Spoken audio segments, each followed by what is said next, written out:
big team out. On the start today, St Piran, they start. You will watch out for that Cornish tartan. Dame Sarah Story for Story Racing. The team of Boom Pods, Megan Anderson, another rider that we know well. Monica Greenwood, we've seen her up towards the front of the group. Kim Baptista from Torelli, Uno X, Eleanor Barker, and then a few unattached riders as well. Corinne's side, usually riding in the black jersey. You just see her on the left of the peloton as you look at the front. Danielle Watkinson leading out for Jaden Vive La Velo. Glasgow, as I said, she had a great national championships, Danielle Watkinson. Just on the right, in the pink and blue here of Jaden Vive La Velo Glasgow. They're a bit of a, for Jaden Vive La Velo, anyone that's followed British cycle over the last decade, they're a great development team, aren't they? They're brilliant, and it's a great opportunity and a club team that, if you're getting into the sport and you want to find a great home where they can look after you and guide you through races, and it's brilliant to see their development over the years too. And of course, they've always been one of the mainstays across criteriums and road racing, and so great to see them up there. They've got 3 riders, as you say, with Greenwood, Johnson and Watkinson, which is great to see, and brilliant to see so many riders here from the other British club teams. I mean, you take a look down, even at the UCI Continental teams, you can see here at the back on the far left in the red and black jersey of Pro Noctis, 200 Degrees Coffee, Hargreaves Contracting.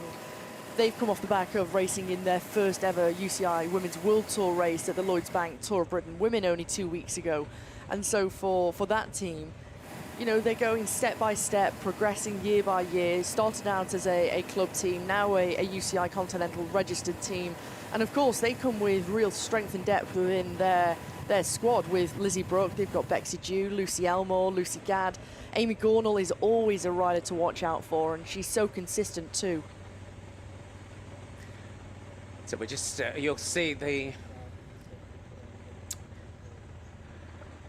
riders are rolling out first lap here in the 2024 Lloyds Bank National Road Championships. For the elite women, 130 kilometers, 5 laps of this 26-kilometer testing circuit, Saltburn-by-the-Sea, for the second year running. 2,035 meters of elevation that the riders will be tackling today. When we 2023, when we were here, it was Pfeiffer Georgie that took the title ahead of Claire Steels and Anna Henderson. Eleanor Barker, Anna Shackley, Natalie Grincher, Alex Morris, Lizzie Holden, Flora Perkins and Eleanor Backstead was our top 10. If you look back even just over the last 10 editions of the National Championships, 2023, Pfeiffer Georgie, Alice Towers in 2022, Pfeiffer Georgie in 2021, Alice Woods in 2019, she did the double that year, Jess Roberts in 2018, Lizzie Deignan in 2017, Hannah Barnes 2016, Lizzie Deignan in 2015, Laura Kenny in 2014 and Lizzie Deignan in 2013. Martin McDonald and Hannah Walker with you to take you through all of the race action today. We are bringing you the elite women's race this morning. We then have our open category race this afternoon, and we will be bringing you that live and in its entirety. And this course, if you weren't with us right at the top, it's slightly different. It's been changed from last year. It's been extended down towards Gisborough. They've taken just a slight element of the climbing away this year, Hannah, but it cannot be underestimated.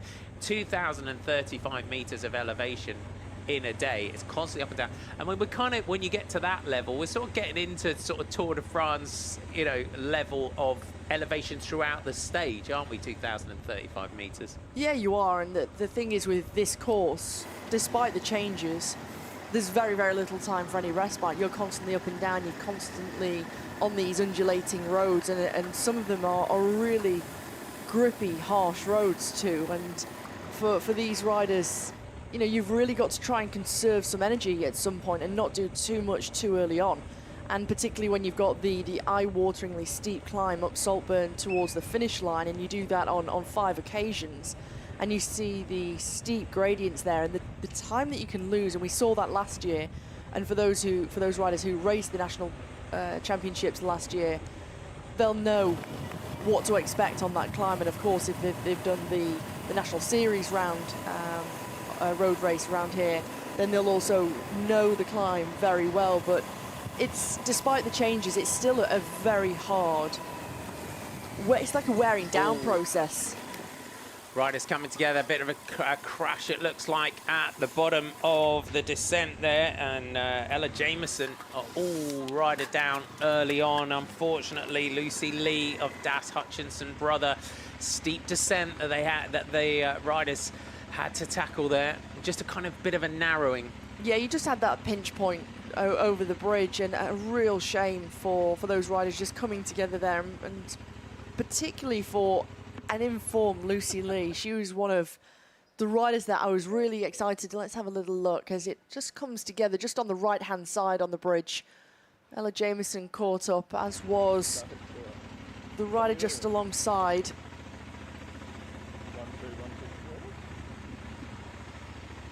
Let's hope that there's no big damage for Lucy Lee there.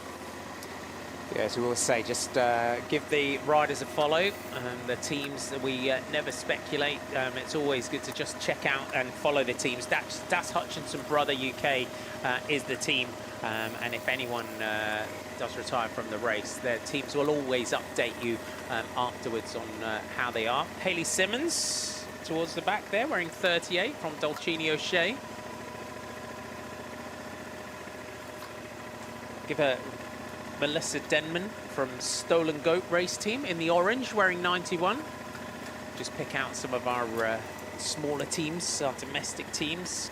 Katie Painter in the black there, wearing number 14 from the ASOS UK race team.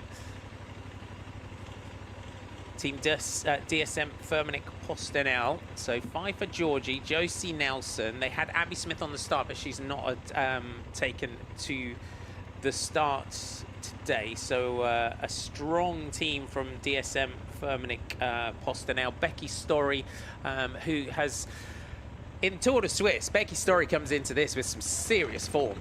Put in one of the time trials of her life in the Tour de Suisse time trial. We got our first attacker of the day, and it's the purple of the Loughborough Lightning, who are looking to try and kick things off here. So just trying to get into that early breakaway if they can. Just see if we can get clear and try and form a move. And this is a point, Hannah, early on where you're hoping that people come with you. Hoping that a small group of riders will come across and you form a strong breakaway and pose a real threat. But for Team DSM Firmenich, yeah, big shame that they don't have Abby Smith on the start line. But for that trio of 5 for Georgie, Josie Nelson and Becky Story, they have a brilliant opportunity amongst all 3 of them to go on and take the national title today. And I think for 5 for Georgie, she's really done the national stripes proud over the last 12 months. And you see the way she's raced and taken victories in the national jersey too. So it's been incredibly special for her.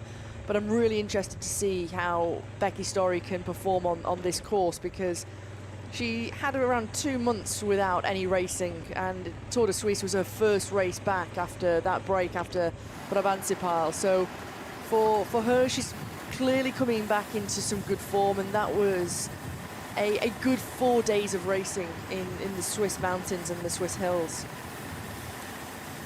Miriam Jessett of Loughborough Lightning is our first attacker of the day. And we've got the Pro Noctis colours going clear. It looks like Lizzie Brooke from the long shot here. So Pro Noctis, 200-degree coffee, Hargreaves contracting to give the team its full name. Always a team to look to get into the action. So these just early testing attacks here on lap 1 of the National Road Race Championships. So Miriam Jessett, National Student Road Race Champion.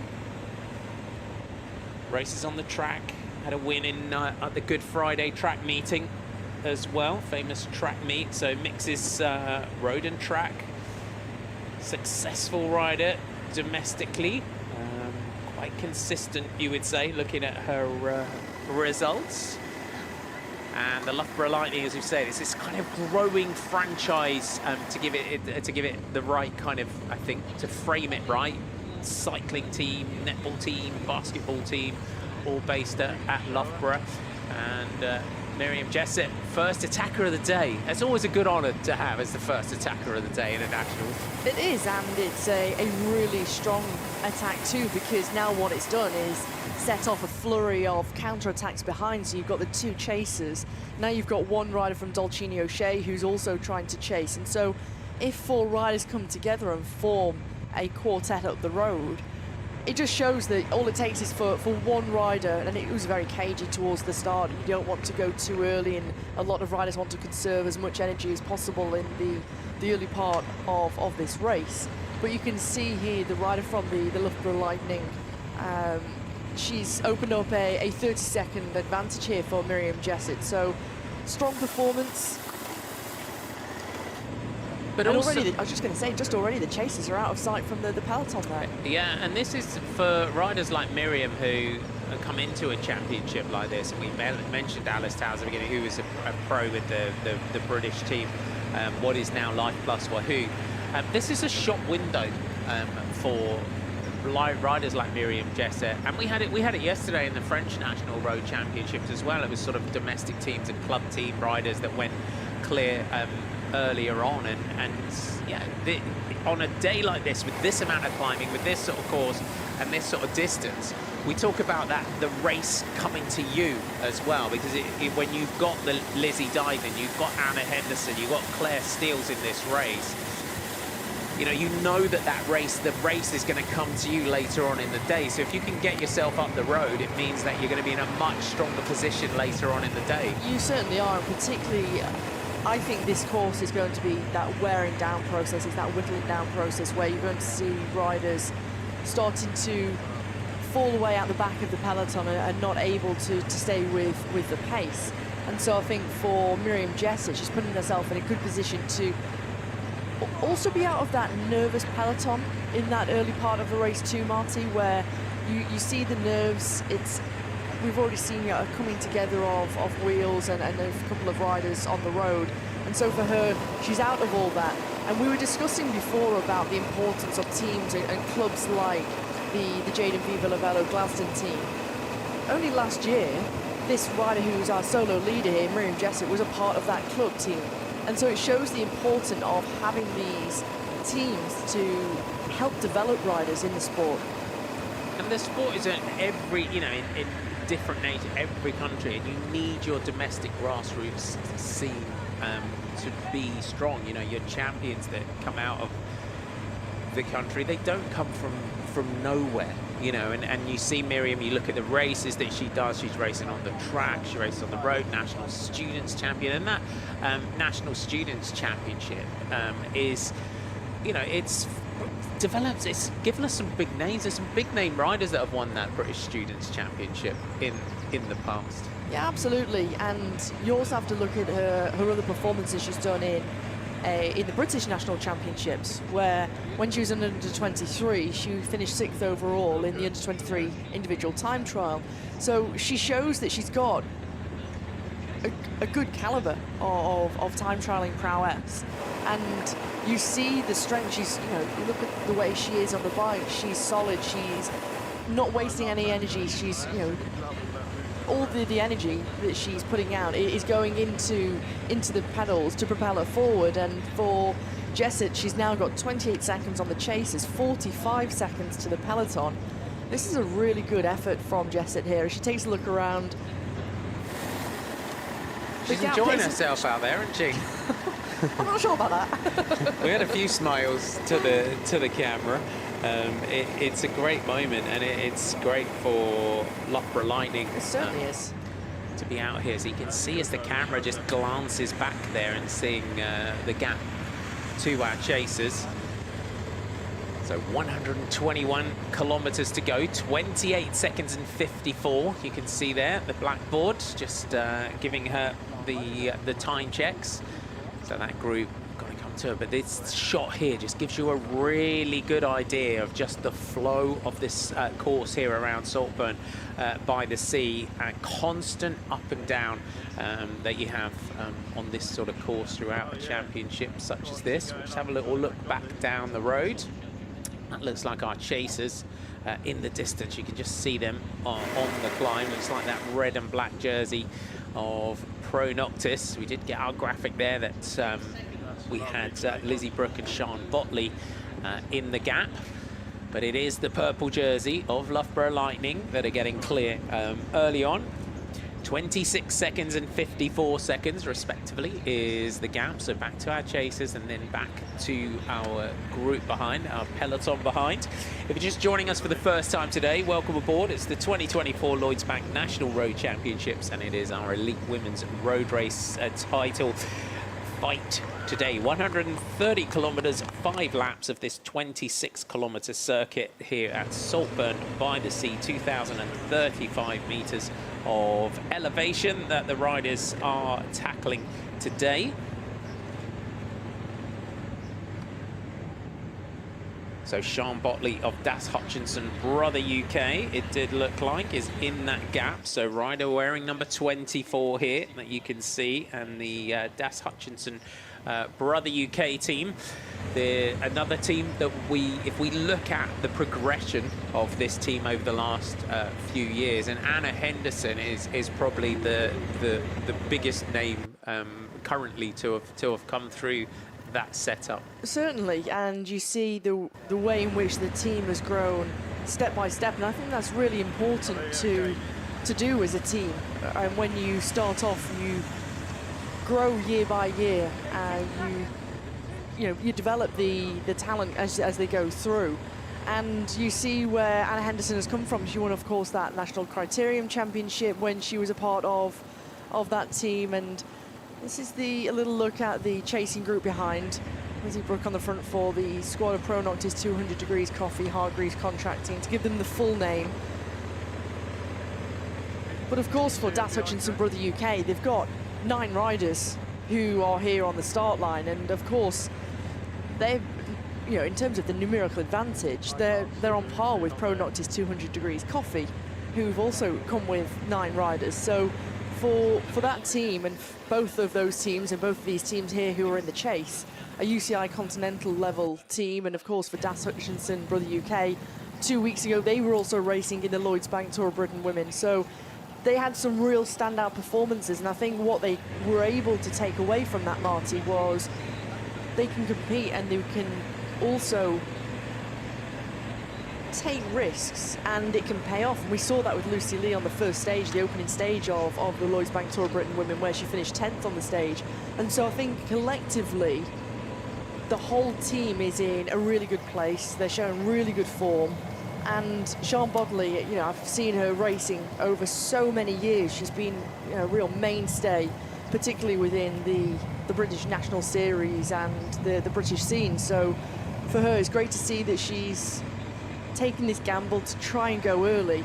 And Lizzie Brooke herself is an exceptional triathlete, time trialist and road racer. She's incredibly strong, and she's actually a real threat, and you shouldn't underestimate a rider like this who is quite so strong on this type of parkour. I mean, you look at duathletes and triathletes, and they come into this sort of, you look at Sweden this year in the Swedish Nationals, Lisa Norden, who was silver medalist in 2012 in London in the triathlon, is an Ironman triathlete, and she took the Swedish national time trial title. She's now won that multiple times and on multiple occasions, and triathlon now as a sport is so different, isn't it, in the way that it does lend itself to be able to cross over to road racing like that. It does, and I think it's really nice to see that riders are almost crossing over, but it's also that crossing over of disciplines too that I think really has a benefit for a lot of riders. And we're seeing it more and more, and I think it's not necessarily something that's been new. I think it's something that people have been able to do very well over many years, Marty.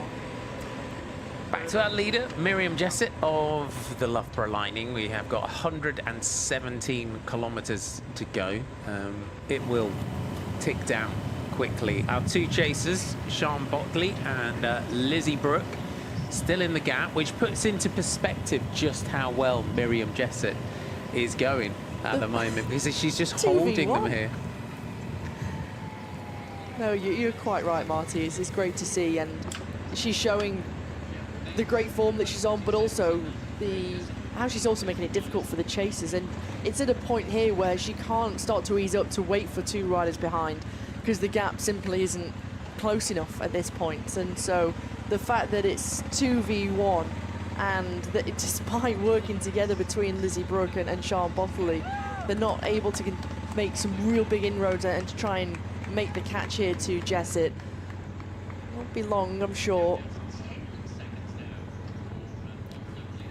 There they are. They're just coming round in the background, so they have started to close that gap.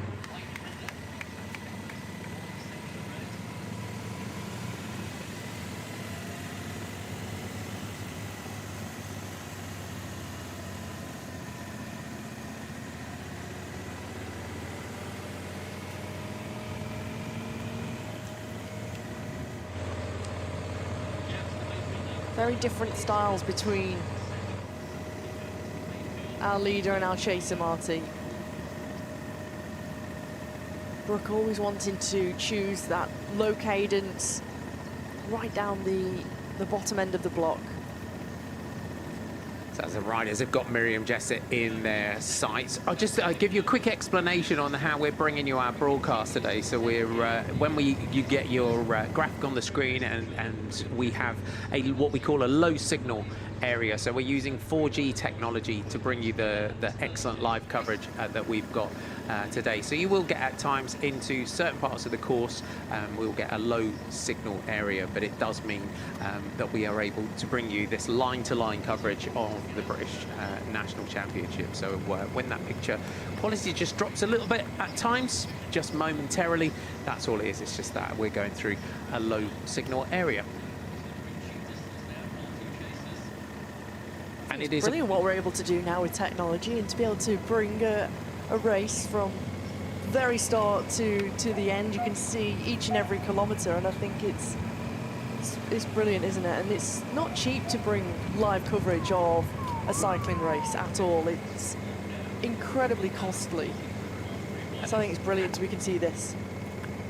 And why, basically, what normally happens, if anyone's not familiar, because we're not an arena sport, we're not in a stadium, we're not in a court, we're not in a building. So normally, what we would rely on is you need helicopters, aeroplanes, and a lot of the time the technology is getting bounced from the motorbikes to a plane. It bounces off the plane, comes down to a big satellite dish at the finish, and that kind of thing. So it takes the cost up like exponentially. So in this way, using the 4G technology that we're using to bring you this coverage today, it just means, you know, it keeps the cost down. We have these momentary little signal issues, but it means that we can still bring you line-to-line coverage. Absolutely. Today. And I always say that we have such a unique sport that we bring our stadium to the people. So we're bringing the national championships. The stadium is the public roads of the locals, who they get the opportunity 5 times today to be able to see this national road race pass through their local roads that they are so used to being on. And so it's incredible to bring this coverage, and of course special to bring our stadium to them.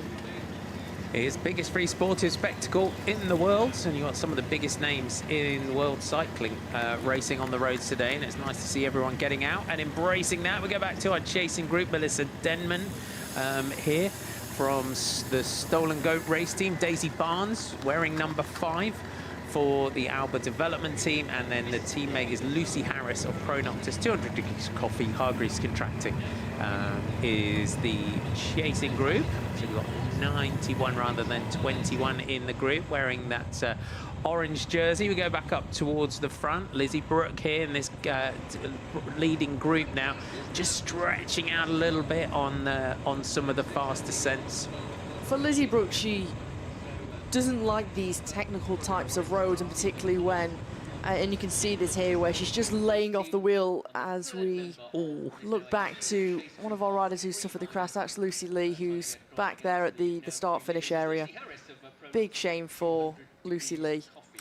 It is, and we really hope Lucy is okay. And as we said, just follow Das Hutchinson Brother UK. They're very good at giving the rider information, and just follow that up, and you'll be able to get updates on Lucy Lee. But she's up there, she's walking. She looks a bit bruised and battered, but as we always say, we never speculate with riders that have crashed. Follow the team; they'll give you the official word on the update. And this for Lizzie Brooke here, it's one of those things when you're crossing sports from triathlon into cycling, you know, within road racing, it's getting used to being in a group and working the way you kind of need to do within a group in cycling. And that technical racing ability, because it is different between triathlon and cycling, that just comes with time.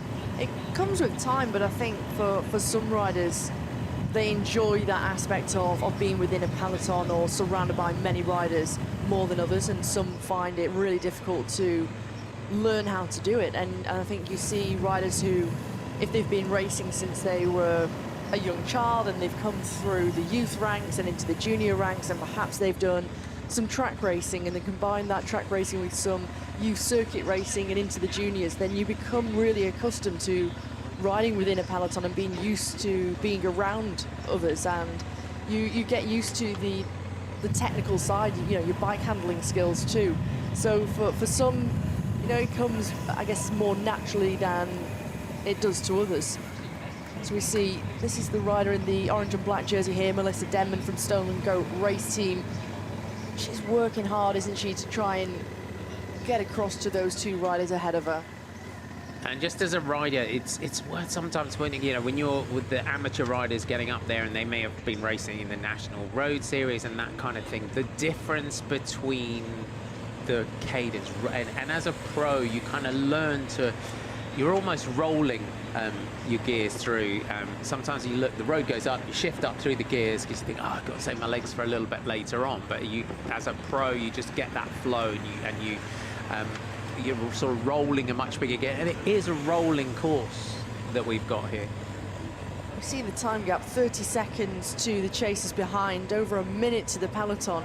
And I think we've just had a wonderful look over the last couple of minutes of the parkour and just how narrow it is at places. And so actually it benefits these riders who aren't in the peloton. You can imagine if you've got sort of 100 riders who are going into these single track country lanes, you can imagine the fighting for position within the peloton, and for these riders out front, it's far more beneficial for them, particularly at this point in the race, Marty.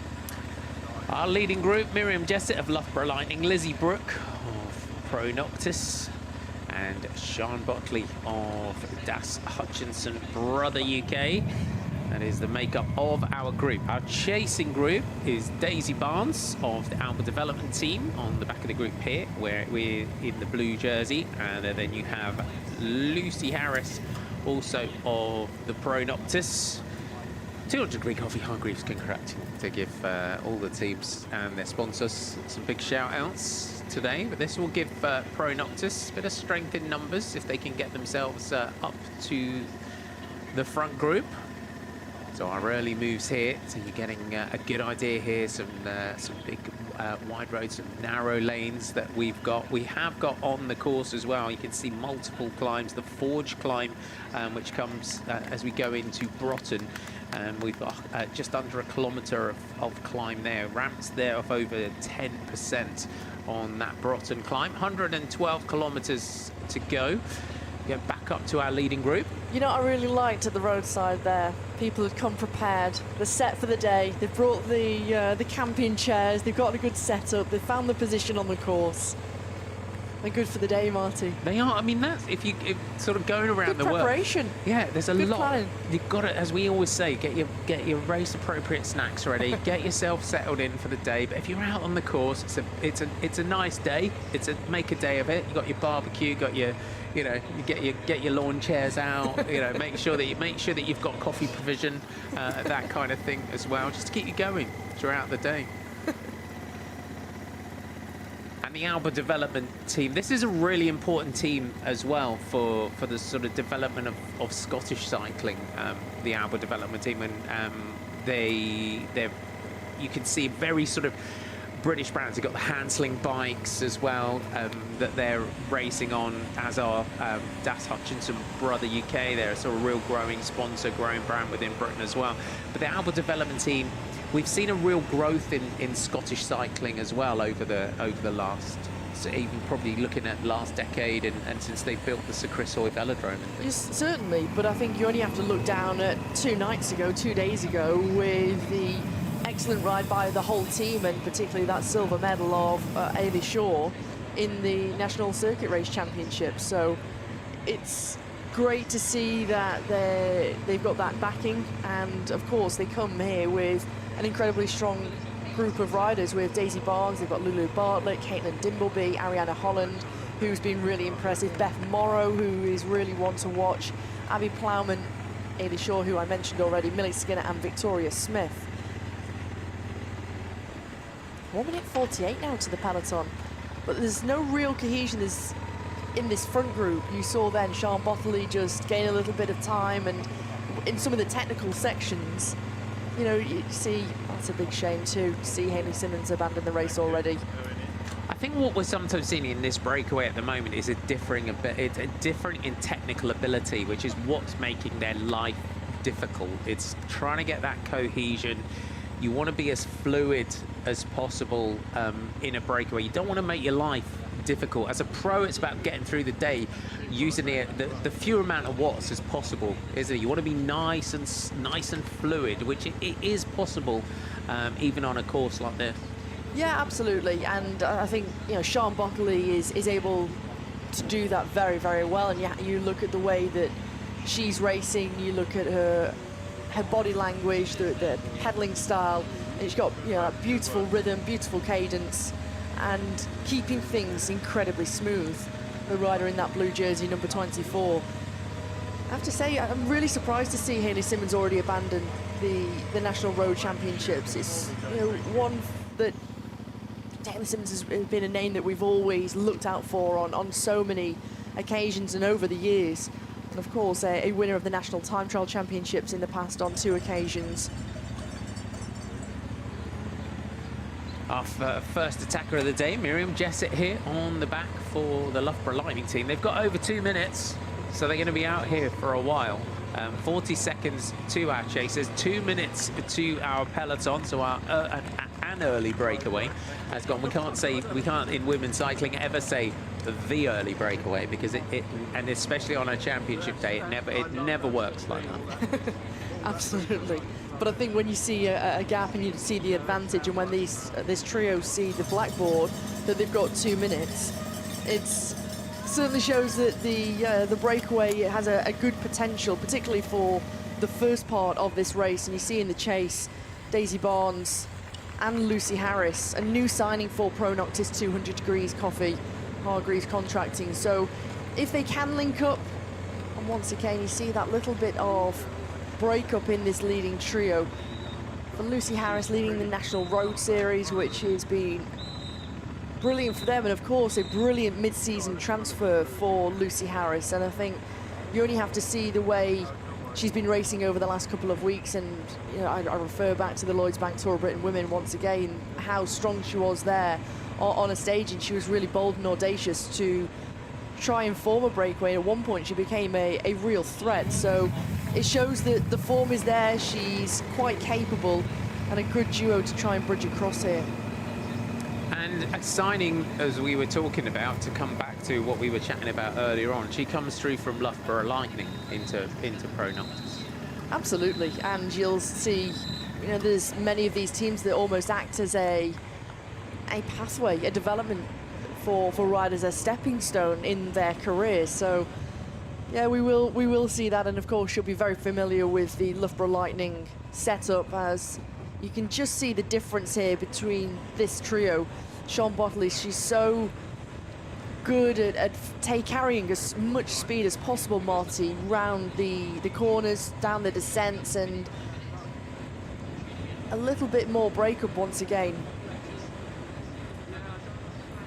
So this group really not getting together. You can see here that we've got Lizzie Brooke, who's just laying off other side of the road here. They need to get this group organised. This is because they need to get this organised for their teams, because this is such a massive opportunity for these teams to have 2 minutes over that group behind. They need to just get it together, because they need some cohesion. They need to get it fluid, because if it just keeps splitting like this, you're making your life really, really difficult. Making your life difficult, but in the end, you're wasting energy. And you can see Sian Botley here in that blue jersey. She just looks so confident, and she looks so comfortable, and she looks so good on a bike too, and you only have to see that on the descent, on the corners, and at parts it's her that's got the advantage. And I think for Miriam Jessett here at the back from Loughborough Lightning in the purple jersey, and Lizzie Brooke in the red and black jersey, they're just not comfortable. And you can see even little things like this, Marty, here, where Sian Botley is taking the shortest line around any corner. You've got fully closed roads, and so it just shows the experience of Sian Botley.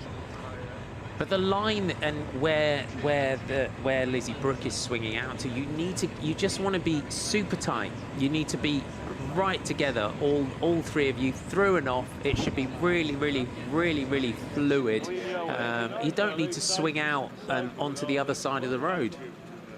So just keep it tight, nice and tight. Let's hope they can get it together. Save energy, save energy. Yeah, you're just trying to save power wherever you can. We're descending down. We've got 42 seconds and 1 minute and 58 seconds. Sian Botley just dropping down this fast descent. If you are just joining us for the first time today, we're heading around towards Saltburn-by-the-Sea. We will have the now famous climb of the Saltburn Bank that the riders will be tackling on each occasion. And it is a great venue, and it really has embraced the world of cycling, has Saltburn by the Sea. And we go along the Marine Parade, and a really creative hub that we have along Marine Parade. And unfortunately, Lizzie Brooke from Pro Noctis has just been tailed off on that descent. I think Sian Botley, the best thing that Sian Botley can do here is to just throw the tempo down on this climb. If she can get work together here with Miriam Jessett, and you can see on the Saltburn Bank, is so steep through the corners. This is our first opportunity today to see this climb. You only have to see on the hairpins and the switchbacks how steep it is. I think you do this on 5 occasions, but Lizzie Brooke is making her way back to Jessett and Botley, and I think it just shows the strength and power that Lizzie Brooke has. If you can combine all of that and you add in the ability to stay up towards the front on the descents and through technical sections, you become a real force to be reckoned with. But it's also that in this... That's good, isn't it? They've gone to town with their celebrations and outfits. Lizzie Brooke back up towards the front. The former triathlete powers back through towards the front. And it's just this breakaway group. They've got to get this organised, get it working. There's an opportunity here to be out for a large majority of this national championship race. You don't, as Hannah said, don't want to be wasting energy in chasing to get back on a 3-rider group. It's a great size, 3 riders. Having 3 riders together, it's a really good sized little group. Lizzie Brooke on the front. So Pro Noctis, 200-degree coffee, Hargreaves Contracting. Lyda, Lucy Brooke goes through. We'll give an idea of where Daisy Barnes and Lucy Harris are. The peloton behind. Anna Henderson coming through towards the front. So you can see the Visma Lisa bike jersey. Lizzie Deignan moving up. So a great first opportunity to see how our World Tour riders and that peloton behind. And you can see the pressure of Anna Henderson is starting to open some gaps a little bit further down through the group. It was interesting because this could be a real danger. The fact that Anna Henderson is applying so much pressure on the first descent of this Saltburn climb. I was just going to say, it's Becky's story, so she's in good form because she was towards the back of that group. The rider from the Isle of Man, she's moved away through, picking riders off, and this is where you need to be really attentive because you can end up using a lot of energy or potentially finding yourself on the wrong side of a split. And you can see already on the first descent there how many riders are going through a little bit of difficulty, a few gaps starting to open up. Lizzie Deignan on the front for Lidl Trek. In the yellow jersey, it's Anna Henderson who takes a look around. Flora Perkins is there for Phoenix de Koning, one of 3 riders here for that squad. Nelly Cousins here as well as Sophie Wright. Emma Jeffers is there for Liverlula Jayco Development Team 2. Yeah, Alex Morris for Canyon SRAM. Just a little bit further back, but Anna Henderson comes through on the front, and 101 kilometers to go. This is for the World Tour riders, this sort of distance that we've got today. And you can see here 39 seconds to chaser 1. We're now 55 seconds to our second chaser. The gap that our breakaway have got, given that they haven't quite got that fluidity together. We know when Lizzie Deignan, Anna Henderson, those sort of riders go, that gap will just disintegrate. It's only the fact of the combination of the fact you haven't had that full cohesion, the full fluidity in this leading trio, and the fact that they have started to accelerate onto the descent, into the bottom of the Saltburn climb, and up the other side. You see a little revised gap there, 1 minute and 28 seconds. They're not allowing them off the leash totally. No, they don't. And you can't, because it'll be so incredibly difficult to try and bring a gap back. If they allow a breakaway to go to 6-7 minutes, the fact that you've not got perhaps the strength and depth in teams for, particularly for the World Tour teams, if they're only here with 1 or 2 or 3 representatives, you don't have the resources to really do all of that chasing.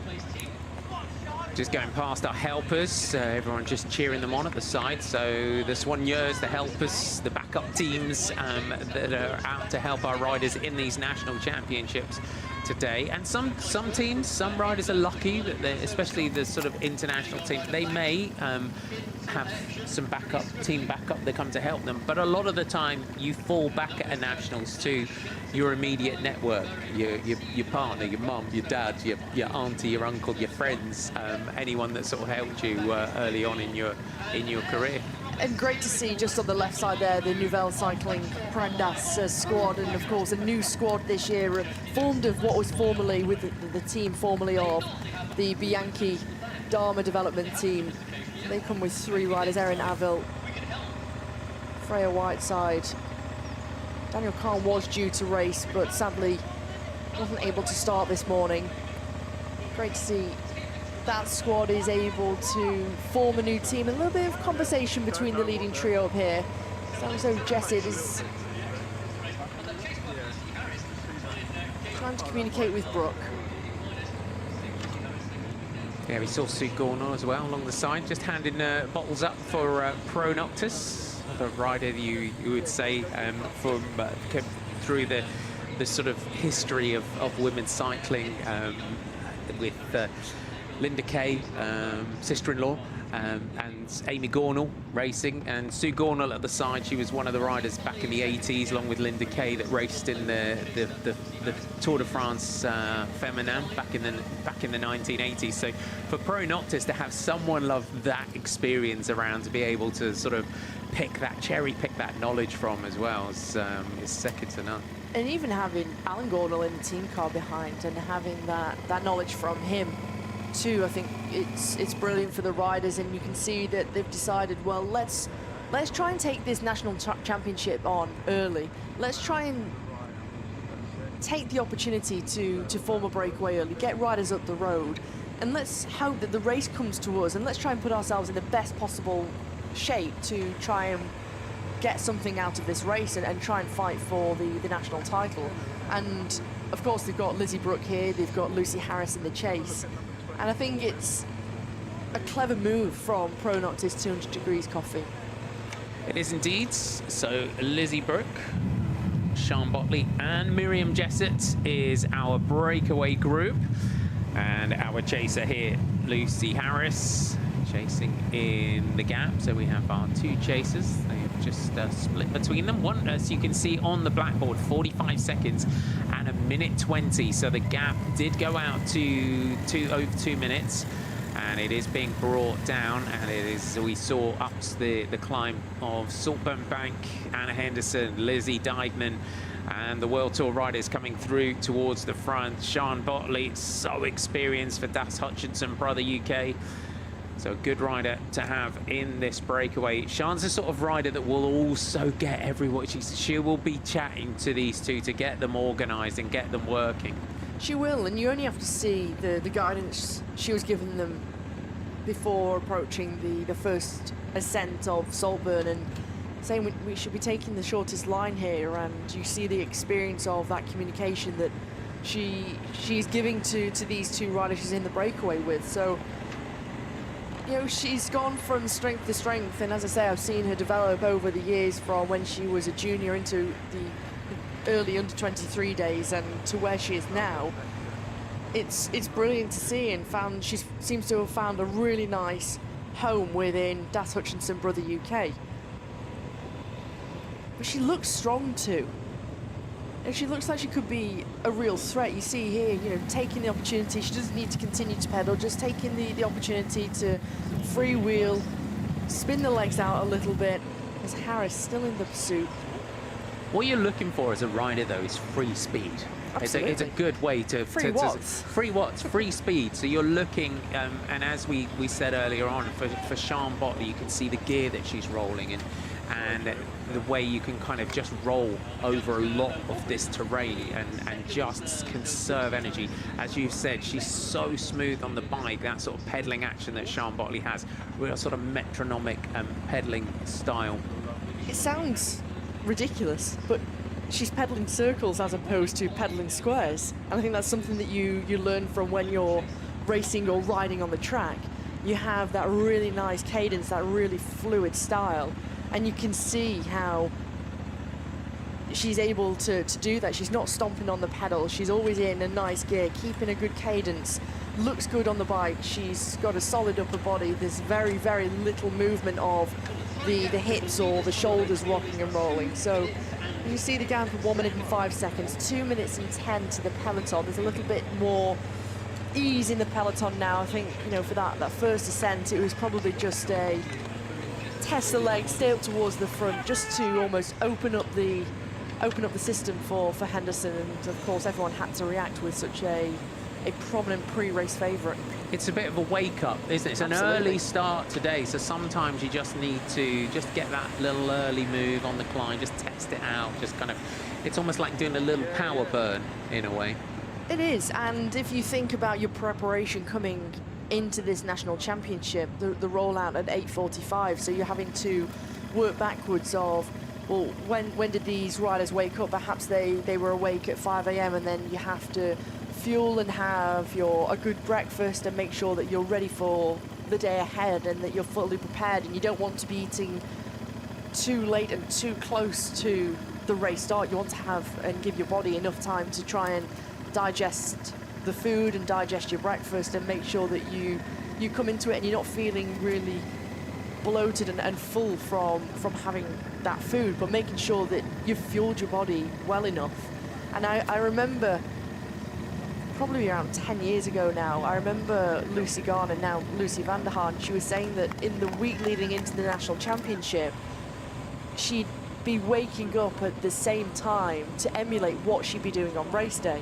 So for the week before, she was just getting her body used to being awake at sort of 5 a.m., 5:30 a.m., having breakfast really early, and then going out on the bike really early too, to emulate what she'd be going through come race day.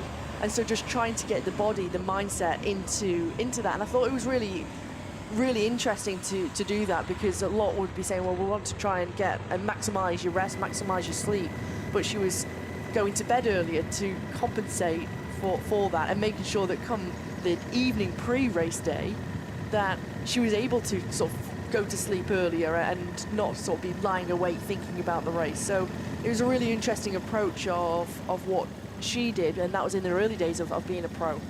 But that's what being a pro is about. It's leaving no stone unturned, isn't it? And if you're not used to waking up at 5 a.m. and eating your breakfast and then racing your bike, if you come to a national championship and you're coming into a national championship race wanting to win it, your body does react differently in the morning when you're waking up and you're racing at that time. So to take that approach, as you said, you get to race day and your body, it's quite, as humans, we build behaviors very quickly and change behaviors. So if she's doing that regularly, and that's very Lucy. She would never, you don't win what Lucy won in her career without having that approach and having that sort of mindset. In terms of sort of waking up and eating early, would it change your fueling throughout the day to think, okay, you may have a lighter breakfast and then fuel differently throughout the day with the different types of fuel that you would take on board? I think riders are different, but I think ultimately you still need to make sure that you've fueled yourself well in the days leading up to the race, and particularly yesterday before the championship. And every rider is different of what they like to eat and how their body responds. But for me as a rider, and I know many other riders, particularly before a race like this and when it's early, something very simple like porridge with a nice topping, whether it's fruit or honey or whatever you like is your choice of topping, was always a go-to, because it was that slow release of energy that you could keep you sustained throughout the day. But of course you're still having to eat and keep on top of your fueling strategy. And you're seeing even early on in the race, after a few kilometers, we saw riders who were already starting to take sips of their drink, keep the body well hydrated. We've seen Charlotte Barkley take on a gel. So it's not as though you come into the day and you've had a really good breakfast and that's it, you don't have to eat for the next sort of 4 hours. You might just still be snacking on small things at a bar, or a rice cake, or perhaps a banana. And throughout the race you're going to be keeping on top of that fueling strategy every sort of 15-20 minutes, taking on either a gel or some solid food. And I know a lot of riders, Marty, early on in a race, they prefer to have solid food and sort of keep the gels for the last maybe hour and a half of the race. And you see Sean Botley having a gel here, and a lot of riders now, they favour the rice cakes that the soigneurs might make, and they're great to make. You put some almonds in and put some honey in them, some with the rice cakes as well. They even make the savoury ones, with some ham and some cheese and that kind of thing. And the rice cakes are something that, to ride with them throughout the day, they really fuel. And when I mean rice cakes, I don't mean anyone that's never had one, ever had the delight of having one. Not the rice cakes that you buy in the packet that look like a coaster that you can sit your coffee cup on. These rice cakes, they use sushi rice, and the soigneurs, and if you're back at home, you can make them yourself for nationals. But those rice cakes, brioche rolls with my Swedish riders that I used to work with a lot would have cheese and jam in a sandwich and that kind of thing, which and then some riders, they'll have those and then they'll save those gels and those kind of things for a little bit later on in the day. Absolutely. And as I say, each and every rider is very, very different. For some riders, they just like to have gels. It's the ease of being able to take a gel, but for some, they don't like to have too many early on. They really do want to make sure that they leave it for the final hour, and particularly if you're having a caffeine gel, for example, you might only want to have it towards the back end, not too early, as you start to see Millie Cousins on the far right-hand side of the screen from Phoenix to Koenig another rider who is just keeping on top of that fueling strategy, just eating away, constantly eating away. Alex Morris on the left from Canyon SRAM, just behind Monica Greenwood here in the blue, dark blue teal colour, greeny tealy coloured jersey, just moving through, just up towards the front. So just moving through. Get Arwen Roberts, another rider from the Canyon SRAM generation team. But at the moment, you can see that Peloton quite happy to let this breakaway of 3 up the road. Miriam Jessett, Lizzie Brooke, and Sian Botley. Lucy Harris in the gap, hasn't managed to get up to our breakaway group. If you are just joining us for the first time today, welcome. It is the 2024 Lloyds Bank National Road Championships. This is the Elite Women's Championship title race. 1 minute and 32 to our chasers. 3 minutes and 5 seconds is the gap to our peloton. You can see our St. Piran colours up towards the front of the group. Eleanor Barker in the red and yellow colours there of Team Uno X. Eleanor Barker, the Olympic track champion, multiple world track champion. Eleanor Barker has really, with Uno X, just developed into a great classics rider over the last couple of seasons. Just seen a few riders there. Maybe I'm thinking about getting in a move. It's quite late with the gap at 3 minutes, though, to start thinking about going up the road. A little bit early, a little bit late, sorry, but for them maybe just wanting to stay up towards the front, maybe thinking about it. It's for them, you saw the jerseys, the orange jerseys of the London Academy, and for them they've got Savannah Morgan, Lucy Neetham within that squad.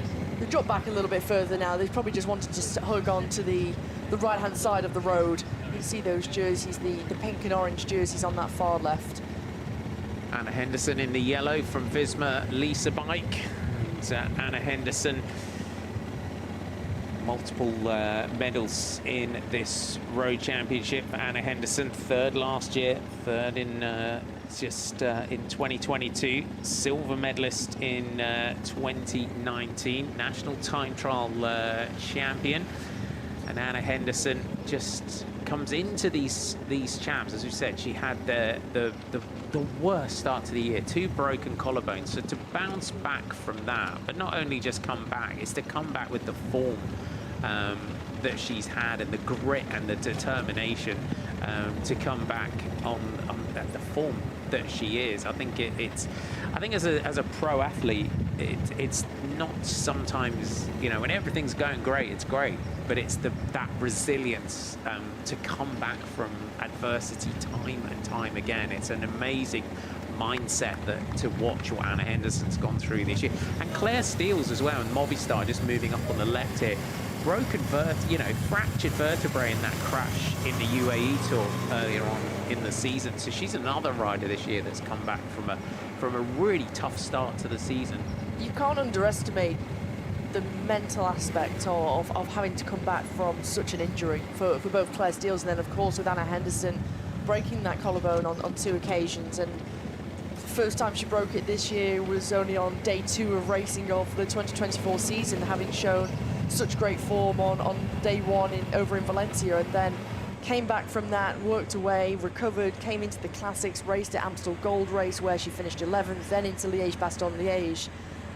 Had a wonderful team time trial over in Valencia once again at the Vuelta a España, and come day 2 crashed again and unfortunately broke her collarbone, and then she, only 4 weeks out of competition before she was back racing at the Lloyds Bank Tour of Britain Women, where she was so consistent, finished 2nd overall in the general classification, was the nearest challenger to the world champion Lotte Kopecky. And the fact that she was able to come back to competition, come back to racing after 2 injuries, and to be able to come back with that with such form and mentally in good spirits is incredible. And I think it really shows the tenacious style and character of Anna Henderson. And she's got to feel that the Olympic Games this summer as well. I don't think they haven't announced the full lineup for Great Britain yet, but coming out of these championships, Anna Henderson is sort of really put a big tick by her name. She's got to be a strong contender for a place at the Olympic Games in the road race, and you see, you know, she's come back from that adversity. So she's really, you know, sort of stamped her authority and said, look, you know, I might be hampered by these injuries, but I can come back and I can perform and I can really challenge the world's best. And of course, this national title will be something where she wants to try and get her hands on this prestigious jersey. You know, she's experienced this in the National Circuit Race Championships. She's experienced it in the time trial. And this year she's showing, you know, coming into an Olympic year and a first opportunity to sort of go for an Olympic Games, that she is a strong candidate. She is indeed. But as a rider on a team like Visma Lease bike, the national champs jersey, you know, it means an incredible amount to them as a team to have that jersey within the ranks. Of course, and I think no matter what team you're on, whether you're on a club team or one of the elite development teams, or you're on a UCI Continental team or a UCI Women's World Tour team, for any rider, for any team, it's always going to be prestigious to have that jersey within your setup. And it's also a real proud moment for riders to be able to wear that jersey for the next 12 months and, you know, really showing it off, and particularly for those teams. And Marty, you only have to look down, which I sort of look at in amazement of the makeup of these national championships, and across the women's race and men's race, you've got 19 World Tour and Women's World Tour teams at this year's race. And you look at the strength and depth within British cycling and the talent that you've got here in the women's race that we're seeing, of course, the men's race later on. It's incredible. It is indeed. There's Amy Gornall in the centre in the red and black of Pro Noctis, right alongside Anna Henderson in the yellow of Visma Lease bike, and everyone watching her. Charlotte Deacon doing a great job on the front for the Peterborough Cycle Hub. So just knocking out that rhythm on the front. Just sat there, keeping the pressure on, just holding that gap here for the Peterborough Cycle Hub. It's the only rider in the race from that team. You almost have to wonder, though, why is she doing it? And finally, just she's as swung I off say, now. she's She's swung listening to off. you, She's Hannah. good. I'm glad, because for everybody else, they're just allowing her to be on the front and to make pace. And they're not going to come through and use their energy and be on the front and be taking the win for everybody else. And so those riders, Anna Henderson sitting second wheel, she's still following a rider, but for many of these riders, you know, they're almost taking on the burden that others perhaps should take on the pace up towards the front. We're talking about her, though. Absolutely. It is. It just have that moment. And it's good to see, don't get me wrong, but it's you know, also try and allow others to be up towards the front and do that chasing. And there are 3:30. teams, yeah, there's Wow. teams with strength in numbers here. 2:10 and 3:30 is the gaps. As we're on lap 2 of the Elite Women's National Road Championship race. And you see Millie Cousins of Phoenix de Koenig on your right there in the blue. Anna Henderson, Claire Steele's all up towards the front, the Life Plus Wahoo jerseys. Those grey and green jerseys. They have won this title in the past, with Alice Towers being on that team. And as a team, sort of, we look at Alice Wood, who's in this race for Human Powered Health. She's won this title in the past, and we look back through the years and we talk about a lot about the development pathways. And the team, when it was drops, Alice Barnes, Alice Wood, she is now coming through that team. They've won that team. Bob Varney and the Life Plus Wahoo collective have done a great job over the years, against the odds, you would say, of keeping that team going when sponsors pulled out at the last minute. And you know, they're bringing in some big results. It's not easy to have a team, and as you say, bring in sponsors, bring in title sponsors who can support the team with financial, help the teams financially.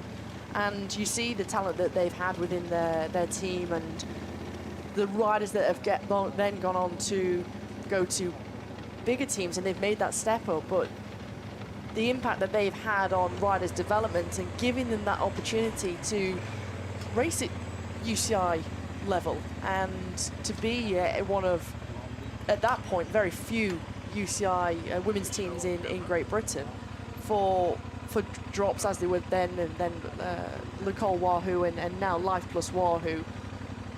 They have gone against the odds, and it's not been easy. And I think we talk about Anna Henderson and the adversity she's overcome. I think you have to think about what teams have gone through over the years and the adversity they've had to face. And they had their bikes stolen as well recently as well, and they had to go through that. But women's sport and women's cycling, let's face it, at the moment is the biggest bang for your buck that you're going to get as a sponsor coming into sport. The amount of the return on your investment of coming in and being a sponsor within women's sport.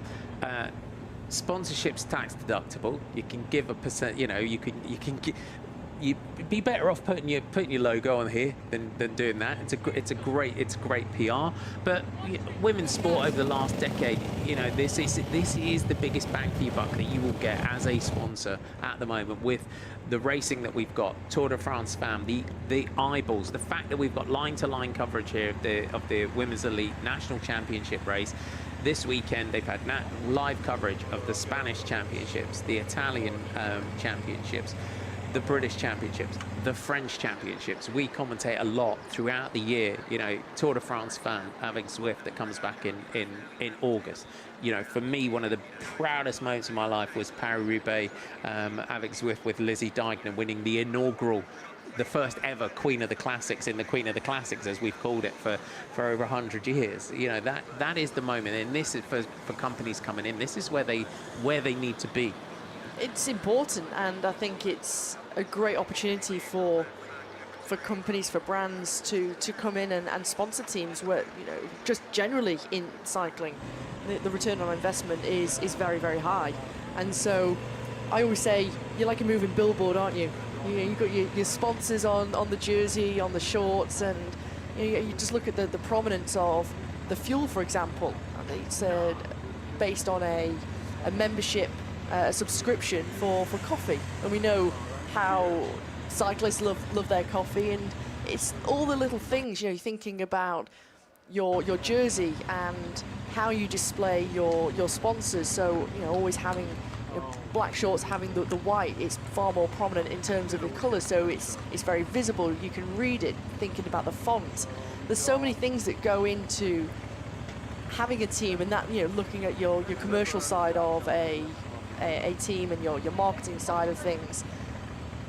There's so much that goes on, Marty, and of course for companies and brands to be involved with that is very, very beneficial. And you touched on it earlier, is that we are the biggest free sporting spectacle in the world, and when you've got your vehicles, you've got your riders, and for when you look at the videos that come out of races, the youngsters, the next generation, especially, you know, the young girls coming up and being able to just walk up and meet their riders, you know, those, you know, the jerseys, the sponsors, they're on the cars, and wherever you go in Europe, in the world, you know, you're able to just make your way to the fans.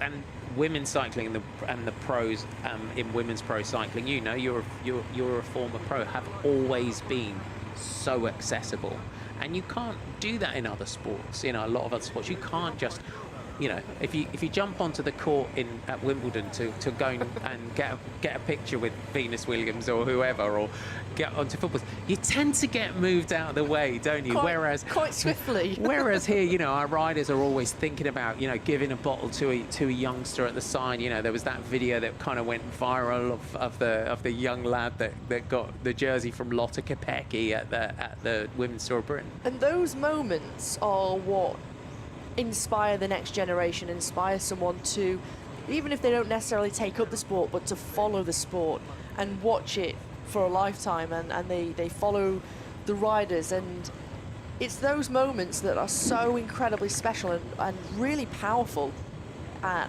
inspiring people. And it's not just about inspiring children, but inspiring anyone of any age and any type of background. And I think it's, you know, those moments are really important. That moment, I'm sure that young boy will remember getting a jersey, a signed jersey, and the bottle from the world champion for as long as he'll live. You only have to think about, you know, I remember a few years back speaking to a former, well, he'll retire at the end of this year, Italian, but now changed his nationality to Polish, Cesare Benedetti, and he went to watch Milano San Remo when he was younger. He ended up getting a bottle at the race, and he still remembers to this day. And he said when he was racing at Milano San Remo, that memory of when he was a child getting the bottle from one of the riders who was racing when he was sort of 10 years old was right with him when he was racing San Remo for his first time. And it's that moment that stays with you forever and ever, and you can't underestimate the importance and the impact that you can have from such a small gesture. We go back to that breakaway group on the descent. Lizzie Brooke there, just getting distanced very slightly. It's just Lucy Harris just coming through. I believe we're hearing on race radio that there might be a bit of a group that's gone clear in the gap in between. And here we have it. So this is our chasing group. So they've gone clear. So they've just attacked the peloton. So the makeup of our group here. So different teams that have got themselves off the front, and we do have a Fenix de Koenig jersey. It's that Millie Cousins that has got up here for the Fenix de Koenig team. Tasman Miller just at the back there for Das Hutchinson Brother UK. Molly Patch from the Phoenix Collective, along with Millie Cousins. This could be a danger that they've clipped off the front of the peloton. And particularly for Fenix de Koenig, they've got Millie Cousins there. Of course, for Sophie Wright and Flora Perkins, they can just sit back and leave others to do the workload in the peloton behind. Beth Morrow is in the group, so the rider here wearing number 41 is Millie Cousins. We've also got in there for the Passos team, we've got that black jersey. Or Molly Patch, the Phoenix Collective, my apology, wearing number 104, Molly Patch. Great to see Danielle Watkinson here. She was the rider just at the back in the blue and pink jersey who, early on, as soon as we'd sort of gone through kilometre zero, she was setting the pace at the head of the peloton, and we were talking at great length of Jade and Viva Lavello Glasden. So great to see that she's made this move. Tamsin Smith in there as well, wearing number 29. Tamsin Smith getting up there for Das Hutchinson Brother UK. So Ruth Shire also in there, wearing number 30. Everyone out along the side, cheering everyone on. Millie Cousins is a danger rider to let go clear here for the Fenix de Koenig team. Rider that does spend a vast majority of the year working for the big leaders within that Fenix de Koenig team. They are a growing program, a multi-discipline approach the Roodhoff brothers have put together in this team. Paul Pedersen, of course, one of the biggest names in that team, Sana Kant, and a big collective group of cyclocross riders and multi-discipline riders Danny Watkinson in the pink and blue of Jaden Viblavella Glasden, former rugby player. Danny Watkinson just took up cycling during lockdown, I think, to help with the rehab from a knee injury, and has discovered she's pretty good on a bike, is Danny Watkinson. Just sitting in the gap here, Lucy Harris. It's been a long, lonely day already for Lucy Harris. We're only on the second lap. Very lonely, isn't it? And the gap isn't getting any closer, and also the chase group behind isn't getting any nearer at the moment either. So you're almost in a rock and a hard place of what to do. But for Harris, she's persistent. She's staying out here. She's just riding within her limits.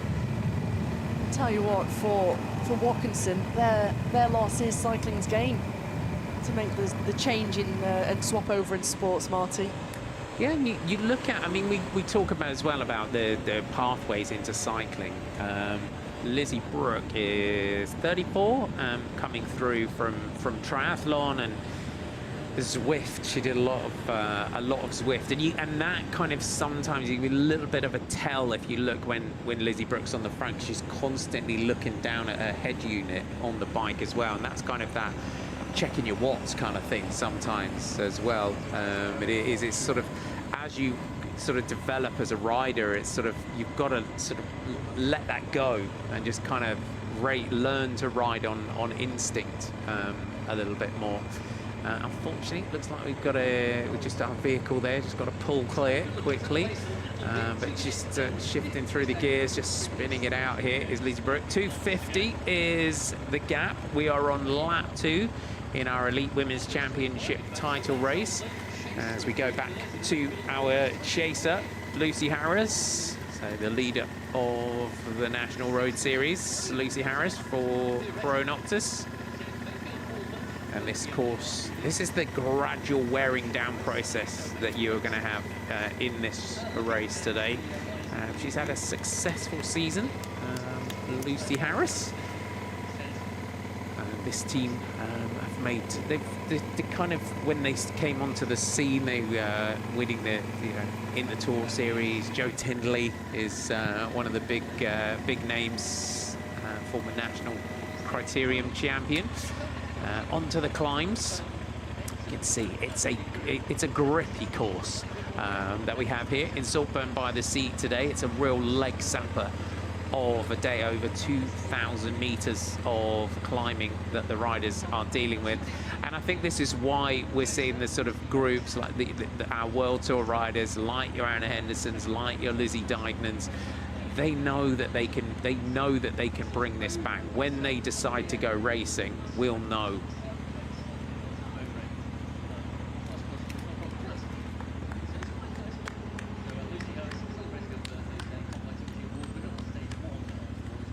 Sean Botley just on the back here. Miriam Jessett is the rider that kicked things off.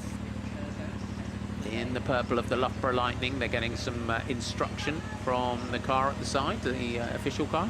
Yeah, it looked as though it was Jenny Grattan who was providing the information in the car there.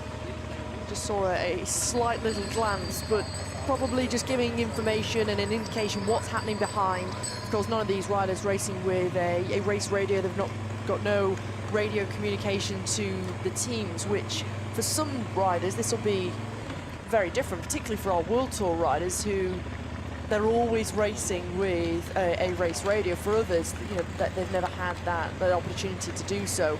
So for the car which is following there, just giving them providing the information of what's happening, the time gaps, who's coming across, giving the names, and of course for Sian Botley, she'll be happy to hear that in that larger chasing group behind, that she's got one teammate in Tasmin Miller who is attempting to come across, and of course Lizzie Brooke will know that Lucy Harris has been in pursuit for a long time. But just see here, each and every time through these corners, Lizzie Brooke losing 5, 6, 7 bike lengths. And that's you can't underestimate the amount of power that you're giving away when you're having to constantly chase back on and ride back on. If you're wanting to be in the mix after 130 kilometers. You've got to try to be this far, to be losing 20 meters and having to ride. She rides back on the hills. So the amount of energy and power that she's riding on, she's so strong.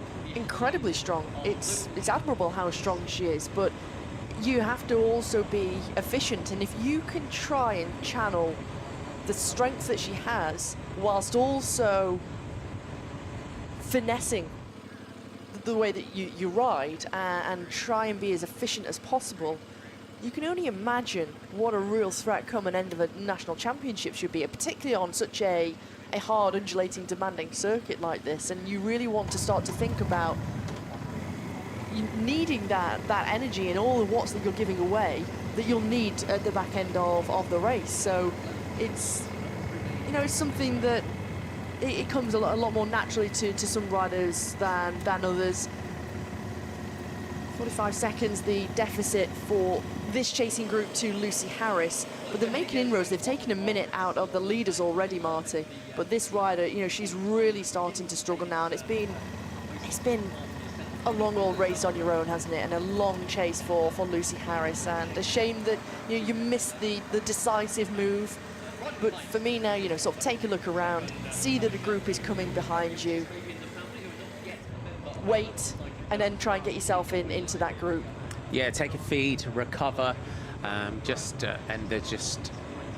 wait for them to come up, get recovered so that you can get back in there. And we go back to the group behind, and we're starting to get some action on the front. They're ruling in that group just ahead of them. Anna Henderson, we're seeing that yellow jersey here on lap 2, and it's Claire Steels that is starting to come through to the front. So Flora Perkins not far away from the front. Eleanor Barker is right there. Claire Steels is not on the World Tour team of Movistar by chance. Incredible climber. We see Lizzie Dykeman in that Lidl Trek jersey moving up towards the front. Flora Perkins out of the saddle in the blue.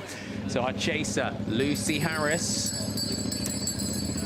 wearing number 79. And our chasers, you can see Becky Story not far away from the front.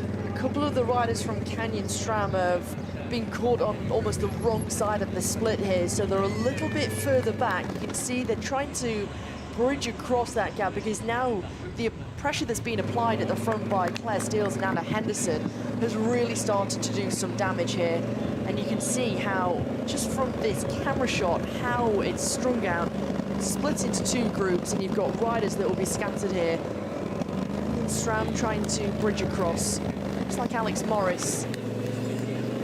So we're on lap 2. We're heading back round towards Saltburn Bank. Anna Henderson accelerates out of that corner. Look at the speed there of Anna Henderson. Back to the front, Sian Botley, and she did a lap ago, distancing her breakaway companions. Miriam Jessett not far away, but Lizzie Brooke on the descent has lost a considerable amount of time.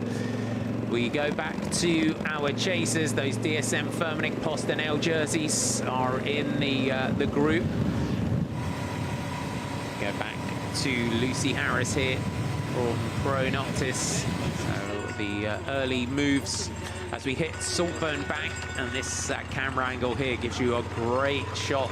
Just puts the steepness of this climb into perspective. Miriam Jessett just rides back on as we take in the hairpins. Botley of Das Hutchinson Brother UK just dancing on those pedals. Miriam Jessett, the rider that kicked everything off here today. Lizzie Brooke just using that strength to ride her way back into the group. She really is making her life so difficult here in this breakaway today, just losing the gap on the descent and then riding back up into the group on the climb. Jessett just setting that tempo. It's 200 meters from the top of the climb to the finish line. So just getting caught now is Lucy Harris under the pressure here of Claire Steels. Eleanor Barker coming through. We'll give you the full makeup of our group as soon as we can. We'll go back to our leaders who are back together. But this gap, when will really start to come down, it's going to be really interesting, Hannah, to watch how that group tackles Saltburn-by this time.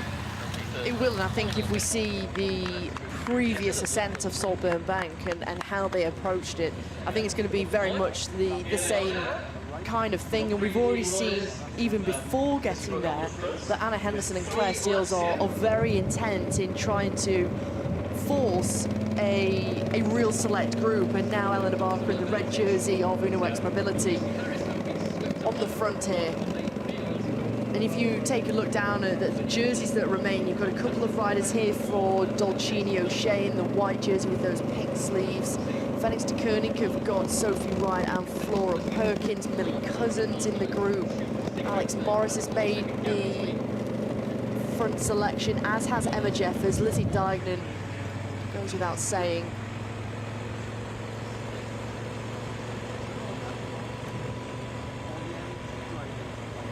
Just to come back to Lizzie Brooke in the red jersey and the black shorts, I remember speaking a year ago to Adam Duggleby, who was, or is the coach of Lizzie Brooke, and saying he's really trying to help her in her ability within a peloton and riding and finessing her way through a peloton. And I just had some great information from Will Bergfeld, who was just explaining that even this year, earlier on in the season in Sierra Nevada in Spain, Adam Duggleby, while they were on a training camp, had Lizzie Brooke on the back of a tandem, just to bring her on in terms of a belief of what a bike is capable of and how far you can really push the limits. And so Duggleby, continuing to try and help her develop. If she can just descend with that confidence, knowing what the bike and what the tyres and what the equipment is capable of doing and being able to be pushed at such great lengths, she could be a real force to be reckoned with. But it is great to see that, between that coach-rider relationship, Marty, how he's still continuing just to help her. The engine's there. It's just honing in on the bike, the technical ability on the bike. Definitely.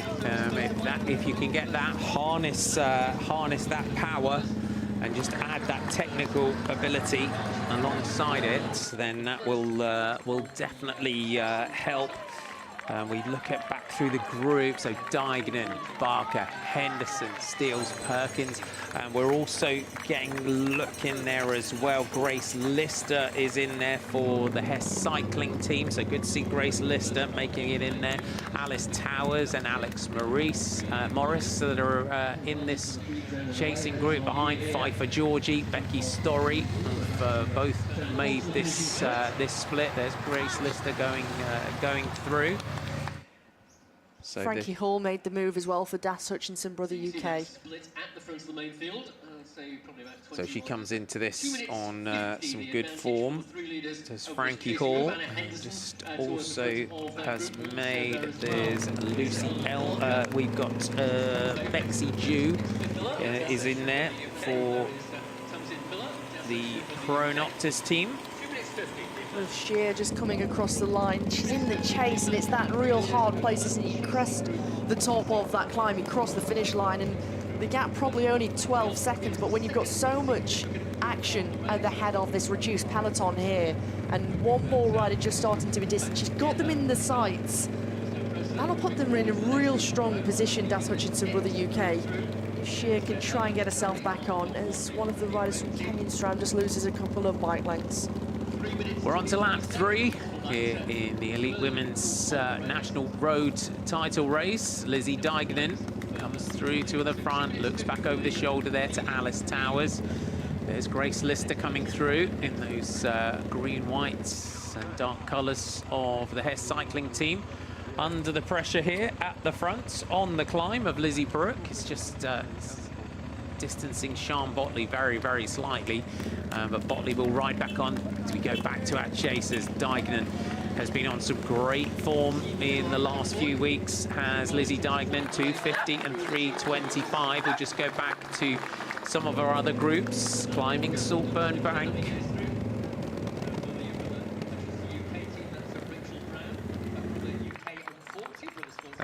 Good to see, and you wouldn't expect anything other from Pfeiffer Georgie to make sure that she's in this split. And the rider there wearing number 91 did make it into one of our early moves. Melissa Denman of Stolen Goat. So those groups just getting tailed off very slightly. Good to see Alice Towers, though, being racing attentive here for Canyon Schramm in second wheel. Can they get this group organised? Lizzie Digner just trying to get them organised here. This group. Perkins goes. Flora Perkins launches the attack, and Anna Henderson goes with her. Flora Perkins, such a talent, this young rider from Phoenix de Koning. Really started to make an impact last year when she was with the development team, making it into the world tour setup. They can't get, it's a big group to try and get organised. Frankie Hall just moving up on your left there in the purple and greeny colours here of Das Hutchinson Brother UK. They're not going to get this organised here, this group. Too many toppers in there, as they would say in Belgium. Too many hitters in this chasing group. So just looking back there, who's made it? Jess Finney is in there for Dolcini O'Shea. It's a good move for her, but it might allow Alex Morris to just ride back on to the group. And Ruth Shear's doing a good job here to get back in for Das Hutchinson Brother UK. She's got, what, 10 bike lengths before she'll make it back into this group, so the fact that there's a little lull in the action plays into the hands of Ruth Shear. Number 22 there, that's Alex Morris, who got her professional contract after winning the Zwift Academy. Great to see that she's gone from strength to strength too. There she is on the Canyon bike. Oh, there's two in shot, the white Canyon bike. Yeah. Alex Morris, winner of the Guildford Crit last year. That's next week. It's her home race. Alex Morris. Millie Cousins looking fairly relaxed at the back of the group. Strength in numbers in here with 3 for Phoenix de Koning. 2:38 and 3:25 is the gap. Flora Perkins just floating off the front here. Flora Perkins. This is what they've got to be careful of, is letting Flora Perkins float away this group. She's already opening a gap. And you just saw a bit of a tentative little move there from, is it Becky Story just coming out of the group? Lizzie Dignan straight on her. Flora Perkins, that star signifies she's also an under 23 rider. And I was the other week in one of the races that Flora was racing in, and I made a comparison in commentary that how tactically astute Flora Perkins was, and I drew the comparison to Pfeiffer Georgie, and I got a message from Pfeiffer's dad Peter, who let me know that he coached Flora through into Phoenix de Koning, which was, well, why are you seeing that? And we talk about the tactical brilliance of Pfeiffer Georgie, and she has, it seemed that from, you know, I remember at Winchester Criterium when I first saw her rock up, take a couple of, you know, took her age group title, took the elite title as well, but she's always been so tactically brilliant, and that's what that racecraft that Flora Perkins has as well. Yeah, and she's tactically astute, and I think you only have to see the way in which she's performed over this season alone, and the results that she's had. You know, she's been right up there, and she's also a rider that you can't underestimate come a finish line, because to me she's like a little pocket rocket, and particularly on a finish like today, I think it really suits her well. And you look at the final stage of the Lloyds Bank Tour of Britain Women, it was a short stage, 99 kilometers long, but it was incredibly difficult, very demanding. You had these short, steep climbs, very little time for any respite or recovery, and she finished 7th on the stage, which was excellent for her. But then on a day previous, when you're on flatter terrain in the Cheshire lanes, finishing into Warrington, she's 5th in the bunch sprint against some of the best sprinters in the world. And so she's very versatile, and I think to be able to have that ability to be able to perform across different terrains is a real telltale sign. And the fact that she must look at this course and think, do you know what, it actually really suits me as a rider, but I'm still going to try something. I'm not going to just rely on what might happen at the finish. No, I'm going to try and keep the cohesion going in this group. I'm going to try and attack. And Phoenix de Koning have clearly come into this with a strong game plan, because they've never been without Millie Cousins or Sophie Wright or Flora Perkins up towards the front. And now they're just rolling those two riders off the front in those navy blue jerseys. And look at this. This is like a two-up team time trial. Millie Cousins and Sophie Wright just rolling off the front. The Phoenix de Koning riders, after Flora Perkins attacking, just stealthy little moves off the front for the Phoenix de Koning riders. And you see that Anna Henderson is the rider that is taking up the chase. And what we're kind of seeing here at the moment in this group, Hannah, is such a big group as we go back up to the front. And Lizzie Brooke, unfortunately, just getting distanced off the back of our breakaway again. This group, it's so difficult to get a group like this working cohesively. Of course it is. And you've got this select group, I don't imagine, unless something where the pace totally goes out of this group and there's a real lull in the action, I don't imagine that any of the riders are going to be able to get back into contention of this select. We can call it the reduced peloton, I think, Marty. And so, you know, there is that tactical feeling within this group here. It's cagey. No one's really wanting to take it on. Everybody's really wanting to save as much as possible. They're looking towards perhaps the final lap and a half of the race, and it is tactical. It is very cagey. So I think we're going to go through a part in the race where it ebbs and flows. We're going to see riders who are wanting to attack, and then it'll come back together. Then another rider will counter-attack, and you take a look at the pace here. Whilst, you know, Phoenix de Koning, they are very attentive up towards the front. Big group coming back to them as well. So after Saltburn Bank, that group going clear are all riding their way back up towards them. Look at that. Sophie Wright just rolling clear, so that group swells in numbers yet again. But only due to the fact you've had this lull in action where the pace is completely gone from that group. So now you've got riders, and as I said before, you know, it's only going to happen if you have a lull in the action. And now Monica Greenwood has got herself back into this group, having been on the back foot, been chasing, and she's decided, you know what, I'm going to get myself up the road. I'm going to get a gap for myself. And if you want to come with me, come with me. If not, I'm going to let the race come back to me, and I'm going to, now I've had that second chance, that second opportunity, I'm going to go off the front. And 1 hour and 37 minutes of racing, 74 kilometers remaining.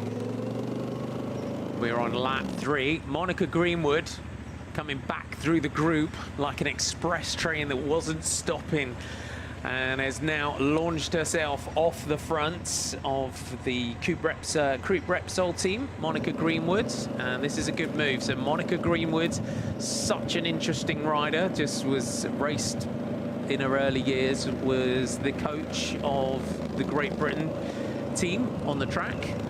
Decided that she was going to have one last swing of the bat and turning pro, and took multiple wins in Belgium last season, and had a good early season. Had a bit of a crash early on in the year as well that she's come back from, but this is a move now for Greenwood. As you said, you did exactly the right thing. You want to give yourself as much drift room. If you've seen that you're maybe on the back foot a little bit on Saltburn Bank, give yourself some drift room. Let that race again come back to you.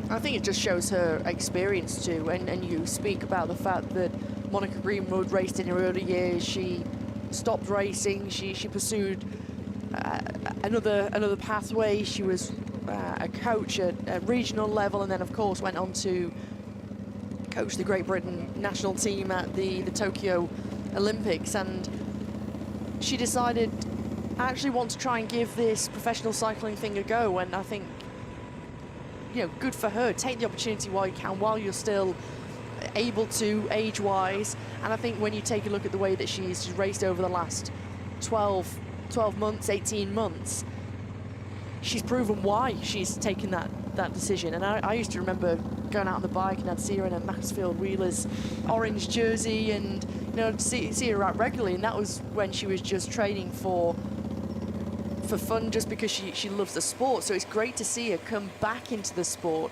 And I think that's only due to the fact that we have this opportunity now as the sport has continued to grow, and particularly in the last 5 years, that you can make a profession from it. You can indeed. 35 now, Monica Greenwood with the Coupe Repsol team, formerly the High Tech Products team. If you're new to women's cycling, one of the real historic teams of the women's pro peloton is this team from Norway. And Monica Greenwood has built a good advantage, and you can see Danny Watkinson getting back in there in the pink and blue of Jaden Vive-Lavella Glasden. Good to see her getting back in there. So multiple riders that have got themselves back into the group. Maddie Leach has got in there. Also making her way back in was one of the riders who was doing a lot of work early on, and that's Charlotte Deacon of the Peterborough Cycle Hub. So she's managed to be one of those riders who's come across in that group too, Marty. Yeah, but keep an eye out for her now as the day goes on. Monica Greenwood is into the rhythm now off the front. And if you talk about a rider, danger rider to give a long range attack, this is one name. We had a star by Monica Greenwood earlier on in the day. We go back up to our 3 leaders: Miriam Jessett, Lizzie Brooke and Sian Botley. If you're just joining us for the first time today, welcome aboard. It's the 2024 Lloyds Bank National Road Championships here in Saltburn-by-the-Sea. 130 kilometres, 5 laps of this 26-kilometre circuit. Our breakaway group kicked off by Miriam Jessett there of the Loughborough Lightning, Sian Botley of Das Hutchinson Brother UK, and then joined with her Lizzie Brooke of Pro Noctis, 200 Degree Coffee, Hargreaves Contracting, and they've built gap. They've built a considerable advantage today, over 3 minutes. At various times it is yo-yoing a little bit, as you would expect with attacks and chases from behind. Monica Greenwood in the gap here for the Coupe Repsol team, and just really powering on now is Monica Greenwood. This is a great opportunity for Monica Greenwood to try and just build some advantage now over this chasing group. Megan Anderson's made it back in here for the team of Boom Pods. And we'll go round and to the line this time and start lap 4, 2:54 to Greenwood, 3:15 to the chasers. So our breakaway group is still holding a decent advantage here. They are, and as I said before, it's a strong trio.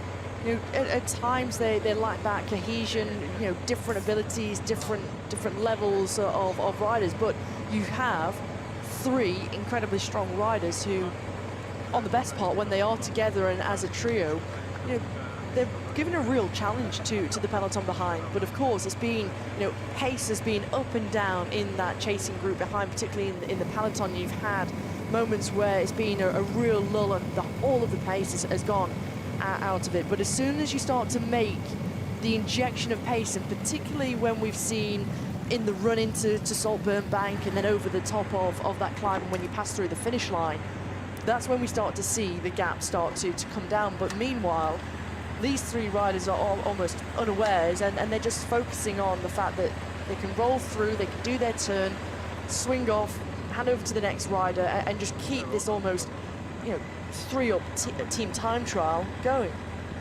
Oh, well, and it's the Loughborough Lightning rider on the back. As we said, she kicked things off today, and we'll get some gaps. But the way Monica Greenwood, that was straight out of that was like Tactics 101, wasn't it? That was like page 10 of the tactics book. I'm going to just get back on, and I'm going to go over the top like a Ferrari. And that's exactly what she's done here. That's what she's... The thing about Monica... Ferrari, and turned herself into a diesel engine now, and now she's right on it. But the thing about Monica is that she's in this position where she was, for so long, as we said, the British coach. And it must now be nice for Monica to when she gets a win or does a big performance. You just give yourself that cheeky wink, wouldn't you, to yourself, and go, see, told you that's what everyone needed to do. Absolutely, and I think for Monica Greenwood, when you take a look at her professional palmarès, she's never won a professional race during her career, but you take a look at what she's done, and particularly at the start of the season, you know, she really took everyone by surprise over in Spain in Almeria, where she was in a breakaway for over 100 kilometers.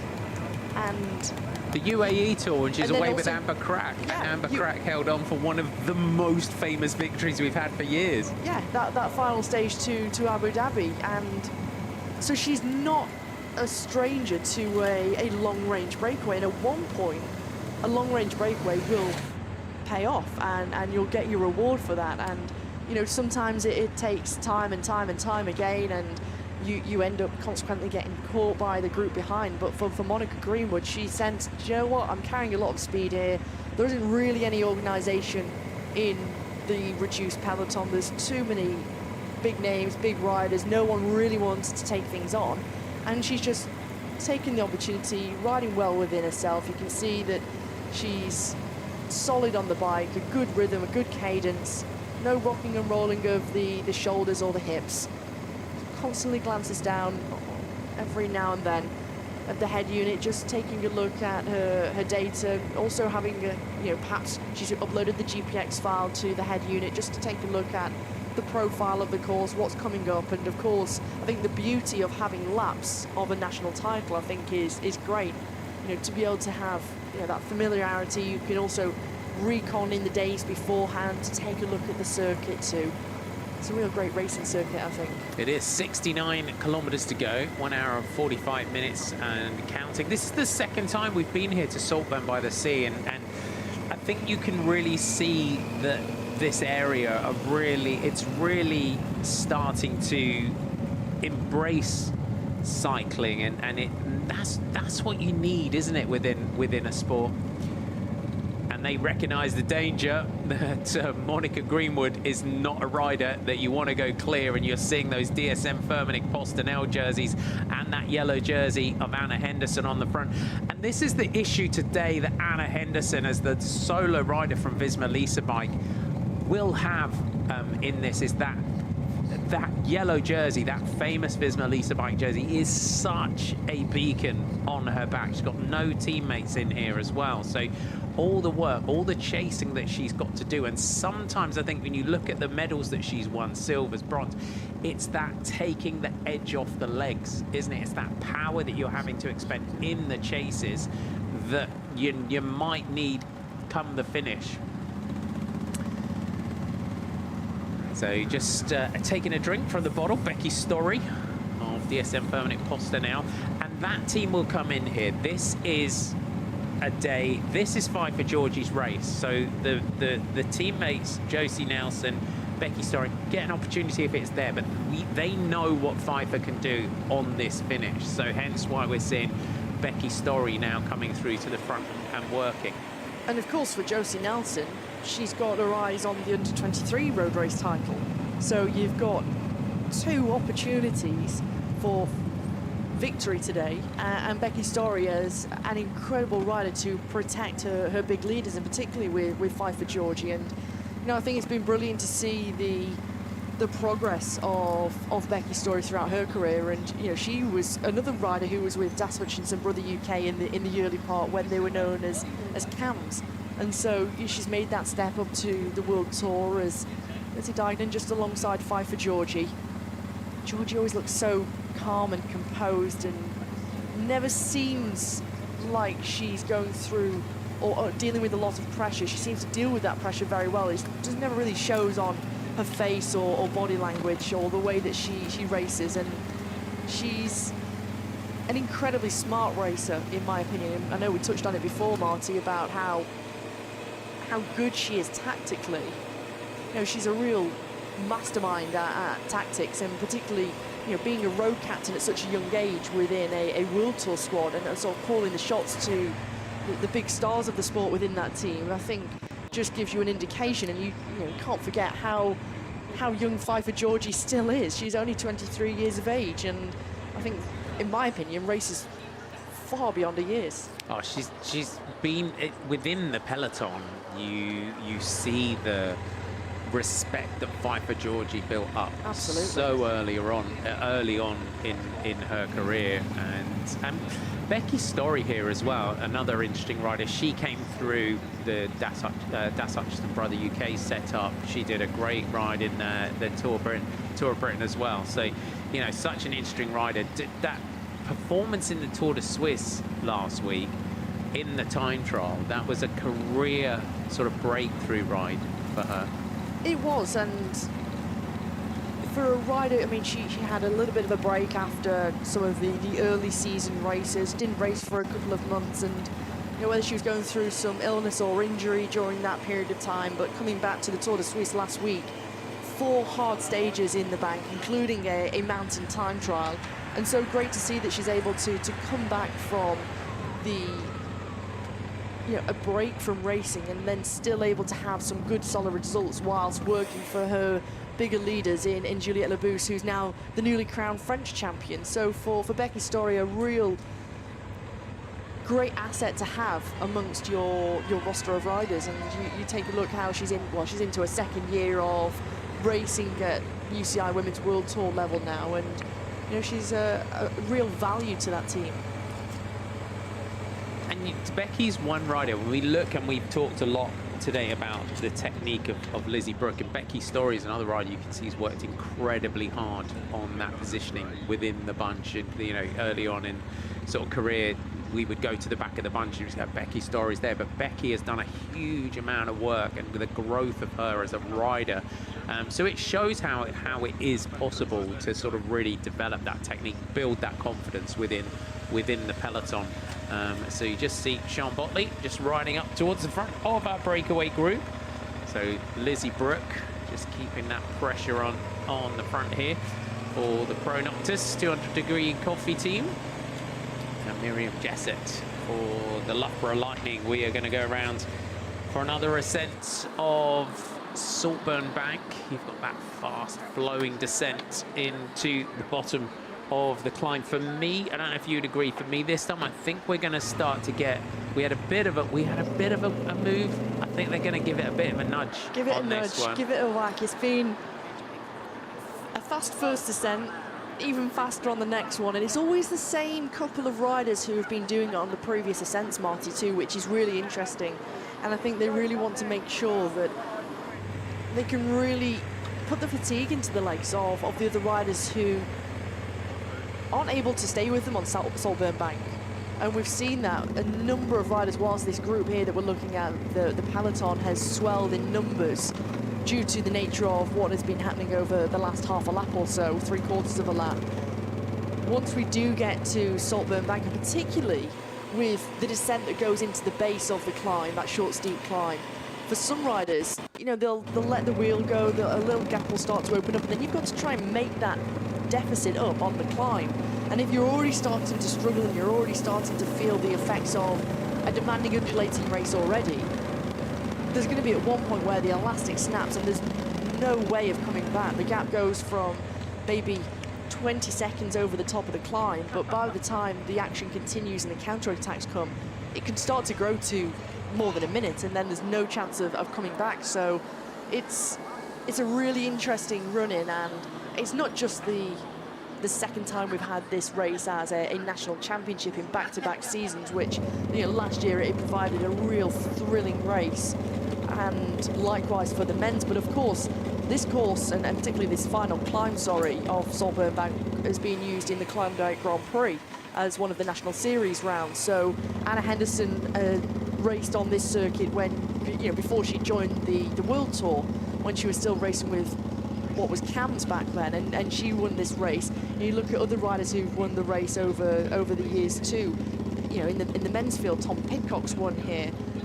You've had Rory Townsend who's won the race. So for some riders who race domestically and often, and have, you know, been over the last sort of 5-6 years or so, they'll know this climb and they'll know the attributes and how you have to really tackle this kind of ascent.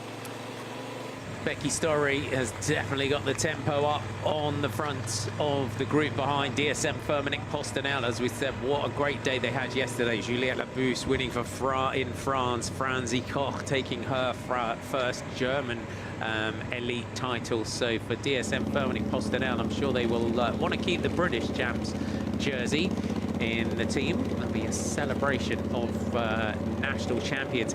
It is worth pointing out as well, if you weren't with us earlier on, that there is a race within a race. We have our under-23 championship title race here today, Josie Nelson. When the riders' names pop up on your screen, when they've got a little star by them, it means they are an under-23. So we have our U23 championship title race today. Ailey Shaw, another rider who's in there with the under-23 title in mind. Arwen Roberts, Alice Towers. Arwen is in there. She's part of the Canyon SRAM Generation team as well. So young Welsh riders. This is Danny Watkinson of the Jaden V. Labella Glasden team, not one of our under-23s. Danny Watkinson. I always give her a little shout out, as you said, former rugby player. Has really made a great impact on cycling since she turned pro. But looking around this group and looking how they've been riding, you've got to say Josie Nelson, Alice Towers, Flora Perkins, Maddie Leach we saw getting back in there. She was one rider that did get caught on the wrong side of the split the previous lap. So when we go down to Saltburn Bank this time, there are going to be many riders that when the moves come and the power goes down on the front, as we do expect, that you've got to be in position. Easier said than done sometimes. The tempo being set now by Becky Storey. We know that she can do this, and you just see the other two DSM Firmenich riders, Josie Nelson and Pfeiffer Georgie, just a little bit further back. Emma Jeffers not far away from the Liverlula Jayco team. What a season Emma Jeffers is having. And that Liverlula Jayco development team rider, she has that incredible turn of speed and power. If Jeffers can keep herself in a position to challenge for this title, she could potentially go away with two stripy jerseys in the suitcase after this one, after taking that Criterium title on Friday night. You just see her about 10 riders back from the front of our peloton. Back to our leaders. Sean Botley, Lizzie Brooke and Miriam Jessett still together. Our trio, we are expecting everything to really start kicking off behind. Had it on Saltburn Bank. The group was just too cumbersome, just too big. As we drop into the descents, those DSM Firmenich jerseys up towards the front.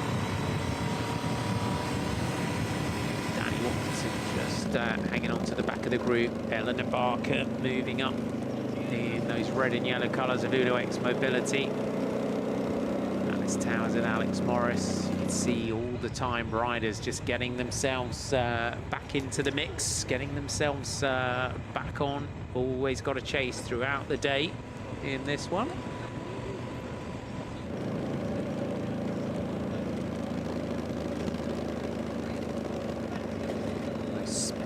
Racing jerseys coming through as well. They started today with Jess Robertson, Katie Scott.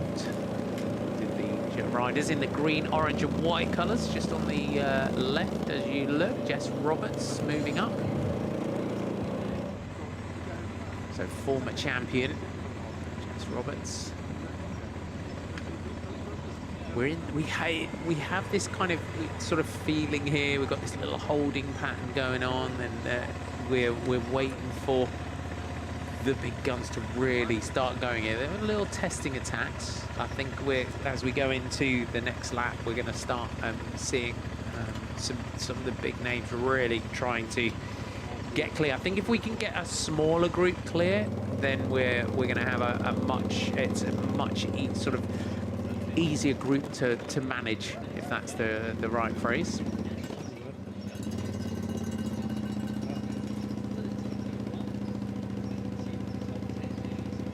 Setting a great tempo. Georgie and Nelson moving up.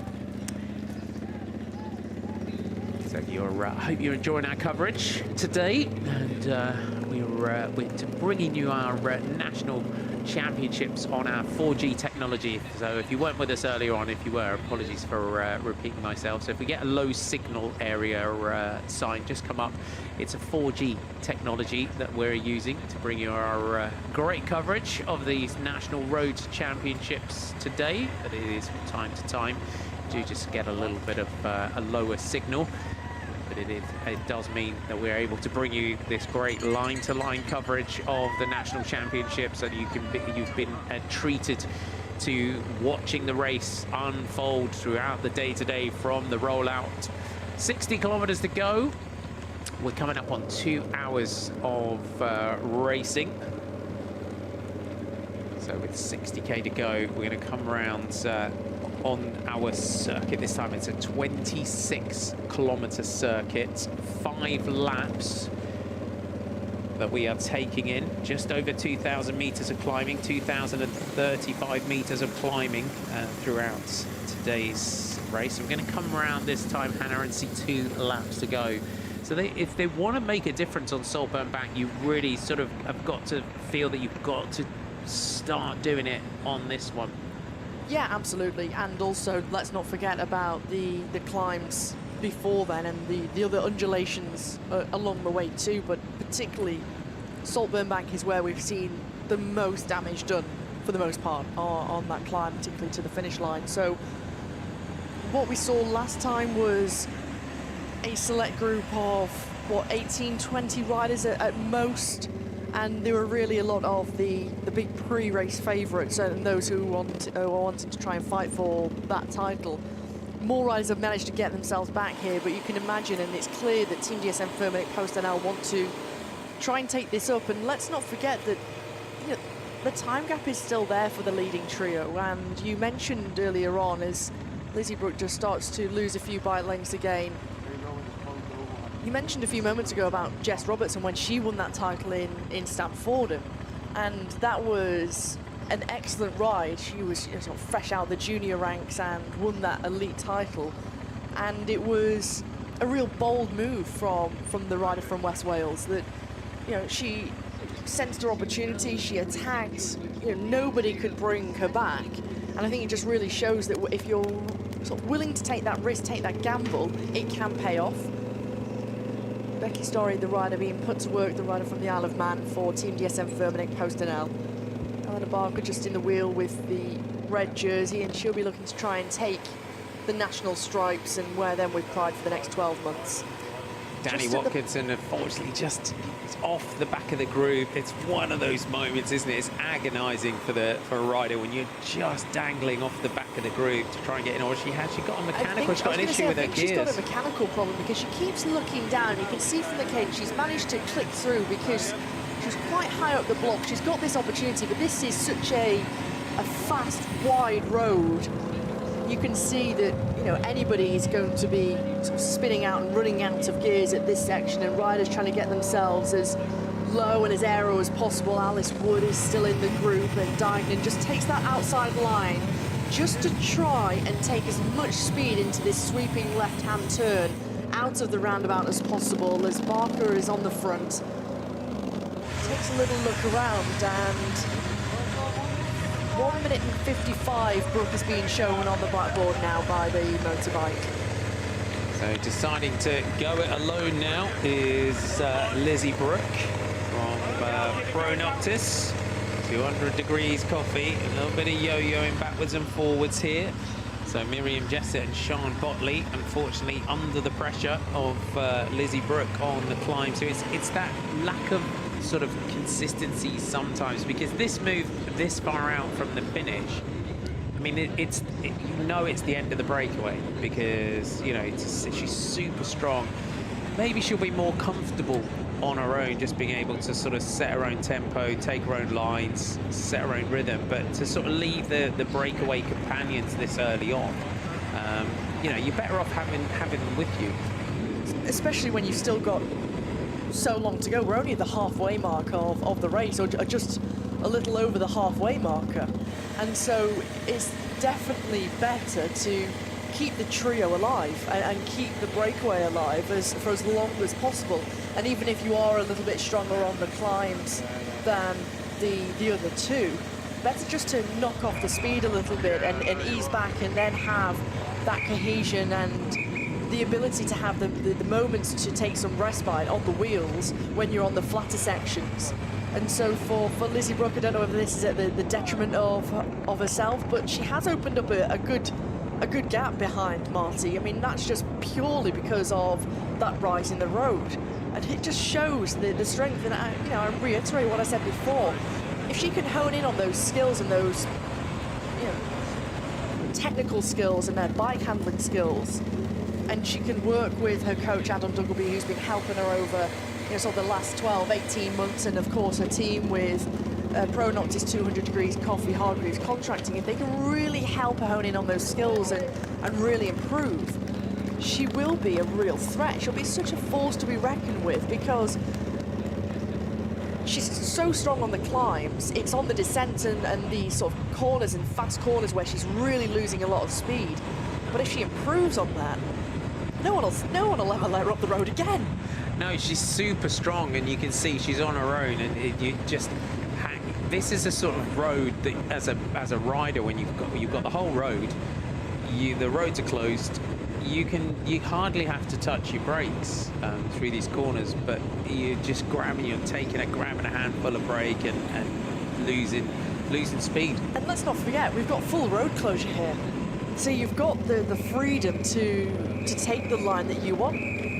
Yeah, Lauren, which is wonderful. Yeah, it's great to see Lauren Dixon on the front here for the Edinburgh Road Club. That red jersey.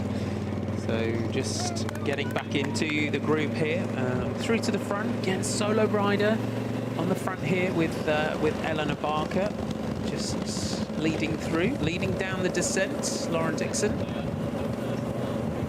Barker, Dignan, Henderson, Claire Steele's all up towards the front, very attentive as we run down. You can, on these sort of long descents, you can see the sea in the distance. You know where when the climb is coming. Alice Wood going through towards the front. Great descender is Alice Wood, the former champion. And the descending prowess of the World Tour riders, the likes of Lizzie Dignan, the descending skill of Alice Wood, who started off in mountain biking, and she's always been a rider that has got such great ability on the descents as Alice Wood. But like you said, Hannah, if Lizzie Brooks here, if she comes, as we've said, was a successful triathlete, many wins around the world, crossed over into cycling, signing with this Pro Noctis 200 degree coffee team. Just taking in the descent, and the Saltburn bank is about to start. Anna Henderson in the centre in the yellow of his Melissa bike. They will see 2 laps ago when they come through this time, so expect some fireworks. Here come Phoenix de Koenig up towards the front. We saw multiple attacks from them after Saltburn bank on the previous lap. Millie Cousins, Sophie Wright and Flora Perkins, 56 kilometres to go. And we are getting in towards that point in the race where we really expect everything to really come alive. Lizzie Brooke on the climb. We just saw Sean Botley in the background trying to come back. And you're looking on the climb here for that sort of shallower line through these hairpins if you can. Sean Botley just trying to get back up here to Lizzie Brooke. They've used that descent to perfection there to run back up towards Lizzie Brooke.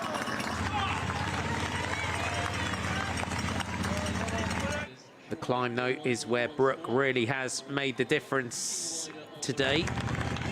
And you can see in the background just stretching that gap out again to Sean Botley. We'll see what the chase behind from the Peloton, what that's done to the gap this time. Here they go, Alice Wood throwing it down through the corners. One of the best descenders that you will have in a Peloton. The way that she's able to throw the bike around it and hit the line, and she can carry so much speed into the base of this climb, which use that free speed. don't make things, you know, harder. You take a look at just from the pure speed that Wood has taken down this descent. 4 riders up towards the front. Story's there. 5 for Georgie. Jess Roberts Henderson coming in the through. yellow, just on the right-hand side, and she's carried a lot of speed on that inside line there, Henderson. As Lizzie Brooke will come up to the finish line, see 2 laps remaining. So 5 for Georgie, up towards the front. Alice Wood carrying all of that speed in towards the finish. Eleanor Barker in the red and yellow colours of Uno X, just making a move on the right of your picture as you look at it. Lizzie Dignan for the Lidl Trek team. You see riders in the background really having to dig in on this climb. Claire Steels of Movistar. Emma Jeffers moving through for Livalula Jayco. Millie Cousins keeping herself up there. Alice Towers. Frankie Hall is doing a phenomenal ride here today. So impressive. Dignan, little shake of the head. Little discussion there, you can see. Her father just there, I think in the background, a little bit of discussion. Didn't quite catch a real glimpse, but definitely communication of what's the time gap, what's going on up ahead. Dignan pedaling through on the front here. Just see Amy Gordon on the outside, just trying to get back up. The Canyon SRAM rider, Alice Towers, moves through. Former winner, 2 laps to go this time. 1 minute and 5 seconds. 1 minute. Becky Story starting to struggle after all the work she's been doing. April Tacey just crossing the line there for Team Coop.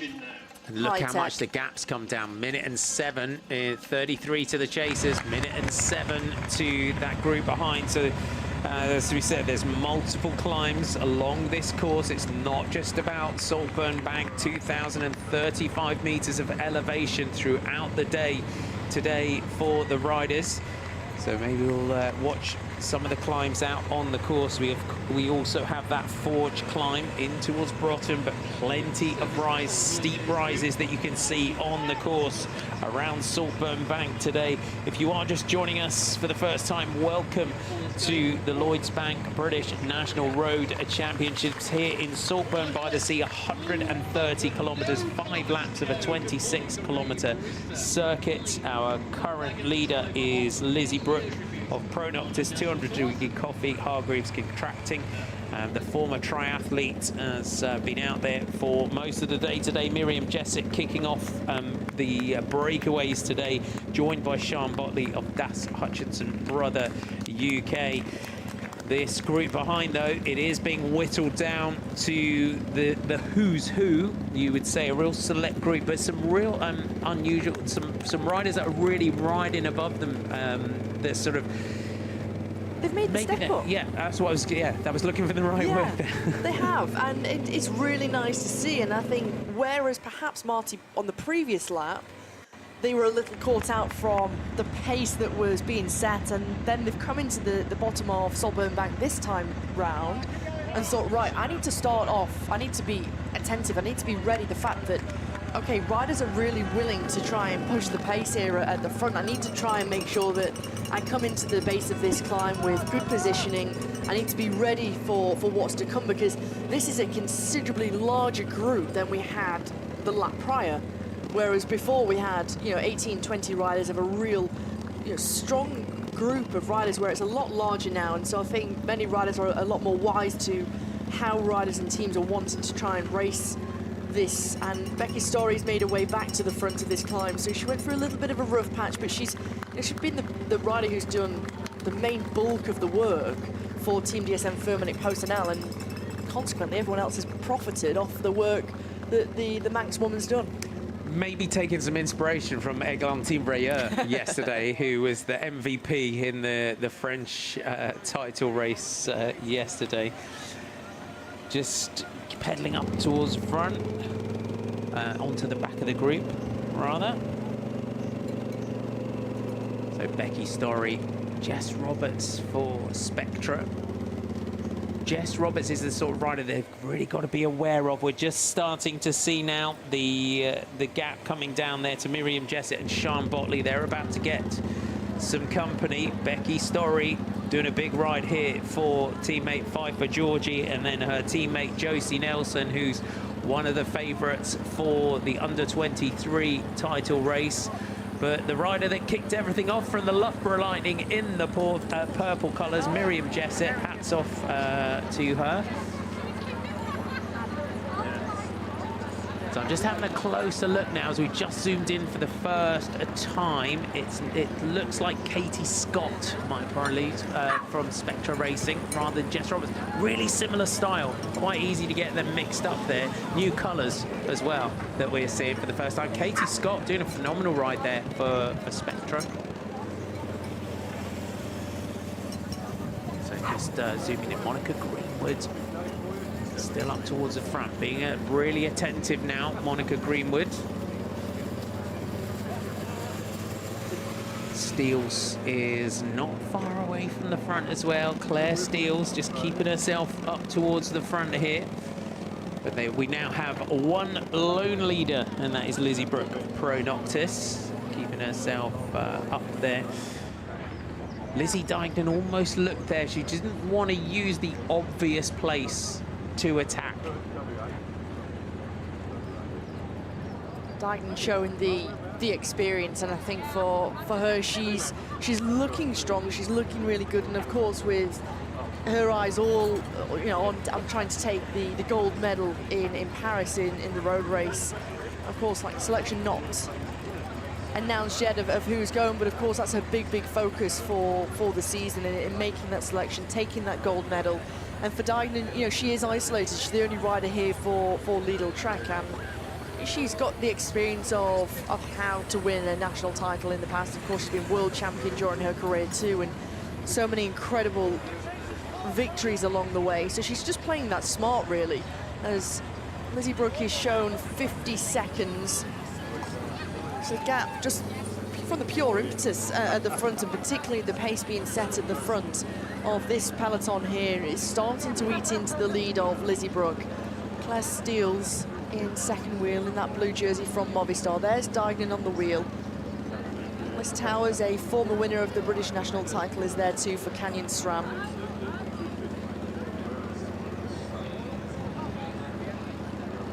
Team DSM Firmenich Postenal in these teal blue colours with the orange stripe and the white jersey.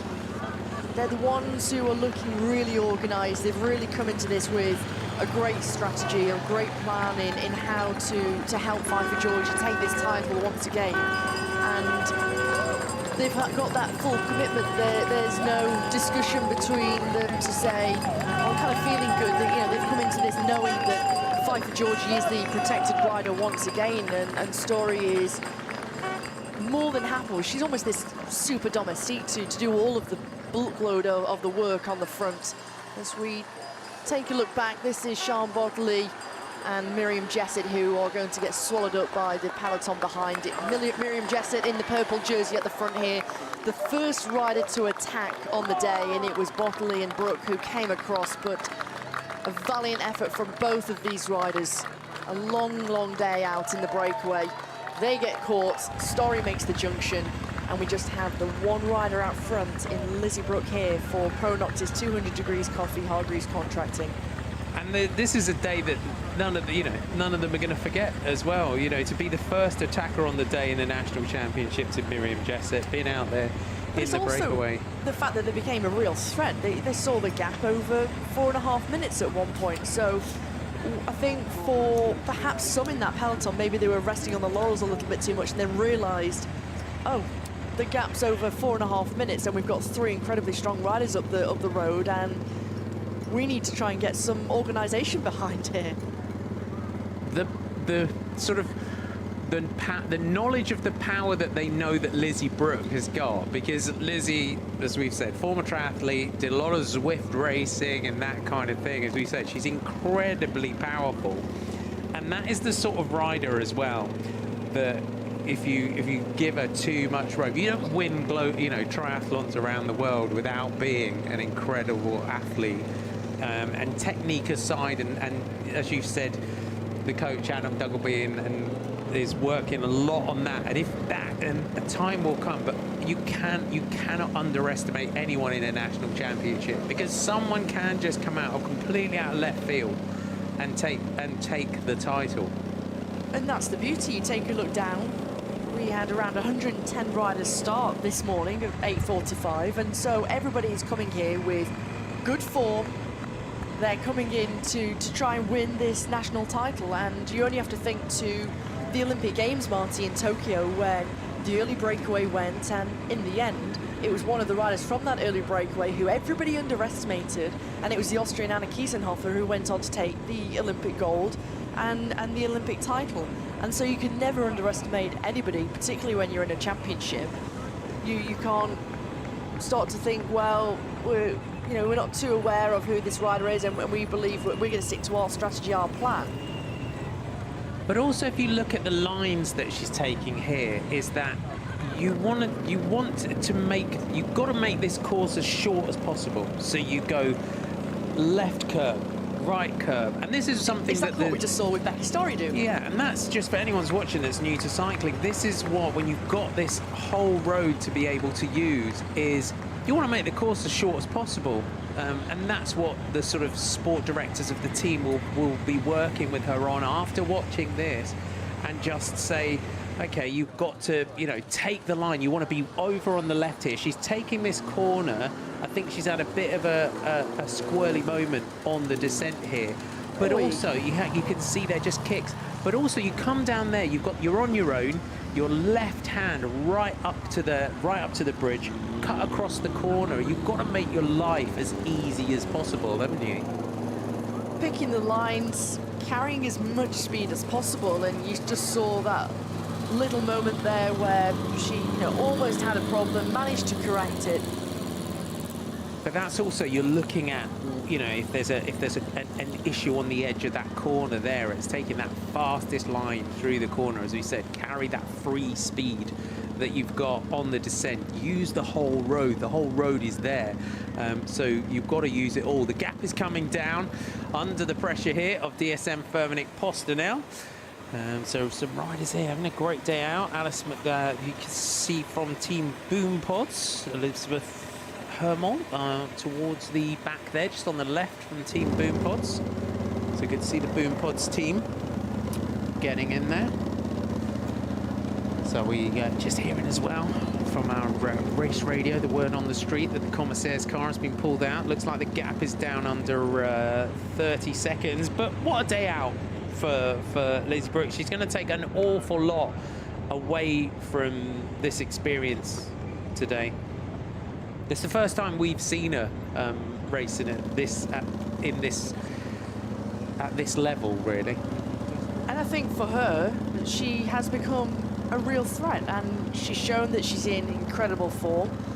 And it's not to say if she does get caught by the peloton in the next sort of 5-10 kilometers or so, Marty, that she doesn't stay within the peloton because of her sheer strength and power. And if a move starts to go again on one of the hard climbs, that's not to say she can't follow again. And I really feel like just because she might be caught soon, that she's not going to have anything left in the tank. I really think that she still has the power. She gets shown the blackboard again. 36 seconds. Katie Scott in the green and orange there for Spectra Racing. Another rider that mixes road and cyclocross, great cyclocross rider. There you have it, 32 seconds is the gap from Lizzie Brooke to those chasers behind. Katie Scott, another one of those riders who's come through the Das Hutchinson Brother UK team, formerly as it was at Cams Basso and Cams Tifosi back then. Seeing it more and more often that riders are combining those multiple disciplines, particularly with what Spectra Racing offer on their program, and then the varying options and disciplines you can do. She's having a great race, the rider sitting in fourth wheel, just following the wheel of Lizzie Deignan. Yeah, I mean, we talk about riders that's stepped up. There was a really good word to use. The way Katie Scott's riding here for Spectra is definitely doing that today was impressive. The last ascent of Saltburn-by. I agree. 41 seconds, Lizzie Brooke is holding over the peloton. What they can't do here as well, and as you said earlier on, Hannah, they're not racing. The riders in a national championship don't race with race radio, so you're relying on the blackboard bike going up and back, aren't you? So what they don't want to do now as well is this gap comes back to 30 seconds, and they think, right, we've got her. And we've seen that happen in the past. You know, in really top-level professional races, never mind just national championships, where the peloton have thought, oh, we've almost got our breakaway back, we can almost ease off a little bit, and the injection of pace happens at the head of the race in the lead, and the gap grows to over a minute again. And so what they can't do is become complacent that they've got this all under control, because until they've got Lizzie Brooke back, anything's possible and anything can happen. And as I said before, she's shown so much strength and she's got so much power, and she's able to, she's almost got this fatigue resistance. She isn't starting to really show any signs of real fatigue or tiring here, Lizzie Brooke. So she's still looking as strong and as good as she was 60, 70 kilometers ago. Yes, just keeping that rhythm, keeping that tempo. It is 1 against 1 here between Becky Story and Lizzie Brooke. We'll see if any other teams decide to assist in the chase. Laura Perkins just out of the saddle on the right. This group. So just also just picking out Nicola Greenwood, another one of our Jaden Vive Lavello riders, towards the back of the group.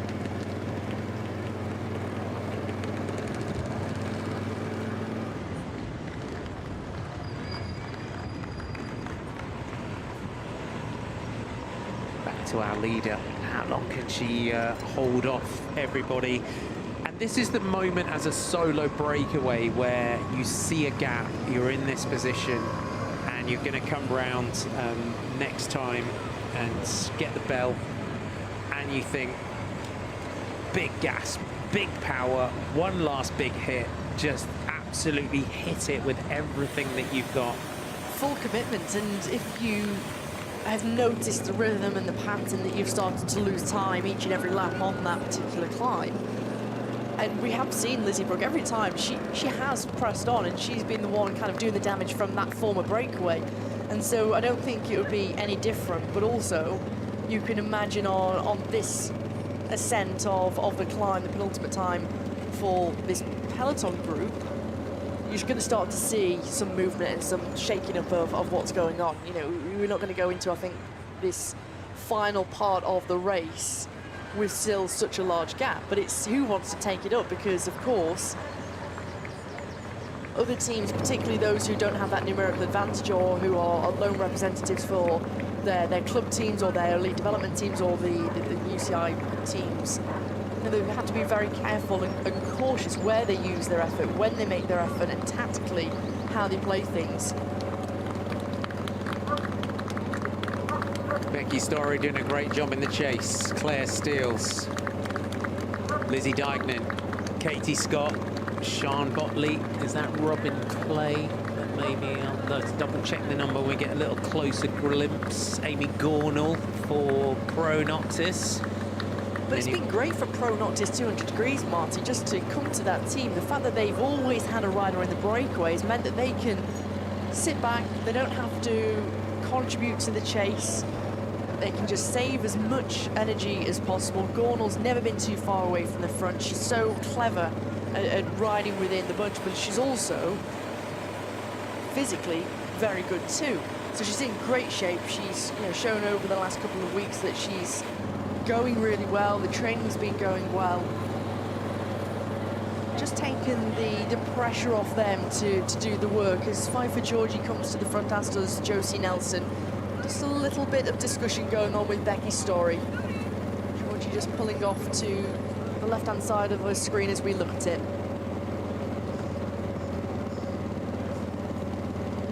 Josie Nelson moving up there. She's had a great season. It's been a great addition into DSM Firmenich Postel this season. 44 kilometers to go. She's still just powering away. Time trialing at the head of the race is Lizzie Brooke.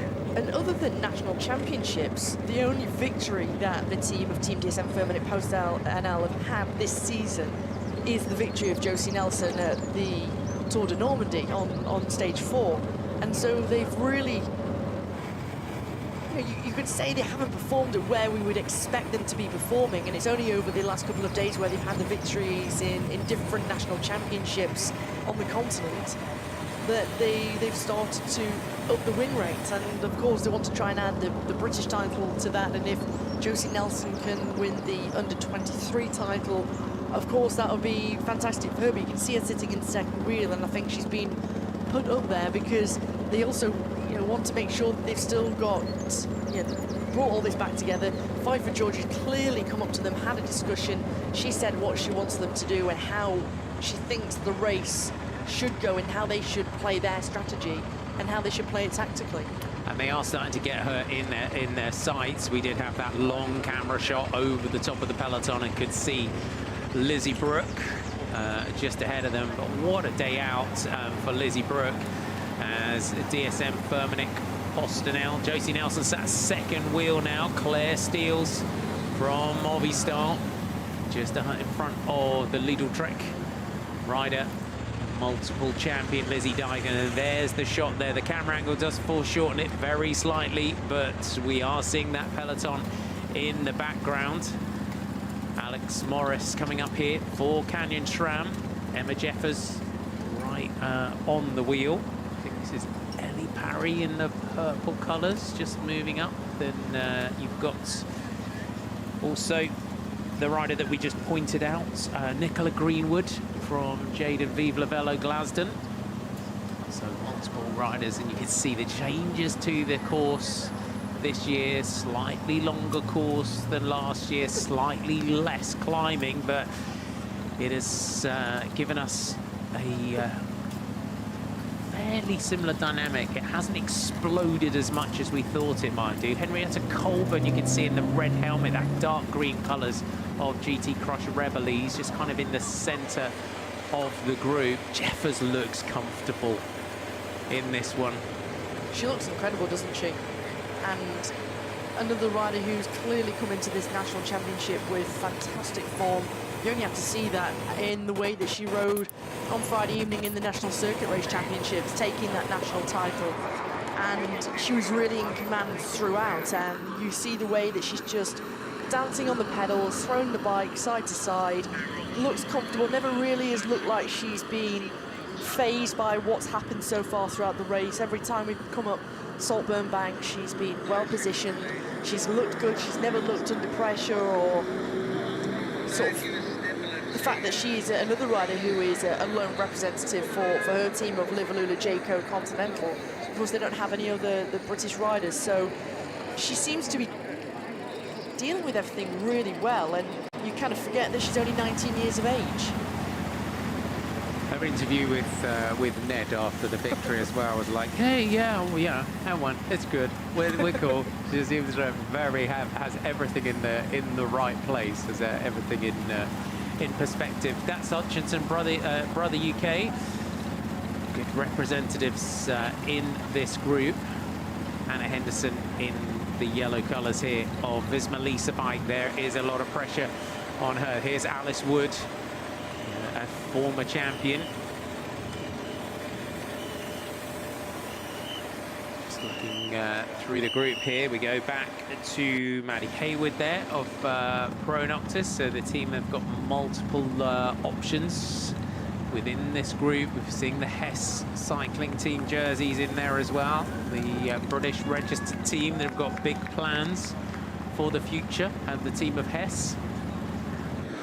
Our apologies, just going through one of our low signal areas out on the course. If you weren't with us earlier on, with the race coverage being brought to you by 4G technology here in Saltburn-by-the-Sea. If you are just joining us, it's a great part of the world. And looking around the area here at the finish, we've got some local cycling clubs, Stockton Wheelers and the Cleveland Wheelers. They're up at Marine Parade near the top of Saltburn Bank. They've got their club gazebos putting on some fun activities for families and youngsters to get involved with.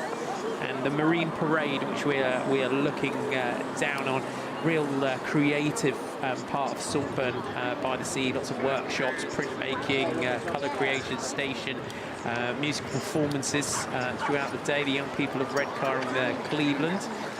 And they've even rolled out the deck chairs with a big screen to watch us. So big shout out to everyone at the bottom of the Saltburn Bank joining our coverage today.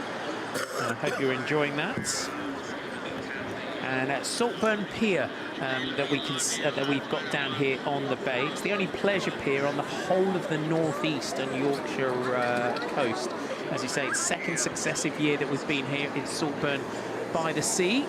And it's becoming a bit of a famous part of cycling now. I think Saltburn Bank and this course is kind of the London 2012 Olympics created Box Hill, made it iconic. There we have it. There's the pier.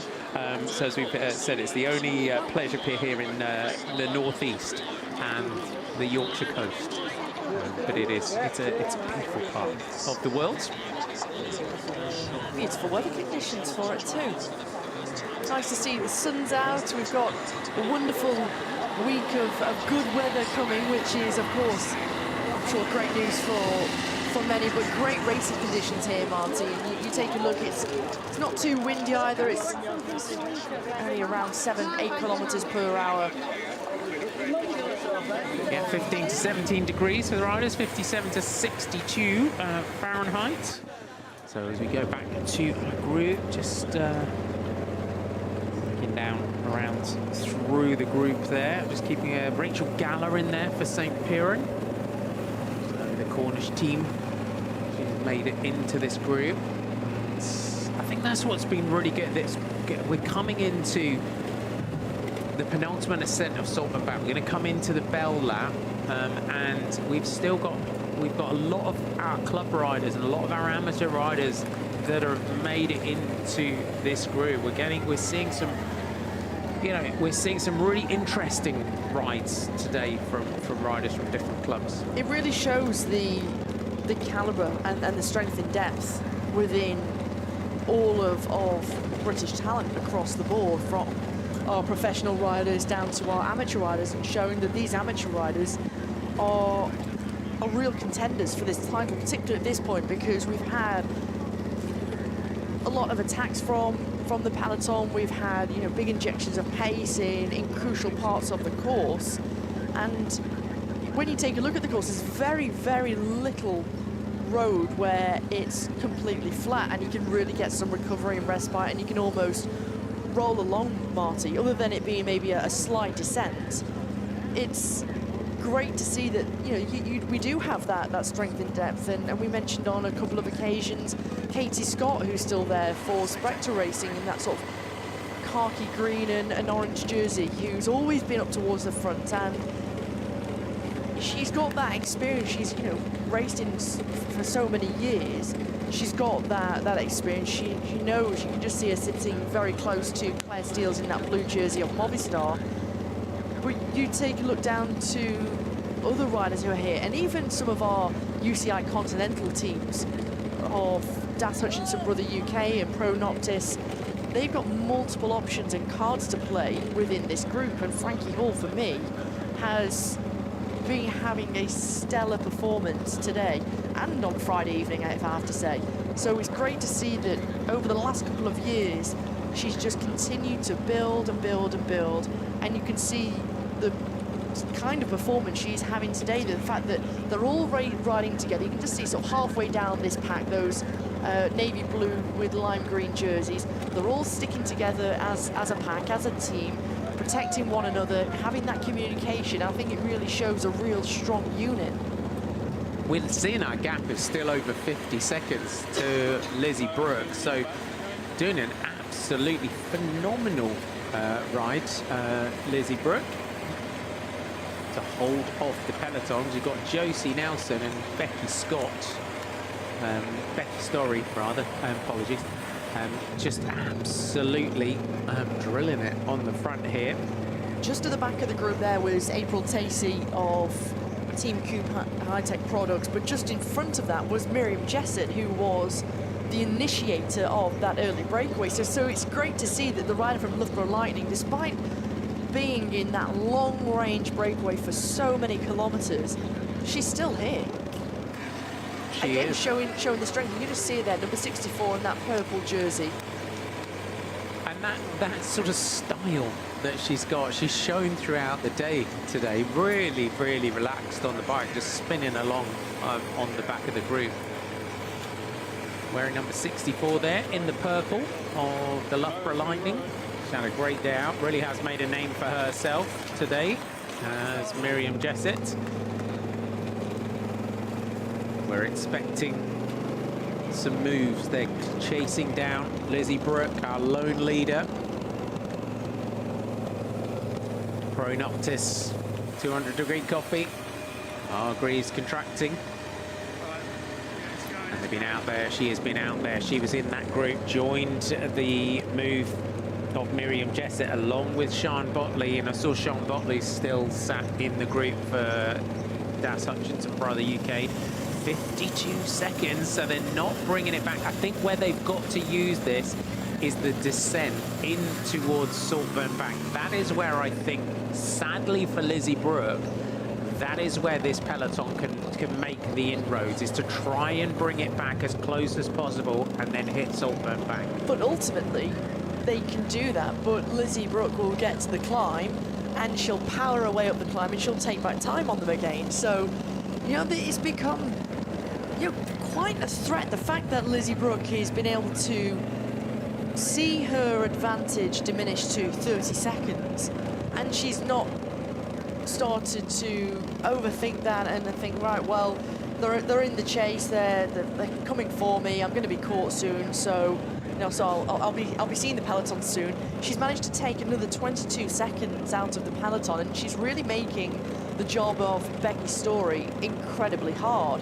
And at some point, if Team DSM Firmenich Personnel lose Becky Story here, and you know, sort of her job is done for the day, and she's completely emptied the tank for Josie Nelson and Pfeiffer Georgie, who does this group look to? You really have to start to look at other teams and say, look, you know, we've done so much work. We need a hand here because this rider's becoming a real threat up the road. And if she's got sort of a minute and a half maybe going into this final lap, she becomes a real danger. She does indeed. How long can she hold them off for? As we said, we've said it throughout the day. Do not underestimate someone who's been a world-class triathlete. Lizzie Brooke, the power, the speed of Lizzie Brooke has shown us today in this national championships.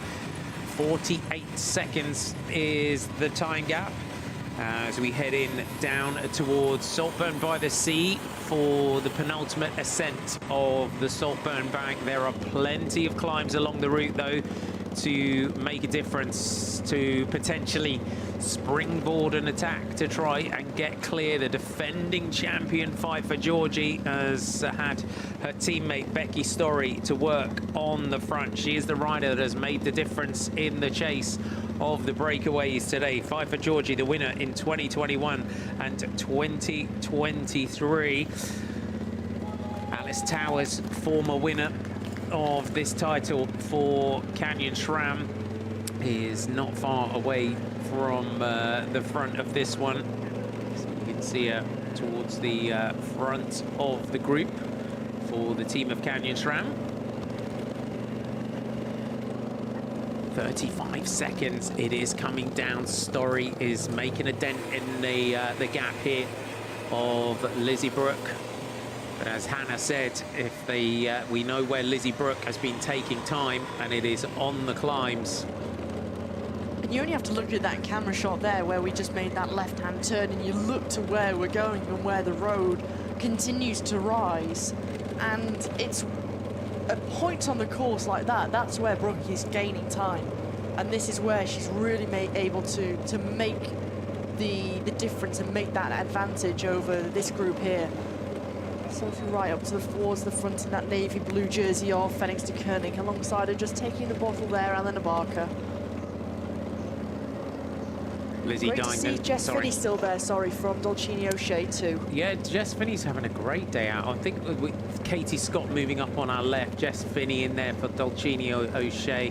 As we've said, you know, we look around the group, we've picked out, you know, many riders today. Danny Watkinson, who we think did look like was having a mechanical. Nicola Greenwood from Jaden Vive Lavello. We picked out Rachel Galler from St. Piran. So there's many riders. See Rachel Galler in the black there, just towards the back of the group in that the St. Piran colours. We've had some great rides as well. Lauren Dixon from Edinburgh Road Club. Just looking out for the Red Edinburgh Road Club there. They've got the chairs out. They've got the barbecue with them. Got the beer cooler and everything along the side. That's what the Belgians and the Dutch do, isn't it? It's what the Brits do as well, Marty, with the setup for the day. They've got a perfect little sun trap. They're protected by the high hedgerows. There was some planning that went into that, wasn't it? Absolutely, absolutely. They've scouted out the best place to watch. It's quiet, right out in the countryside, into the fields. Set up for the day.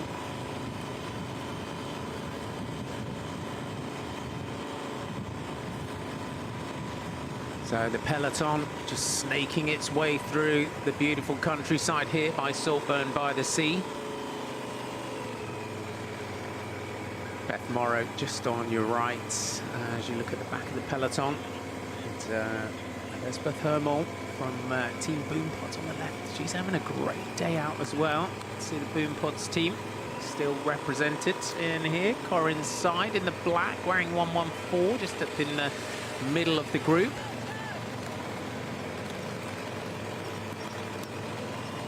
And as we're down here, if you're not familiar, it's worth pointing out as we're down here by Saltburn-by-the-Sea. So Boom Pods, if you're not familiar with the British Boom Pods team and Boom Pods as a sponsor, Boom Pods make headphones, and Boom Pods have headphones that are made from recycled ocean plastic.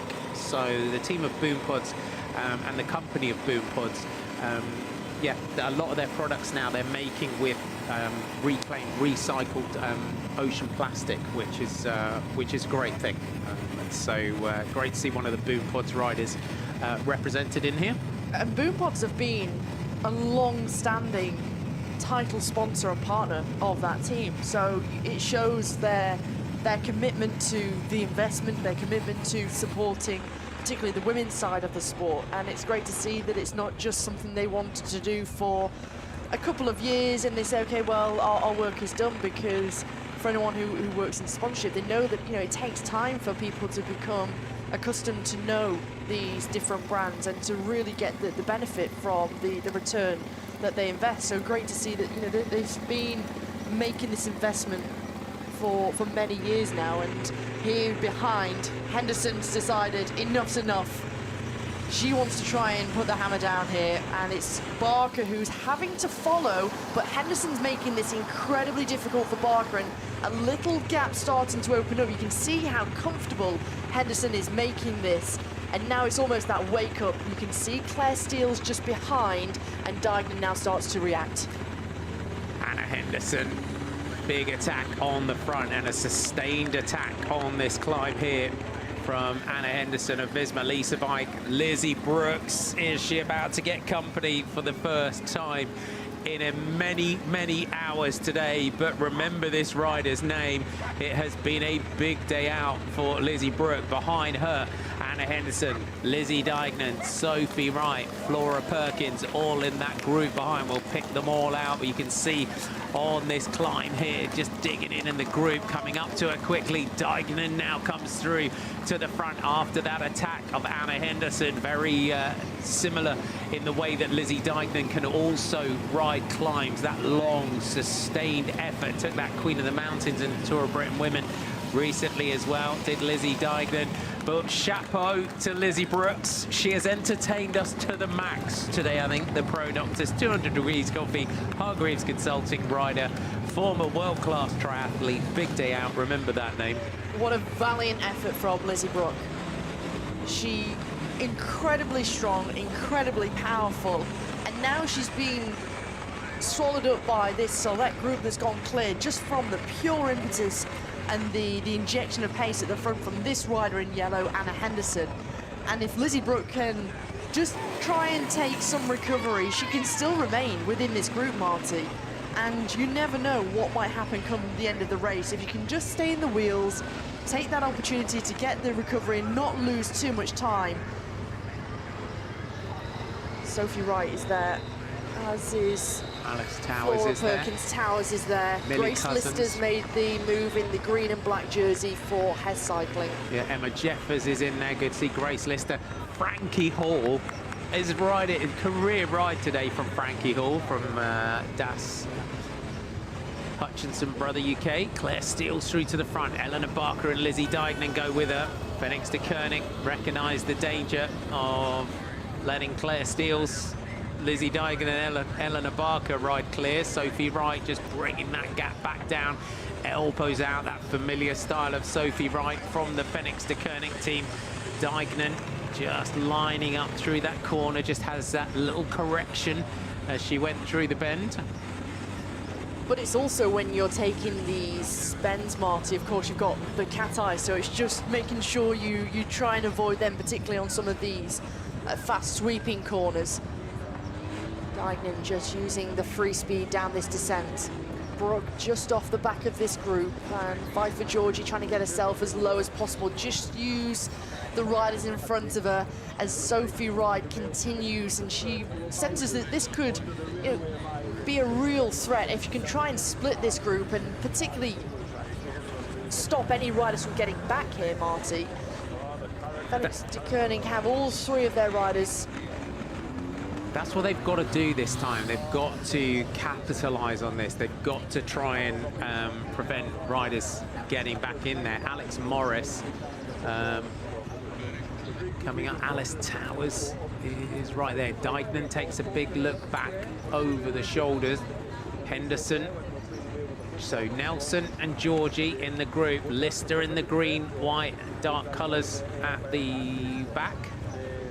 That's Arwen Roberts that's in there rather for Canyon SRAM. I'll just correct myself there. So Alice Towers and Arwen Roberts for Canyon SRAM. She's for the Canyon SRAM generation team, the young Welsh rider. Has had some great stage races down in Spain recently, some big performances in those. Monica Greenwood in there. So we'll just have a look through the group. This is your chasers behind. So Maddie Leach in this group behind. Alex Morris is on the front for Canyon SRAM. Lucy Harris in that group too, who was one of our early chasers to the trio who were away. Shame for Maddie Leach because she's shown some really good form over the last couple of weeks. She's been caught out for Life Plus Wahoo on the back foot into this chasing group behind. Alice Woods in that group too for Human Powered Health. But Eleanor Barker leading down the descent. Alice Towers, it looked like, was attentive through towards the front. They sweep round by the beach, round by the seafront. Eleanor Barker's going to lead into the climb. We're expecting some big moves on Saltburn Bank this time. This is the penultimate time up the climb, so expect some big moves. That big attack by Anna Henderson, bringing that gap down to Lizzie Brooke ahead as they go into the climb. It's Eleanor Barker on the front. We take the steep hairpins. Claire Steele comes with speed around the outside for Movistar. Henderson goes up through the inside. Steele's on the outside. Deignan now out of the saddle. Claire Steele just comes through the hairpins, attacking from far back down through the group. Claire Steele is taking Lizzie Deignan with her. Henderson is right there. Pfeiffer Georgie really gritting the teeth to stay with that little gap there. Look at Eleanor Barker there digging in for Uno X. Just hanging on to the back of that group, rocking her shoulders side to side. Frankie Hall and Monica Greenwood, but it's Deignan who's taking it up at the front. Steele follows, as does Flora Perkins. Henderson's there. There's Pfeiffer Georgie. 200 Barker's meters. been distanced. 200 meters from the top of the climb to the finish. Lizzie Deignan takes the opportunity to take a glance back over the shoulder, takes another one. Deignan steals Henderson, Perkins and Georgie with a small gap back to Eleanor Barker, who's trying to bring herself back into the mix with Alice Towers of Canyon SRAM. Henderson comes over the top. Is going to get the bell this time with 1 lap to go. The Visma Lisa bike rider, the winner of the time trial title, multiple medals, but never a winner of the National Road Championships. Nelson and Cousins, it looks like, are trying to come through. Perkins swings out, takes a big glance back through the group just to see who is where. Rocher just off the back of this chasing group behind. Group containing Leach and Wood. Jess Finney coming up here for Dolcini O'Shea. There's Lizzie Brooke, the long-standing breakaways. Pronoctis here on the front in the red jersey. Just flick the elbow. There goes Wood past the cameras. Lauren Dixon on the front for Edinburgh Road Club. Car inside in the black jersey. Deignan looking across at Claire Steels. She came with so much speed on Saltburn Bank, Claire Steels, didn't she? It was incredible to see the speed that she was able to carry, and she came from far back, but I think almost took everybody by surprise. And Henderson had started to, inject some pace. She sat back down and then saw this blue train come past her like a steam train, and it quickly had to get out of the saddle. And here goes Deignan on the right-hand side. Deignan attacks. She's decided that this group isn't getting going, and Lizzie Deignan attacking into this descent just to try and get clear, maybe try and motivate the group to start working. She will have this course as well dialed in. She'll know that there's a small rise here and some twists and turns, which is where we know Lizzie Deignan can make the difference if you look at the gaps that she's able to open through the corners.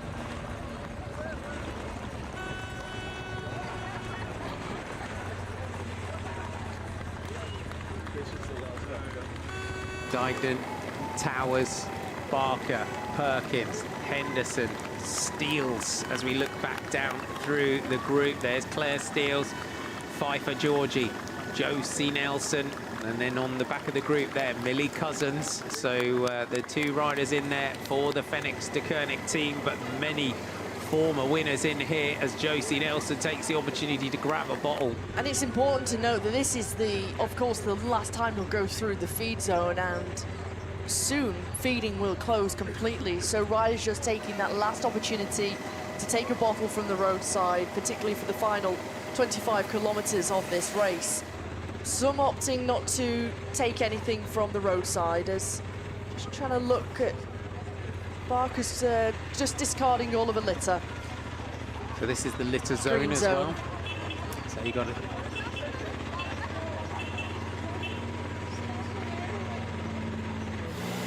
Lizzie Deignan on the front. Towers, Steels, Barker, Georgie moving up. Don't forget, we've got the race within the race. Oh, Claire Steels. Chain off for Claire Steels for the Movistar rider. That's unfortunate for Claire Steels, looking so strong in this race. She's now got a chase on her hands. The rider's just coming up on the inside. Sophie Wright. Claire Steels got to get herself going here. This is taking one potential threat out of this group if they start to work. Barker comes through. Huge shame for Claire Steels at that point. She tried to put it to right immediately. At least she has a couple of riders to help with the chase behind. Let's just take a little look at this replay. It's like she's in the big ring. Does she click it? Yeah, she drops it into the little ring. Pfeiffer Georgie, the defending champion, just trying to help Claire Steels there. Great respect. It just shows the respect that Pfeiffer Georgie has over her competitors and rivals. Yeah, big salute to Pfeiffer Georgie there. That's Pfeiffer to the T. The fact that her first instinct was to put her hand out to try and help Claire Steels get her chain back on. So yes, big respect to the defending champ. We wouldn't expect anything less. She wants to win this title against everyone that is capable of taking this one Frankie Hall on the back here for Das Hutchinson Brother UK. Just Frankie Hall, we've watched her come through Loughborough Lightning, we've watched her in the Tour Series, great criterium rider. On the road, this for Frankie Hall today, it just shows the potential that Frankie Hall has as a rider. I've been mightily impressed with her. Mightily impressed with the way that she's performed now. Dealt with what's gone on during this race. She's protected herself as much as possible, kept herself out of the wind, followed the wheels. She's always been up there. You've seen that communication, but actually not just Frankie Hall, but the whole team of Das Hutchinson Brother UK, the way all of them have been racing. And it's only at this point, this is like the first point that we've seen they have missed a move, and unfortunately this could be the move that stays. So back to our leaders, your makeup of your leading group here. Anna Henderson of Visma, Lisa Mike in the yellow. Let's just have a little replay of this and just talk us through, Hannah. Sometimes for anyone that's new to cycling, when you shift from the big chain ring to the little chain ring, it sometimes just throws itself off. But Pfeiffer Georgie just hand out there from number one. Claire was already on kind of unclipped, but Pfeiffer was just, sometimes you can keep going and ride it back on again. You can, but it depends on if you're quick enough at just catching the chain to get it back on. And I think she was already about to hop off the bike whilst Pfeiffer Georgie was trying to give her a helping hand. It's a huge shame for Claire Steels, but she's clearly showing that good form. She's trying to chase her way back on. She's got Sophie right there, just at the back of number 26, Frankie Hall. It's whether she's going to ask them for a turn. She's got them in the sights now, which will be good news for Claire Steels, and almost just psychologically more than anything, knowing that she's making inroads, she's making a difference, she is getting closer, but it's not the energy that you want to have to use at this point in the race, and I think this is going to take a lot out of her. Hats off to Frankie Hall and Sophie right here. You've got a big favourite in Claire Steels and Frankie Hall coming through to the front, because this but equally they also want to get themselves back in with the championship result. You've got 8 riders who are up the road. You're riding for a top 10 still, and this is huge. Yeah, and Frankie Hall for Das Hutchinson Brother UK, British team, as we said when Alice Towers won the title.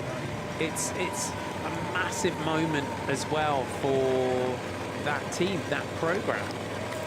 If they could get a big result in this one, she's one of those riders that the World Tour riders may overlook if she managed to get clear, managed to just launch a move off the front. So you just never know. It's not outside the realms of reality, but Claire Steels coming back up towards the group. So this will be a huge sigh of relief for the Movistar rider, but how much is that chase taken out of her? It'll just be a quick try and recover, grab a gel, grab a drink. But our group is about to swell in numbers again, so we'll run you through who we've got in here. So Anna Henderson of Visma, Lisa Bite, Eleanor Barker in the red and yellow colours here of Uno X Mobility, in the white, teal and orange colours of Team DSM Firmenich Postenel. You've got Pfeiffer Georgie, the defending champion, and Josie Nelson for the Phoenix de Koenig team, now getting back on. Sophie Wright, Millie Cousins and Flora Perkins. You've got Alice Towers in those yellow, pink, blue, multiple colours there for the team of Canyon SRAM. And for Das Hutchinson Brother UK on the back here in those blue, dark blue and lime green colours, doing one of the rides of her career. Frankie Hall, the British team, getting up here and into this group. So what a select group we now have racing towards the finale here of the British National Road Race Championships for the elite women, 130 kilometres. There's Frankie Hall.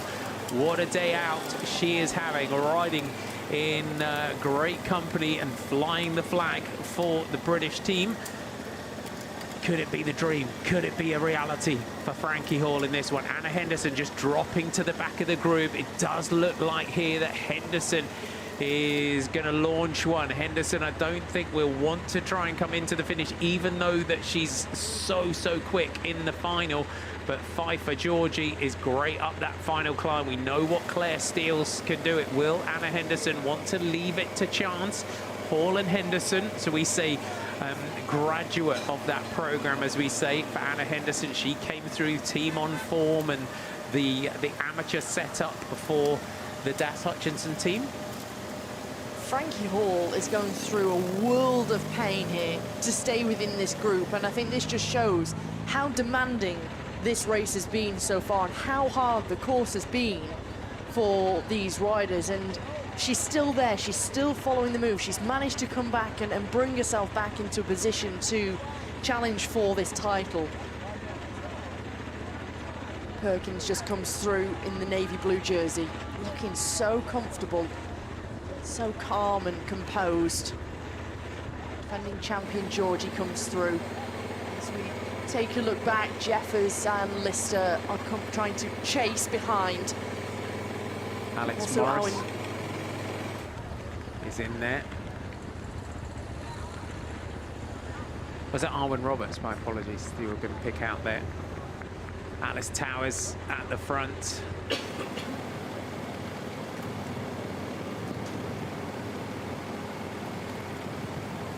Dykeman grabbing a gel. For Georgie, looking cool, looking calm.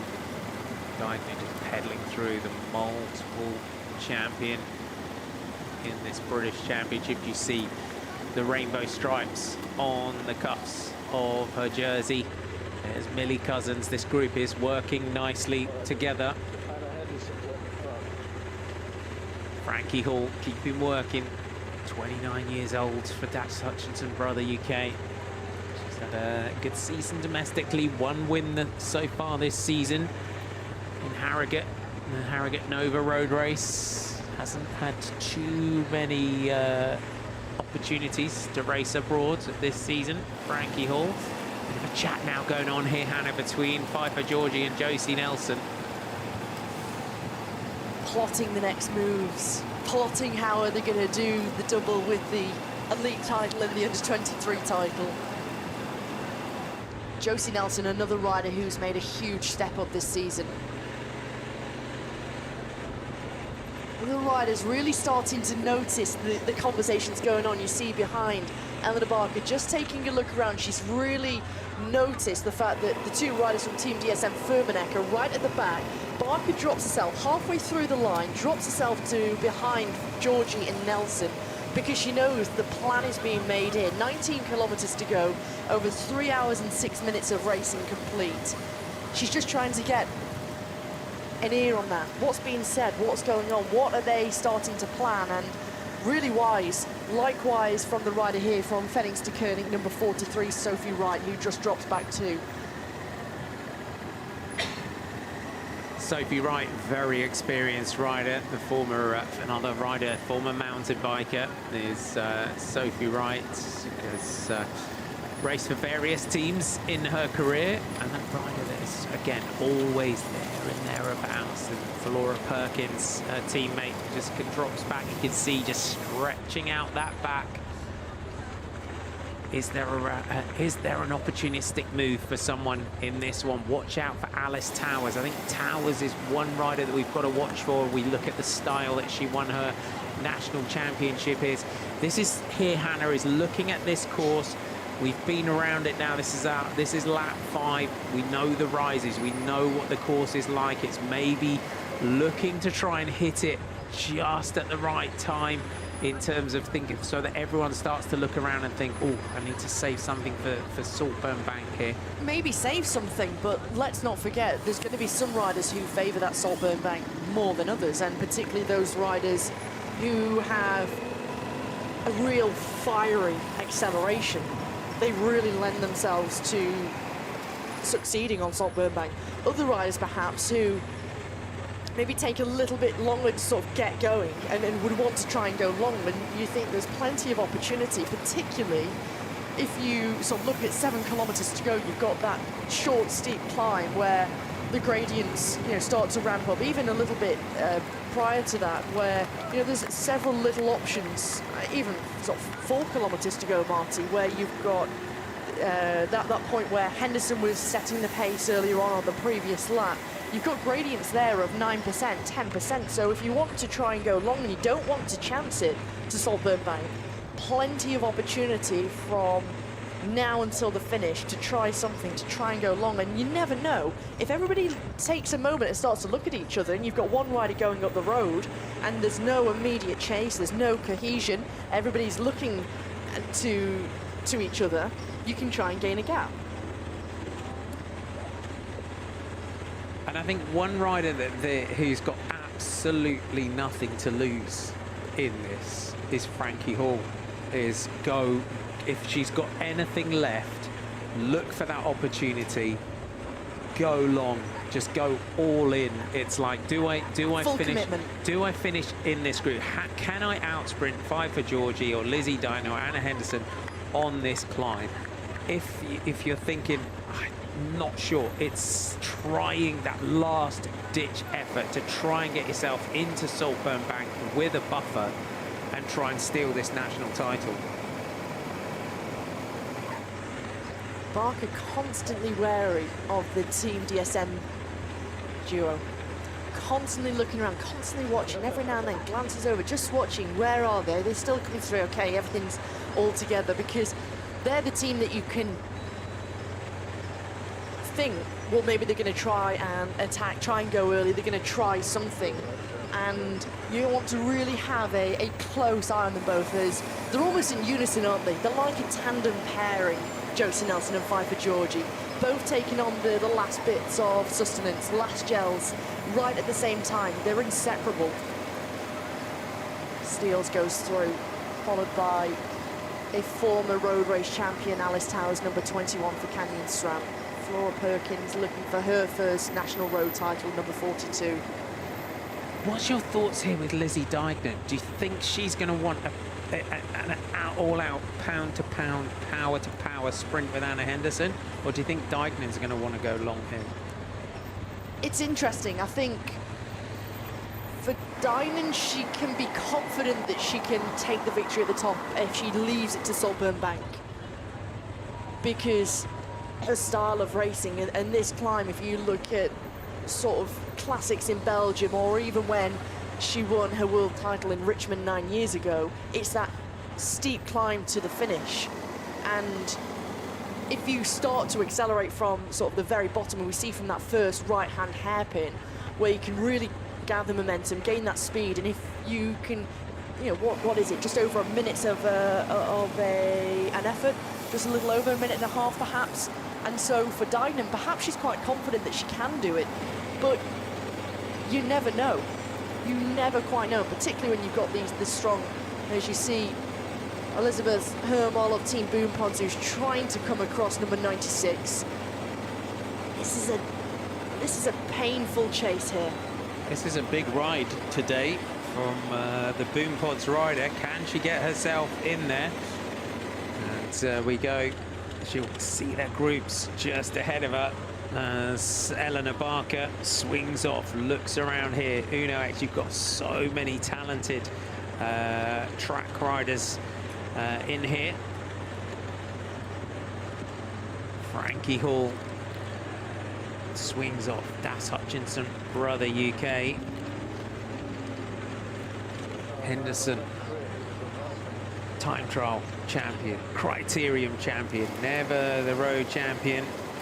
Claire Steels for Movistar, just putting that unshipped chain behind her. Alice Towers, the winner in 2019.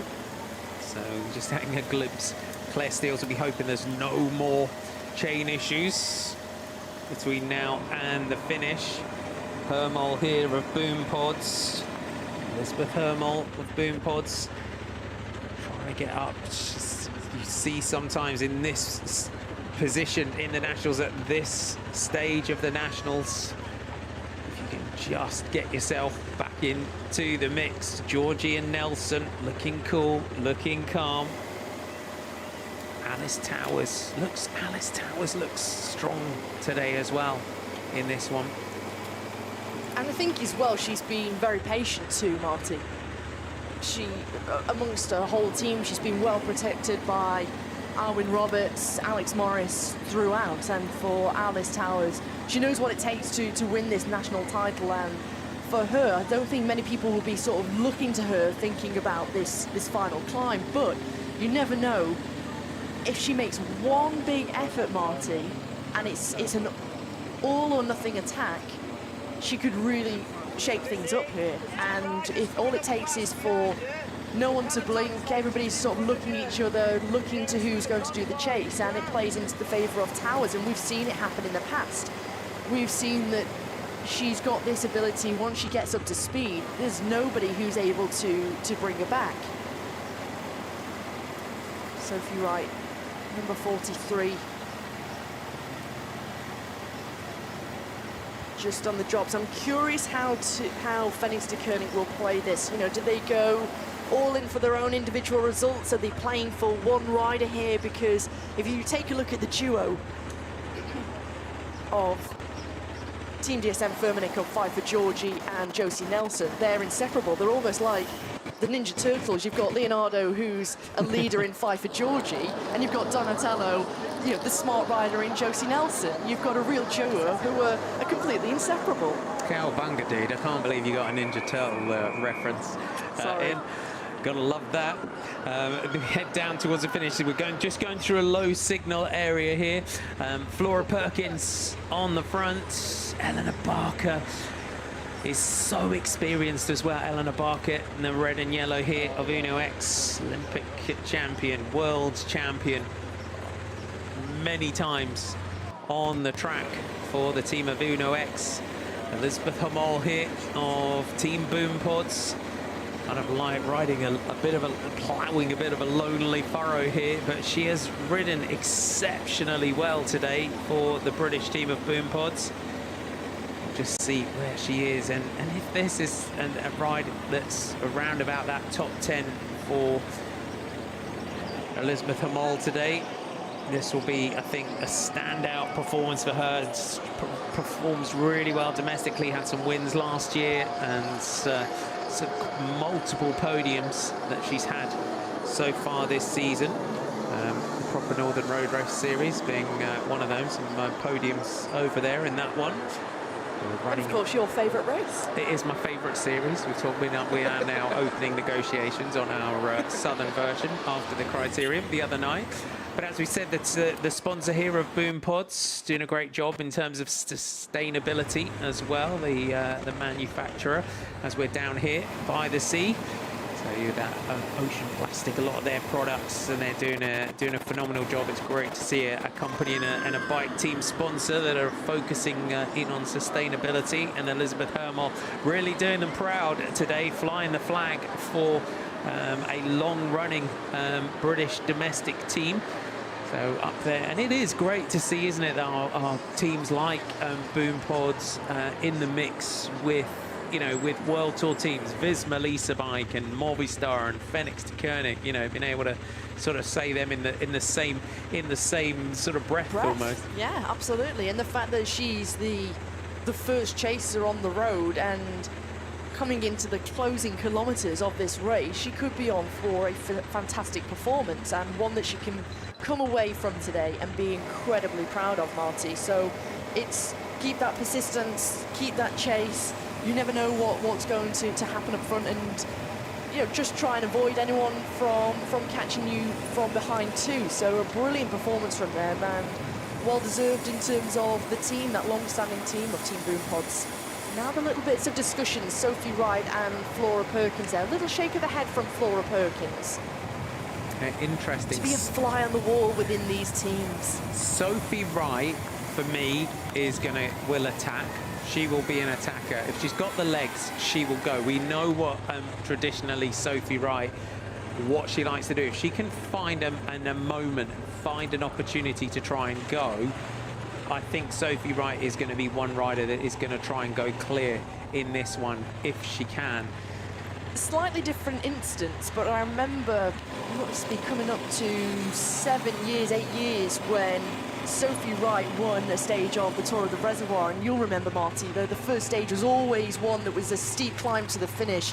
This finish will really suit her as Barker decides she wants to try and go, and it's Henderson in the yellow who's chasing, closely followed by Sophie Wright.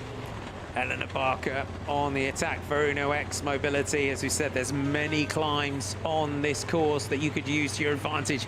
Henderson powering through. We'll expect a big move over the top.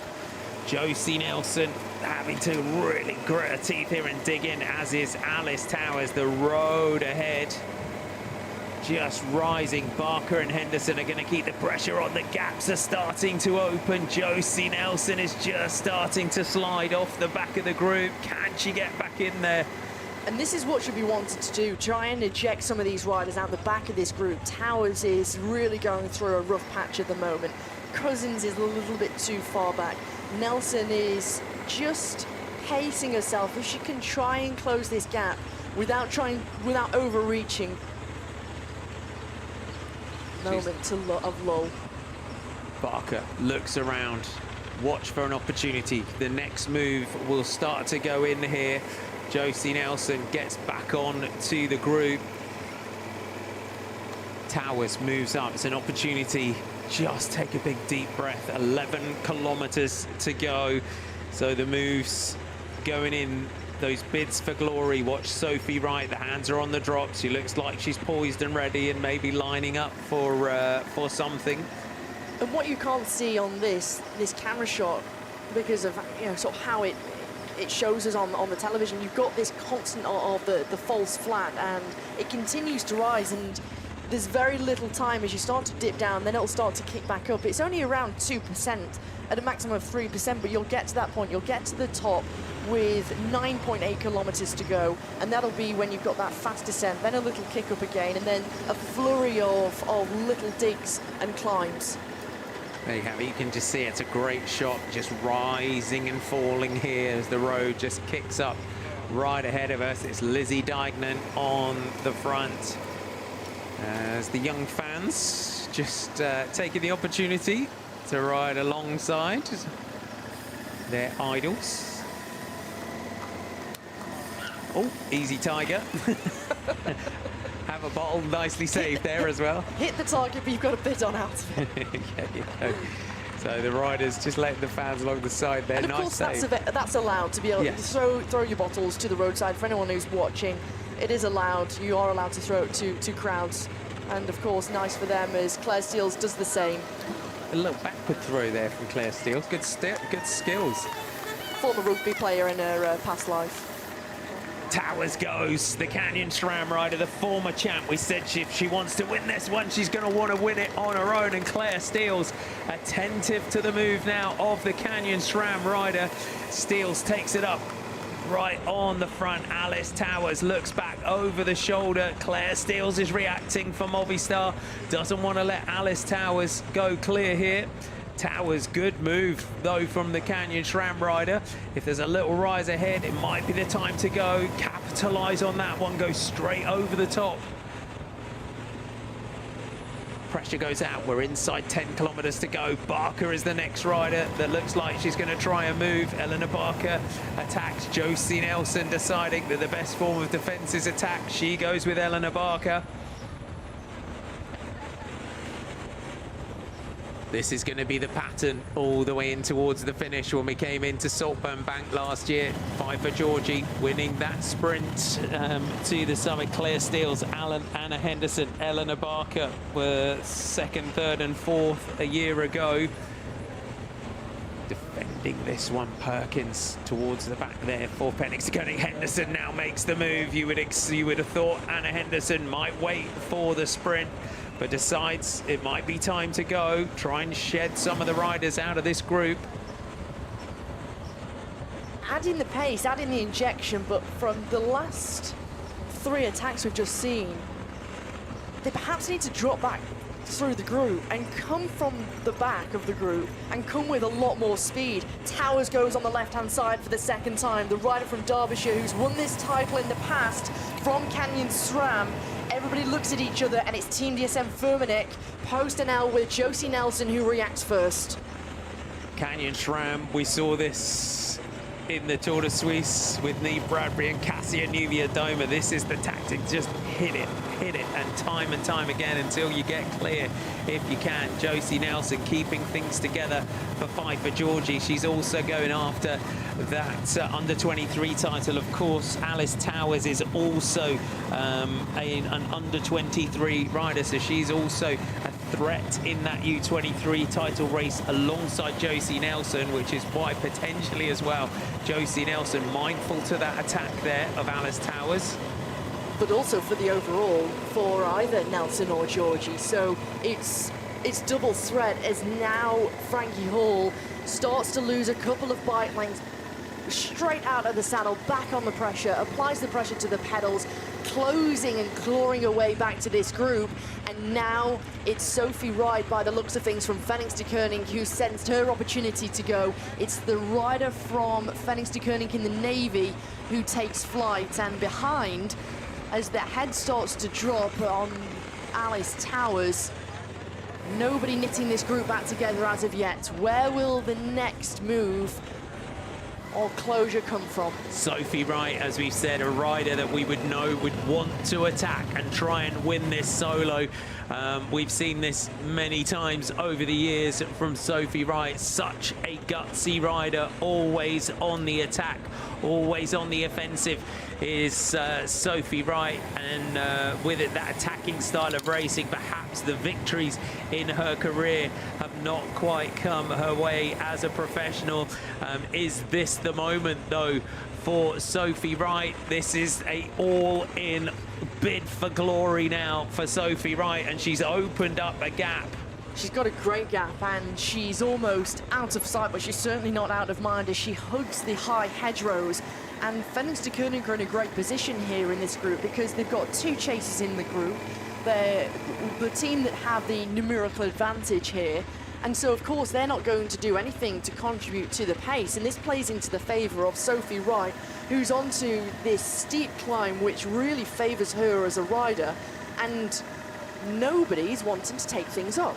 This is a real dangerous move here, Marty. It is, and this is what we said. It's about just hitting it at the right time. And sometimes it's not the first attack that goes in. We have those multiple moves from Barker, from Henderson, one after the other.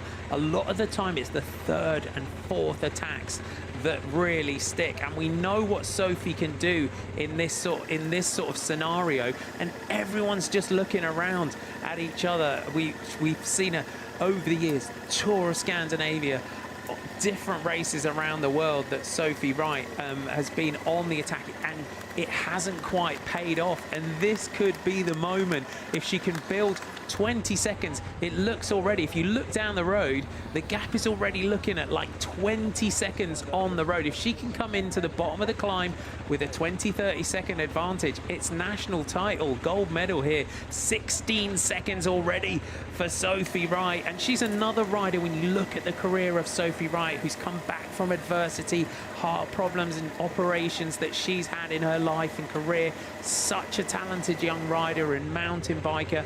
And I think, you know, for anyone that sort of followed Sophie's career, as you said, she's so aggressive, always on the attack, but hasn't quite pulled off those victories. And more often than not, particularly with the World Tour teams that she races with and her UCI Continental teams that she's raced with, she's always been that workhorse. She's always been the rider who hasn't had the opportunity to race for victories herself. She's been that really loyal teammate to the big leaders within the teams, and for her, you know, she's showing and proving that she is a real force to be reckoned with. And this now, as she goes over the top of that climb, she'll have this fast descent. This is becoming increasingly more dangerous, and it's quite ironic that she comes from Norwich, which is primarily a very, very flat land, yet she's an excellent climber, and she really thrives on these harsh, undulating, draining, leg-sapping roads. 6 kilometers to go. Sophie Wright, former medalist in the European Champs as a junior medalist over the years as a junior in the national championships. Is this the moment for the first big professional win from Sophie Wright of the Phoenix-de-Koning team? and the impetus completely out of this group. 42, oh no, she's punctured. No way. Keep riding. Keep going, keep the power on here for Sophie Wright. Is there a car in the gap? No way, and you can hear her screaming, and understandably so. What an absolute disaster here. It shifts again. Sophie Wright, just keep the pressure on, keep riding here. That rear tyre absolutely pan flat. Heartbreaking. Absolute drama. Heartbreaking for Sophie Wright. You can feel her frustration. You can hear the frustration. And here we go. The bike's here.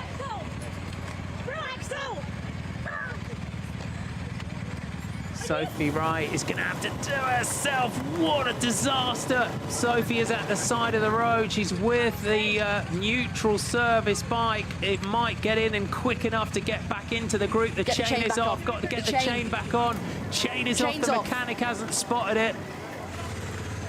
Oh, this is heartbreaking. She's going to try and get it back on by using the front derailleur. This is heartbreaking for Sophie Wright. Neutral service continued to push her while she tries to get it on. She has to get off to try and get this chain back on. This is... The mechanic didn't spot it, that the chain was off. But she didn't see it either, and Sophie Wright gets underway and is going to get onto the group if she can. Drama here in the Elite Championship. Sophie Wright had this race won for Fenix de Koning, and now it shifts back. Can she get herself back into the group? But it just shows it's never over until it's over. She's got the adrenaline's going to be sky high now. She's going to chase her way back on. If she can try and channel all of that energy that she's just gone through to getting herself back on here and try and get herself into a position where she can try and take something away from this national championship, but that is heartbreaking. You really have to feel for Sophie Wright. That fierce determination that we know from Sophie Wright. Can she get herself back in here? Frankie Hall comes through to the front. It's Pfeiffer Georgie on the front. Millie Cousins and Flora Perkins of Fenix de Koning. Where is Sophie? She's just in the background there. It looks like it's just going to be too far, that chase to try and get back in here, but that is bike racing. But there's this lull here in the action. There's a lull up towards the front. Everybody's starting to think, okay, are we waiting for Saltburn-Bank? Josie Nelson is just getting herself back onto for Team DSM Firmenich Post-NL. And over the top here, if Sophie Wright can try and close this gap, close the deficit, she can come back. But she lost so much time. Frankie Hall just assessing the situation, taking a look over her right-hand shoulder. Where is Sophie Wright? So absolute drama all the way. Look at this, came out of the corner, and you could see here that Cattell just bounced it and straight away looking for a rear wheel. Sophie Wright, and it's such a shame, isn't it? She didn't notice that the chain was off when she got that bike change. Josie Nelson and Pfeiffer Georgie are on the front now for DSM Firmenich Post-NL. Frankie Hall on the back here for Das Hutchinson Brother UK. Claire Steels, Millie Cousins, Flora Perkins, Eleanor Barker, Anna Henderson, Lizzie Dignan, and Alice Towers with the two DSM riders, Nelson and Georgie on the front. For Fenix de Koning, they'll hope that Sophie Wright can perhaps get herself back in there. We've seen attacks from Alice Towers, Eleanor Barker, Hall tightening her shoes here for Das Hutchinson Brother UK. Nelson is going to lead this one out now for Pfeiffer Georgie.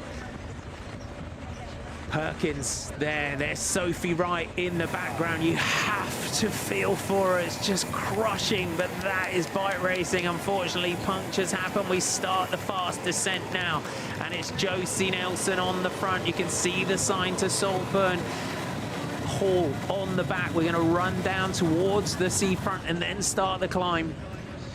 A former Rainer Foundation rider, Josie Nelson, who's on the front, who had that support from the foundation to make it into Team Coop High-Tech Products. Then she had some wonderful results, was picked up by this World Tour outfit of Team DSM Firmenich Post-NL, and showing why she's a real asset to the team. She's the only rider within that World Tour squad who's won a race outside of a national championship in the 2024 season, and she's going to do everything for Fight for Georgie, the defending champion, to try and help her win a 3rd national road race title.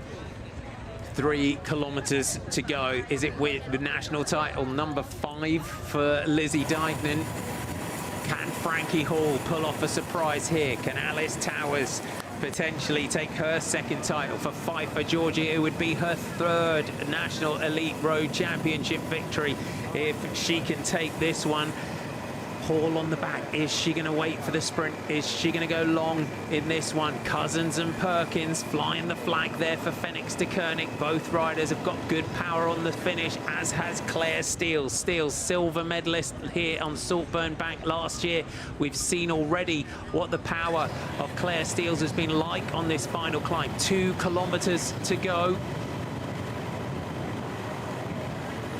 Hall just following, in my opinion, the right wheel there of Deignan, just tracking her every move.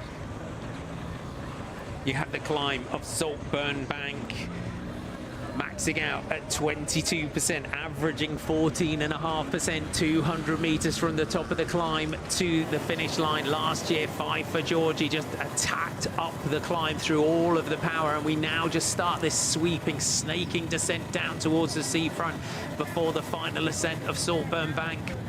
Try and carry as much speed as possible. It's Team DSM-Firmenich, the duo there, who have the upper hand.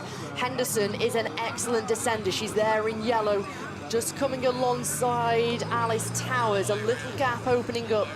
Hall loses a couple of bike lengths. They'll swing around this sweeping left-hand bend.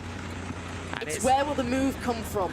It's DSM-Firmenich Poston out with Josie Nelson lined up. Fight for Georgie, Anna Henderson, Lizzie Deignan, Alice Towers, Eleanor Barker, Claire Steeles, then Flora Perkins and Millie Cousins as we swing onto Saltburn-Bank, and Georgie drops the big power as she did last year. This is what Fight for Georgie did a year ago to take this title, and she's already gapped Henderson and the rest. Fight for Georgie going stratospheric yet again on this climb, and Henderson is trying to battle back as Deignan trying to come through for the bronze medal, but Fight for Georgie powering on the climb.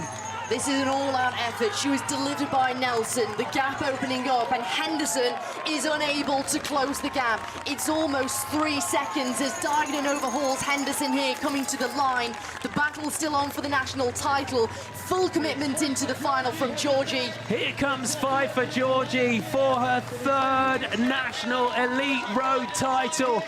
Fight for Georgie from DSM-Firmenich, Poston. They heard that attack in space. It was that powerful. Fight for Georgie reclaims the British title. Deignan is going to come through for 3rd. Henderson takes the silver. Perkins and Cousins. Perkins is your U23 champion. Alice Towers, Josie Nelson, Claire Steeles and Eleanor Barker. What a finish. Drama-filled finish to the Elite Women's title race here in Saltburn-by-the-Sea. But what an attack, Anna, by Fight for Georgie on that final climb. A blistering attack. Absolutely incredible from Fight for Georgie there. Full commitment. The handover from Josie Nelson to Georgie there was immaculate. The way that she delivered the speed, protected her. They came in with a strategy. They came in with a plan. They stuck to it. And Georgie went. And when she went, it was full commitment. She didn't start to overthink whether it was actually gone too early, too hard. Was anyone coming with her? And you have to give your heart to this rider, Sophie Wright. Heartbreaking to have that mechanical, to have the puncture in the closing stages.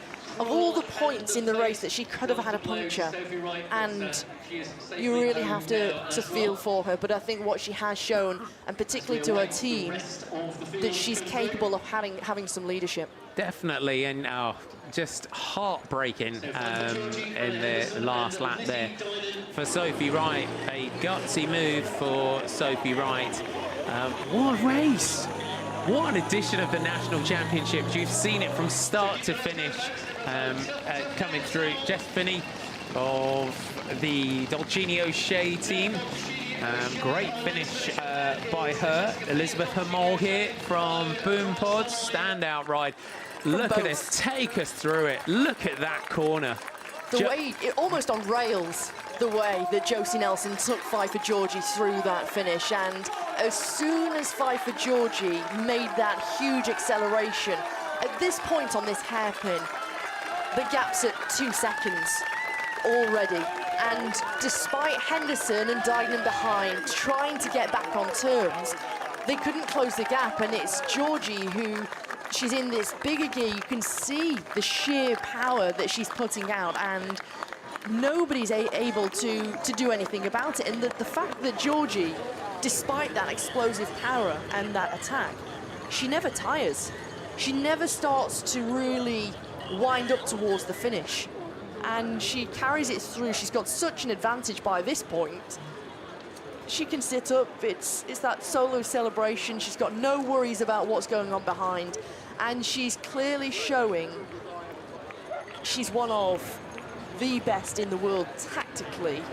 23 years of age, and she's won this title for the 3rd time in her career. What a ride. The talent of this rider is just impeccable. And there's your medalist. Lizzie Dignan takes the bronze for Lidl Trek. Anna Henderson takes silver for Visma Lisa Bike. And Pfeiffer Georgie retains the British National Road title for DSM Firmenich Post-NL. Great Britain, France, Germany, the titles for DSM Firmenich Post-NL this year. What a rider. 3rd in Paris-Roubaix, 4th in Amstel Gold, and takes the victory. Alice Wood crossing the line at the finish. Her final ever national championships are complete. Time trial national champion, road race national champion, some excellent results over the years, and she's been a real protagonist, it's been a real joy to watch Wood. And there's your top 10. Pfeiffer Georgie takes the elite title ahead of Anna Henderson and Lizzie Dignan. 4th for Flora Perkins. She is your under-23 champion, with Millie Cousins and Alice Towers taking the silver and bronze there. Josie Nelson, 4th under-23, 7th on the day. Claire Steele's Eleanor Barker. And we've got to say, Frankie Hall, ride of her career to take 10. Chapeau to her. Looking at this course, though, here in Saltburn-by-the-Sea, it's a racer's course, isn't it? It's a great circuit. It's brilliant, and there's so many opportunities, particularly in that final 10 kilometers of where you can attack and try and do something, particularly on the final lap. Sophie Wright closing in and finishing 11th on the day, just finishing outside the top 10, and it's what could have been, Marty, for Sophie Wright had she not had that rear wheel puncture, had that mechanical. And at that point, of course, the gap wasn't large enough for her to have her team car behind her, so she didn't have that option to have her own team, one of her own mechanics there, and the neutral service did the best of the ability at the time with the resources. And it's just unfortunate that it wasn't just the puncture, but of course the chain was off. And I think perhaps when so much is on the line and you're leading this national championship and national jerseys on the line, you know, that perhaps a sense of big panic had come over Sophie Wright. She wanted to get back on the bike as soon as possible. It didn't come with ease, and we've seen it in the past, haven't we, with riders when it's happened to them in the past. And I think back to one of the most famous ones of that with Elio Kaiser on the Tour of Turkey. Crashed, chain came off, he was so calm, he was so relaxed, got the chain back on. And I think for Sophie Wright, it was just that time, you know, if she could get back on, she could still have been in that group, and, you know, she could never make that chase. I was commentating that day, and the Tour of Turkey, when Elio Kaiser did that, it's one of the most spectacular recoveries in the final kilometre in that crash. I think this national championship, the slight tweak to the course was just, I think, allowed a lot. We've seen a lot of really big performances today from a lot of our, what we would call our amateur riders, our club riders, who really, as you used the phrase, they really stepped up today. Jaden Vive-Lavella, Glasden have had a great day out. This is Nicola Greenwood? Yes, Nicola Greenwood of Jaden Vive-Lavella, just coming up the climb, and along with her teammate Danny Watkinson, who was on the front on the rollout and putting a good day today as well. I think a lot of our domestic teams have really have done something today. Pro Noctis 200 degrees coffee as well. They were the team of the early part of the day. Lizzie Brooke, the power of Lizzie Brooke, something to be definitely something to watch for the future. Our early moves: Miriam Jessett, Lizzie Brooke, and Sean Botley, of course, in our early move. But a great championship race, and Pfeiffer Georgie is really starting to make this jersey her own. She certainly is. And just to Lizzie Brooke, people can only dream of having the power of Lizzie Brooke and the strength of her. But for Georgie, she's becoming a real dominant force, and only one more, and it's not that it's an easy feat at all, only one more jersey and she equals the amount of jerseys that Lizzie Deignan has as a British road race champion. So at 23 years of age, and the confidence that she rides with and the intelligence which she rides with and the way that she's passing on that intelligence to Josie Nelson and Becky Story. And I think this jersey is just as much Josie Nelson's jersey and Becky Story's jersey as it is Pfeiffer Georgie's. If you could cut it into three, they all deserve a piece of that, because if it wasn't for Becky Story, the rider from the Isle of Man, committing herself on the front to close the gap to our leaders in our breakaway, we could have had a very different story. And they were the team that committed. But just a word for that rider there, Sean Botley, day in the breakaway. Great performance from her, and a great performance all round from Das Hutchinson, Brother UK. Yeah, great day out in that one. I think this weekend we were out and about commentating the French nationals yesterday, and DSM Firmenich young riders. We had Eglantine Rayeur yesterday. We've seen Becky Story and Josie Nelson today, in terms of teamwork and that sacrifice in terms of helping to deliver a victory for the team and a victory for the team leader. And so, and we're not done yet today. We've got the elite men's race to come, the open race that we have this afternoon. And so it's going to be a big day, big afternoon for us and them. Huge day, huge day. I'm glad the weather gods have graced the area too. Great day for everyone out in the northeast, particularly if you've got prime position on the climb.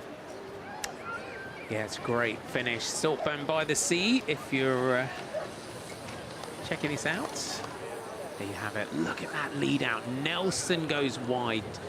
Georgie just dives up the inside, and you can see there that gap. It was a mirror image almost of last year and the way she went, and you could see that gap. Once Pfeiffer Georgie goes in this sort of scenario, she's never coming back. And look at Anna Henderson. Lizzie Deignan comes over the top. Great battle for them for the podium positions. And despite all of the work that Nelson had done, particularly into the closing kilometres, still trying to hang on to take the under-23 jersey, and if not, a medal. But it was a great battle for the silver and bronze medals between Henderson and Deignan.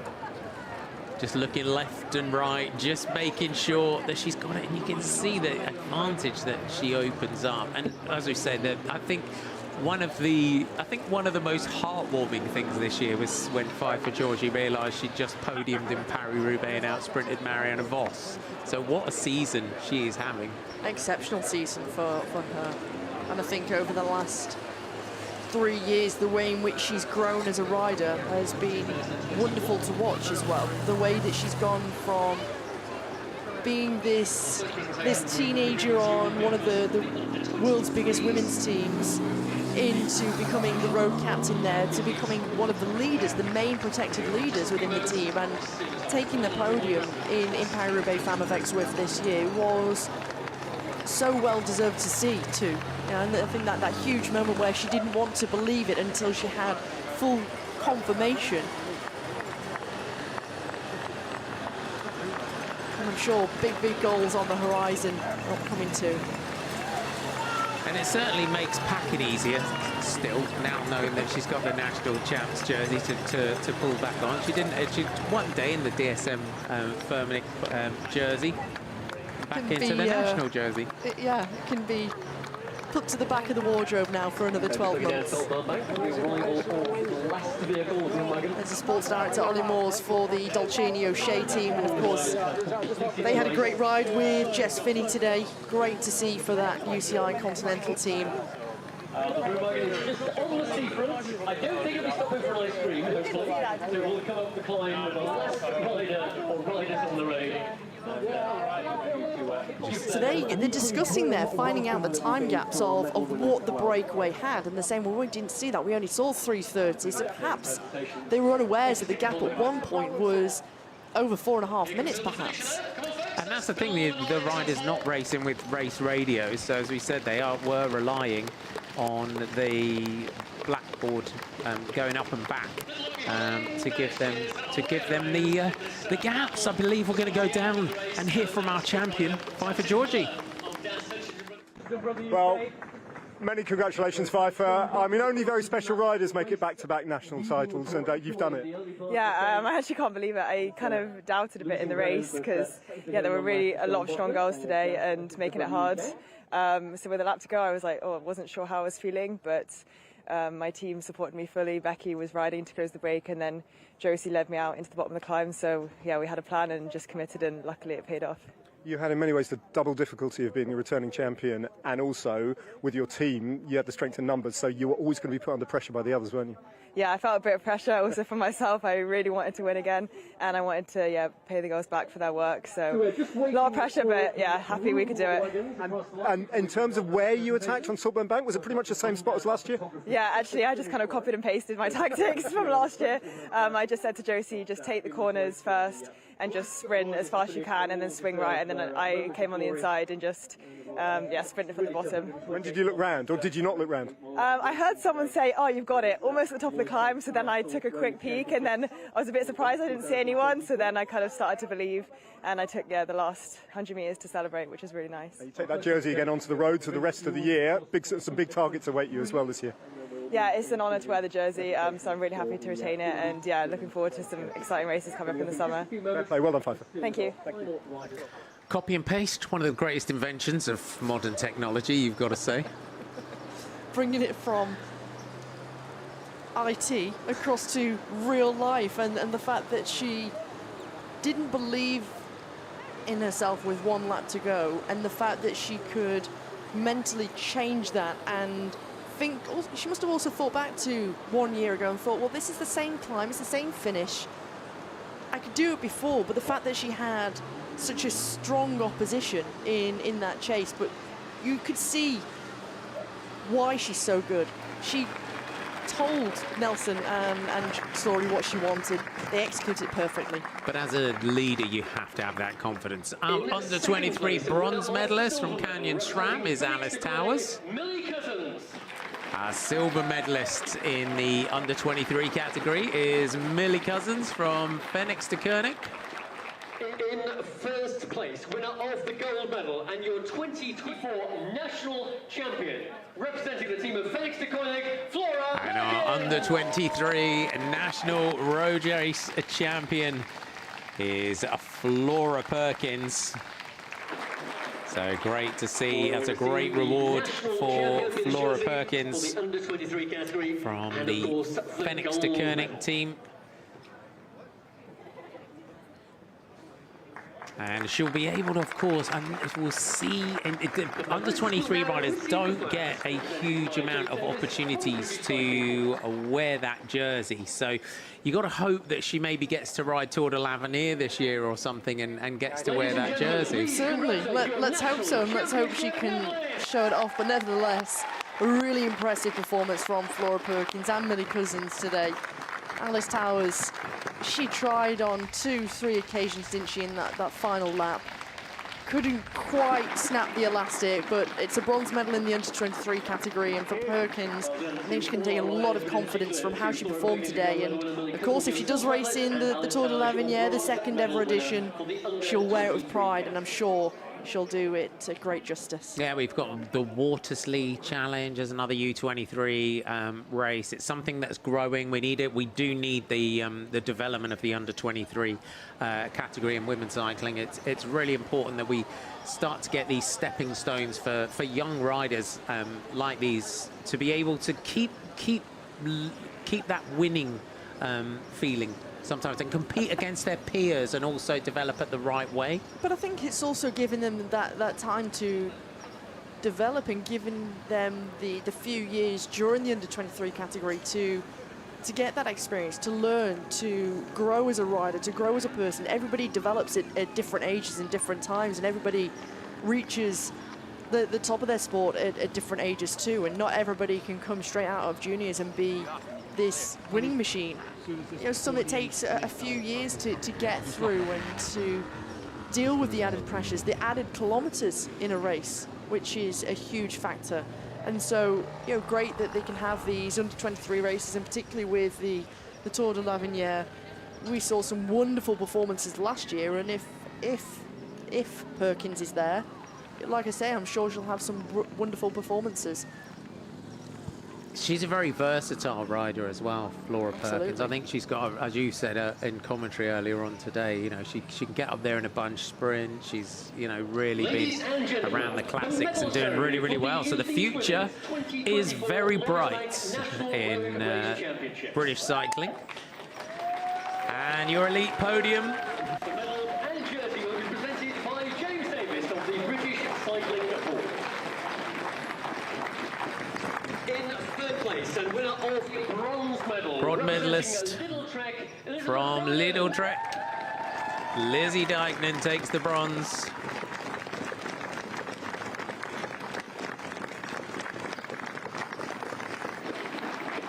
In second place and winner of It hasn't been a bad national championship, you would say, for this rider. Time trial title, silver medal here in the road race for Anna Henderson of Visma Lisa bike.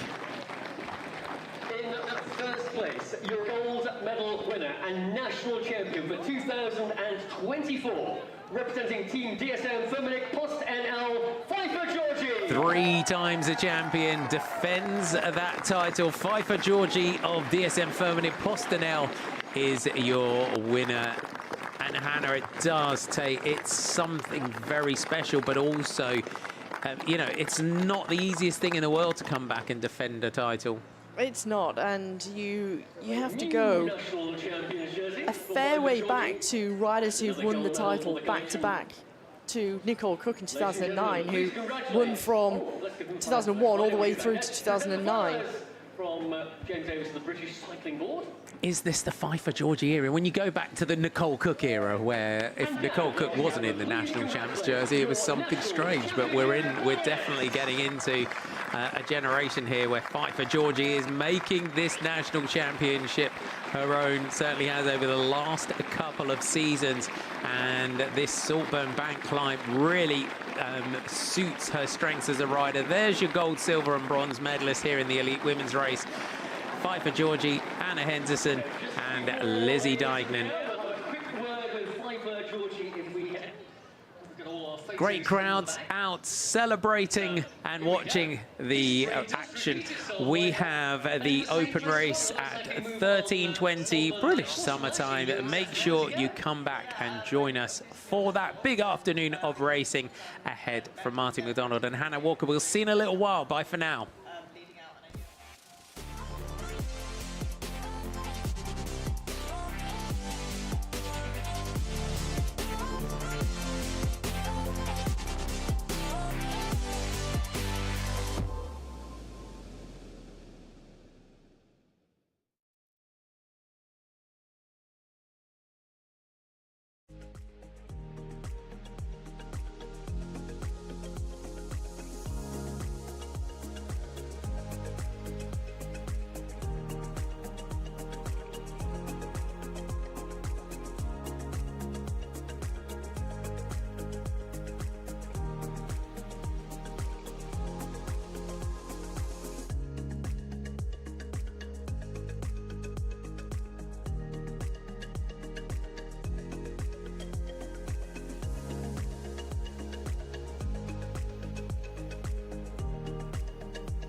Hello, welcome along. Thanks for joining us. Saltburn-by-the-Sea, beautiful day, 181 kilometers for our men's elite national road championship title race, and a great field assembled to tackle what is fast becoming the famous course in the world of cycling. 107 laps of this 26 kilometers circuit, 2,835 meters of elevation.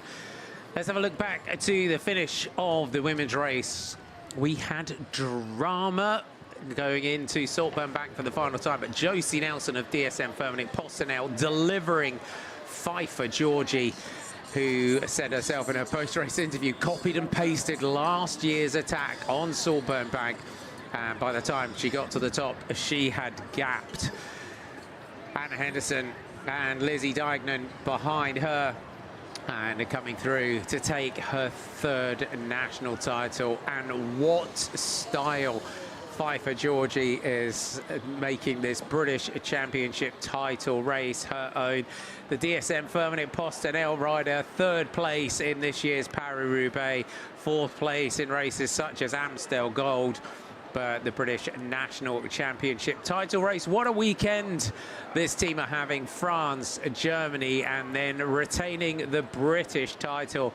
And Pfeiffer Georgie will wear that coveted national champ stripy jersey for another season. Anna Henderson took the silver, Lizzie Deignan took the bronze, Flora Perkins took the under-23 title for the Phoenix de Koenig team, after her teammate Sophie Wright had punctured when in the lead coming back towards Saltburn-by-the-Sea. As we said, absolute drama we had, and I'm sure this race will live up to that.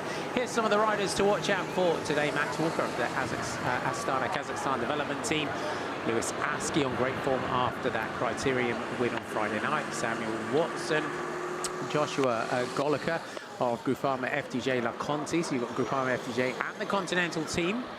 Ineos Grenadiers, Ethan Hayter, Connor Swift, Ben Swift, James Knox from Soudal Quickstep, Ben Tulip from Visma Lisa Bike, Lucas Narurka of EF Education Easy Post was on our pre-start list. He's not taking to the start, but we have a really select group.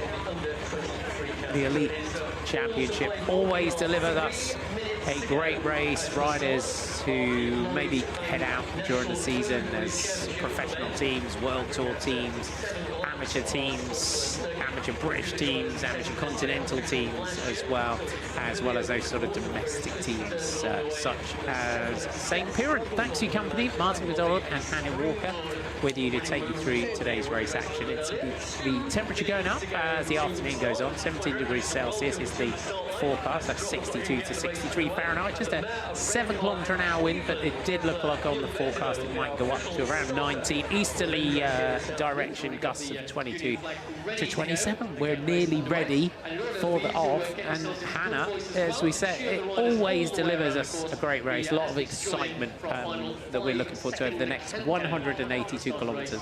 7 laps of this circuit, this 26-kilometre circuit, and it's going to be quite open when you take a look at the riders who are on the start line here, and the real variety of riders, and particularly with riders coming in some great form at this part in the season.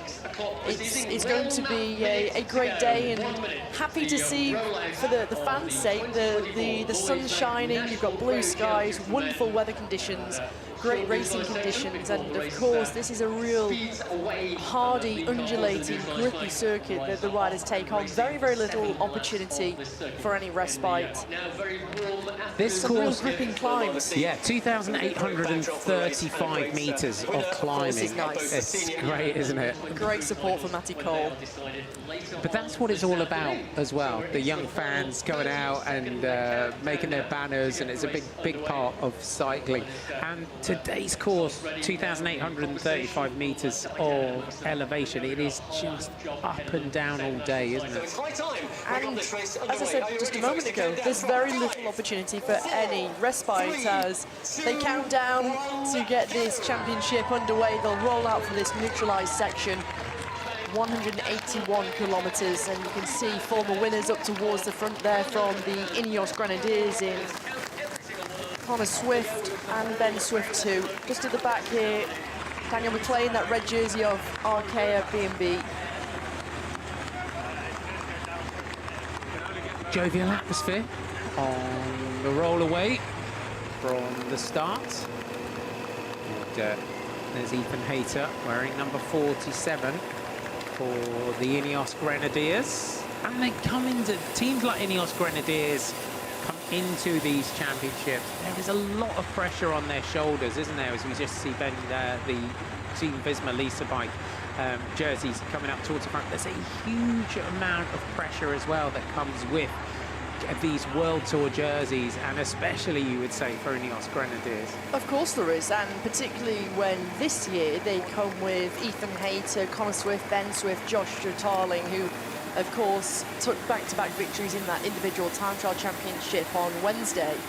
Sadly for them, they don't have Ben Turner, Luke Rowe or Leo Hayter, so a little bit depleted in numbers, but nevertheless they still have some really strong riders, really strong contenders for this title.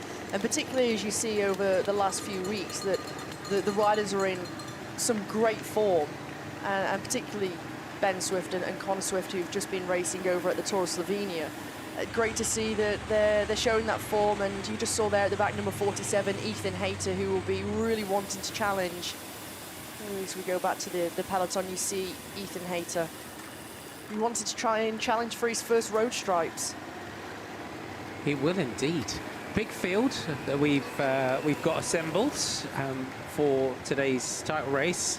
Dan McClay you picked out for Arkea B&B, great sprinter. Dan McClay. Just pick out some other teams. Edward Morgan there for Spectra Racing, wearing number 99. And Wheelbase, the Wheelbase Captec Castelli team. Got to say, for Wheelbase Captec Castelli, this Thomas Armstrong towards the front. They really impressed me on Friday night in the crit as well, in terms of going up against Groupama FDJ. They really took it on, and we're trying to chase down that breakaway. I completely agree, and they seem really organised. They're constantly communicating with each other, and you look at the roster of riders that they have here, and you just mentioned there, Marty, Tom Armstrong, and he's got so much experience under his belt. He's been racing over in France. He used to race for a Monegasque-based team for a couple of years, and so he's got that experience of racing in different nations, different continents. And for him, you know, they'll want to try and do something today. They've got Tom Armstrong, Tim Shawman's shown he's got good form, and they come with a couple of under-23, or 4 under-23 riders with Joseph Smith, Jacob Smith. They've got Aaron King and Callum Laborde, who qualify for that under-23 title. Yeah, we have a race within a race. That's important to point out as well, that we've got the different championship title races within this one. The cart pulls away, we are off and racing, and as you can see, straight away we get those flurry of attacks going in at the head of the race as they look to just try and get an early move established. And for a lot of the amateur teams and smaller teams, the importance of maybe getting into that early move, to be able to get into that breakaway. There's that opportunity to make a name for yourself and get your name in the ears of the big sport directors and the big teams. And there's always an opportunity within a national championship title race for a rider to maybe pull off a surprise and come through and snatch this title from under the noses of some of the biggest teams in the world. 2023, Fred Wright took the title. Mark Cavendish in 2022. Ben Swift back-to-back wins, you would say, between 2019 and then when we came back in 2021 with the national championships, he took that. Connor Swift in 2018. Steve Cummings, 2017. Adam Blythe, 2016. Pete Kenyuk in 2014-15, and Mark Cavendish back to 2013. So just hanging out down the back here, Jack Hartley from Cycling Sheffield.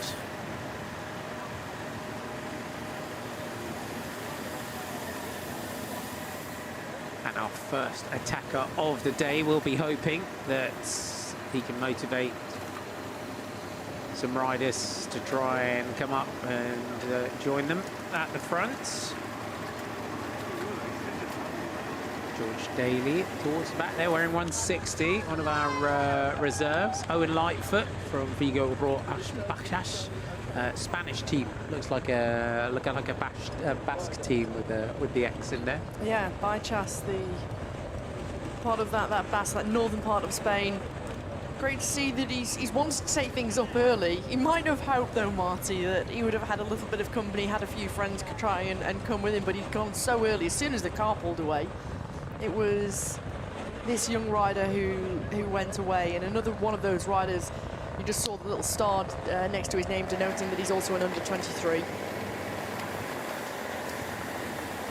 15 seconds the advantage. And at this point in the race, Hannah, when you're 180, just around 180 kilometers to go, if you're on your own and no one comes up to you, if you start to build that minute, there is that moment where you do start to question your life choices and think, oh, I forgot, I'm going to have to ride here on my own. We're getting some reaction, luckily, for Owen Lightfoot. It does look like he has managed to motivate some riders to potentially try and come across to him.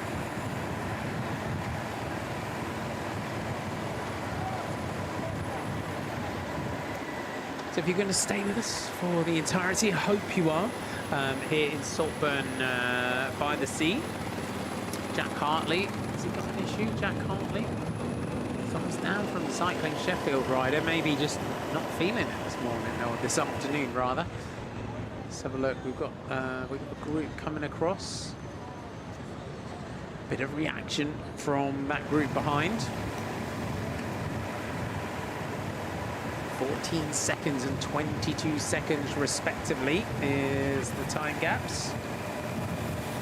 So number 138, Owen Lightfoot.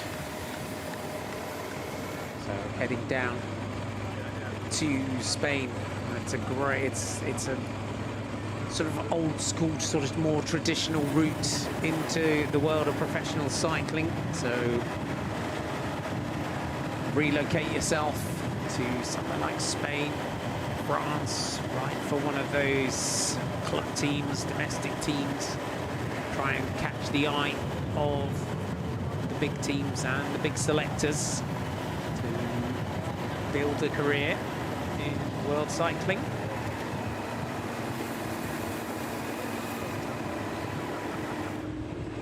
"21 years old. Oh, puncture for Jack Hartley, it is.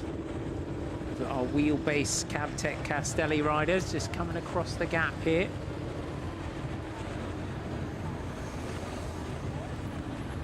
So lots of fluorescent yellow this year in the kits of the riders. I like it. I like it. I'm a big fan. Stands out. Easily to spot. Great for when you're out training, out on the roads too. Easily to spot. But Owen Lightfoot, one of the riders and the initiator who you just see here up towards the front. A rider who is supported by the Rayner Foundation. We know how important that foundation is in helping riders to go and race abroad and have that opportunity and have that support and that alternative route to try to go on to be a professional rider. And Lightfoot doing his trade, plying his trade over at the Galician-based team. And I thought it seemed familiar with the Bachas, but of course the similar name with the Albarino, if you're into white wine, Albarino coming from the Galician region and with the Urias Bachas region. So it comes from Vigo, it's right on the edge of the coast where the team is based. We had some good results over the last couple of months and some good racing in the legs too for Lightfoot. The Ineos Grenadiers colours at the front early.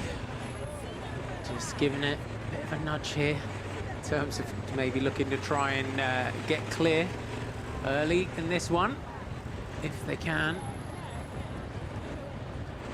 And we have seen early breaks in national championship races in the past. Managed to split things.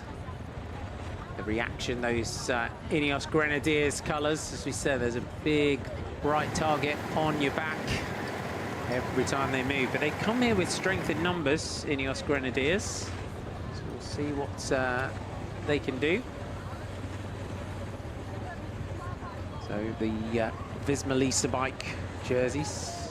So we've got 3 riders from Visma Lease Bike development team: Matthew Brennan, Thomas Patterson, and Jed Smithson.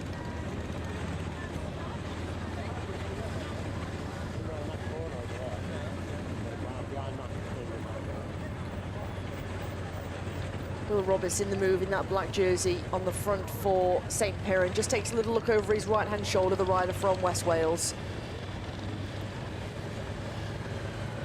They also come with a strong squad. They have that numerical advantage here, Marty, too, because when you take a look at St Piran, you've got Rhys Britton within the squad, you've got Hubert Jones, you've got Dylan Hicks. Unfortunately, Finn Mason not taken to the start. Alex Richardson, one to watch out for. Will Roberts, we already saw that he's in good form in the Criterium Championships on Friday. Dylan Wesley, as well as James McKay.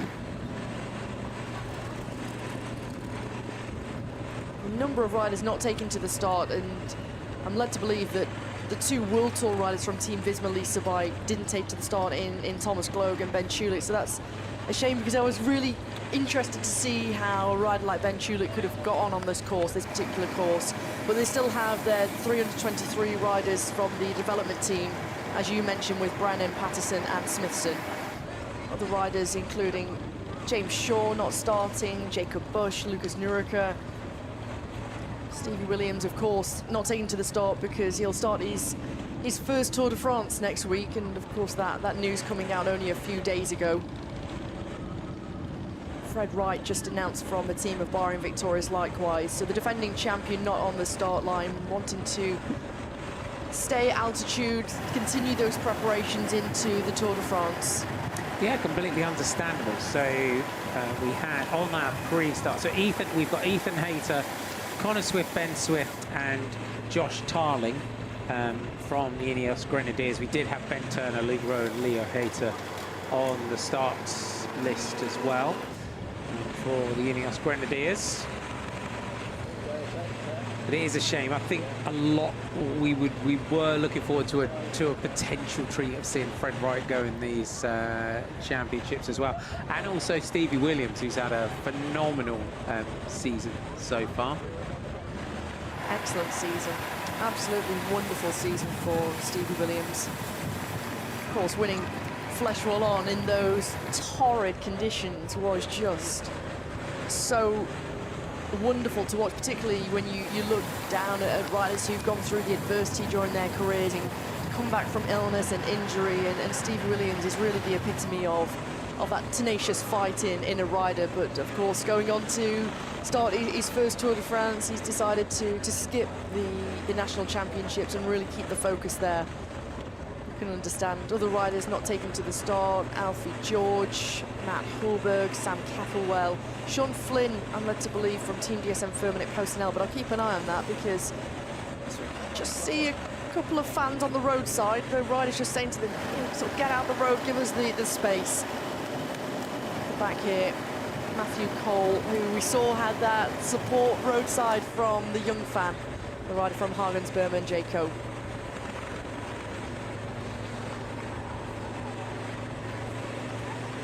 Hagensbermen's Jaco. They also come into this with Ben Wiggins on the start line as well for them, the Hagensbermen team. Real development team in the world of cycling are Hagensbermen.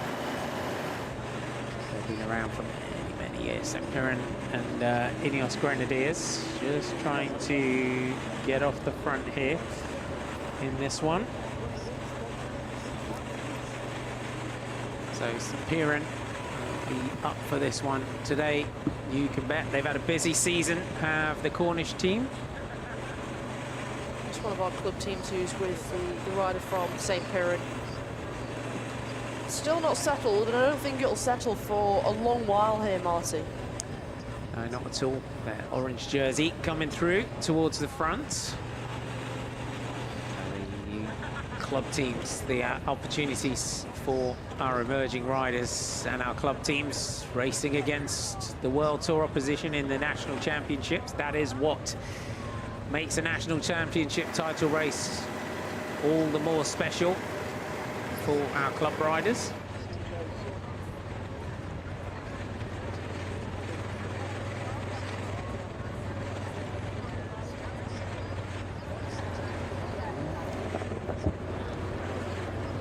So with those attacks kicked off by Owen Lightfoot a little bit earlier on.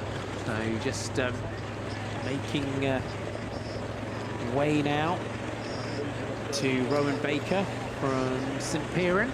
So Rowan Baker and Jordan Giles it is. Rowan Baker and Jordan Giles. And Jordan Giles is the tall rider in the orange.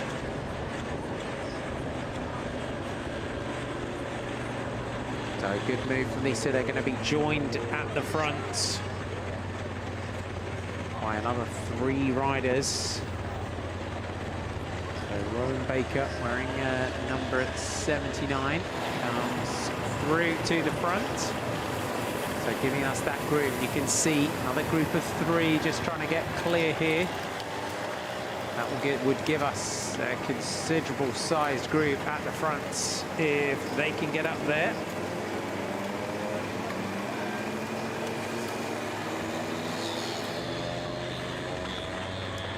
So joined up at the front, that gives us 5 riders at the head of the race. So 2 riders in here for the team of St Piran. Just towards the back here, Ben Miller from Primera Team Jobs. John Bartley there, wearing number 4 for 360 Cycling.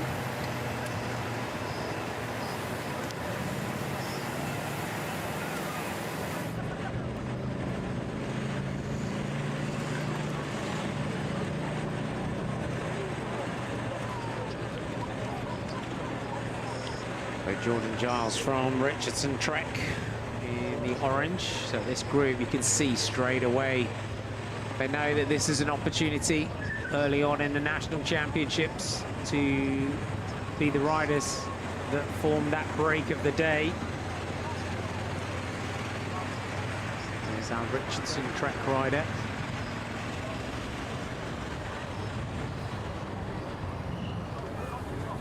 Joe Brooks, that looks like, from Aix-en-Provence. So Jack Brow from Aix-en-Provence. Number 7 is in that group. Green colours of the AVC Aix-en-Provence team. So Jack Broth, I would say, from AVC. And then also in the group, Tyler Hannay from St Piran.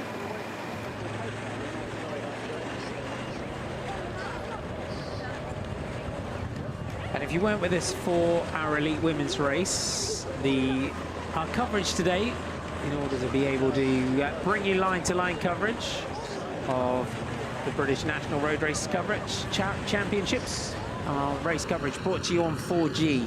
Which means from time to time, because of the technology that you're using, so you're using that kind of mobile phone technology as opposed to satellite technology, how other cycling coverage can otherwise be made.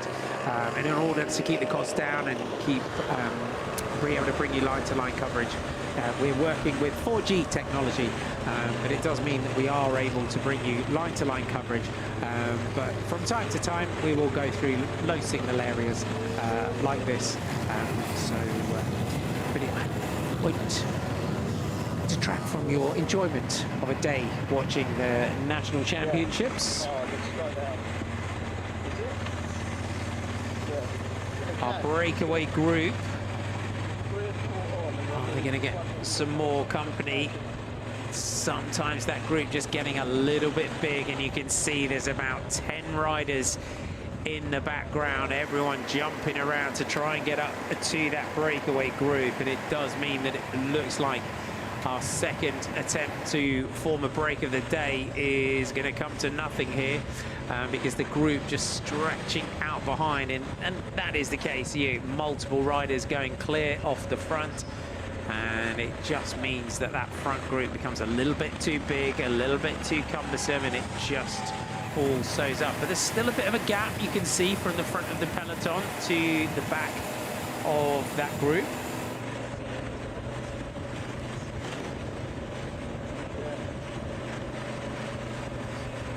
So going on the attack.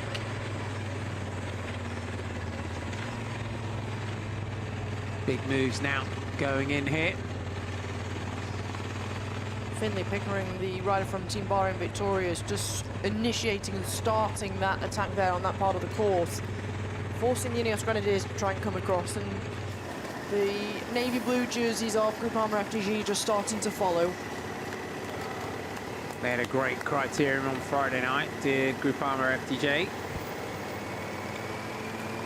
and they know that's a dangerous rider to let go clear early on. Finley Pickering. Got problem at the back here for Ethan Hayter. Hand up. Looks like a rear wheel puncture for Ethan Hayter for the Ineos Grenadiers.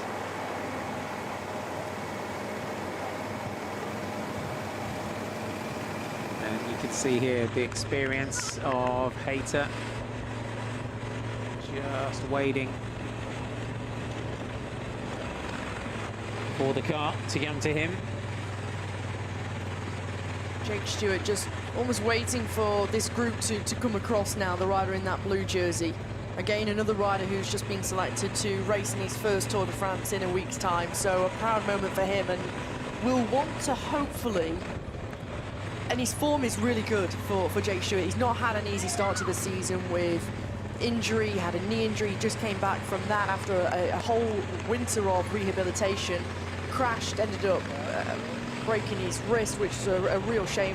You know, having an injury with the wrist for Jake Stewart, a real shame for him. But he'll want to try and take that national jersey to the roads of France for the next 3 weeks, and of course wear that jersey with pride for the next 12 months, Martin. It would be a great opportunity to take that jersey to the Tour de France, and it's always great to see the British national champions jersey on the front of the Tour de France. We're getting some big names and big teams just testing things out quite early here in this one. That's why I said before, it's not going to settle easily.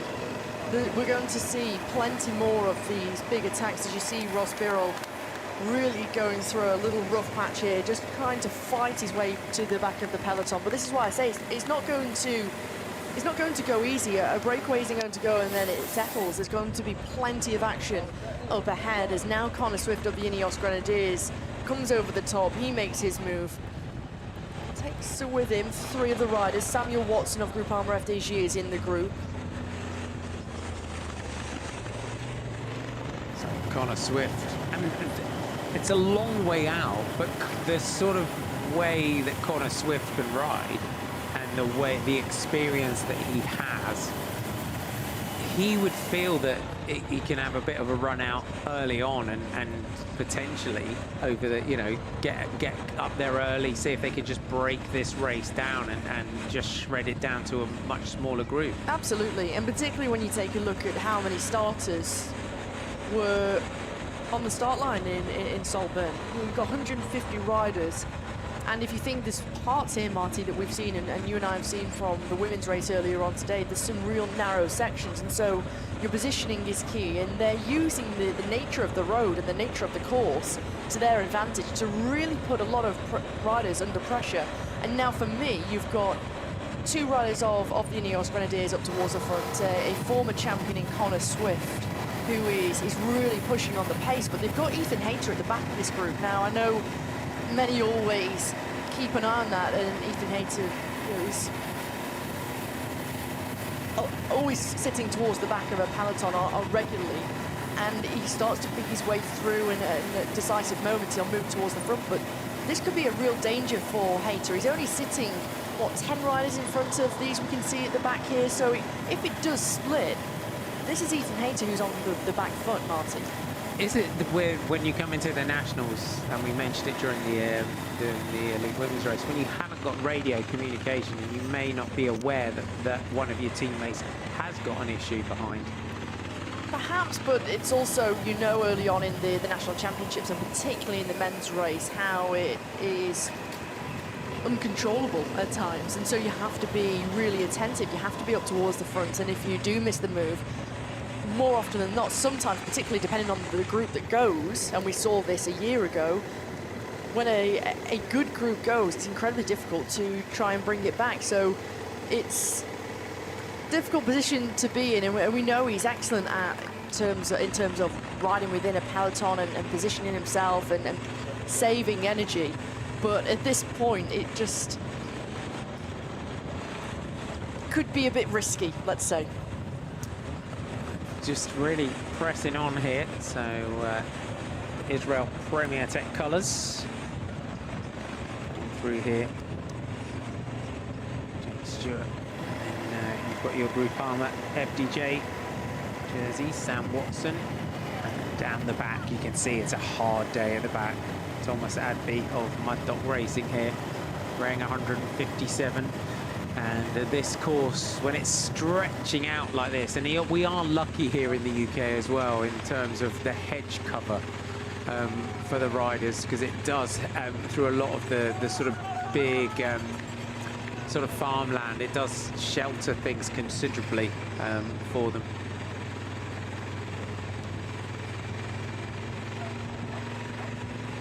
Ineos Grenadiers keen to really kick things off here. Is that Ben Swift that's also got up into this group? Looks like Tarling to me. It is Tarling, sorry. And Colin Swift are in this group. Samuel Watson just pulling to the front in that navy blue jersey. You've got one rider there for St. Piran. Jake Stewart just comes to the front in the navy blue jersey. As we see at the back here, number 40, this is Benjamin Flatow from the WHO BCC race team. Just ahead of him, this is Thomas Adby from the Mud Dog Racing team. And already the pace is on, and you only have to look at the brilliant camera shot, and here, look at this from behind. It's all strung out, and you know, the leading group is already gone up the road. Yeah, you can see the gaps here. And it's sometimes, you know, Benjamin Flatow, Hub BCC here, and you can see that there is a big split already happening just ahead. And that's the danger here for Ethan Hayter, as he gets caught on the wrong side of a huge split in this race. George Daly of Geared Up Racing team here, and this is the beauty of the National Road Championships, in the fact that amateur riders, club riders can come through and race alongside the big pros. We've got Ollie Woods, and just towards the back here, we've got Tom Martin of Wheelbase Castelli. So Ollie Wood in there, and they're just roaring each other on, encouraging each other here on the opening lap.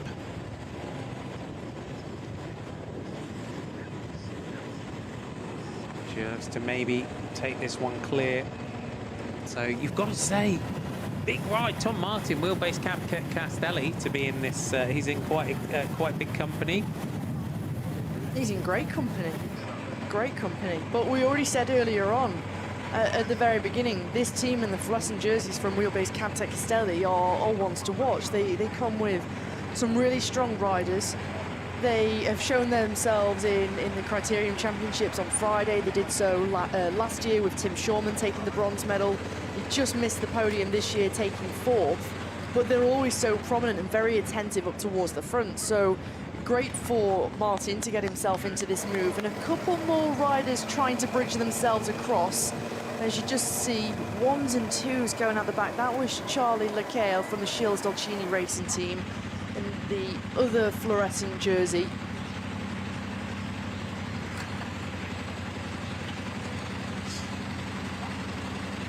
Really working well together, as you would expect. This group, Josh Tarling takes a look back over the shoulder. Samuel Watson. This Wheelbase Castelli team. Good to see Hollywood of St. Piran getting in here. 13 seconds and 22 seconds respectively, are the gaps to the chasers. And it is interesting to see Tarling and Swift and Stewart off the front this early on. It is, but I think it also means that the race has to come to them. And so you're out of that fight. You really put everybody else under pressure. And for a lot of other riders who are here, and particularly the other World Tour riders, they've really missed out on what is potentially a strong move. And they're going to be very aware of and keeping aware of what's going on behind, and keep taking a look around. Are any riders trying to bridge across? And the gap certainly isn't established as of yet, but you've certainly got a strong group of riders who are fully committed, and it's not bad having someone like Joshua Tarling, the European time trial champion, in this group with you. And you know, you've got real world-class riders here. Ollie Wood, a team pursuit world champion, will be hoping for selection for the Olympic Games this year in Paris. I mean, everyone's coming into this part of the season in sublime form. Yeah, I mean, the way Josh Tarling also won the time trial title, I mean, there's been some videos of the car almost taking off on descents. He was going I showed you that yesterday. You could hardly believe it. It was an interest. It was very, very interesting. This is David Hurd of Cycling Sheffield, trying to come across here to the breakaway. So great for the Cycling Sheffield rider. This is the chasers. Just you can see here, very fast course. This is our chasing group that we saw on our graphic. And back to our leaders. So you can see similar sized groups between our leading group and our chasing group behind. There's the sea just stretching out in front of us, but it's pretty evident on this opening lap that the big names are out to play early on in this one. Joshua Tarling, Connor Swift getting into this group, Sam Watson and Jake Stewart. Say Ollie Wood, great riding for St Piran. Tom Martin flying the flag for, you would say, your club riders, your amateur riders, elite riders in the domestic teams. There's our leaders just ahead of us. We can see them. So in this group, looks like Adam Mitchell from Vendée. In that chasing group. Tarling wearing number 52. We've got our colours here of EF Education Easy Post with Owain Doull, who's made it in there. Good to see Owain in there, Hannah. It is, but it's also great to see one of the riders from Cycling Sheffield, David Hurd, an under-23 rider in that group too. So brilliant to see the different riders, different teams, a couple of more World Tour riders coming across too. Of course, Doull 1 year ago was, you know, he showed some brilliant form on this circuit. He's looking to try and make amends and try and take his first road title. First ascent of Saltburn Bank coming up. It's eye-wateringly steep, isn't it? Oh, it's a brutal climb, isn't it? You can see that the lead in here, you swing into the climb. And Saltburn Bank, it is, we would say, probably in the world of cycling, it's getting up there with Box Hill down in the south in terms of some famous climbs in Great Britain. And this group just trying to ride onto the break here. So the Groupama FDJ colours, 2 riders now in there. Askey just bridging across there, so the newly crowned National Circuit champion makes the junction. Doull just realising, just trying to get across and using the climb itself just to make the junction. One of the riders there from Trinity Racing in their new lime green jerseys. Trying to see who that was. Looked a little bit like Bob Donaldson. But it's still not calmed down behind because there's so many riders who have missed what's going on. Matthew Wool's still up towards the front, as is Ben Swift sitting in second wheel for the Ineos Grenadiers. Mark Donovan's there for Q36.5 Pro Cycling in that grey jersey with the lime green helmet. Dan McLean never too far away from the front in the red jersey of Archaea B&B hotels.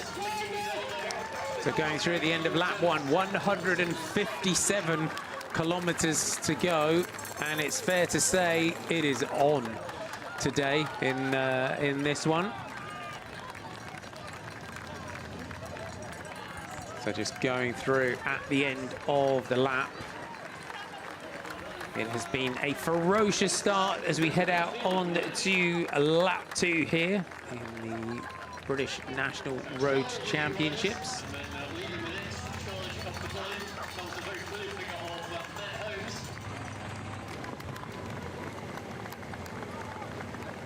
Swift just swinging out second wheel, having a look. He's got the teammates up there, quite happy for this one to go. There's plenty of reaction. And within this group as well, they would have seen the likes of Askey go, and Tarling, and Swift, and Dool. I mean, this is with Lewis Askey making it into this group as well. This takes on a completely different dynamic here as well. They're just trying to get it working. You've got those couple of riders in there for Groupama FDJ. And the sort of wind kind of going out of the sails a little bit because the reaction behind is coming. They need to get organised again at the head of the race. It almost looks like that group's too big and there's too many riders from multiple teams, multiple riders from multiple teams. I think particularly now it's started to swell on the first ascent of the Saltburn bank, and now more riders are there. Naturally, you're going to lose the cohesion within the group. And just taking a look behind, Donovan trying to make amends, and it's Samuel Watson moments ago who was just trying to get that cohesion back, try and get everyone to roll through, start to work, make sure that nobody's missing turns. And for Groupama FDG, this is a perfect scenario. They're in a good position. They've got 2 riders represented, 2 riders who are in sublime form, and Askey coming out of his first Giro d'Italia, his second Grand Tour, with brilliant legs as they go through the feed zone for the first time. Oh, Martin just missing the bottle there. And again. And it shows how the pace is up, the pace of this this race here in terms of trying to grab a bottle. It shows how quickly that we're lapping here. Max Walker coming through to the front for that Astana, Kazakhstan development team. Joshua Giddings up there for the Lotto Destiny development team. I was really impressed to see how Max Walker performed in the time trial the other day and taking the silver medal. I think for him leaving the under-23 ranks last year, having spent his time with Trinity Racing and then getting this ride with Astana Kazakhstan development team was brilliant to see, and already taking victories within that team already during the season. Then that silver medal, and he's the only rider from his squad who is here, and you can just see sitting in third wheel in the red jersey. That's Joshua Giddings, another under-23 rider. Pressure goes out of the peloton under that chase. You can just see our Israel Premier Tech rider just moving up, just swinging out. Joshua Giddings is the rider that's going to take it up here on the front. Matt Holmes getting it in the white jersey, coming across to him. Also up towards the front for Cofidis is Oliver Knight. So you see, it still hasn't started to calm down. There's still so many riders who are wanting to get themselves back into the race, and they know with such a strong group of riders up the road, it'll be incredibly difficult to try and bring this back. So they need to try and do something about it sooner rather than later. As you can see, just at the back here for the team of Trinity, here's Bob Donaldson in the green jersey. Swift, Watson, Askey, Tarling. Got Tom Martin, Lewis Askey, Owain Dool. This is makeup of our breakaway group. Then you've got Matthew Brennan, Bob Donaldson, and then Adam Mitchell on the back. So wearing 121, Matthew Brennan from the Visma Lisa Bike development team. This is our ABC Aix-en-Provence colours, the green and black colours. We're on lap 2 here of championship title race, our open category. Those TDT Unibet colours coming through towards the front. But the pressure really out of the front here, Hannah. This chase is on. It's quite disjointed. This is Zeb Kiffin coming through to the front for TDT Unibet. And he's just trying to keep it rolling. Try and keep some momentum rolling at the front here. Interesting for St. Piran, who decide they want to chase. They've got Ollie Wood up the road. Yeah, you'd say Ollie Wood's a good bet. Absolutely, you would. Real strong option as you take a look back to the front group. There he is in the black jersey, Ollie Wood.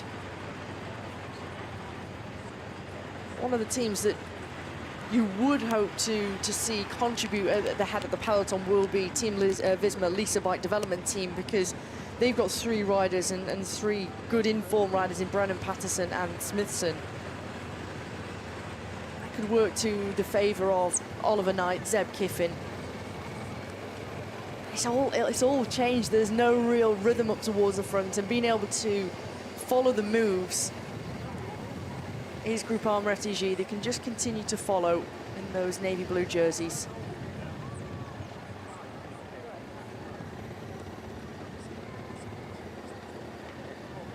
So a little chasing group just clipping off the front of the bunch here. Can they get themselves up to the head of the race? Joshua Giddings just attacking from that group behind. You just see that Lotto Destiny jersey trying to come across the gap here. And this may well be the pattern here, Hannah, that just group after group after group here just manages to get themselves off the front. We end up with a forward group of 20, 30 riders. You just never know. And this is why I said before that for these riders, it's a great situation to be in, because you wait for the race to come to you. And they've put themselves on the front foot up here, and everybody's having to try and come across to them, because at the moment, you know, they're in a good position. The majority of the big teams have got riders represented, specifically in terms of the World Tour teams who've got multiple riders represented within the race as a whole, and everybody else behind is having to try and close the gap. 152 kilometers to go. The gap is at 28 seconds, so it's not all over, and particularly with so much action going on at the head of the peloton, and with so many teams and clubs still wanting to try and do something about this and try and get themselves back in the race. It's not all over. What it does mean, Marty, is this group here that we're looking at, these leaders, can't start to look at each other at this point in the race. No, not at all. You can't have that lull. They've got to get it working, and they've got to keep it working. Our EF Education Easy Post jersey, a wine duel, driving this one on at the front. So good to see a wine duel making it into the group. Josh Tarling. Early move for Tarling. He may have been forgiven in thinking that he might sit back and wait in this race, but with such big names off the front, you can see that very quickly everyone behind knows that there is a sizable group, and a group that could ride away and stay out there all day. You just never know. And Ben Swift of the Ineos Grenadiers just marshalling this group. He's got 2 teammates up there in that leading group. 25 seconds, though, is the gap. Swift, you can see that Union Jack around the cuff of his jersey. Signifies the former champ. Giddings rolling through to the front for Lotto Destiny development team. Hagen's Bermans. Ben Wiggins just rolling through there in that white jersey. Yeah, good to see Ben Wiggins getting in there and starting to get in on the moves. It is, and I think he might have been a little bit disappointed after that individual time trial, taking the silver medal, missing out on the victory. But I think what he's shown is the good form is there.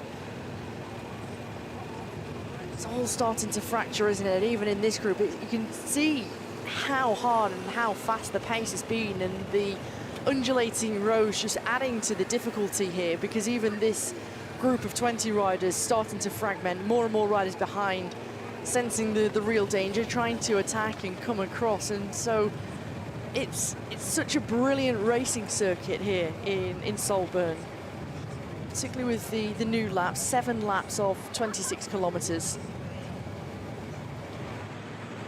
It's absolutely bonkers, though, isn't it? Blistering. The start and I think this has been from hearing from various colleagues around the world. This is the pattern of the nationals today. It's just been, the riders have just been like throwing punches from early on in this one, and that's exactly what this race is like here today. And that is the beauty of the nationals, is it can follow a completely different pattern to every other race of the season.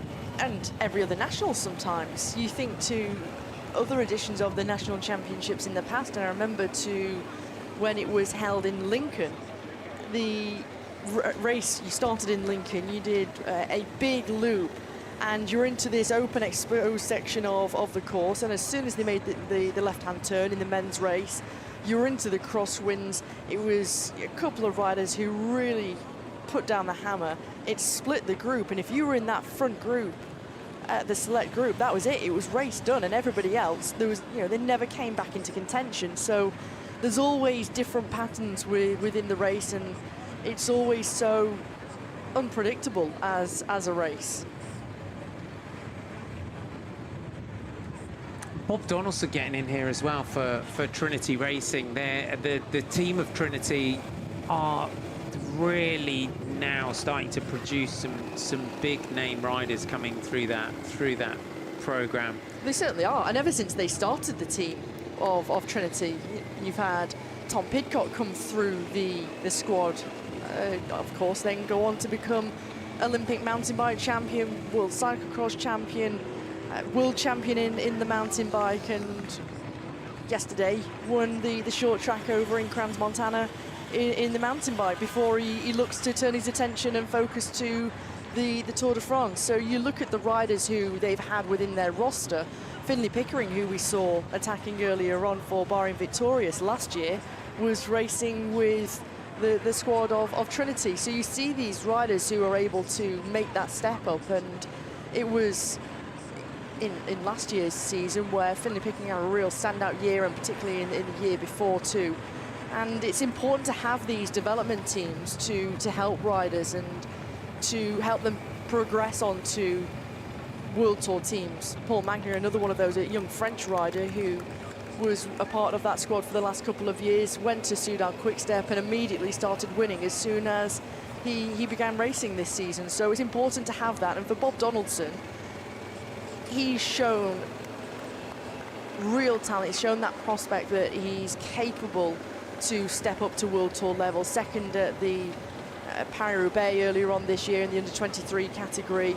Raced at the Giro Next Gen, but he was a little bit ill after that, so a bit of a shame for him. But he's shown that despite having that illness only sort of in the last week or so after the Giro, that he's been able to recover well. He's carried his form well, and a lot of World Tour teams will be looking at the rider in the lime green jersey, we can see. And teams, the World Tour teams, they start to notice the way that a team runs. They know that the Trinity team, that's what their goal is. You see it with teams like Hagen's Bermans, that is their role. And it's kind of almost bittersweet in a way, isn't it? That you're going to bring these riders in, you development, and then you feed them through, and that is the whole mission of a team like Trinity Racing. It is, and it's to help and guide them through and help them develop and help them learn and look after them and give them that guidance and support in trying to make that step up. And I think these development teams are vital to the ecosystem of professional cycling, helping them and training them up to make that step up to World Tour. And we see very often, and even some of the World Tour teams now are looking, do we need an under-23 development team? Should we just have our sort of under 16 team and a junior team, and then those riders, if they're good enough, they'll be able to sign straight out of the junior rank straight into a World Tour team, and we can perhaps start to look at axing our under 23 team. But actually, I think it's really important to make sure you still have those teams, and they're particularly teams World Tour teams who have development teams throughout. Whereas I think these standalone development teams like Trinity Racing are so important, because riders develop at different ages, and they're not necessarily going to come out of the junior ranks and be able to perform, be able to take victories, be able to be some of the top riders. And for some, they find that transition a lot harder than others. And so when you take a look at the racing program that Trinity have, they get in some, it's not just the under 23 races that they're focusing on, but they're doing races like the Tour de Land. Last year they were doing the Arctic Race of Norway. They get in some really good races, Czech Republic, for example. So you're learning from other World Tour riders and Pro Continental riders at the same time. It's great to see. So go back to our chasers. We saw Jack Roth of ABC Aix-en-Provence clearly wants to get in on the action today. Back up to our leaders. So going through. Jake Stewart of the Israel Premier Tech team. Connor Swift, Josh Tarling of Ineos Grenadiers. Got Tom Martin of Wheelbase Cavtech Castelli. Ollie Wood of St. Piran. Sam Watson and Lewis Askey of Groupama FDJ. Also making it into the group. Owain Doull, Adam Mitchell, Bob Donaldson, Tom Martin, Matthew Brennan and Adam Mitchell. And then our chasing group.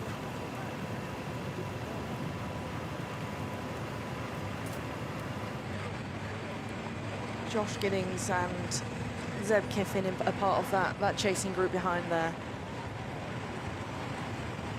And you talk about but teams we saw that they were very active before. Yeah, you talk about teams that are doing things a little bit differently as well, and TDT Unibet are definitely one of those teams that have kind of come in and taken a much sort of different approach. This is Joshua Golica of Groupama FDJ. It's also in that. And he was a rider who really impressed last year in the road race, and of course he medalled in the under 23 category, but a top 10 finish as an under 23 was really impressive to see. When you think he's only a first year under 23 at that point, and I think many at Groupama FDJ, the man from Red Hill, realised, wow, incredible performance. And he continued to hold that form when he went over to Val d'Aosta, where he won a stage there. That's one of the under 23 stage races, and then he was really good at the Tour of Alsace, finished third in the mountains competition. He had a good performance, a couple of good performances over the Tour de l'Avenir too. So I think he'll be really looking to try and take and back up his ride from a year ago, particularly as we're in the same region, same finish. But of course, Groupama FDJ wants to try and take that elite national title as well as the under 23.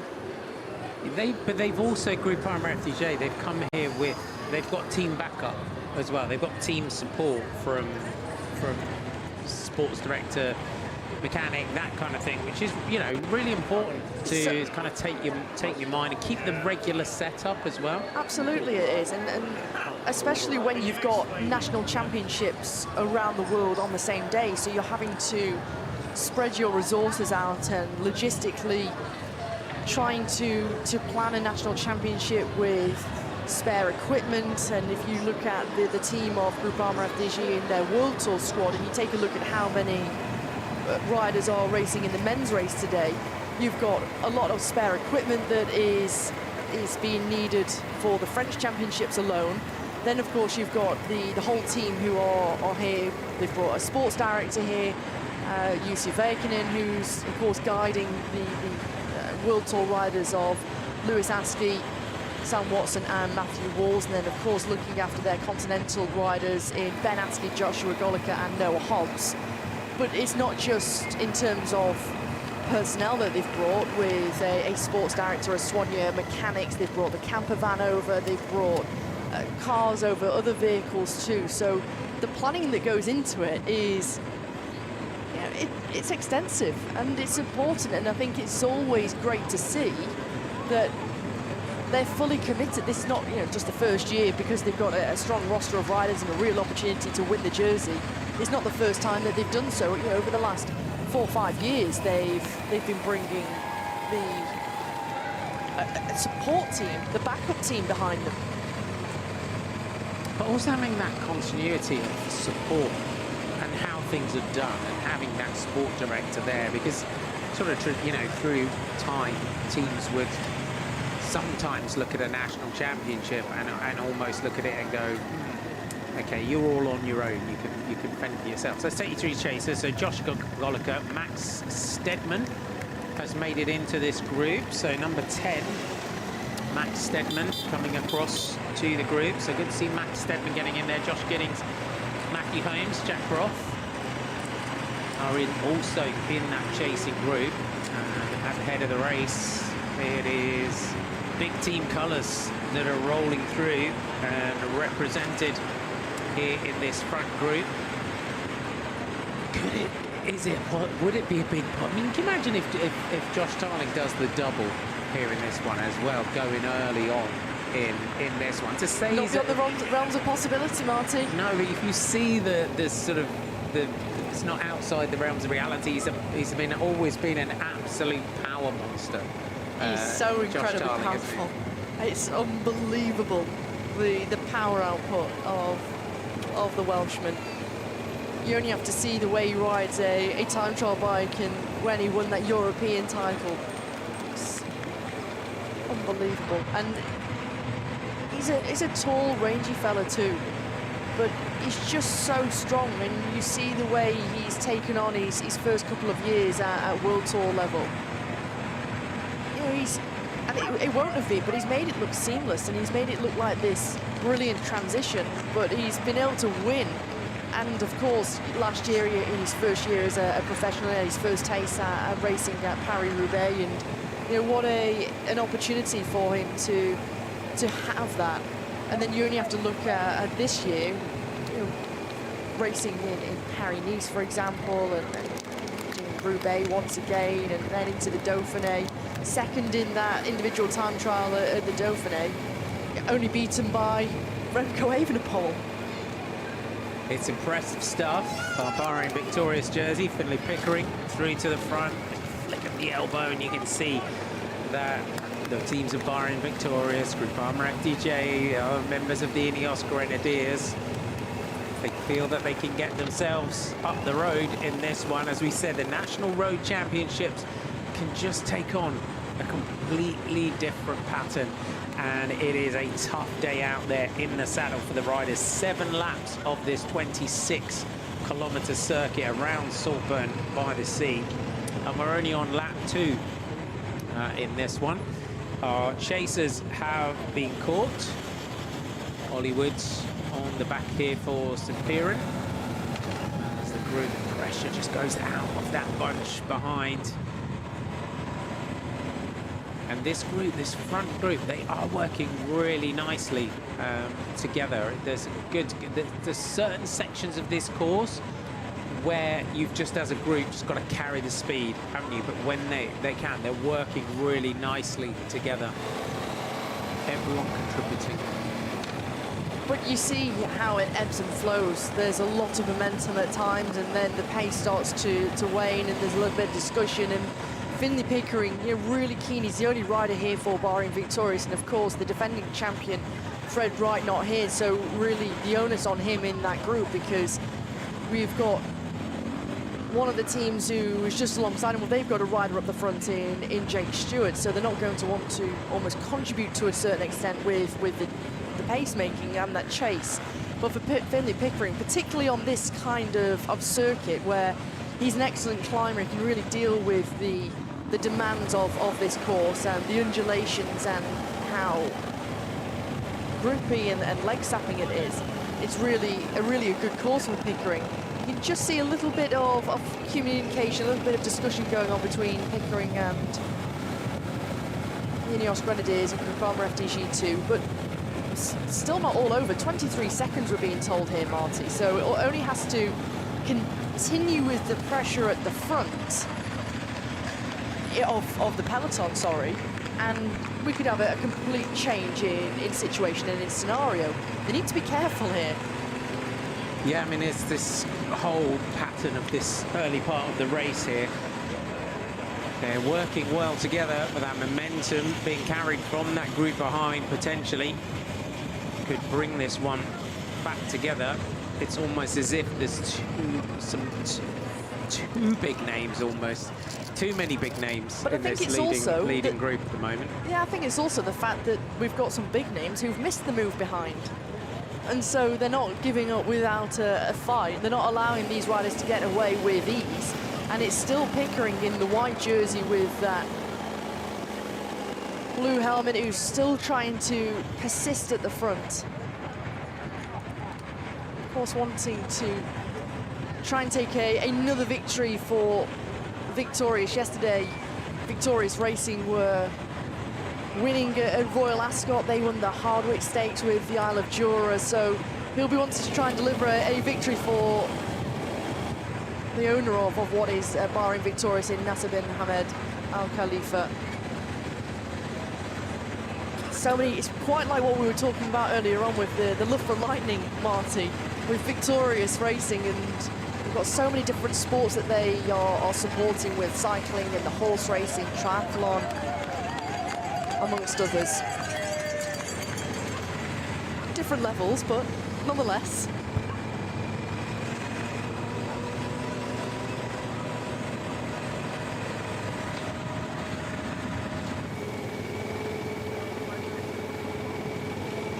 Every opportunity you can see here.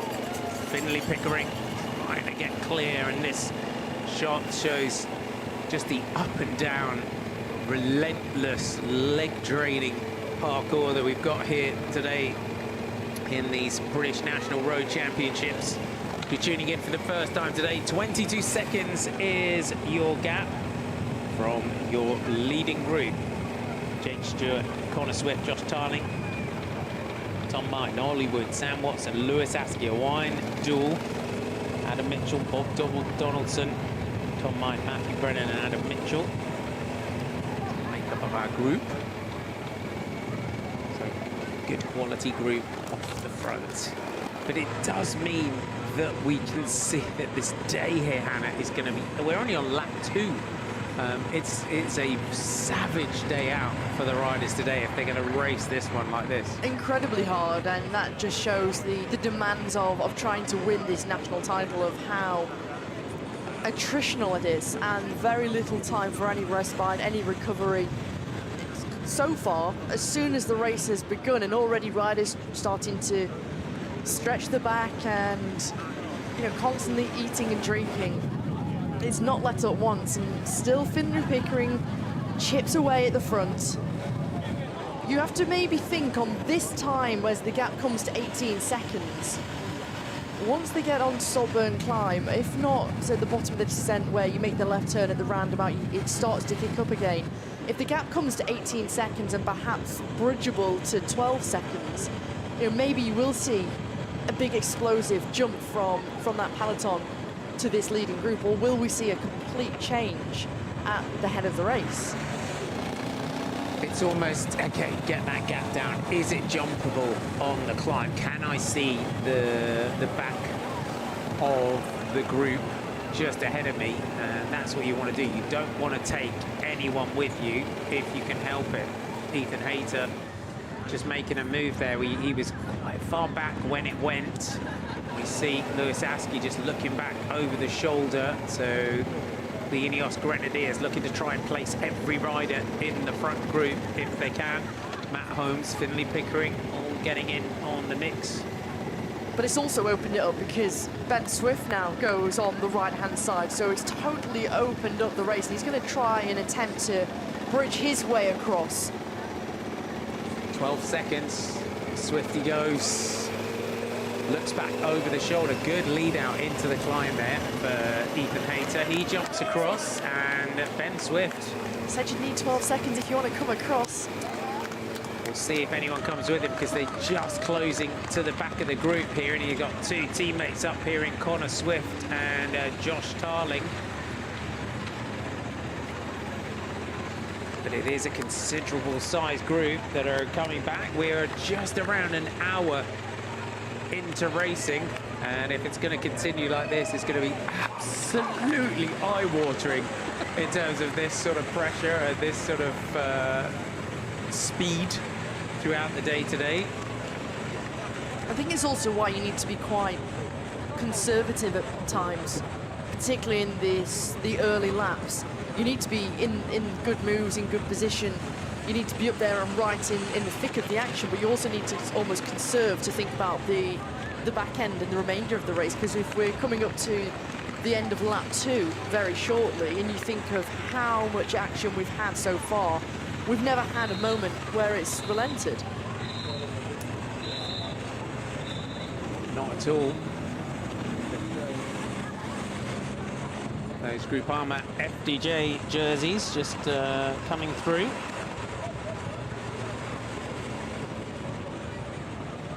Askey just has a glance down. We'll see if the arrival of Swift and Pickering gets in, and there's still a small gap. Owain Doull recognises that he's got to keep the pressure on. You can see the group behind is splintering under the pressure, but Ben Swift and Finlay Pickering have made it on to the back of the group. So although it's all come back here, can Owain Doull stretch it on the descents and take this group clear yet again? There's the Bahrain victorious rider just on the back, and you can see the rest of the group trying to get on here, but it's almost back together.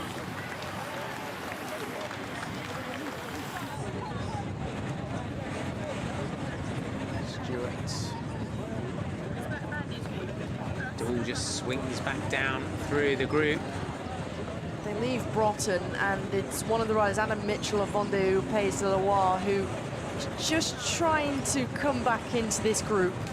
Finlay Pickering finally manages to get to that front group. You can just see that pearl white jersey with the blue flecks on the sleeve and the helmet. Big flick of the elbow from Connor Swift, and he's just getting a notification there that the group is coming back, but it's really a fractured group behind that are coming back. So if they keep the pressure on here, they could still keep this group clear. And a couple more riders have come across, but you're starting to see bike lengths open behind. So the group's swelled in numbers. The original Breakaway riders are still there, although it looks as though Mark Donovan's attempting to come across there for Q36.5 in the grey jersey with the lime green helmet. Nice.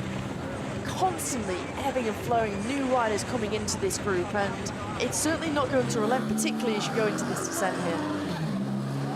This is our long shot from the descent into the bottom of the climb. So that early move is all back together, you would say now, given the considerable size of that group. But it's been a long, hard chase. So once they get to Saltburn-by-the-Sea now, and the pressure hasn't relented, they're still pushing on at the front. It's the Ineos Grenadiers who are taking it up. Groupama FDJ right there. It looks like Tarling, Swift as well up towards the front still. So, okay, it might have essentially all come back together, but you'll start to see it fracture. And especially if they're going to attack Saltburn-by-the-Sea like this. So just as that group all comes back together, the pace and the pressure up Saltburn-by-the-Sea from Connor Swift launches it into the move, into the climb to Swift. So you can see the gap still opening here on the climb under the pressure of Connor Swift. And this is what I'm saying. Essentially, it's come back together, but actually, it's going to fracture once again. And you're even starting to see some really laboured, tired-looking bodies already, and we're only coming up to the end of lap 2. You can just see from the facial expressions of a couple of the riders as Stewart tries to bridge across to Swift. And essentially, it's the original Breakaway group with the addition of a couple of riders there. keep the pressure on here. Ollie Wood on the back for St Piran. So it all pretty much came together, and then with that attack, that pressure of Connor Swift up the climb, pressure of Connor Swift up the climb being the absolute understatement of the century. And after all that work that Finlay Pickering had done, managing to get to the front, it's fractured and splintered again on Saltburn Bank, and once again he's on the back foot, he's on the front of the chase, and he was in the front row momentarily. That's by racing, isn't it? It is. You have to feel for him, but it also comes down to that positioning, and particularly as it's so fast going down that descent and into the base of Saltburn Bank, as we see a number of riders distanced here. But this is what you look at here as well, though, is that these riders, are also their elite category riders. That shows just how tough this course is here. I think we also have to mention, let's not forget, some of these riders are combining full-time jobs with also racing and training. And so they've not got the beauty, as we see Alex Richardson side. That's it. Day's done for him. Multiple winner of the Lincoln Grand Prix. Not quite there today. No. It happens, you know. And the thing about a national championship as well, it's about getting that form right on the day. And sometimes you can taper and you can train and you can try and peak, and on race day, body just says no. You also never know how riders have come into this championship. Have they been suffering with some illness? Have they been carrying a little bit of a cold or something? You just never quite know. As Finlay Pickering, again, day done. You know, doesn't look to have any problems, doesn't look to have a mechanical there, which is a real shame because he was a real protagonist up towards the front. And whether he's just said, oh, the race isn't going my way, and he's just decided, well, that's it, I'm done now, which is a little bit of a shame. But we didn't see anything, Marty, that he'd had any problems. He didn't look to have any problems. He didn't look to be trying to get neutral service or a team car. No, not at all. He was looking good in on the chase.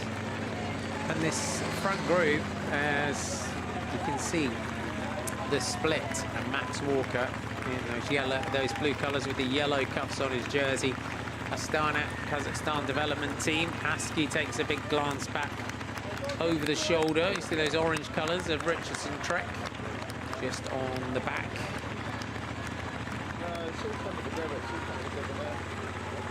So Jake Stewart, Israel Premier Tech, multiple representatives in here for Groupama FDJ. They've got the World Tour team and the Continental team in this race today. So 3 riders apiece from the World Tour team and the development team.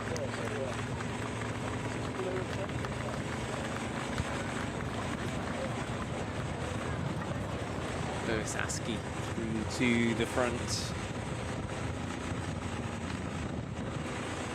Thomas Portsmouth just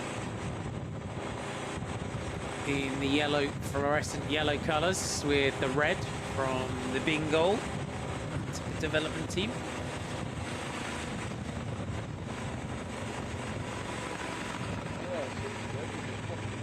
Look at the pressure. Look at this bunch on this long shot here. You can see it's just been absolutely decimated early on in terms of an absolutely brutal start to this and it's splitting again on this section of road. So you've got this large group who are trying to come across, a number of riders just in front of them, around 8 riders. Then you've got another large group which is just being tailed off from this main part, and still the attacks and counter-attacks start to go, and nobody really wanting to let up towards the front.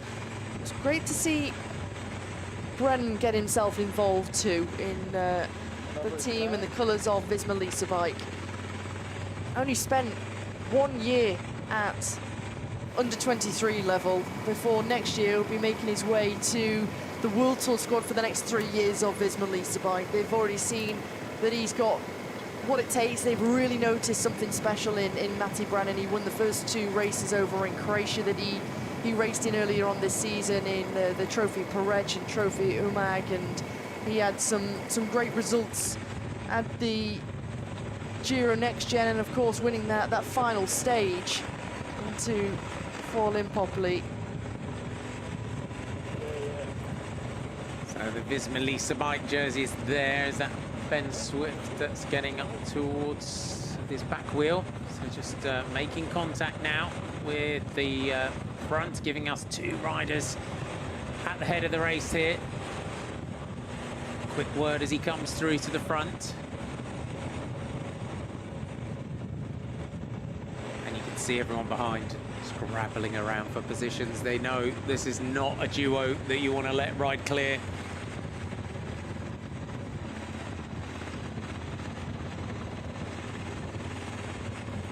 Swift bringing that. It was just the attack of Swift after the pressure of Ethan Hayter.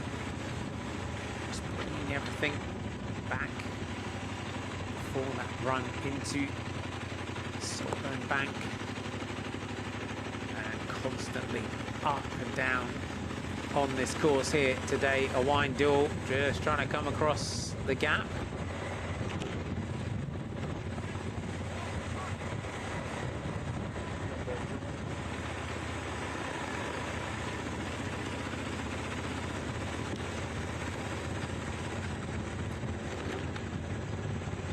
Looks like, is that the tall figure of Tom Martin again getting up there for wheelbase camp? What a ride he's having today. Incredible.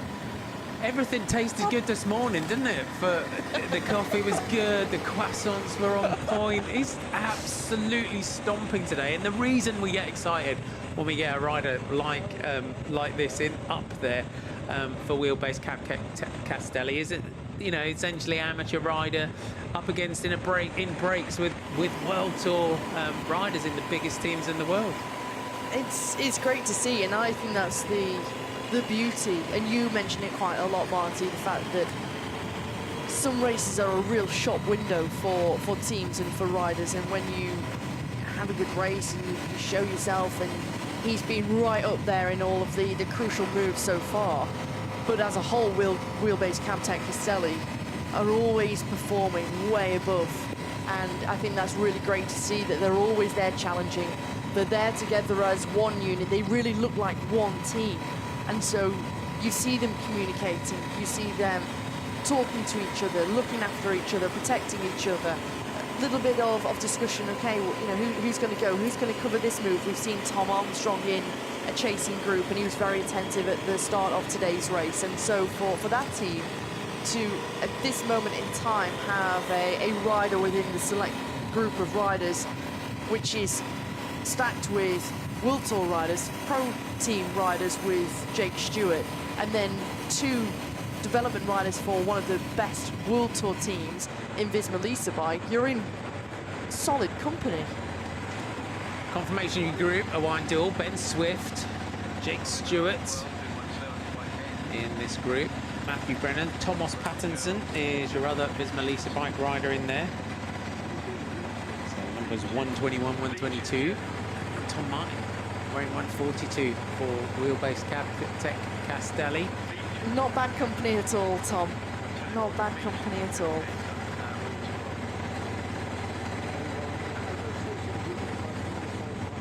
So is Jake Stewart attentive? Again, we're seeing the pattern early on here, Hannah, that it is the same riders that are making it into the moves.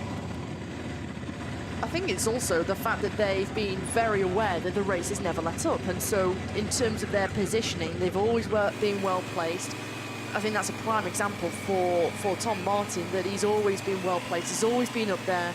As you see, this rider here, number 60, this is Matthew Kingston of the NGK Viz Colours for Peace squad. One of our riders with potential in the under-23, but finding himself in a little bit of difficulty currently. But for Martin, he's 25 years of age, Marty. And whilst he's, you know, got a few years of racing under his belt, he raced in Italy, and he was part of the Zappi team for a season, at British team by Flavio Zappi. He's had some good racing with them. Perhaps didn't go all to plan. Raced in Spain for a season, a couple of seasons before moving over to wheelbase cab tech. 12 seconds is the gap. You can just see that group in the background. Just some more riders trying to come across. We are on lap 3 of the National Championships, the open category. We go back to the group. This is Ewan Mackey, wearing 162, and working nicely together, this group. Can anyone get up to them?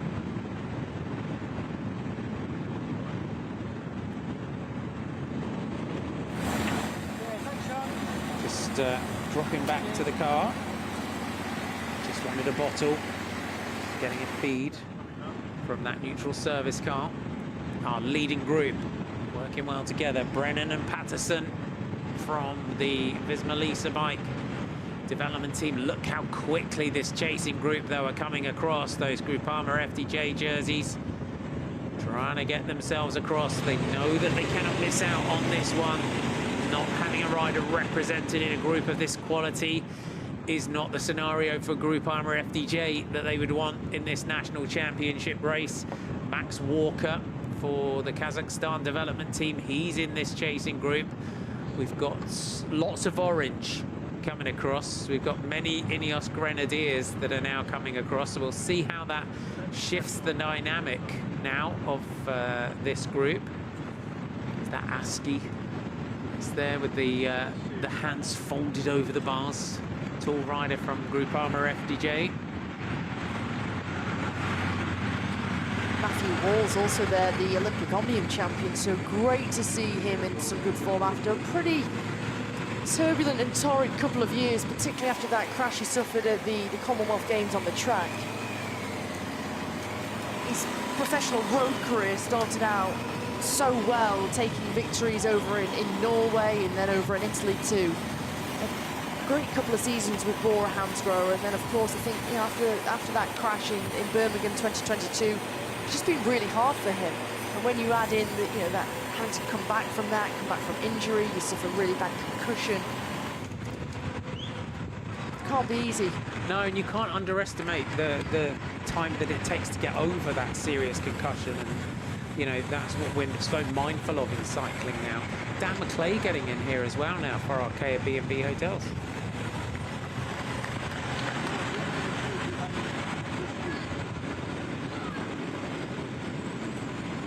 So just on the back there, Josh Tarling, number 52.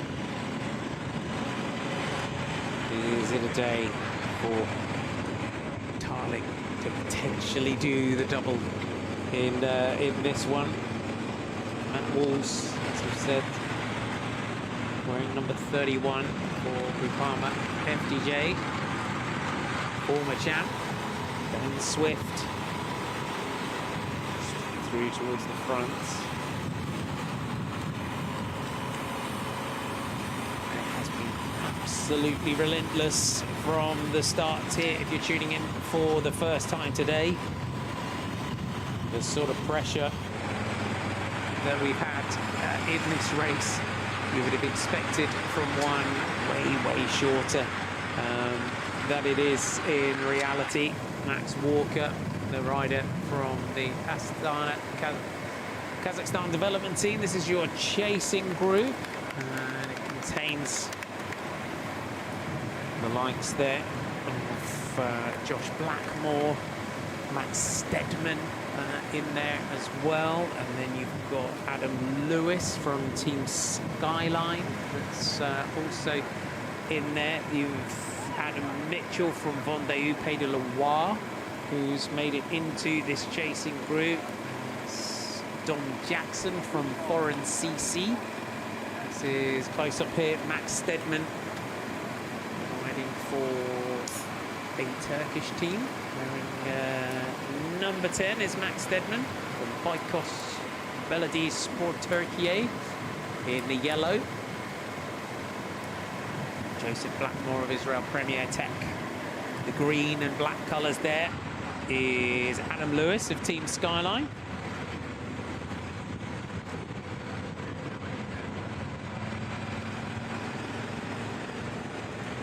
Our leader group, there's Dan McClay from Arkea.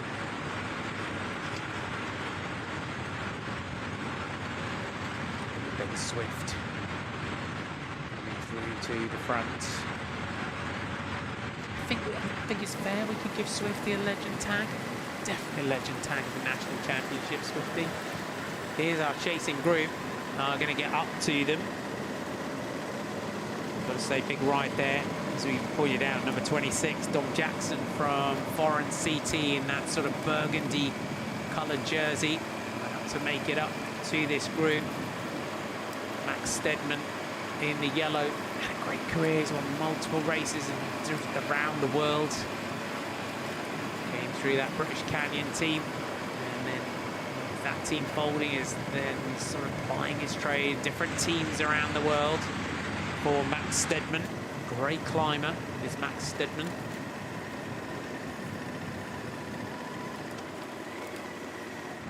Our chasing group about to make contact with the front. I'm just looking around, just getting an eye here on who's coming across. They just take that moment just to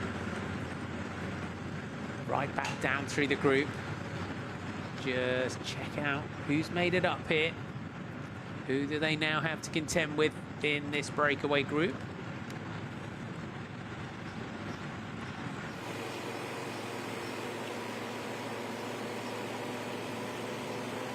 William Harding there from Zappis, just on the back of the group.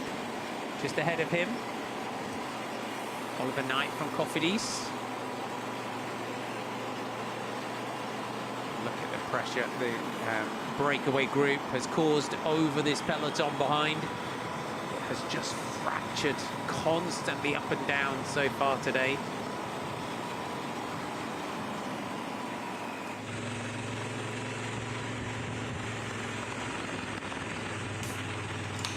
Those MG Kvis colours. Italian team. See them along Tour de Alps and races like that. The MG Kvis team, they ride a lot domestically in Italy. Those Italian Cup races.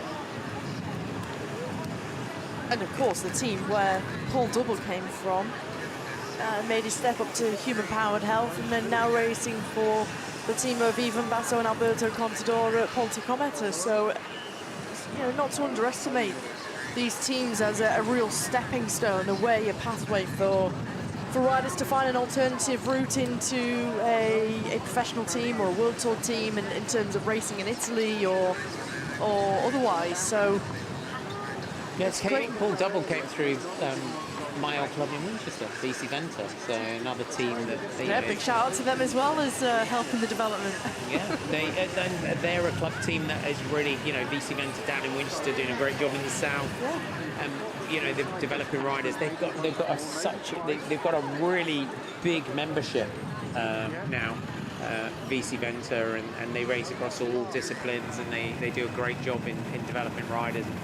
Yeah, Paul Double coming through there, and he did it his own way. You know, we're seeing riders in here as well from different teams from around the world. We've seen lots of them attacking. You know, you've got Adam Mitchell now in this group from Vendée, Pays de Loire, and the riders who are out with ABC Aix-en-Provence. We've got multiple riders in there as well, and I think actually that sort of Aix-en-Provence team, you know, Kieran Page that came through from the Isle of Wight. I remember him racing for the team down in, I'm sure, in Aix-en-Provence as well when he was a youngster. So there are so many different pathways, aren't there, in terms of finding your way through into professional cycling now. There is. I think one of my only disappointments when I looked down at the start list as a whole, even before we had our non-starters, was the fact that Paul Double wasn't one of the riders listed to come and challenge for this national title, because only a week ago in Slovenia he was on some top form, and he's such an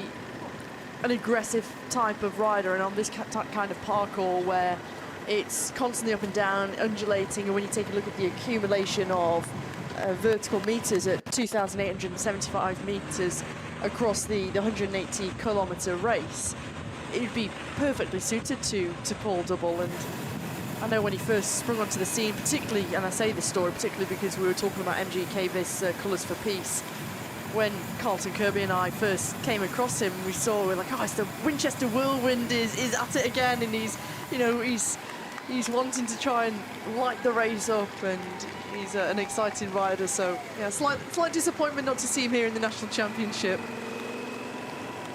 And it is difficult sometimes, isn't it, to work out, where you are and where you need to be and when you need to be, as a pro bike rider, and getting back and getting up here for nationals and that kind of thing. But yeah, it's glittering career ahead of him, definitely. It certainly is. 30 seconds to the chasers, 50 seconds to the peloton is the gap. This advanced front group now has got some serious hitters in it. Just on the latching onto the back there, Matt Walls, and that's Olympic Omnium title. And you just want to see him sort of get back to his best, and a nationals is a good way. If Matt Walls could manage to take this title, it sort of reinforces to Groupama FDJ the talent that they signed and the talent that he possesses. I think for everybody, they would be happy to see him come back and regain that confidence that he had before the crash and before a couple of hard years. So great to see that he's in good form, and I think he's had some great support from the team. He certainly has come here with a strong squad, and I think for Matthew Walls, he's got a couple of options of how he can win, because he's really fast, and we've seen that from his track background, and we've seen that in races that he's won on the road. But he can also deal with the demands of these hard, short, grippy climbs too, and quite like this rider at the back, Dan McClay, a former Rayner Foundation funded rider back when it was the Dave Rayner Fund back then. And of course did his time over in Belgium. He was learning, he was with the Lotto team at the time with their development squad, and for many years he's now spent his professional career at various different names under what is now Archaea B&B hotels. He's almost quietly made his way into this group as we take a look back at the next group on the road. Stedman comes through in that yellow jersey, just rolling through now is Swift. There's McClay on the back, just ahead of him. Number 52, Josh Tarling.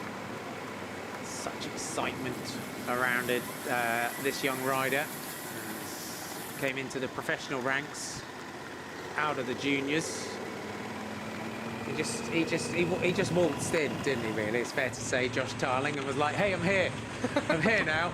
I remember he came through in Tours, I always affectionately called him the power monster. He was munching some big numbers as a junior, and he just came in and just kind of swaggered in like John Travolta in Saturday Night Fever. Was like, hey, everyone, I'm here now.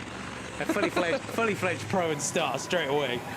So yeah, he's just such an exciting rider, isn't he? He is, but that's why I say for some they find that transition from the junior ranks into a World Tour team. They find it seamless. They find it easy. They take it in the stride. They're able to perform, and it's interesting because for some they find it incredibly difficult, and it's also.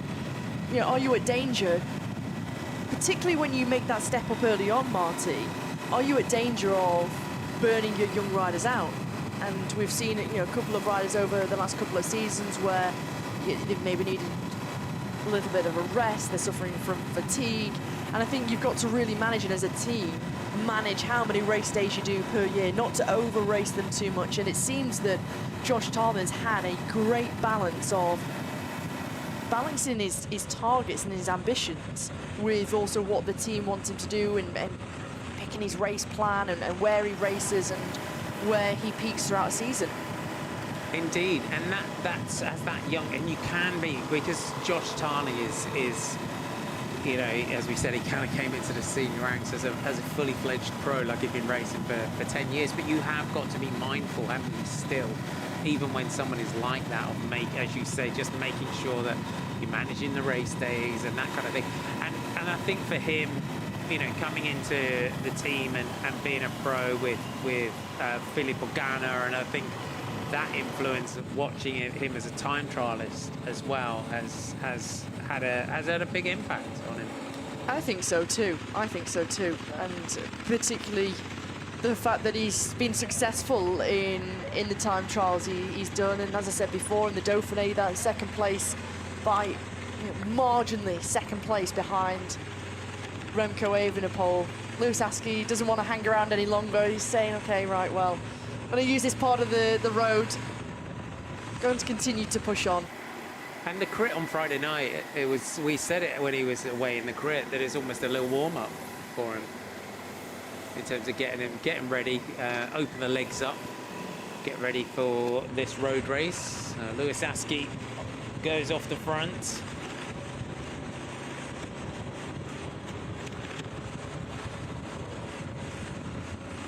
And that chasing group behind, how long will it take for them to react?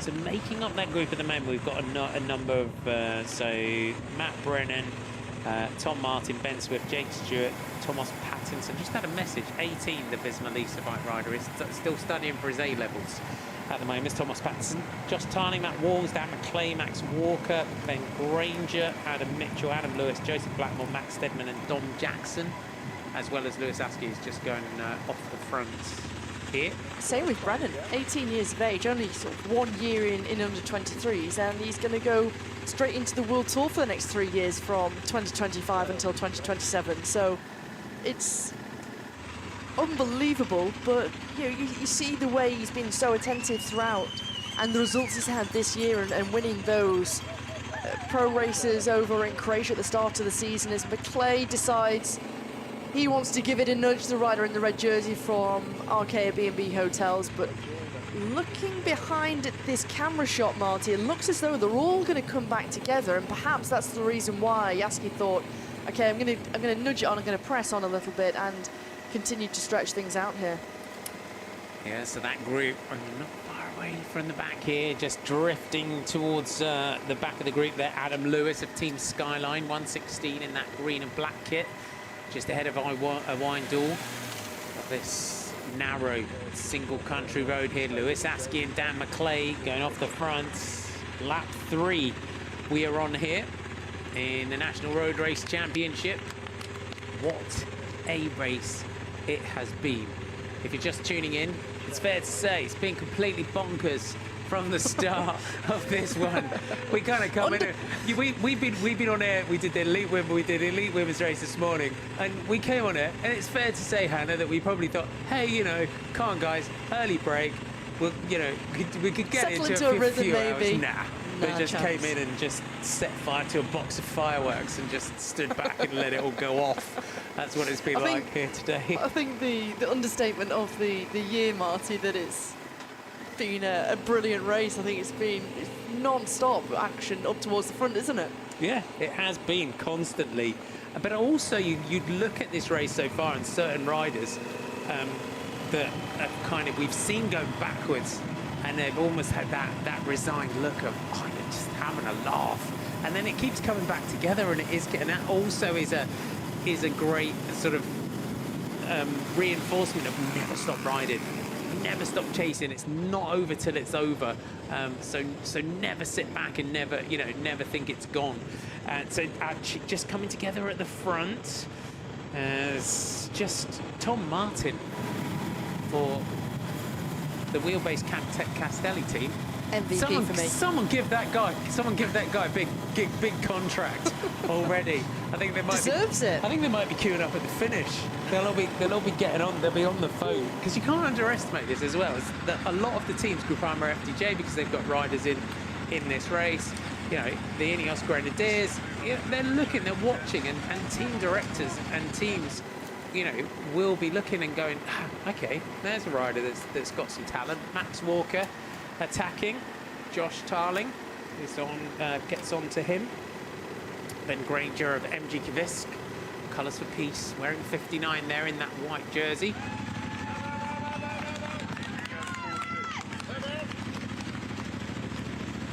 Ethan Hayter. Again, this team, they're got 4 riders ahead of the race here. Back to our chasers, you can see the parkour that we've got here as just starting to get drifted there. Adam Mitchell of Mondeu.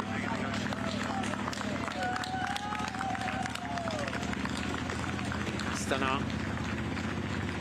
Jersey just getting up there, little flick of the elbow at the front. And the group swells in numbers again, really having to dig in here. Here's Adam Lewis on this climb.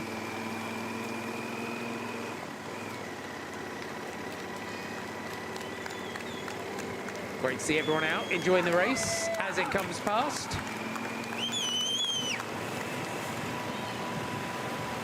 Thomas Pattinson there, we were chatting about him.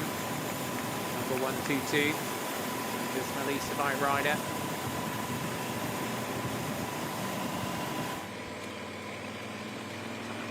Next group on the road. Looks like one of our groups. Second group this is, Bradley Simmons there from St. Piran. And also in there for St. Piran, just ahead of him is Ollie Woods. Back to the front. Tom Martin. Wheelbase Castelli, remember that name.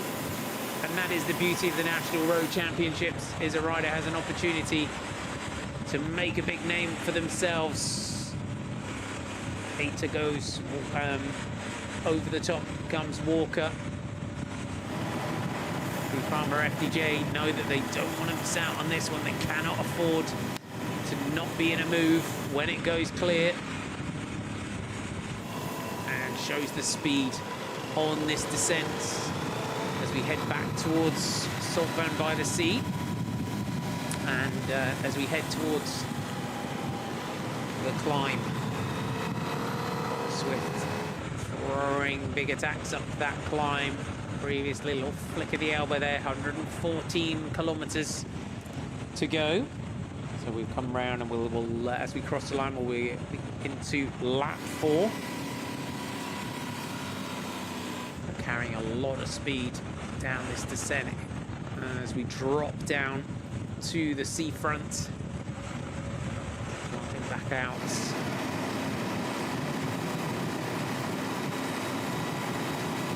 Doing a great ride as well, Adam Lewis, Team Skyline, here to be in this group.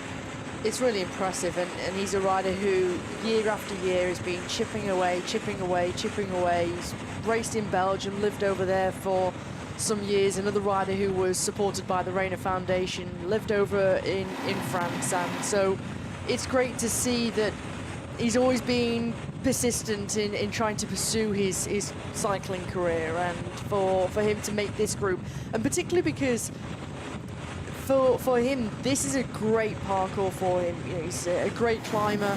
You can just see the rider with that lime green jersey with the black shorts on, just sitting towards the back of this group, and so it's great for him to be up there in this company. And for the first hour of racing, he was never in one of those leading groups. He was never up towards the front in one of those groups that was attempting to try and chase and come across. And as the races ebbed and flowed, and almost like an accordion, it's stretched out and then it's come back together, stretched out, come back together, and finally the move that's, I think, gone now, and this is it for the day.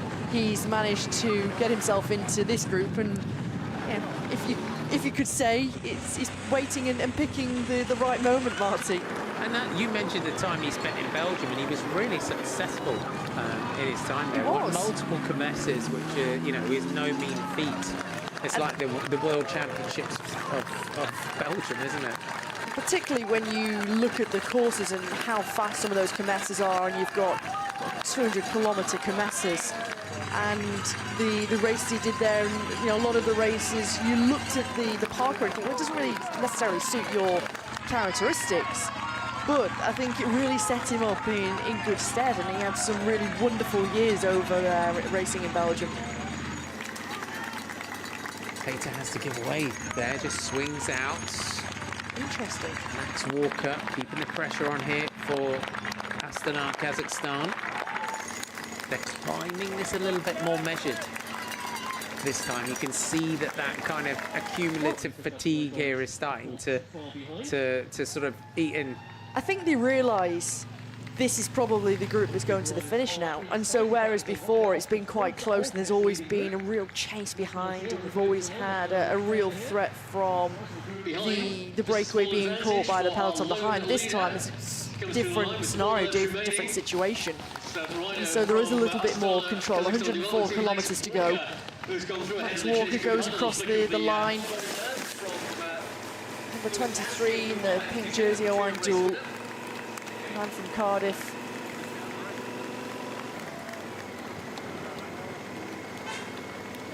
Max Stedman just pulling off and coming back down the line. See there, one of the riders from the Group Armour FDG had a problem, whether that was on the climb or not. Be interested to see who that was there. Just try and catch a glimpse to see if we can get a glimpse of that number and who it was. Here comes our next group through. James Knox is in this group.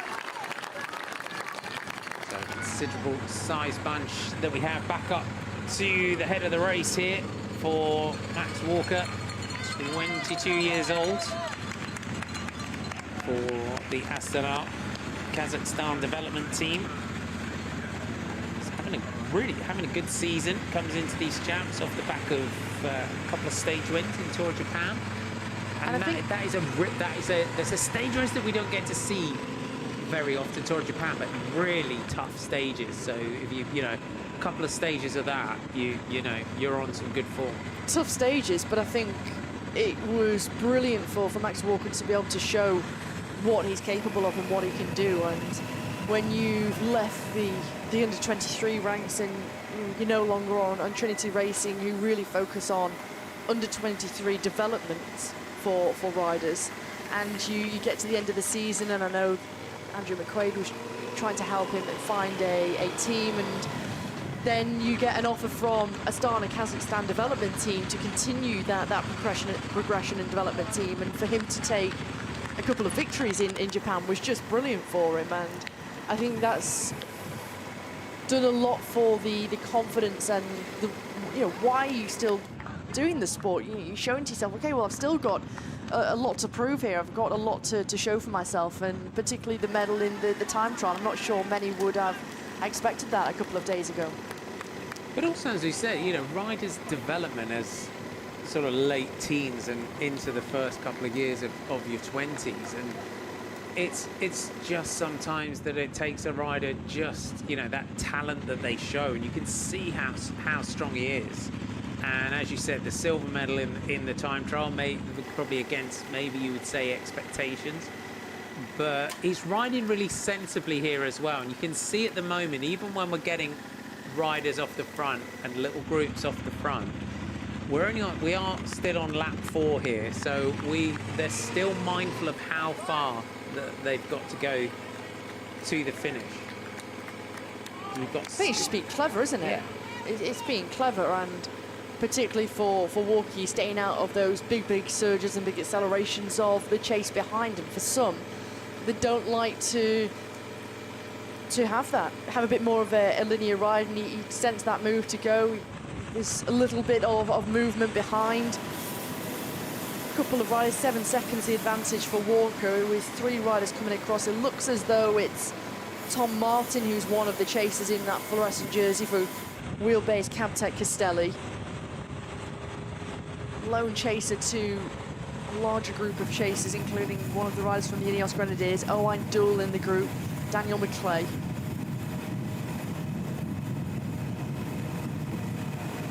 It's a great shot here over the top of this group. And you can see Ben Granger of MG Vis going towards the front. Lewis Askey in there for Group Primer FDJ. Is that I just caught a glimpse of in that front group. These riders know that this is potentially the next split disappearing up the road here if they're not on board. Back to the front, and they're really starting to drive this one on now. Askey looks around. Dan McClay, such an experienced pro is Dan McClay. And they're jumping around in the group behind. They don't want to miss out on this one. Josh Tarling of Ineos Grenadiers, he's been so active since lap 1 as Josh Tarling. Look down through the names that have been out on the attack for most of the day in different moves. Josh Tarling has been one of them.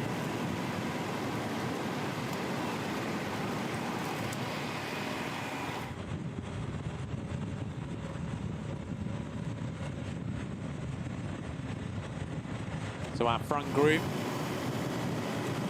just getting form, but also really fluid in their work at the head of the race. And the gaps opening quickly between them and this second group on the road here. Ineos Grenadiers with Josh Tarling here on the back. They've got some representation at the front, just trying to surf off everybody else here and get them to bring him back into the race. Just laid off there, Josh Tarling. Now attacks down the right-hand side of the road to try and jump across to the next group. And everyone straight on him.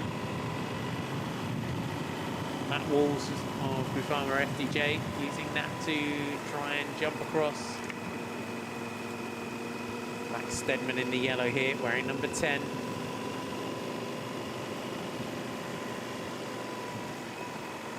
And he's going through a bit of a rough patch, Max Stedman, at the back in the yellow jersey here. You can start to see the shoulders rock and roll, and he's really starting to feel the effects of how the racing's gone, and particularly the fact that he went through the feed zone, he missed 2 bottles. He didn't get a bottle from anybody else, and you can see in his bottle cages he doesn't have anything. So, you know, this is a real dangerous point in the race for Stedman, because whilst he might get through and follow, it's the laps following this where he could really suffer. And you start to get the bonk, and you start to be depleted in your stores, and you don't want to go 26 kilometers without any fluids, any hydration, any carbohydrates in your drink to really keep your stores topped up. And he's trying to take a little look around as to whether there's any cars that can help or assist him. But you know, this could be a real defining moment in his race, and not for any good reasons. No, and if the neutral service car is behind him, you can grab a drink and get a feed from them.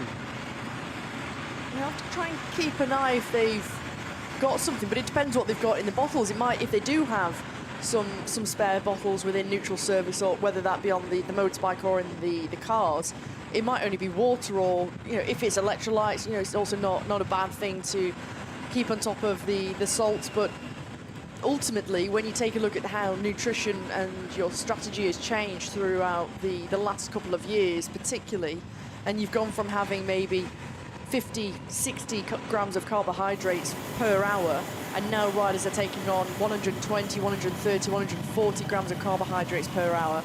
It's crucial that you're keeping on top of that fueling strategy, Marty, and not just through the fluids but also food as well. So a real potential big blow for Max Stedman, because he's been in the mix and making it this far, this deep into the race, and being in this move. And as a pro, as a rider, it can go south really quickly, can't it? If you miss those bottles, you're not drinking, you're not eating, you're not feeding regularly. And you can see on the back, just keep glancing back over the shoulder just to see if there's anywhere that he can get a drink from. And as I say, it's not going to hit him in the next 5 minutes, 10 minutes. but maybe in 40 minutes, 1 hour, an hour and a half of racing, into the next couple of laps, and you start to suffer cramp and you start to really suffer your stores being depleted, you're really going to suffer your way through the race. They are. He just needs to try and follow the wheels. That's the other thing. Try and follow it as best as possible. If at any point you can see a team car or a car that can help and assist you and give you a bottle, just so you can get to the feed zone on the following lap. Let's see. And he's a gutsy rider, Max Stedman. I mean, I've known Max since he was I think he was a youth rider, and we used to race the Reading Track League on a Monday night, and I think Max was probably, he would rock up. He's about 14, and he would just start kicking our heads in. His turn of speed as a youngster was so impressive. I've then known him all the way through his junior years into his senior career with the British Canyon team, and now sort of plying his trade on different teams around the world. And unfortunately, that team folding has meant he's had to try and sort of cherry pick his racing and the different teams that he can get into. I think he's a rider too who, whilst he's small, and you take a look and you think, you're a real pure climber, he's a real punchy climber. So for these shorter, sharper climbs, Marty, he can really thrive too. It's not just those longer climbs where we've seen him thrive in the past. No, he's like I said, he started on the track as a youngster. Great. He's got a really good power, really good turn of speed, has Max Stedman. And yeah, 28 now. He's had some really decent wins in his career in different places around the world. China, Albania, lots of race victories in Turkey. There's a really big sort of UCI domestic scene around Turkey as well. So, he's picking up sort of UCI wins there as well. And you look as well at teams like MG Kvyat, and you look at the riders that are in here from that team, and Ben Granger getting into this move. And you mentioned Paul Double earlier on, and the riders that go into that team from a country. So when you've got a British rider that goes through what is quite a domestic Italian team, and they make a name for themselves, and they're now riding up through the ranks, and that gives the team confidence in taking on other riders from that country. Totally agree, especially when they see that there is so much talent within the Great British setup, and you take a look at the strength and depth. You only have to see that across both the men's and women's races today, Marty, you've got 19 World Tour and Women's World Tour teams represented by riders, and you take a look at how many riders now from Great Britain are part of a World Tour setup and a Women's World Tour setup, and then you add in pro teams, Jake Stewart for one. So it's wonderful to see, and I think many nations are now realising, well, we should be taking these riders on. So for Paul Double, as you referenced, but then also Ben Granger and Matthew Kingston, teams want those riders. They want to be able to give them that opportunity, see them progress, see them develop, and it's brilliant for them, but it's also great for the riders to have that opportunity to go over and race abroad. And one of the riders who wasted no time as soon as he was able to, and particularly after the junior ranks, was this man, Dan McLean, the red jersey. Went over, lived in Belgium, raced over there for the Lotto development team, applied his trade, learned an awful lot. He was winning races back then, and he's transferred himself from what was an excellent sprinter, he was a great bunch sprinter, to now he's a real mainstay within that RKB&B hotel squad. And you've got to do that as your career goes on, sort of learn to live, to evolve as a rider and evolve as a pro. And I remember commentating on one of his big race victories, and it kind of went viral, and he what was the one? I know, Joss Ryan will know. It's the one where he basically sewed his way through the peloton in the most magical, incredible way. Yeah, he kind of came in. I remember he sort of came into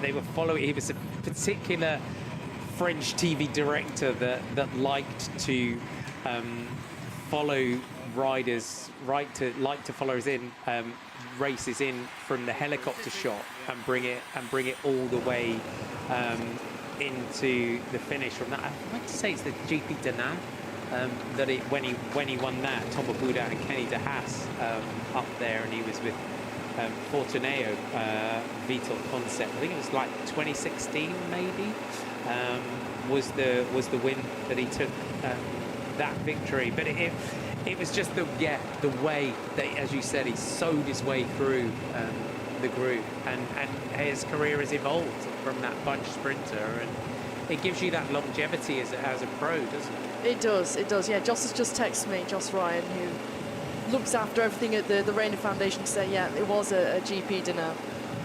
But it was incredible to see, and he was a real master at finding his way through a hectic bunch sprint. You only have to look at his finishes in Tour de France stages on a number of occasions. Raced in the Tour on 3 occasions. His best result on stages at a 3rd place. But you see, he's come so close in sprints in the past, and he can deal with that chaotic, hectic time within a peloton, whereas some riders don't like that. They don't really enjoy it, but for him, he just seemed to thrive. 94 kilometers to go. We're coming up on 2 hours of racing so far. If you're joining us for the first time today, it is the 2024 Lloyds Bank National Road Championships, the open race. And it is fair to say we have had quite a race on our hands so far today.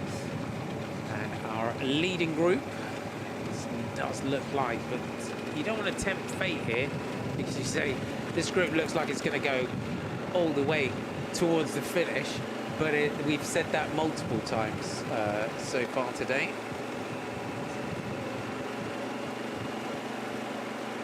So the MG Kiss riders just swings off the front. You can see the foreign CT rider, Dom Jackson, still in there, just riding through towards the front. And our club teams and elite teams really have acquitted themselves well today, really have shown their class throughout the day. And there is an opportunity as well to pull a surprise. Tom Martin here from Wheelbase Captec Castelli. One of the riders of the day, definitely. Adam Lewis from Team Skyline. So if you're tuning in for the first time today, our coverage here is we're bringing it to you with 4G technology. It does mean that from time to time the motorbikes do go into what is a low signal area. You know that if you have a mobile phone. So we're using mobile phone technology to bring the coverage rather than satellite coverage. Don't panic as well, because British Cycling and the race partners here in Saltburn-by-the-Sea, they do an amazing job of keeping everything moving, the road closure around the race, this bubble that the race exists in, and then the cars and everything you can see around the finish hill and moving that through. And by the time the race comes round, you would never know that you've had all that. So they're doing an amazing job at keeping everything flowing and everything moving today. Walls battling through for Groupama FDJ. And that leading group, it's working really nicely together now, this leading group. It looks like it's less frantic now. It's just definitely, it's just settled down now. It's only a question of a brief, calm pause for the moment, but for how long? I think for many of the riders, particularly this part in the race, we've seen it be so relentless, be so animated so far, and so many riders missing moves, and so it's fired riders up the road, and they want to try and get themselves back into contention. It is that moment of pause, but it's also, you'd have to say, you would think now this is the group that's going to go to the finish and the victory is going to come from the group of riders that we see. But at what point does it start to fragment again, Marty? At what point do we start to see more and more riders attack and try and break things up once again? Particularly those who perhaps don't feel confident to try and win from such a large group, and particularly those who maybe don't have that immediate acceleration, for the demands of this climb, which, when you looked at 1 minute, 1 minute 15, minute and a half at most.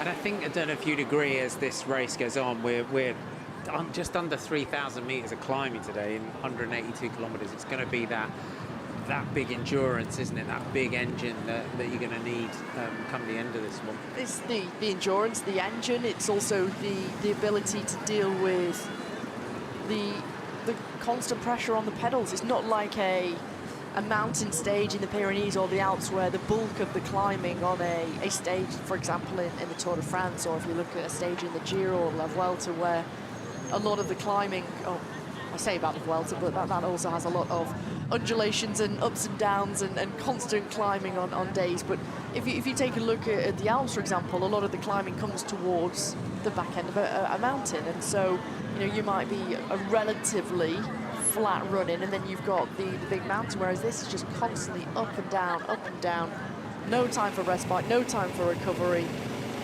Really grippy roads for the riders, and across 180 kilometers you've got almost 3,000 meters of elevation, so it's a really hard, tough day out there, and I think it's no surprise to see that we've been left with this caliber of rider in the front group.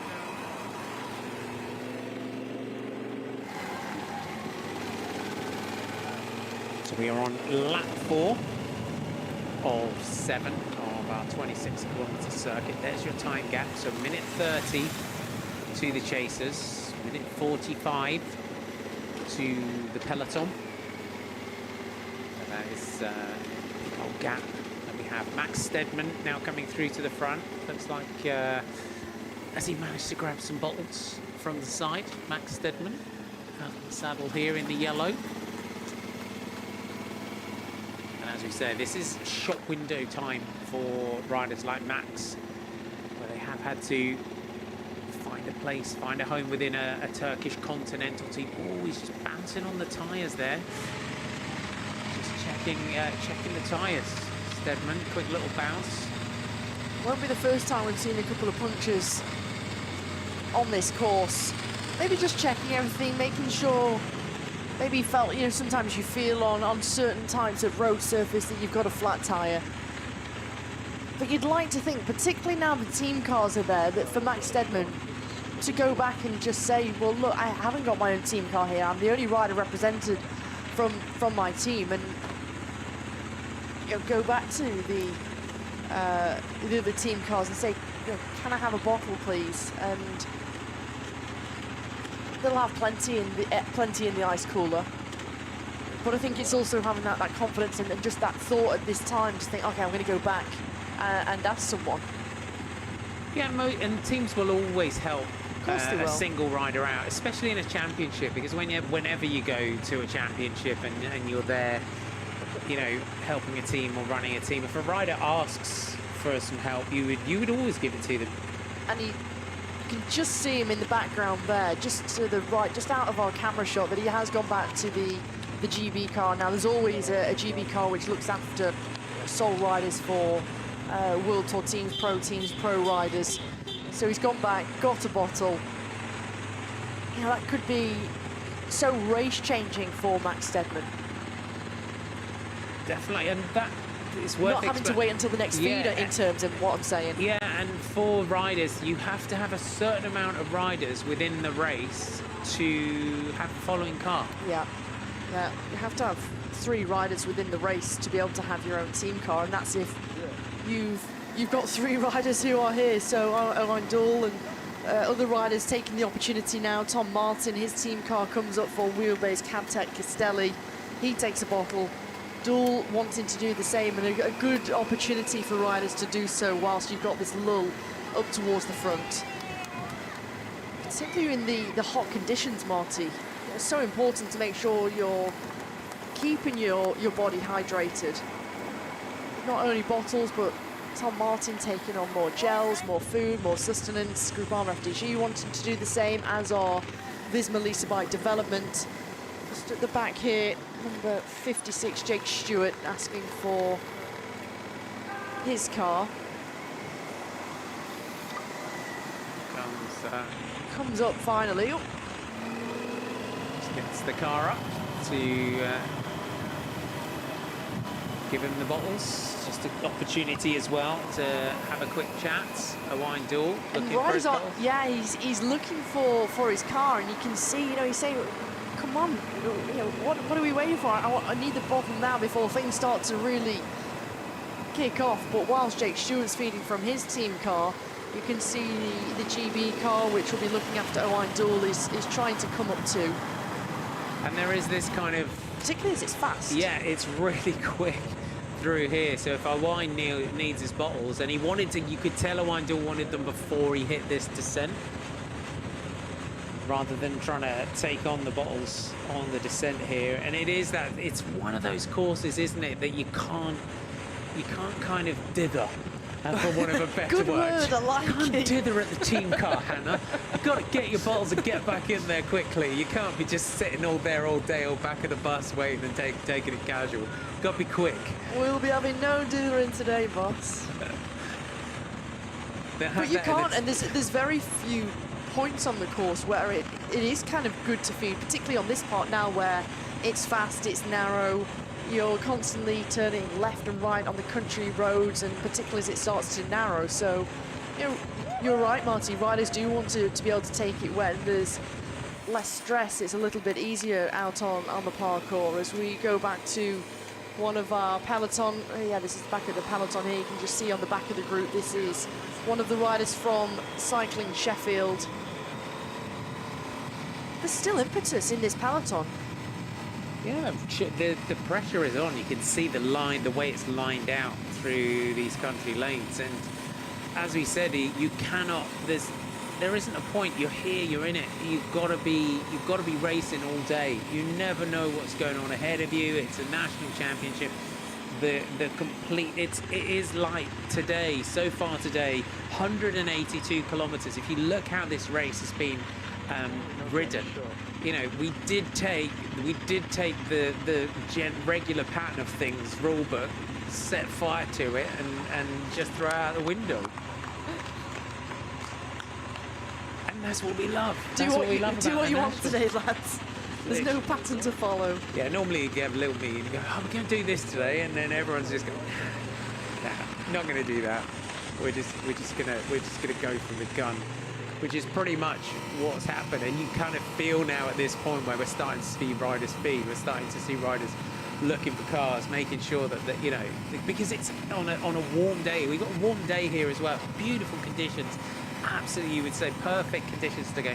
Not too hot, but it's the right condition. So you've got to get, as you said, you've got to get that pattern of feeding absolutely spot on. It's crucial, and particularly on this kind of course where it's a really long lap, so you've got 26 kilometers, and if you miss the feed at the feed zone at the roadside from your helpers, friend, family member, team members, you've got to wait another lap, another 26 kilometers before you come back round. So, you know, so important now that the cars have been allowed into this gap behind the leading group that they can feed, they can go back to the team car, and not only to get food and fuel and bottles, but to also have a little discussion if they've got the sports director in the team car, just to find out, well, what's the situation on the road, what's going on behind, and what is the time gap to the peloton? Are they chasing? Is it quite stagnant? What's going on? So it's a good opportunity. And as you take a look down from this camera shot, you can see a couple of those chasers who are bridging across, just ones and twos.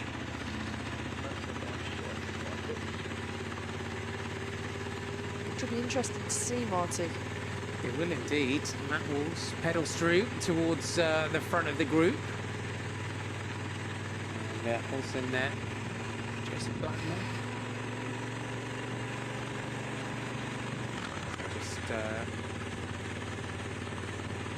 Jason Blackmore from the Israel Premier Tech team. chat. We've got some former winners in here as well. There's so much potential in this group to see how this pattern is going to go. You've got riders trying to come across in the background, and it's one of those sort of routes as well that if you're chasing, you're a 1 or a 2, sometimes the group ahead can look so much closer than it actually is, the way this route just rises and falls. Foreshortens it. It's cruel, isn't it? It is indeed a tough day out there. Just rider here having a great day out as well, as you said. You know, talented young rider, raced in Belgium, and this regardless of the result today at the end, this is going to give him a massive boost in confidence as well, to be in here for Team Skyline, flying those team colours against the World Tour teams and some of the biggest teams in the world. I think what he's doing, the rider at the back here, Adam Lewis, is being clever and sort of keeping himself out of trouble, keeping himself out of the way. He's not being disruptive. He's also not showing himself too early either. And I think he's being quite conservative and realistic and not pushing on too much. He's almost following the moves as they're currently going, but not being the rider to make the moves. And you can see how much speed they take into this sweeping left-hand bend off the descent. The road starts to rise.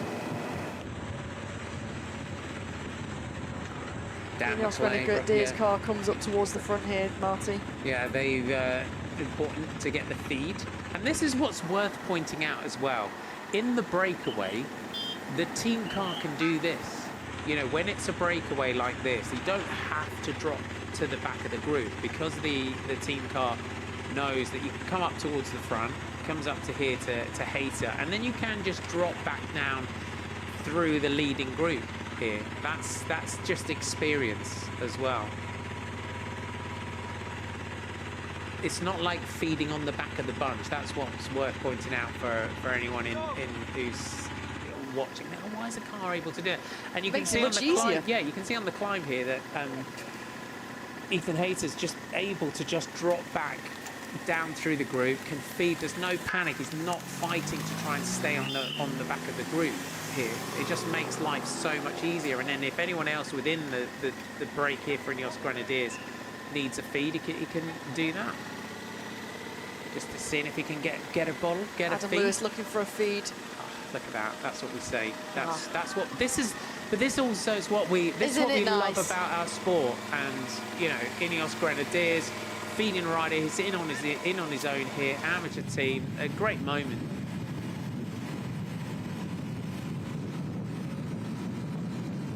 And our chasing group just on the descent here.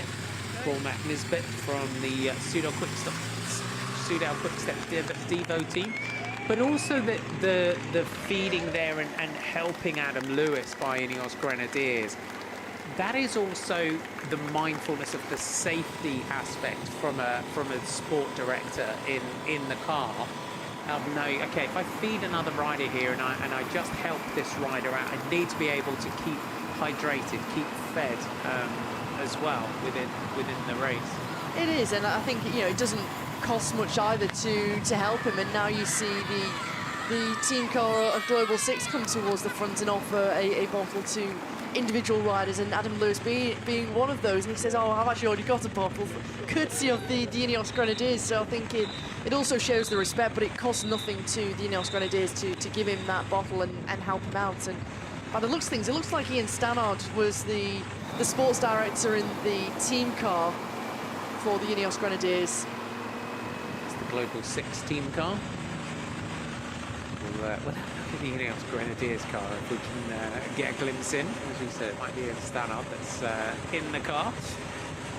If you're just joining us for the first time today, we're heading round towards the end of lap 4, the start of lap 5 here today, and we have a really interesting group that are here at the head of the race.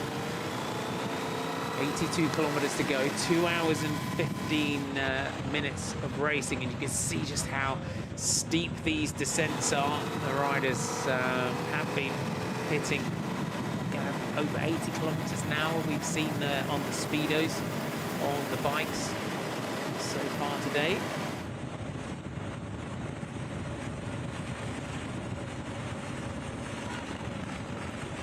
Jackson of that foreign CC, and a rider that is having a great day out at the front. Some good performances, some wins in Ireland last year.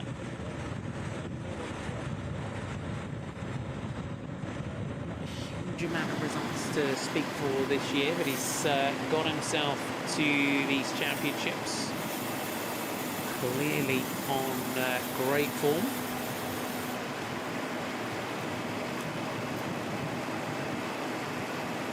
We're in a bit, it feels now, Hannah, we're kind of in a bit of a holding pattern now. We've got this group established at the front. It's a really quality group. Groupama FDJ are happy with the representatives that they've got in here with Lewis Askey and Matt Walls. The Grenadiers have got numbers in here. They've got plenty of options come the different scenarios of this race. So yeah, it's a bit of a holding pattern at the moment. I think it's just part of this part of the race, Marty, where they've got this established gap. They're happy, teams are happy with the situation. You've had that calming point, and particularly as there's many riders who have used an awful lot of energy in the first part of the race, and we've seen that chase really begin to dwindle behind. And whilst when we last saw the peloton, there was still the impetus, it was still in one long line, but it's being able to close that gap. And at the time we'd seen a minute and a half, and it's having that firepower, the horsepower in the peloton to do something about this group, and I think they're quite happy with the situation. There we see the chasers at 1 minute and 10 seconds, the peloton at 1 minute and 40. So despite them still riding at the front, and despite a moment of lull in this front group, it's not growing, but it's also not coming down. The deficit isn't coming down. But Hayter on the front for the Ineos Grenadiers on Saltburn Bank here, just applying some pressure. Dual right on the wheel, and Askey is there, just dancing on the pedals, almost just sizing everybody up, taking a look, using this part of the road as an opportunity to see where are the chasers. So clever from Askey. Max Stedman coming through to the front. We were worried a lap or so ago for Max Stedman in terms of the not having a bottle, but this is where Max Stedman comes into his own. As we've said, this is a rider who's won multiple races in his career, UCI races at in different countries around the world. As Max Stedman, he's a great climber. I remember when we were up there in the Lake District in the Tour of Britain, he was up there coming into that on stages that Julien Alaphilippe was up there and performing in. So Max Stedman, quality climber. He's got a good finish on him as well. Stedman in the yellow just drops back down the group. 3 laps to go this time. As Ethan Hayter comes through to the front. Just a little flick of the elbow. Ethan Hayter's really clever in how he approaches Saltburn Bank here. He just comes to the front, just sets that tempo. As someone who's a fast finisher, it's the way you want to ride a climb, dictate it. Dictate it. You have the control. He almost comes into the climb, kicks on for the first 150 meters or so, and then just settles into a rhythm. And I think it's probably also just to anticipate what might be to come, Marty. We've seen on this climb in the past, and particularly last year, that there's been some decisive moves here, and if you're on the back foot and you're left chasing, it's incredibly difficult. And these are the chasers behind. You've got Thomas Armstrong, Joshua Giddings of the Lotto Destiny development team, one rider from IPT, and then the chase behind in that peloton. That's why I was saying you've still got the chase going on. There's not a million miles away, the various groups. Mason Holliman. Yeah, Mason just picking him out there. We've got Armstrong, who put in a group with another rider that was impressive in the criterium on Friday night. Was Thomas Armstrong of the wheelbase Captec Castelli team, and they are a team that really have put on a show here today, this one. Logan McLean, the rider in the white jersey for the Project One cycling team, making up the quartet. Let's just keep a close eye on Dan McClay here. He's got his hand up. Whether he's looking for some bottles, he doesn't have anything in his bike here. Connor Swift looks like he's just made it across to the group. Also there were Mason Holliman, So just Logan caught a McLean, glimpse Josh someone on the Diggins, back. Josh Paisley, and so on as the Rex. So Dan McClay, just looking at the back of the group, has he got an issue? Dan McClay. There's Connor Swift, just riding out on there. He's got the ice pack down the back of his jersey. He's on some good form, Connor Swift, particularly after the 5 days over in the Tour of Slovenia. On one day he was right in that breakaway with Mikel Honoré, and he was the rider who was really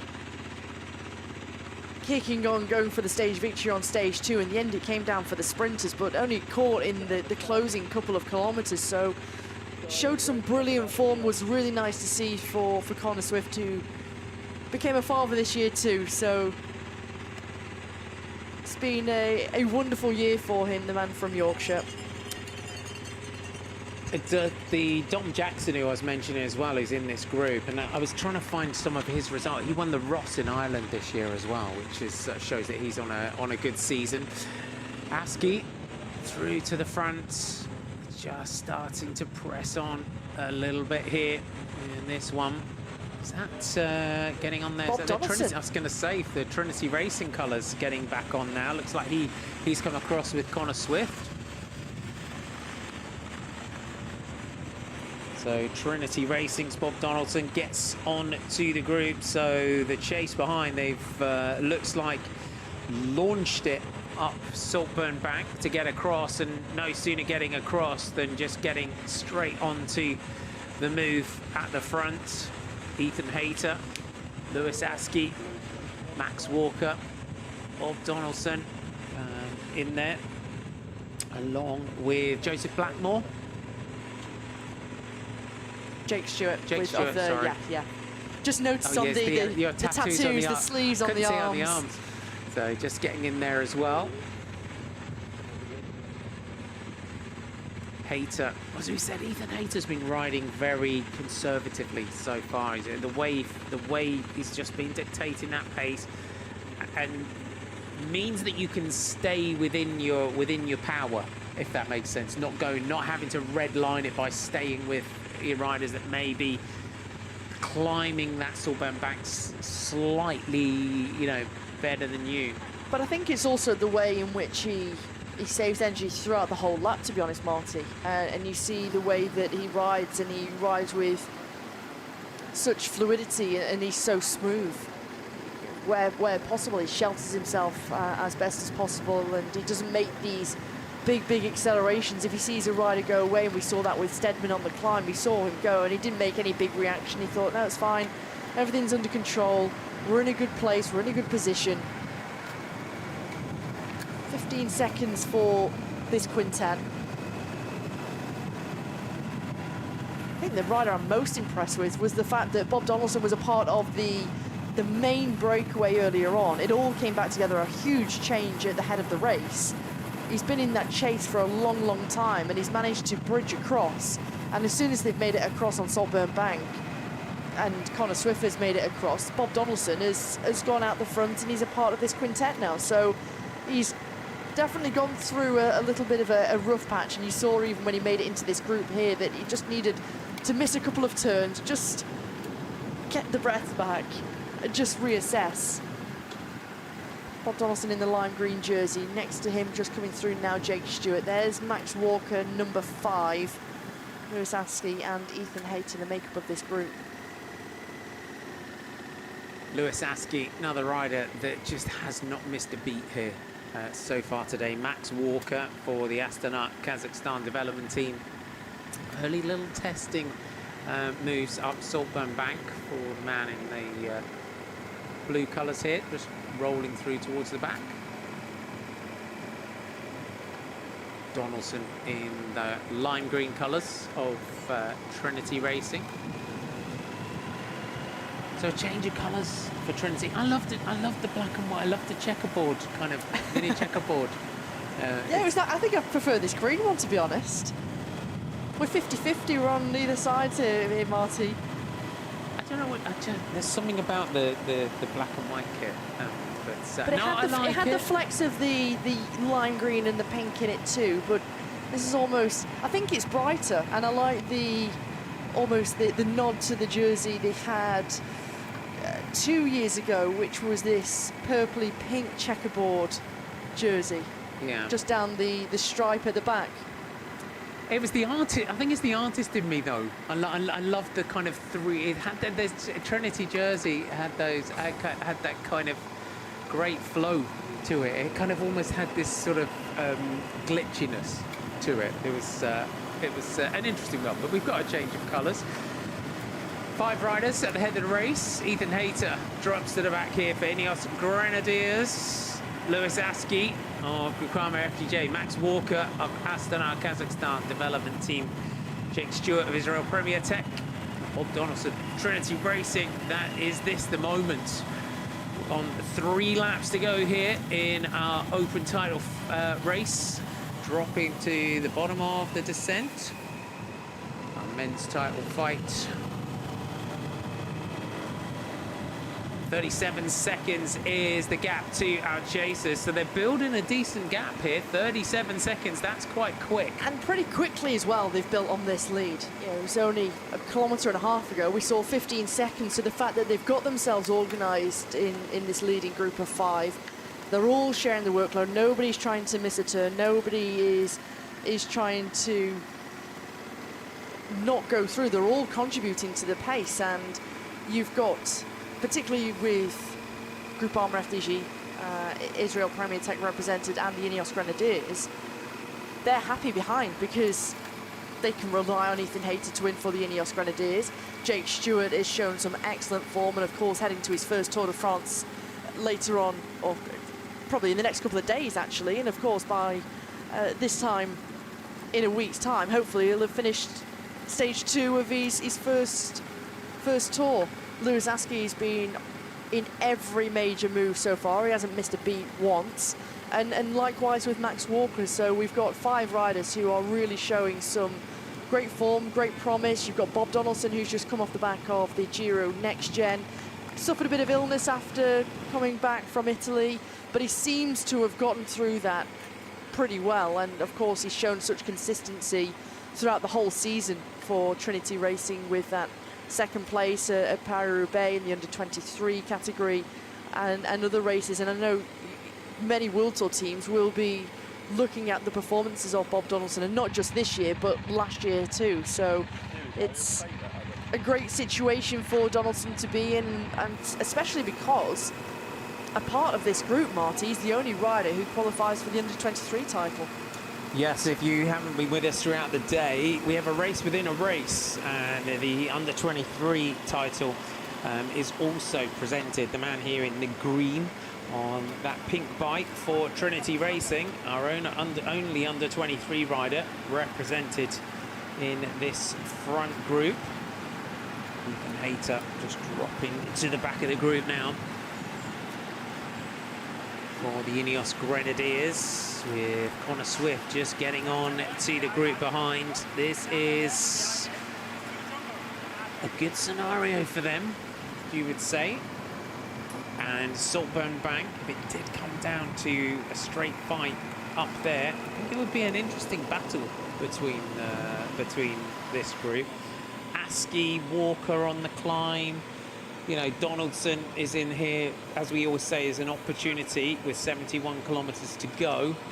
That there's an opportunity for someone like Donaldson to just steal it from the big teams. And he may well do that.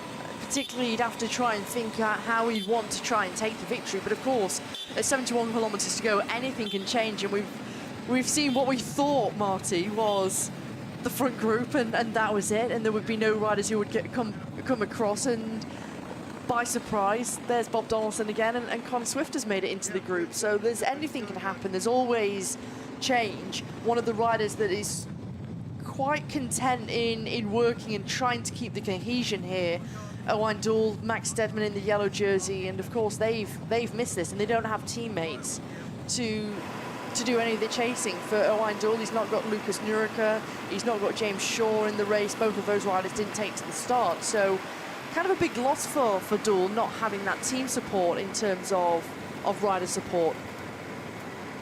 Yeah, so it's going to be down to them. For the likes of Ineos Grenadiers, they know that they've got a potential winner up in this group in Ethan Hayter. And then you've got the solo rider. And that's, I think, when you look at Max Walker today and Bob Donaldson, in terms of the way they're riding as solo riders within this race today. We go back to chasers, and it's Dan McClay who is attacking Tom Martin of Wheelbase Captec Castelli.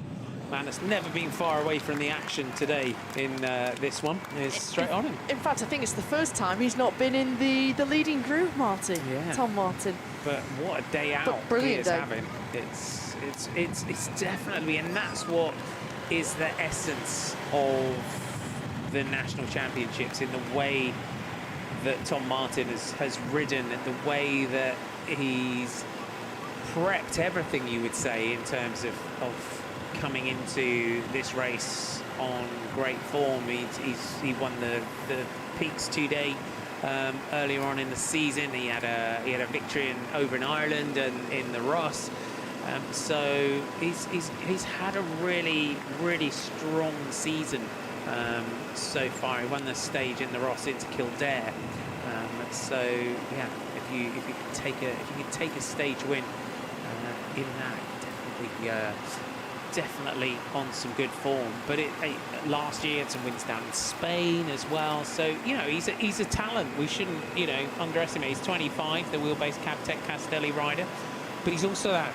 You can see the way he's ridden today. That he's that sort of motor that a lot of teams would perhaps look at and think. And with this race being televised from start to finish, it really helps riders in terms of, as we've said, with riders going, like Paul Double opening that route into MJ Kvitz, and other riders into, you've got Max Walker with Kazakhstan for the Astana Kazakhstan development team, is that they can send and go, look, watch this, and you'll be able to, and as a sport director or as a team manager, when you're trying to pick a team and looking at riders for next year, they'll be able to go through this race and be like, oh, okay, he was there then he was there then, and then we'll get into the pointy end of the race. He's still there then, and it's really useful for them. Incredibly useful, and it's that shop window for them, and to show that what they can do, show the strength, show that they're tactically very smart, as the blackboard shows 40 seconds to the chasers, shows that they're smart, shows that they can follow crucial moves and be right in the thick of the action in the race. Just keep an eye here as they get guided into this section of the course.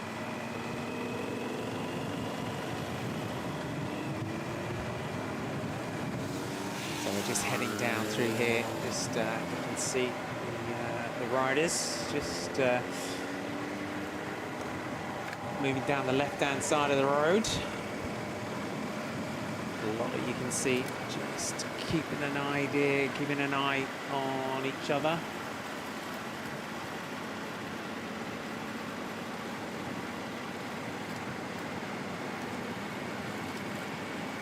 Just dropping now onto the back of the group, Jake Stewart.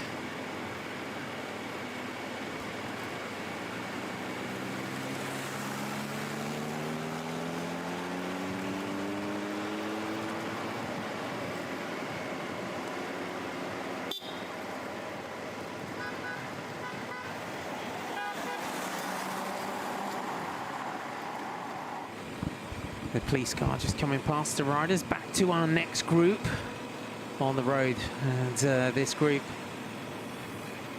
just working the riders in, solo riders in here. Your Max Stedmans, those sort of riders.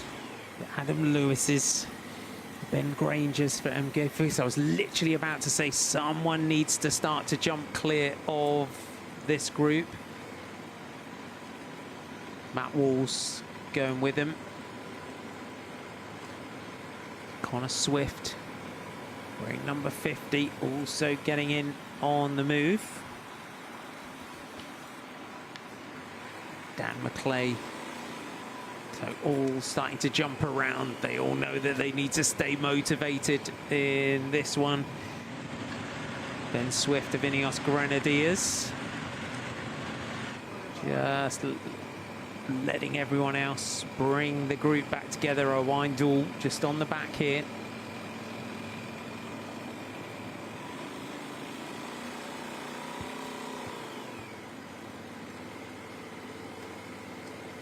Joseph Blackmore out of the saddle in the front. The pressure goes out here.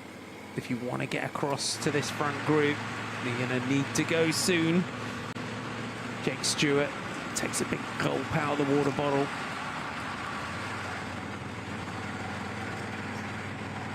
And this gap, they really are working strongly together.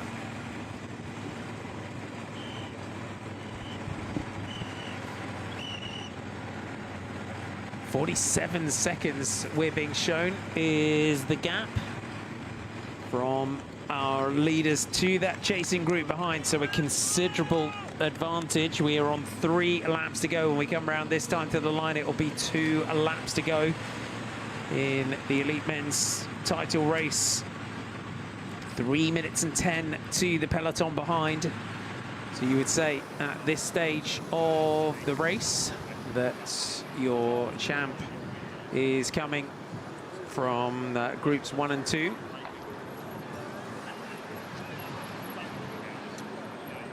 So excuse a little low signal area. You can see great crowds and everyone out has been enjoying these National Road Championships. Elite men's race that is bringing it to a close. Who is going to run out the winner of this national championship? The prestige of pulling on this jersey. And there have been some fairly big names, it's fair to say, throughout the history of the National Road Championship. Keith Lambert, Sid Barris, picking out just a few. John Herity, Phil Thomas, Steve Jockin, Mark Bell, Paul Sherwin, Colin Sturgis, Tim Harris, Brian Smith, Sean Yates over the years, Malcolm Elliott, Jeremy Hunt, Matt Stevens. He's a bit of a legend, Matt Stevens. He's done a few things in his career, hasn't he? 26 years ago today, yeah, since he won that title. Roger Hammond, Russ Downing, winning, has of course won this title as well. Christian House, Rob Hales, and then a few riders in the that you would say, if we go back to sort of 20, Geraint Thomas, Bradley Wiggins, Ian Stannard, you've mentioned, Mark Cavendish, a couple of wins for Pete Kenyon, Adam Blythe, Steve Cummings, Connor Swift, Ben Swift, Mark Cavendish, and of course last year Fred Wright taking this title. So the prestige and the honour of wearing that British Champions jersey, especially, as you said, Hannah, if you could take it into the Tour de France. And carrying that prestige on the roads of France, if one of, if Jake Stewart wins the title, to be able to carry that prestige of wearing the national jersey of your nation on the roads in the biggest race in the world, one of the biggest, or the biggest annual sporting event in the Tour de France, is huge. And particularly as he's going to his first Tour de France, it would be incredibly special for him. But also, and he's got a good chance here. He has. He's got a really good chance. I was going to say, but when you've been around the Tour de France a lot, because you've worked on many Tour de France's as a broadcaster now as well, and in the team presentation and the team presentations in the morning, and if you get in a breakaway, the way that they celebrate the national champs jersey in France as well, that respect, and for a team like Groupama FDJ with Lewis Askey. That team, and when you're a national champion, it's not just within the race, it's everything. You're front and center in the team photos. You're always, races love having a national champ. It's the special details that come with that. If depending on who your bike sponsor is, your bike partner of your team, but more often than not, a special paint job for your bike to match everything. It's all the matching helmet, the gloves, shoes, you know, it's everything to celebrate being a national champion. I think that's really special for riders. It is, and we you know, we love a custom bike. Let's face it. I'm a total tech weenie. I'm a total bike geek, and I can stare at bikes for hours. I love a bike, and I love a fancy paint job as well, being an artist. So yeah, everything around that, as you said, custom shoes, custom glasses, and you got to celebrate it. And as a national champ as well. And I think, you know, when we were doing the French champs yesterday, France, Belgium, Italy, they're jerseys you don't touch. But the British jersey as well now, you know, is becoming a you know, with Mark Cavendish, you know, taking stages in Tour de France, you know, Steve Cummings when he was wearing, you know, national champs jersey in his career as well. Fred Wright with the career that he's building, you know, it's one of those jerseys now. It does stand out, you know, the bright white jersey, the red, white and blue bands. It's a jersey that, you know, it really does sort of make you just pop within a peloton. It certainly does, and also so much prestige and a proud 12 months to be able to wear that jersey. And there's not many riders who have been able to win that title on more than one occasion. When you take a look down, there's only a small number of riders who've been able to win a national title on 2 occasions. Pete Kenyon did it on 2 occasions, finally having been on the podium on 4 occasions for him. Jeremy Hunt won it on 2 occasions, Roger Hammond won it twice, Mark Cavendish has won it on 2 occasions now. So, you know, there's not that many riders who have had the privilege to wear that during their career and to have that opportunity to have the national colours that worn with pride. But also for riders like Max Walker in here with the Astana Kazakhstan development team, a national title for him potentially could be a stepping stone into the World Tour team. You're completely right, Marty, and that is a huge thing for a team to have, but it's also, you know, could be that big result that riders so desperately want and need to be able to make that step up. And if he can show and if he can try and take that national jersey home, and I'm sure after that performance he had in the time trial on Wednesday, I think that will have given him a lot of confidence, but particularly, you know, how he's been performing throughout the whole of the season this year. You take a look down, it was only 1 minute and 14 the deficit for Max Walker to Josh Tarling in that 30-kilometre time trial, and you wouldn't necessarily associate him to be, you wouldn't put him, you know, before going into that time trial being one of those riders to take a medal, particularly the riders that he was able to beat that day. So Max Walker is clearly showing that he's had a wonderful year. He's had a brilliant season so far of racing. He's had quite a lot of race days, which has clearly suited Max Walker very well. He's had 40 race days already, and of course taking those victories over in Japan. He won the opening stage in the individual time trial. He won stage 7 into Sagamihara, which was, you know, an undulating rolling stage. So he's shown that he really thrives on days like that over in Japan. And then of course, you know, a couple of races over in Slovenia that he did, some 1 days where he had a couple of good results too. So I think for him, having a lot of racing days, he was second overall in the general classification at the ZLM Tour too. So for him, don't underestimate the man from Astana Kazakhstan development team, but still they're chasing behind, the gap over 1 minute. It's looking good for them. It is looking good for them in this race. It is looking good, but you have to keep an eye on what's going on in that chasing group, because you've got a teammate up the road in Jake Stewart, and you've got one of your riders who is riding on the front and helping with the chase with Dan McClay. So, you know, 1 minute and 13, you have to almost force other riders from different teams to say, you know, okay, I'm kind of going to have to sit back here. As much as I want to be up the front and be fighting for this jersey, I've got a teammate up the road. Yeah, it is unusual to see riders riding on the front. They've got a teammate up the road. The Ineos Grenadiers car just coming up onto the back of the Breakaway. That does give us a bit of a nod on as to the gap. You've got to keep feeding the attacks from the group behind. Dan McLay and Owain Doull now deciding that they've got to take matters into their own hands and they need to get clear of this chasing group behind. Okay, B&B Hotels, EF Education, Easy Post, and they're not managing to get clear here at the moment. Owain Doull and Dan McLay. Ethan Hayter just having a word with the car, grabs looks like grabs a bit of an ice pack as well, just to put down back of his neck. So that's the famous ice pack now that just keeps you cool.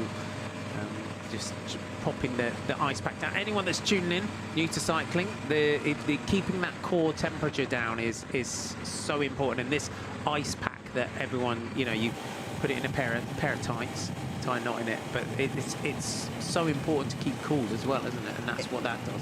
It's hugely important for performance too, in keeping the core body temperature as cool as possible. And now, particularly in the last 4 years, there's a little device that you can clip onto your heart rate monitor, the little core body temperature device, and you can just keep an eye on your core body temperature, making sure that you don't go above where it should be. And once the body starts to overheat, Marty, it's really difficult to bring it down. And it's also been shown, the difference it makes in terms of your performance when you do start to overheat and you do start to suffer in lack of performance, when your body just simply can't recover from that. So using ways like putting ice down the back of your neck, and even just rubbing the wrist with some ice just to try and keep yourself as cool as possible, constantly finding ways. There was even studies of on descents, just trying to cool the body down, sort of open the jersey, you almost create some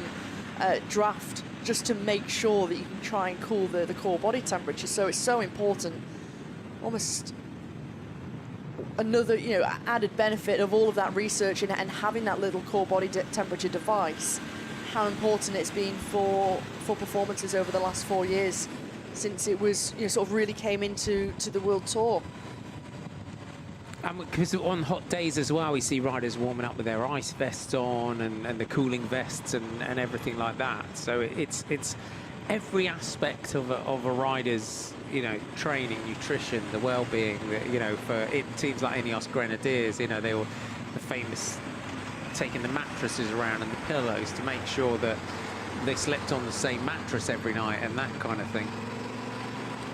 It just adds to the whole recovery of riders too, and having that familiarity of having the same setup within each hotel when you're moving from hotel to hotel. And if you're fortunate enough to be able to have that kind of support, it's hugely beneficial. As you see, the Trinity car now comes up to service Bob Donaldson, former two-time national champion Pete Kanyuk in the car, one of the sports directors are part of that team, and trying to guide and help Bob Donaldson to not only the under-23 title here, but why not challenge for the elite title? Why not? He's in it. He's in a fighting position, and look at this on the descent. Dan McLay dropping like he's jumped out of an aeroplane down that descent. It's free falling. The speed he's carrying through there. Not the first time during this race we've seen that on that particular corner. No, carrying amazing speed. And why not, particularly as it really starts to climb immediately once you make that left-hand turn. Carry as much speed as you possibly can. As Lewis Askey just has a little discussion with the sports director of Groupama FDG, an opportunity to take some bottles, some gels. Let's find out what's been going on behind. The gap at over 1 minute.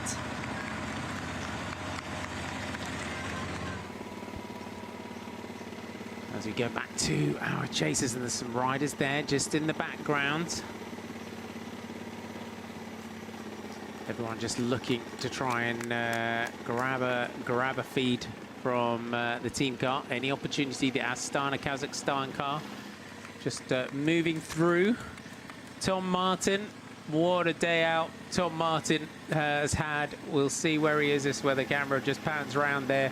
He's just on the back of the group there. What a monster of a ride, you've got to say, he has put in today. Wherever Tom Martin ends up in this race, it has been a huge day out for the wheelbase Captec Castelli rider. And you've got to say, through the road race, through the criterium on Friday night, which was won by this man here on the back, taking his first elite title in Lewis Askey, the wheelbase Captec Castelli team, essentially as an amateur team, as an elite team. They've been, they've acquitted themselves at these championships. They have shown up to race wheelbase Captec Castelli. Big respect to them in the way they've ridden. Big respect. You can doff your cap to them for the performance that they've had, because they've had a wonderful performance on Friday evening. They've performed incredibly throughout today's race, with particularly Tom Martin, and a special mention for him because he really has been that rider who, the 25-year-old who has had the standout performance. But we always saw a number of riders up towards the front. They were attentive in the early part. Thomas Armstrong was in that chasing group for a long, long while. And so I think they can come away from this championship being very proud. And whilst last year they came away from these championships with the bronze medal in the criterium with Tim Shawman, and they just missed out on Friday with a 4th place for Shawman, I think they can still come away having had wonderful performances today. And for Martin, if he can get himself into that chasing group behind, he can still finish and still have a good result. And if you look at last year, he didn't even finish the national championship. So you can see the big step up that Tim Martin has had over the last 12 months, which is, of course, always a positive sign for a rider to see that they've continued to progress, continued to get better. And he can take a lot of good things, a lot of positives away from today's championship. It can indeed, and as a team, as an organisation, they certainly can take a lot of confidence away from this one. If you're just tuning in, welcome aboard. We're going to come around and see 2 laps to go this time in the Elite Men's Road Race Championships. Connor Swift in the background, chasing here with Joseph Blackmore in the background, those Visma Lisa Bike Devo team jerseys. Connor Swift, former champion, trying to get up to a breakaway that contains teammate Ethan Hayter, Jake Stewart, the teammate of Joseph Blackmore here, Bob Donaldson of Trinity Racing, Lewis Askey of Groupama FDJ, and Max Walker of the Astana Kazakhstan development team. What a day we have had. If you tuned in for the first time today, the pattern of the race was fireworks from the start, and we have had some big name riders on the attack from the opening kilometres. Owen Lightfoot was the first attacker of the day, but then really you would say from the first lap we've had breaks that contain Jake Stewart, Connor Swift, Josh Tarling, Lewis Askey in breaks on the opening lap. Owain Doull was also there in breakaways on that first lap, as was Tom Martin, the man from wheelbase Captec Castelli that we've mentioned.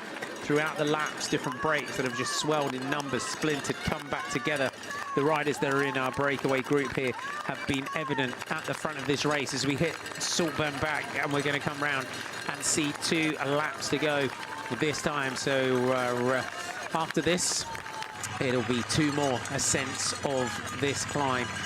Steep, understatement, 200 meters from the top of the climb to the finish. Max Walker, we saw him do this a few laps ago, a couple laps ago, the Astana rider.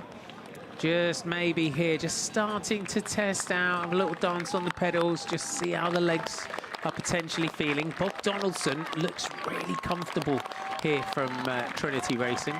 He looks really comfortable, doesn't he? And so does Max. But for Max, he's just wanting, and also knowing as you go over the top of that climb and having seen sort of what's going on, you can't hang around here because you've got Joseph Blackmore and Connor Swift who are coming across, which will be a real benefit if Blackmore makes it across for Jake Stewart here, and particularly for the Ineos Grenadiers when Swift makes it across for Ethan Hayter. It puts them in a really strong position, and whereas we've gone previously as they cross the line with 2 laps to go, Marty. It is 52 kilometres to go, 2 laps remaining here in Saltburn-by-the-Sea. Another show they've really put on for us today here in Saltburn-by-the-Sea, becoming year on year such a great venue for cycling. You can see 1 in 4, 25%, that sign in the background. That is the maximum gradient of the Saltburn Bank. Connor Swift, former champion, you can see the Union Jack on the cuffs of his jersey as a former winner of this race. And then to that little chasing group there in the background. He was showing 51 seconds on the climb. Tees Valley, we are in here for the National Road Championships today. We brought you the Elite Women's Race live this morning. And then throughout the entirety here our Elite Men's Race. Who's going to run out? Our champ, Israel Premier Tech Ineos Grenadiers, are 2 teams in the chase behind Joseph Blackmore and Connor Swift.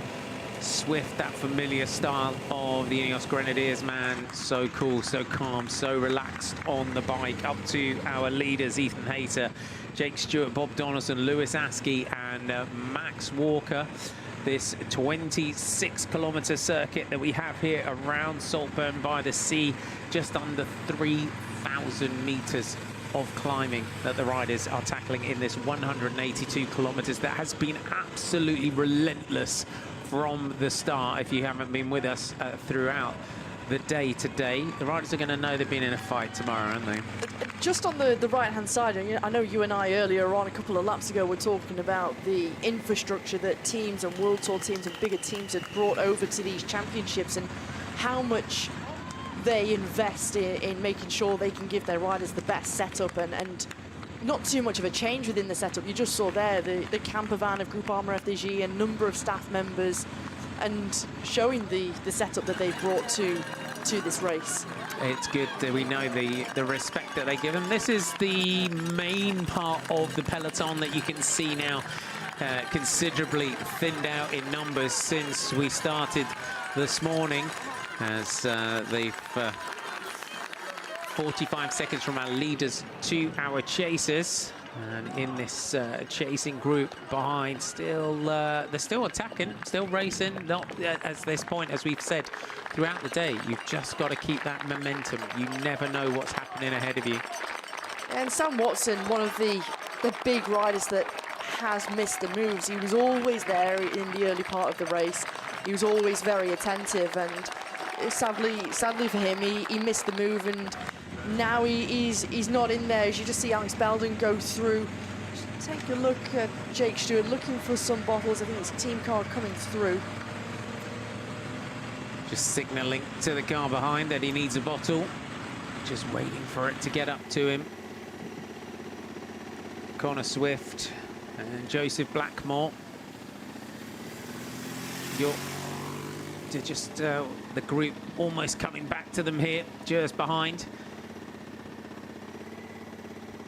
It was worth a little move here. Connor Swift just constantly just checking back over the shoulder. A wine duel in the pink of EF Education Easy Post, just attacking out of the group. Quick opportunity here for Jake Stewart just to have a chat with the car, the rest of the breakaway, just keeping that momentum, just keeping that fluid motion. 45 in a minute and 2 to the peloton. So the gaps they're decent gaps at the moment. They're not huge. So there are still some... They're not running away with it, are they? No. Or riding away with it, should I say. Ethan Hayter just coming up to the Israel Premier Tech team car. Just got a little bottle in the back pockets as well. These two are just starting. They are holding a bit of a gap here. You can see how sort of measured they're taking the climbs in terms of they're using speed where they're using, as we were talking earlier, using free speed where they can. That shows the way Connor Swift and Joseph Blackmore were climbing that last little rise, how fatiguing this race has been today. It's just been non-stop, it's constant, and I think come the end of the race, riders are going to be completely on the knees. They're going to be empty tanks, completely fatigued, and it's going to be a real hard-fought victory for whoever is lucky enough to go on and take this title and battles it out and crosses the line first and has the next 12 months in the national jersey. So it's just been non-stop, Marty, and still behind. They still believe that this race is not over, despite having these 5 riders up the front and despite the harsh chase from Blackmore and Swift. The second chasing group, they're not allowing them to gain too much time, Swift and Blackmore, and even in the peloton, Sam Watson is realising, do you know what, the gap's at 1 minute, I can still do this, I can still be back at the front of this race and have strength in numbers for Groupama FDG back up there. It's just getting a little close up here.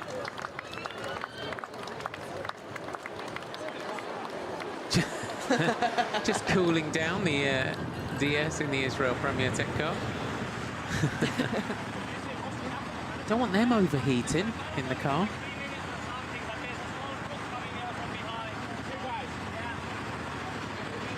You see there, Jussi Virkkonen of Groupama FDG not just telling his own rider, but also telling Jake Stewart, who, of course, he used to be a part of that setup at Groupama FDG, so they'll know each other very well, but just letting them know, look, this is the situation at what's going on behind you. This is what's happening. This is the time gap.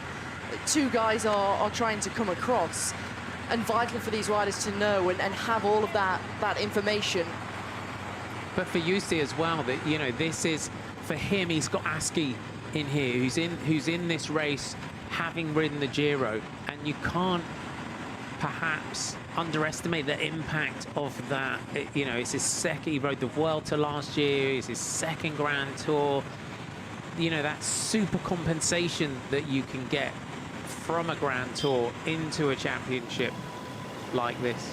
And he's clearly soaked up all of that racing from the Grand Tour into his legs, you know, having finished the Giro d'Italia and helping his team along the way. You know, no particular results for himself. He was in some breakaways, but of course within that team, Aski's always been this real worker. You know, very rarely does he get his own chance within the French World Tour squad to try and do something. So for Aski, showing, you know, if he can try and take this national jersey, it'll be brilliant for him. See Ian Stannard, a former winner of this national title, in the driving seat for the Ineos Grenadiers. A little discussion there with Ethan Hayter.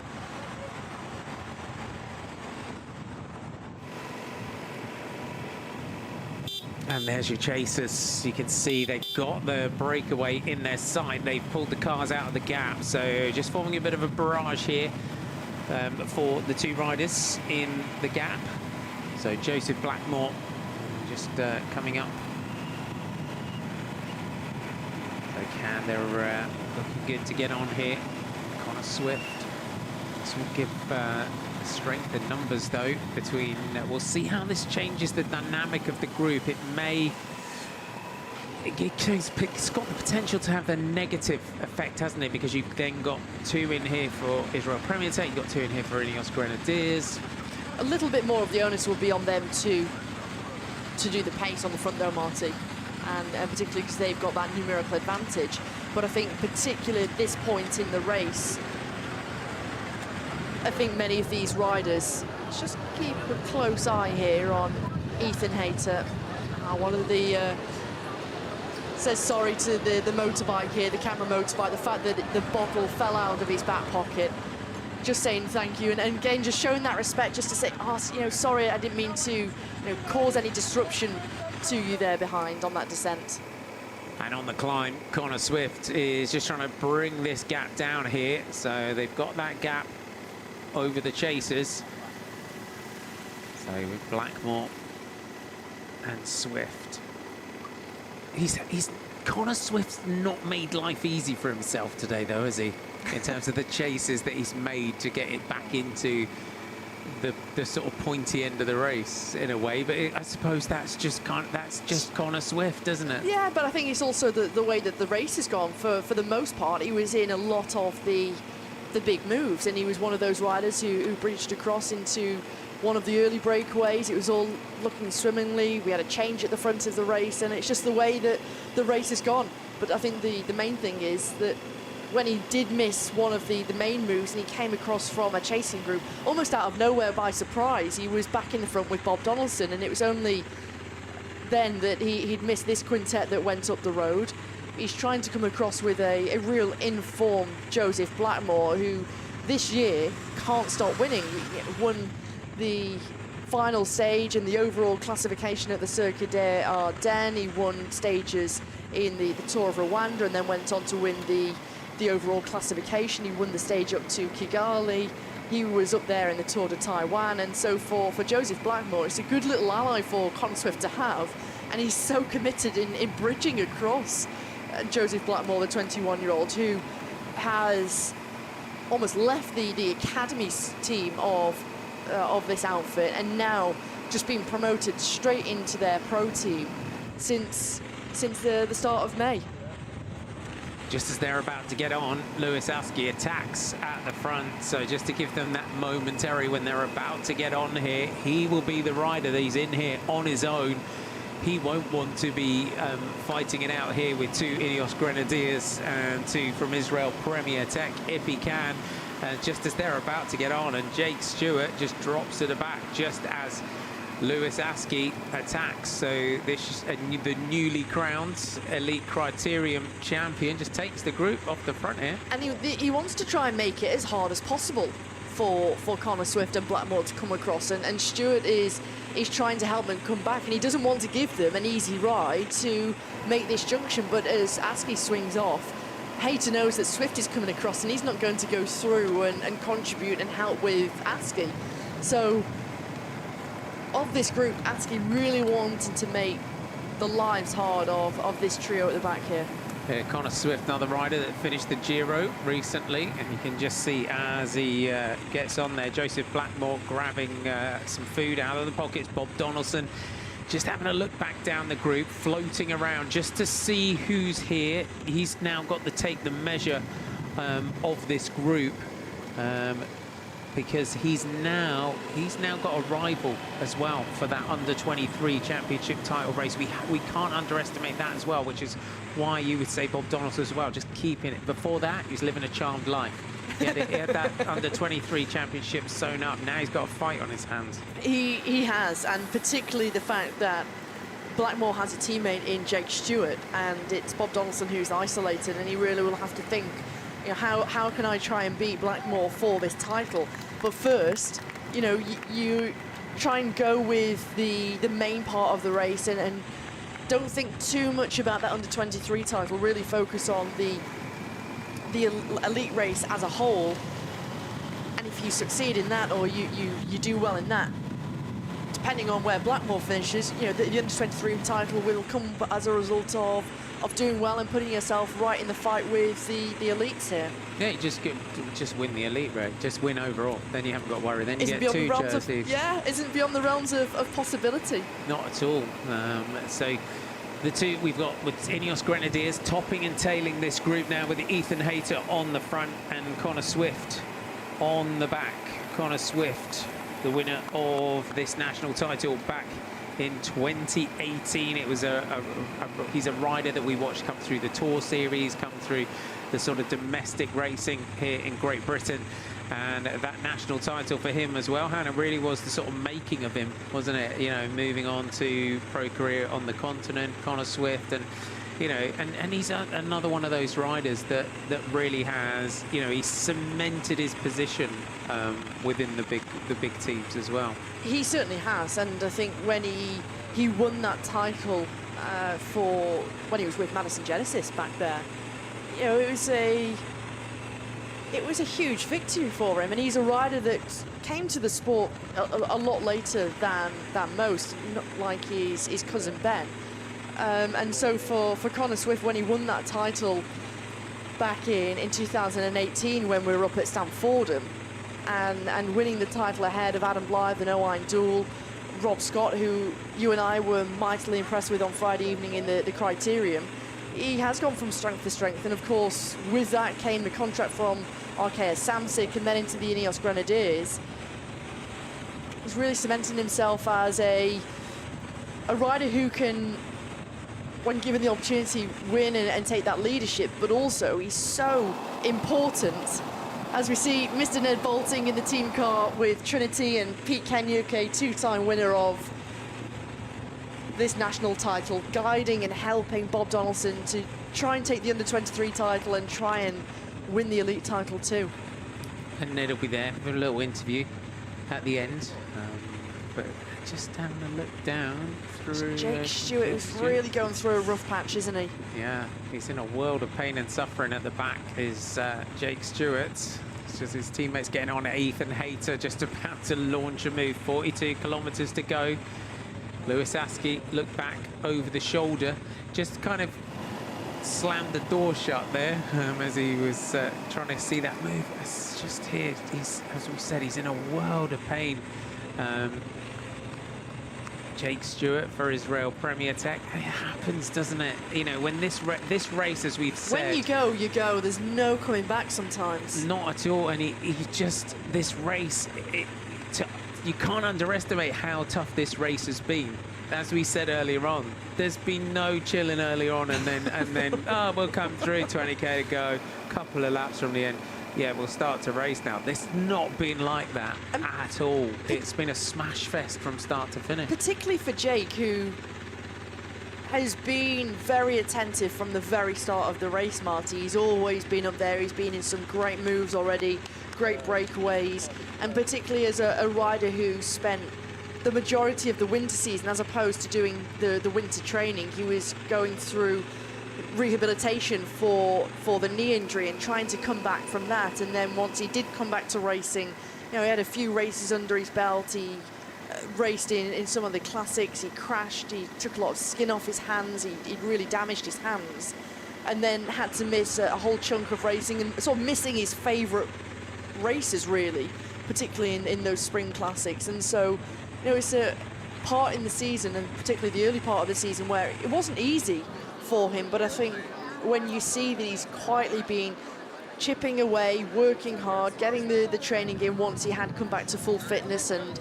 he'd recovered from the injury, and in a few days' time we'll be heading over to Firenze for the grand depart of his first Tour de France is incredible. And you take a look down, he's only had 21 race days so far this season, which by this point in the season is not really too much. But for Jake Stewart, you know, he's been working hard and he's had to overcome a lot to get to this point in the season alone.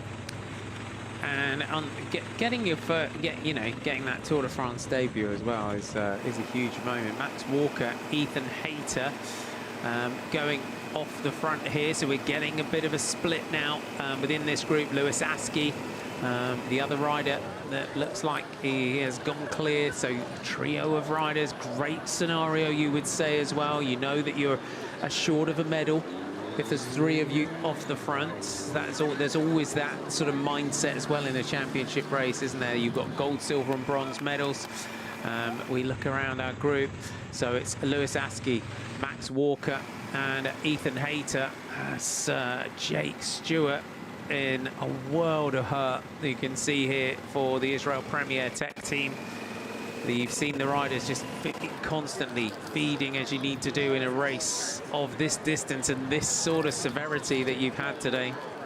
It's been 140 kilometers of non-stop action, and so, you know, not really at any one point have you had a part of the race where it's been pedestrian or stagnant at all. It's constantly being on, and particularly on this type of course where you've got the short, sharp climbs, Marty, where each and every time it's more or less being attacked, and we've seen a rider go and then the counter-attack comes and it all comes back together and someone goes over the top. And so you've never had that opportunity to not only gain the respite, but mentally you can never switch off, because as soon as you switch off you might miss one of the key moves, and so you can never be too far back.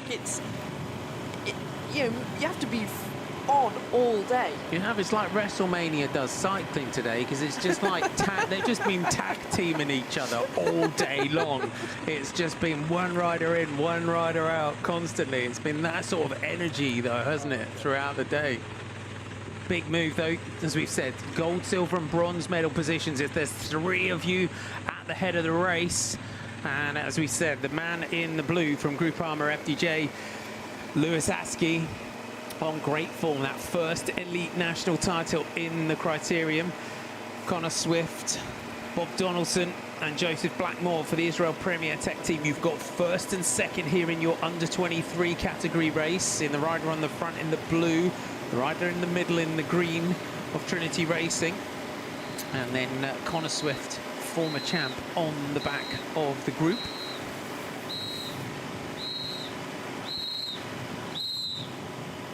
So this is for them, gold, silver and bronze. We said just win the league title for the under-23s, but for them, scenario in this, because you've got gold, silver and bronze in the elite race with our leaders, Connor Swift, and then you've got Bob Donaldson and Joseph Blackmore in that chasing group. Our stars by a rider on our graphics just signifies that they're your U23, so that's gold and silver there. And again, as a stepping stone as a professional rider, taking the under-23 category race is also important in the sort of longevity and development of your racing career. And I think we saw on Friday, we see the way Lewis Askey is just attacking this climb here. And the way he rode on Friday night, we said it there, give you a confirmation of your group. So Ethan Hayter, Max Walker and Lewis Askey, we said it on Friday that he looked like he was just giving himself a bit of a run out, really a bit of a burn. Check out the legs, give yourself a really good sort of high intensity workout that he put in to take that title on Friday night. And he looks on great form, medalist earlier on in the season in the National Cyclocross Championships, so a rider that does dive in and out of cyclocross as well. And even coming into this, not only doing the cyclocross in the winter and doing a couple of races over in Belgium during the winter months, but doing one of his local rounds of the mountain bike. So he's always, when he does come home from World Tour duties, he loves to come back and support the local races, and also just have that little bit of enjoyment to do some mountain biking and go back to the roots. And a rider that comes from Cannock, so not too far away from Cannock Chase and the mountain bike trails there. But he's not going to have, other than Max Walker, he's not going to have too much help in trying to bridge across here. And just looking at the front group up ahead, in having 2 under-23 riders, if you take a look back to when this national title went from having a professional title and the amateur title, and now you're just having the one national title, the one national road race. Looking back at who's won it, I don't think an under-23 rider has ever won the outright elite men's title here. Yeah. And so it could be history in the making should Bob Donaldson or Joseph Blackmore win. Yeah, can they get back on as our leaders with Max Walker, Ethan Hayter and Lewis Askey. 20 seconds is the gap from our leaders to our chasers, as Connor Swift just takes the opportunity to grab a bottle from the Ineos Grenadiers team car. Grabs an ice pack, got to keep cool, got to keep that core temperature down. Just you can see here, the late fuel is important as well. You've got to keep that up, grab your gels, you know, and your feeding changes throughout a day on a race such as this. Start to get into those caffeine gels and those kind of things that when you get to this stage of the race. Our 3 leaders, Ethan Hayter, Lewis Askey and Max Walker at the head of the race. Gold, silver and bronze medals, our chasers. Behind, Bob Donaldson, Joseph Blackmore and Connor Swift. 3 hours, 19 minutes and 37 seconds of racing. 32 kilometres to go. We're going to come around this time and see 1 lap to go. That's going to be a welcome sound, I think, today, the bell. Not just for them. It certainly is. I'm looking at the race. I'm thinking following our leaders, following the chasers, of course. But still, you know, an under-23 never has won this title, so it's all to play for. And it's not over till it's over. And I think that the way that the pattern of this national title has gone today is, you know, these three are working really, really well together. But anything can happen. And I think the scenario throughout the day today has got to be, you know, reinforcement of that. But what a title race. I mean, it's just been a phenomenal day of racing. I mean, the elite women's race this morning was a great race, and then the pattern of this has just been totally unexpected.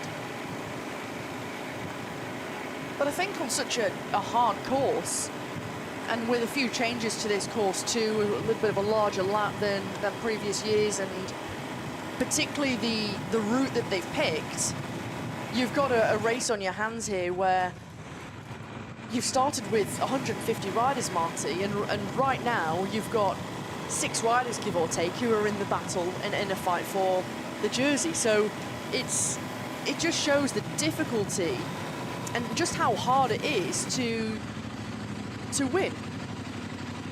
30 seconds the deficit between the leaders and the chasers.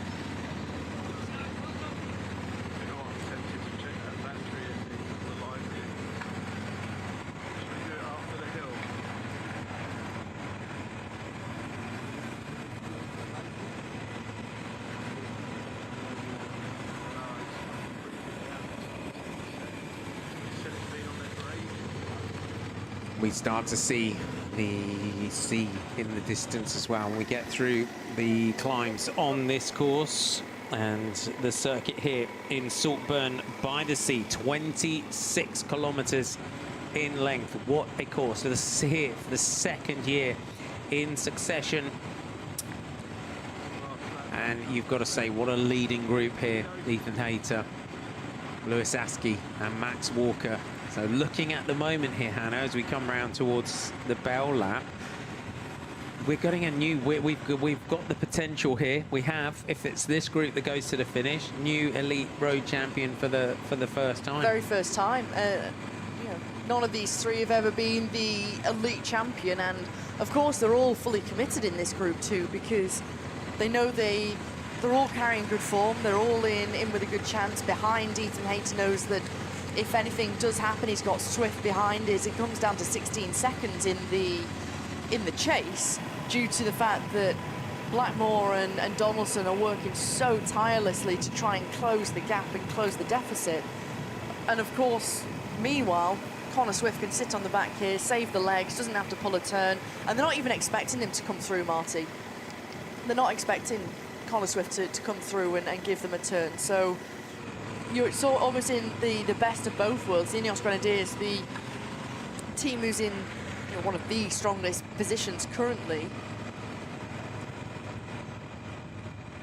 But you can see, I don't know what it is, the way in which Lewis Askey is racing, as the blackboard shows 30 seconds here, just ahead of them. I don't know what it is, and it's kind of something that we saw on Friday, that Askey's got this sparkle in his eye. He's got something there. He wants this title so badly, and I think he believes, he knows he can do it. He believes he can take this British title, and it's the way that he's been racing right from the very beginning and across the board in terms of the whole team plan and strategy. It was to have strength in numbers up there, and he was always in a move, and he had Samuel Watson there, and then he had Matthew Walls up there, and Goliker was in the mix too, the under-23 rider. So there's just been something about Askey where he's always wanted to try and make the day hard for everybody else and really apply that pressure. And even when Blackmore and Swift were coming across, he was like, I'm not going to give you an easy ride here to join up with us. But also it's that, as a rider, it's building that confidence as a leader, isn't it, for Lewis Askey? And that is, it's such a big part of your development as a pro, you know. And at 23, you know, to say within a team like Groupama FDJ that, okay, you do this, I've got this. It is, isn't it? It's that kind of, that strength of character.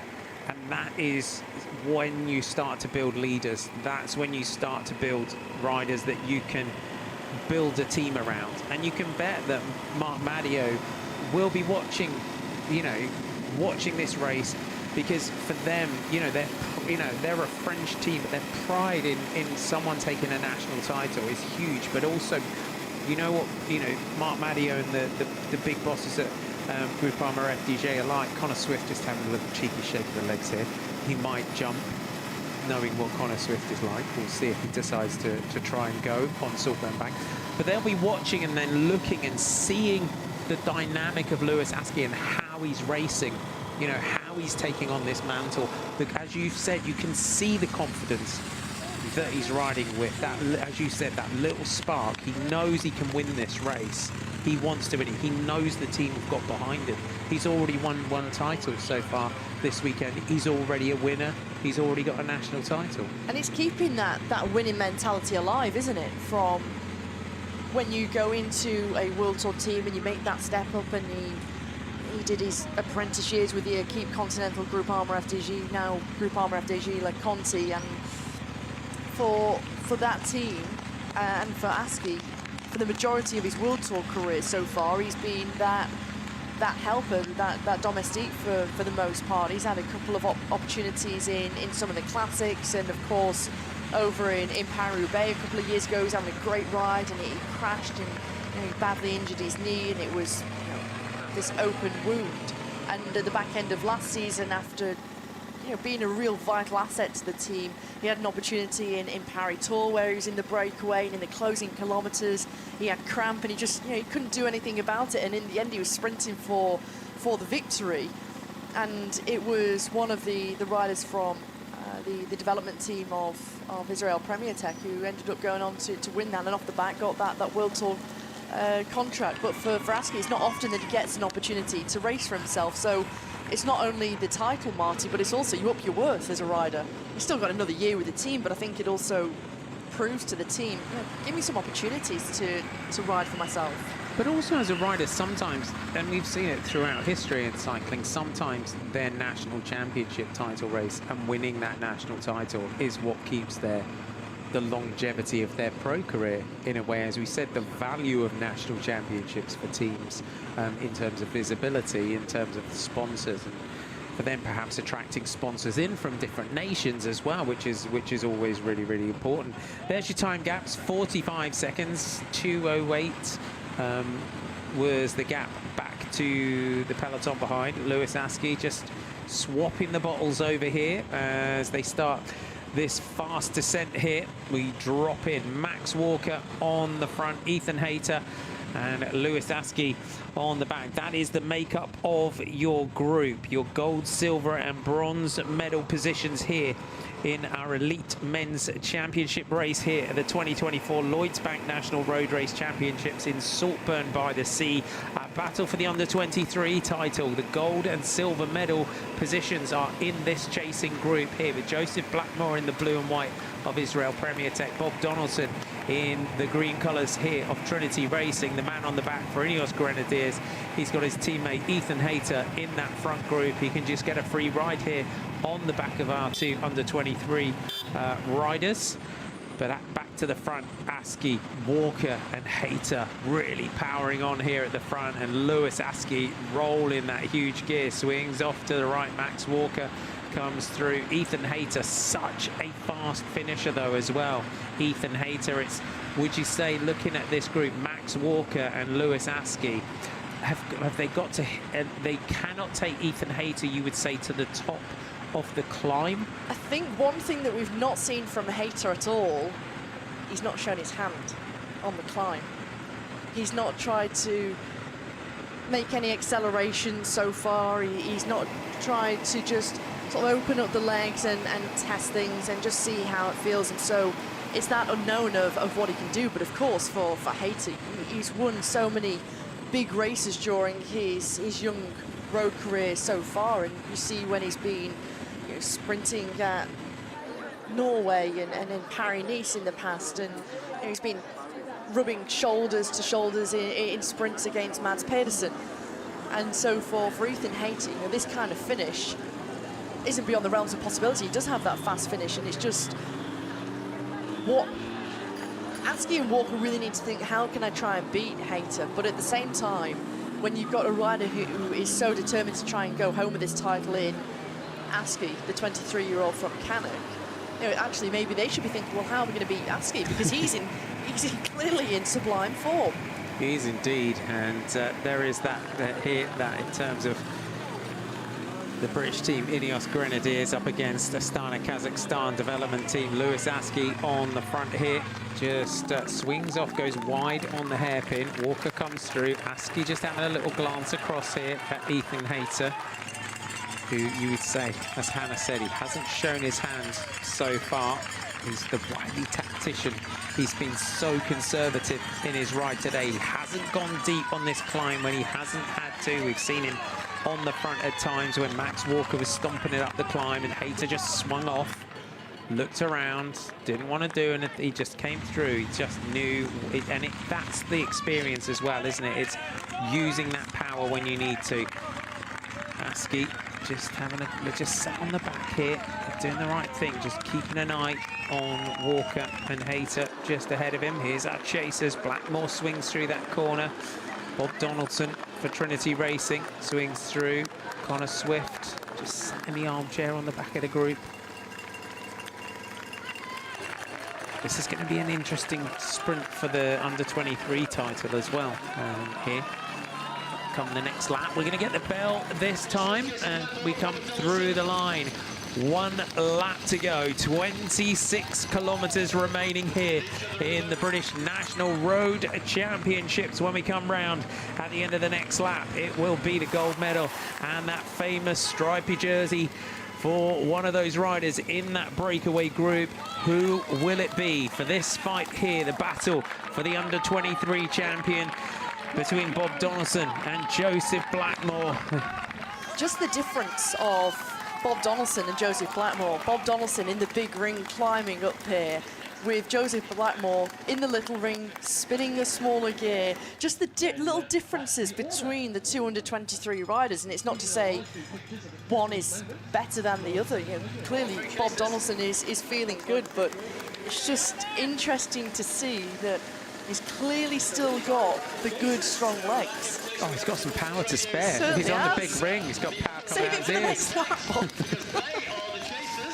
That is definitely a good observation, though, Hannah. That if he's just pedaling up there in the big chain ring, Connor Swift on the back of the group.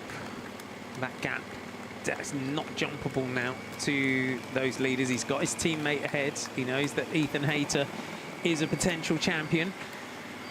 But now this is where the tactics come in between these two riders for the under-23 title, because it's, okay, well, how much do we really want to use up here and spend to try and chase back for the elite title?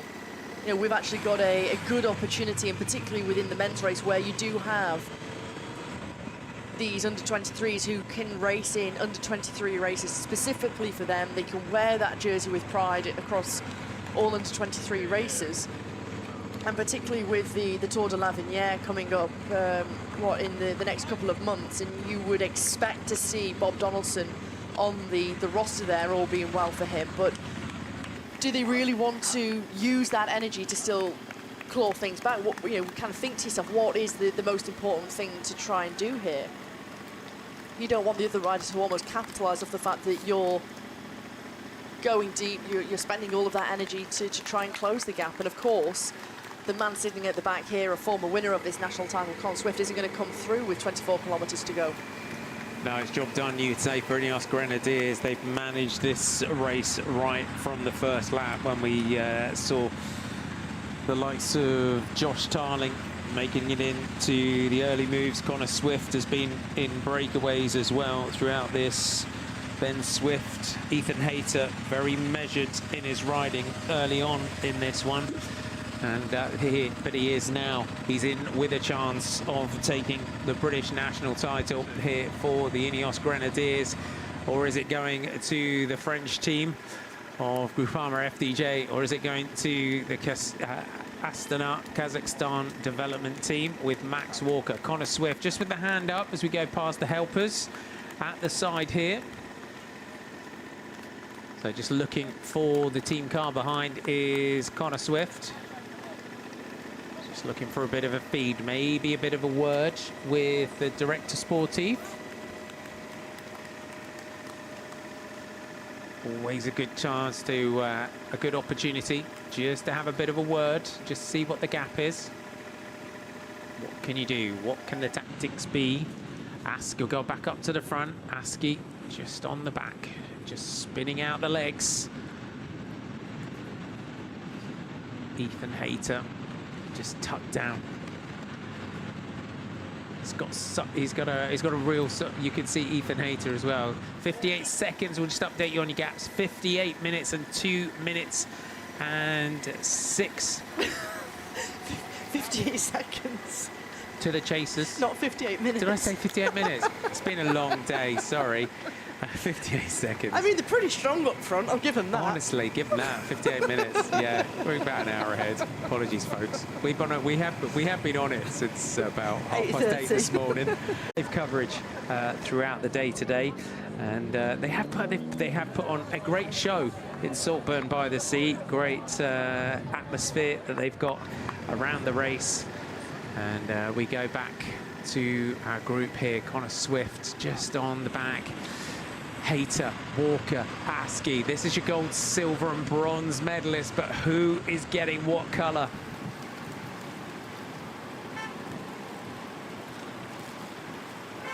Just to come back to what I was saying earlier on about the... What about me losing the plot? Sorry.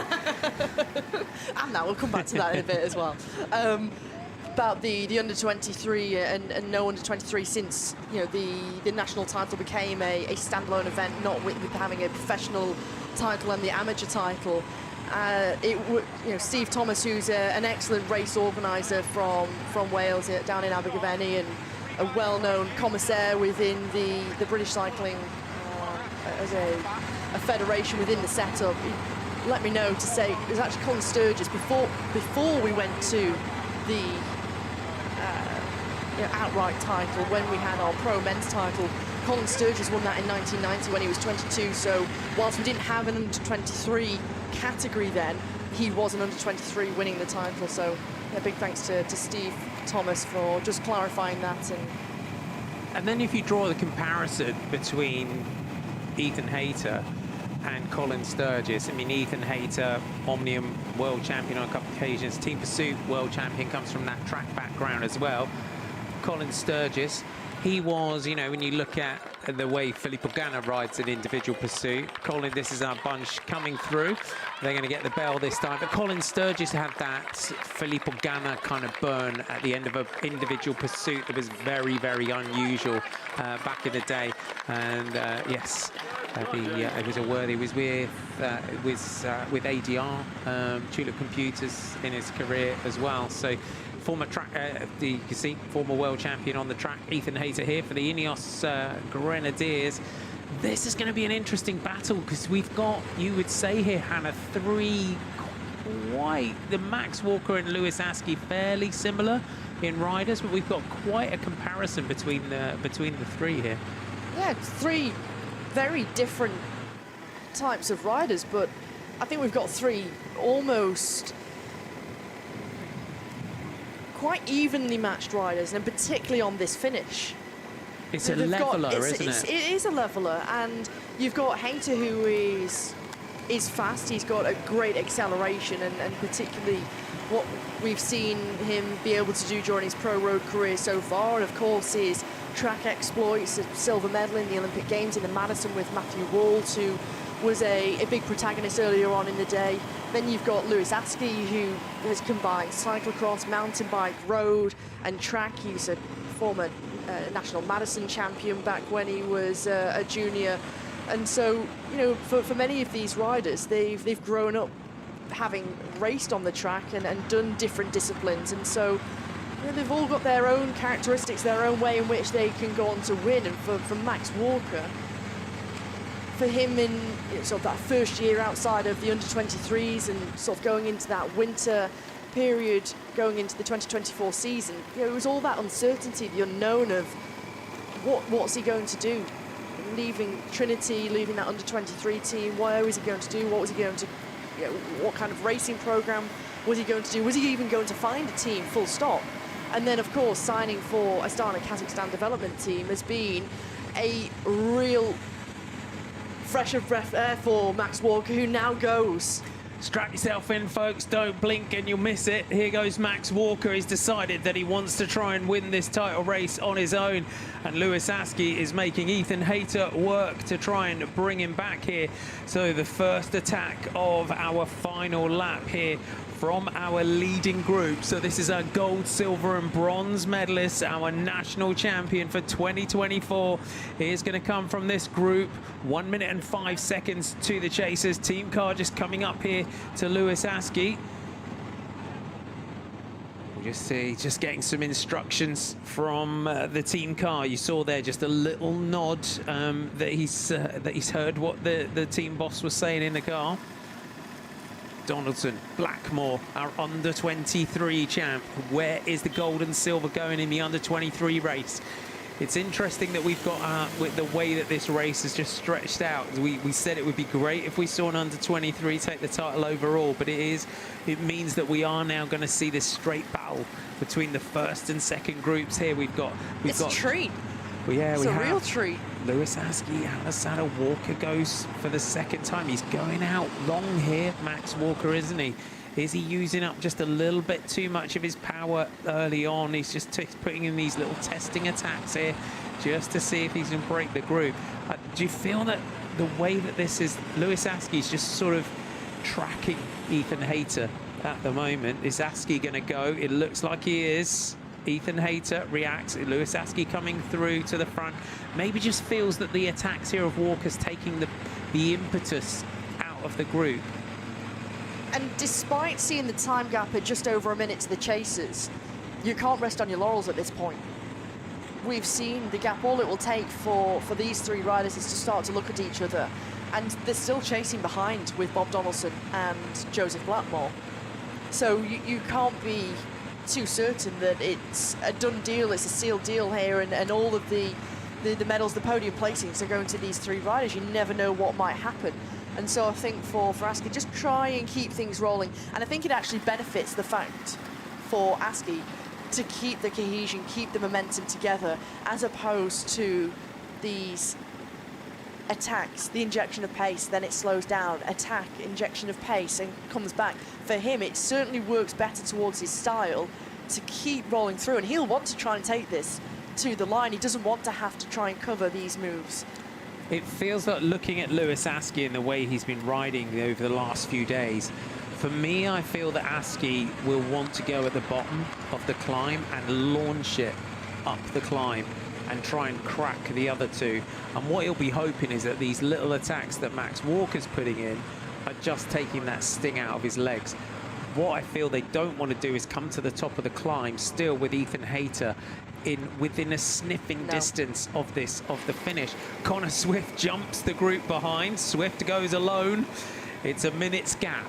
And Swift, as long as he doesn't take them with him, they're happy. And now these two can just fight it out for the under-23 title. And they're not going to have that big reaction. And you could see how Connor Swift used the right-hand side of the roundabout there, took them by surprise, came from behind, a lot of speed. He immediately gaps them. And this is why I say it's not all over yet for this trio out front. They can't start to look at each other. And particularly for the Ineos Grenadiers, because Ian Stannard came alongside the sports director in the team car. And I'm curious as to what he had said to Ethan Hayter, because so far we've not seen Hayter go through. We've seen Max Walker go through and do a turn. Askey came from third wheel to come to first wheel, and maybe he heard a few little murmurings of what might potentially happen, or whether this is just from instinct racing. But Connor, as we said, this course, this circuit, if you start to look around at each other, Connor Swift is going to be on you. And in 16 kilometers, if one rider in this leading six can cross a gap of a minute, Swift can do it. And watch the momentum here, and that's how you launch a move and make sure that you don't take anyone with you. Textbook. Laid off the two riders, came with speed, rushed the gap, didn't try to attack just from third wheel, right on the wheel of Bob Donaldson. He laid off, came with speed, and he's launched himself into the chase. You would say in 16 kilometres, this is for a minute in terms of our kilometres, and they're ticking off nicely, 14 kilometres, and they're clicking off, of course. But in this distance that we've got to the finish, given the momentum that Connor Swift has got, looking if this group start to look around at each other and it just takes the wind out of the sails of our leading group, Connor Swift could be back in this title fight, could have 2 opportunities here for the Ineos Grenadiers, and perhaps if the team cars come up, I'm just speculating that maybe Ethan Hayter's feeling that, looking at the way Askey is riding, looking the way that Max Walker, the little attacks, maybe the legs aren't quite on it, but you never know. But I think it works to their advantage, and it's beneficial for them to have 2 riders up front. I mean, it's a large gap to try and bridge. It's not to say that it's not bridgeable, but 1 minute and 9 seconds. The duo of Donaldson and Blackmore at 1:25. You know, he's making some inroads, but is it just that little bit too late? The next sort of 5 kilometres or so that you've got this constant climb, you know, it's gradual, but it probably works into the favour of Connor Swift over the next 5 kilometres to try and eat into the deficit. Walker goes again, but also what you could do here tactically is for Ethan Hayter is to perhaps start to sit on and save the legs, and if they say, why are you sitting on, just say, oh, my teammate's chasing behind. And that tactically for Ineos Grenadiers here, you would perhaps call that in saying Connor's coming up. That might, again, it might add that, it might freak out the other 2. Askey and Walker just chatting, and it looks like Ethan is exactly what Ethan Hayter's starting to do, because if you were in the team car, that's how you'd call it. And Lewis is wise to this, so you just saw that little discussion and communication with Max Walker to say, look, we need to keep going through. He's got his teammate coming across behind, he's not going to come through. Let's just continue to work, and whilst it means that Hayter can sit on the back and not have to contribute, it's making this man and a former champion in Connor Swift, it's making his life hard. But Askey and Walker, they've formed this temporary alliance between each other, and it's in their best interest to keep working. Ethan Hayter just sat on the back now for Ineos Grenadiers. As we said, that tactic, it looks like it is what they've called. With Connor Swift, it means that Hayter can just protect the legs, save the legs, and if Connor Swift gets on here, they've got the duo, the strength in numbers between the 2 of them, but it also means that Ethan Hayter now can just sit back, let the other 2 work, let them try and wear themselves down and just recover those legs for the finish. There's the Union Jack around the cuffs of the jersey of Connor Swift, the champion in 2018. One of the biggest wins of his career. The Ineos car just coming up there alongside Ethan Hayter. Just going back and forth, and Askey and Walker constantly chatting here. Swift, has he got enough kilometres here to close the gap? It does set us up for a thrilling finish here in the British National Road Championship title race for the elite men. 182 kilometres. We're on lap 7 of 7 here in Saltburn-by-the-Sea. As we've said early on, just under 3,000 metres of climbing, 2,835 metres of climbing throughout today. 1 minute is the gap from our leaders to our chasers. It doesn't matter how close Connor Swift gets. Ineos Grenadiers are calling this tactic that Connor Swift is coming across the gap, and it means that Ethan Hayter is just able to sit on the back of the group and get a free ride into the finish. Whether he makes it or not is completely working into their hands. 1 minute and 6 seconds we're being shown now on the blackboard. 1:35 to Donaldson and Blackmore. And so it completely works into the way that they want to race, and whether he makes it or not, it means that Hayter has not necessarily a free ride, because he's had to do a lot of work to be able to get into this situation throughout the race, Marty. But it certainly means he doesn't have to pull a turn, he doesn't have to take any of the wind into his face.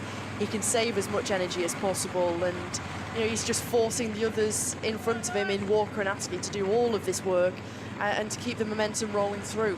But one thing I have to say is, good for Askey and Walker for not using and wasting energy in trying to force Hayter to go through and having that almost discussion. They're wasting no time in just getting to work and getting the job done. The question here, though, is if the gap sits at a minute for Lewis Askey and Max Walker, at which point do you look at Ethan Hayter and go, it's not getting on? Yeah. You know, you can't. Particularly into the closing couple of kilometres, a few kilometres. Yeah, because if he gets to 30 seconds, fair enough, he's closing the gap. But if it sits at a minute and Askey and Walker are holding Connor Swift at a minute, then, you know, that there's a point where you drop back to Ethan Hayter and you say, he's still at a minute, he's not getting on. But Walker has, and I say Walker because I feel like he's the rider out of all three of them that probably needs to go early if he wants to try and win this title. With 5 kilometres to go after you come off the back of that descent and you make that left turn and you're onto the climb, and there's a few little steep gradients along that climb of 8, 9, 10%. I think that could be a brilliant opportunity, a brilliant place for Max Walker to try something, because if you can try and carry and gain a gap and you can carry the speed over the top of that climb where it continues to rise on the false flat, and then you have the fast running which brings you down onto the seafront here and the fast run into the base of the Saltburn climb, it could be a good option for Walker, and it's who's then forced to chase, because if you find one rider going up the road, it's almost forcing Hayter to have to close too, so it kind of brings him back into the frame of things. It certainly does. Welcome along if you're tuning in for the last lap of the British National Road Championships. Lewis Askey of Groupama FDJ, Max Walker of the Astana Kazakhstan development team, and Ethan Hayter are your leaders. Here comes the director sportive here of Lewis Askey up towards the front, just to have a little bit of a chat with his rider, Ethan Hayter, just signalling there. Didn't seem too happy about that, but fair, you know, got to have your sport director up here, see what the tactics they're going to do. Almost beneficial if, you know, now the sports director wants to try and have a word, but Askey on the front is not giving them a good opportunity to really find out any information, vital information as to what's going on, because you're not able to have almost that private chat, particularly into this part of the race. It's almost that Askey needs to swing off the front, go into third wheel, maybe leave a couple of bike lengths, and just to find out what's really going on and to try and get a good overview from behind and see, you know, is that gap to Connor Swift really a threat or not? Or are they almost just playing with us here? Yeah, as soon as we get another time check, we'll see. Because if it sits at a minute, we know that he's not getting on. So for me, and you as riders and as DSs in this, if you're calling this, you're saying, okay, it looks about 50 seconds to a minute still. I mean, he is closing because he's coming up to this corner. You've got the England flag that was there when the trio went. So, you know, he's closing in. I think it's less than a minute now for Connor Swift. I do think he's making inroads to this, and this really could be a big threat for the title, particularly that we've got that climb I was talking about, that you start to the base of that with 5 kilometers to go. When you take that fast left-hander, you make the descent in towards the sea. Askey on the front, looks back at Walker. There's Connor Swift on the climb. You can see you could tell the riders today in terms of that 3,000 meters of climbing, that 3,000 meters of elevation that they've had to battle through today. And this race has been relentless. 59 seconds is the gap that we're being shown from our leaders to our chasers. It's been an absolutely savage day here in Saltburn-by-the-Sea, and it will be a worthy winner of the British National Road Race Championship title. Is it going to Ineos Grenadiers? They've got Ethan Hayter at the front, Connor Swift chasing behind. For Groupama FDJ with Lewis Askey, Astana Kazakhstan with Max Walker. Askey has been, you would say, tactically brilliant today for the Groupama FDJ rider. Ethan Hayter being bold, being brave, taking the tactics on the back here, just sitting on with his teammate, chasing behind. Connor Swift he's been on it as well throughout the day. When you look on the first lap, he was in the moves, and we've said throughout the day, hasn't made his life easy today. He's been the man that's been chasing.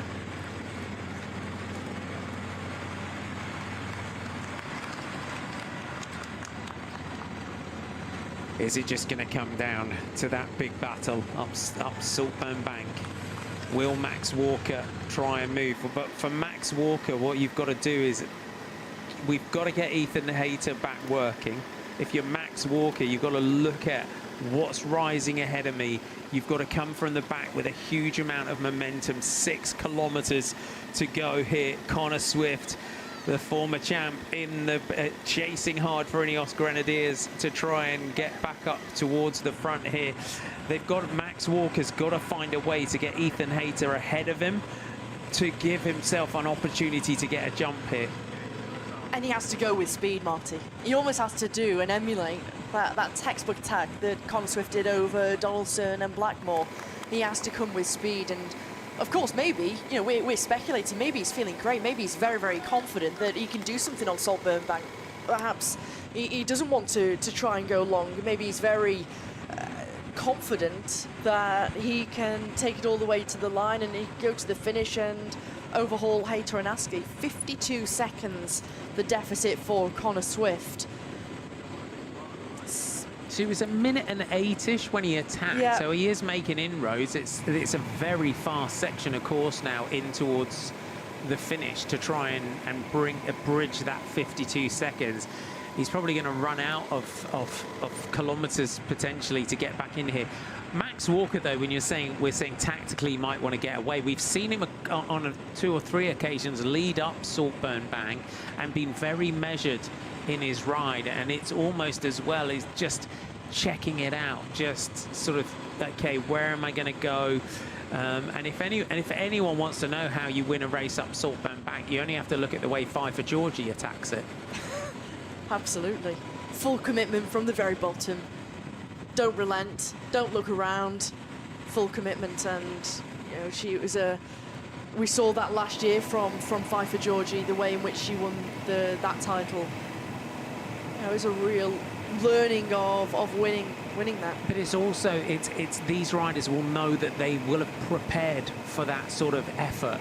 So in training, all throughout the training sessions leading into this, if they've had their eye on this title, which you can see they have, you will be replicating that sort of effort. You find the steepest climb that you can, you try and replicate that length of effort, that level of effort in training, don't you, to be able to come here, even if you can't train on this climb every day, if you can find a climb close to your own training roads where you can make that sort of effort, because it's quite a special effort, isn't it, that quick steep burn when you're on a 25% gradient and then 200 meters to go to the top, because you don't want to be, you know, so gassed at the top that if you need to make an effort at the top that you can't. You simply can't, and that's where it comes down to. It's that timing, it's the patience, but it's also using the climb to your advantage, Marty, and using it to your strengths, and seeing each time, well, where are your rivals at their most weak? Where are they really struggling? Where are they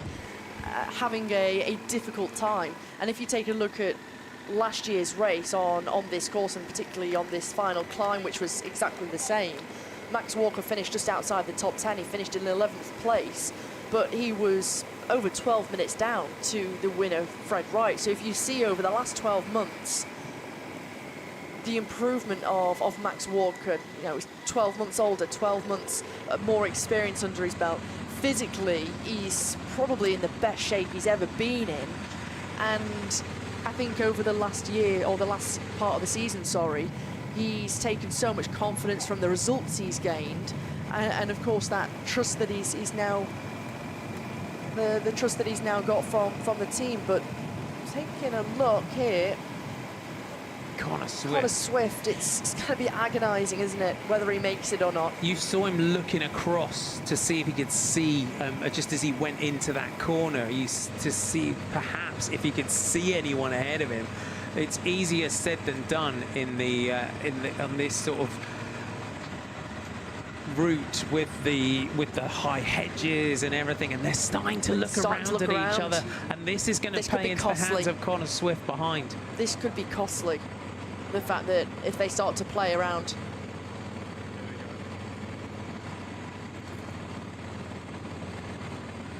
Hayter on the back here. Askey ahead, just looking at him. Max Walker is on the front, on the power. Connor Swift chasing behind. It's meant that Ethan Hayter can just get a free ride. We're coming into the final few kilometers of this race. Connor Swift has been chasing multiple times. He's got on. There's the cars just ahead of him. Will this be the boost now for Connor Swift, that he feels that he could potentially close this gap? He's got those fast, sweeping descents, but you can tell he's hurting as well. And that's the motivation that Swift really needs. Seeing the cars, seeing the fact that he's able to get closer and closer here, Marty. The fact that this is not for nothing, this chase, and trying to bridge across here. And the fact that the lead here, and they're starting to sort of look around and starting to really think tactically of what they're going to do, is playing into his hands, and it's going to come down to something close, because Askey's still intent at the front. Look at the power and speed that Askey is putting in here. Ethan Hayter now descending through to the front. So they've got him up here. They got him back towards the front. You got this sweeping left-hander here. Is this now the tactically that he, with Connor Swift getting back, that he potentially feels now through to the front? Maybe just tap through, give Swift the opportunity to try and get on here, but Connor Swift, the fluidity of the pedaling, it's kind of gone out a tiny bit. You know how deep he's having to dig here at this effort. 39 seconds for Connor Swift. This is meant for Ineos Grenadiers. Tactically, it has meant that you can see Connor Swift there just taking a massive deep breath.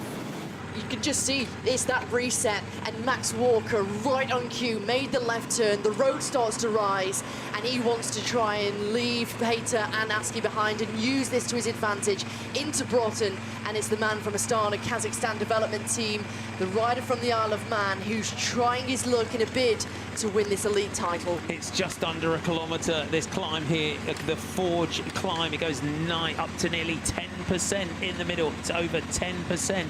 After 500 meters, Ethan Hayter comes back in. Is Lewis Askey going to launch a move straight over the top here? That was Max Walker's big effort. Is he going to struggle? Needs to grapple his way back on here. Ooh, that was his attempt.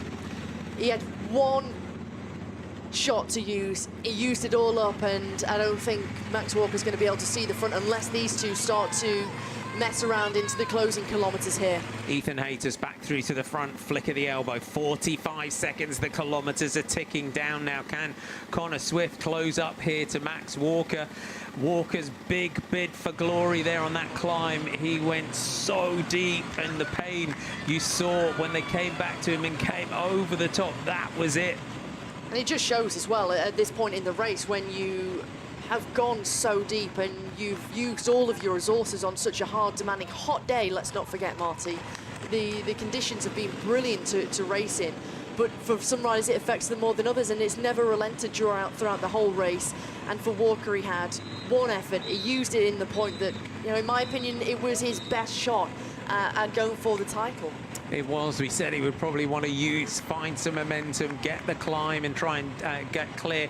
And that's what he did. And you can see just how short the turns that Ethan Hayter is trying to take here in this one today. Connor Swift on the climb. Askey just shouting here at Ethan Hayter. The chat that's going on at the front. The excuse that Connor Swift is coming up. You can't be using that one now. Askey has been so confident throughout these championships, and we start this long sweeping descent now. 1:05 to the chasers is the gap. So this is our gold and silver medal positions here.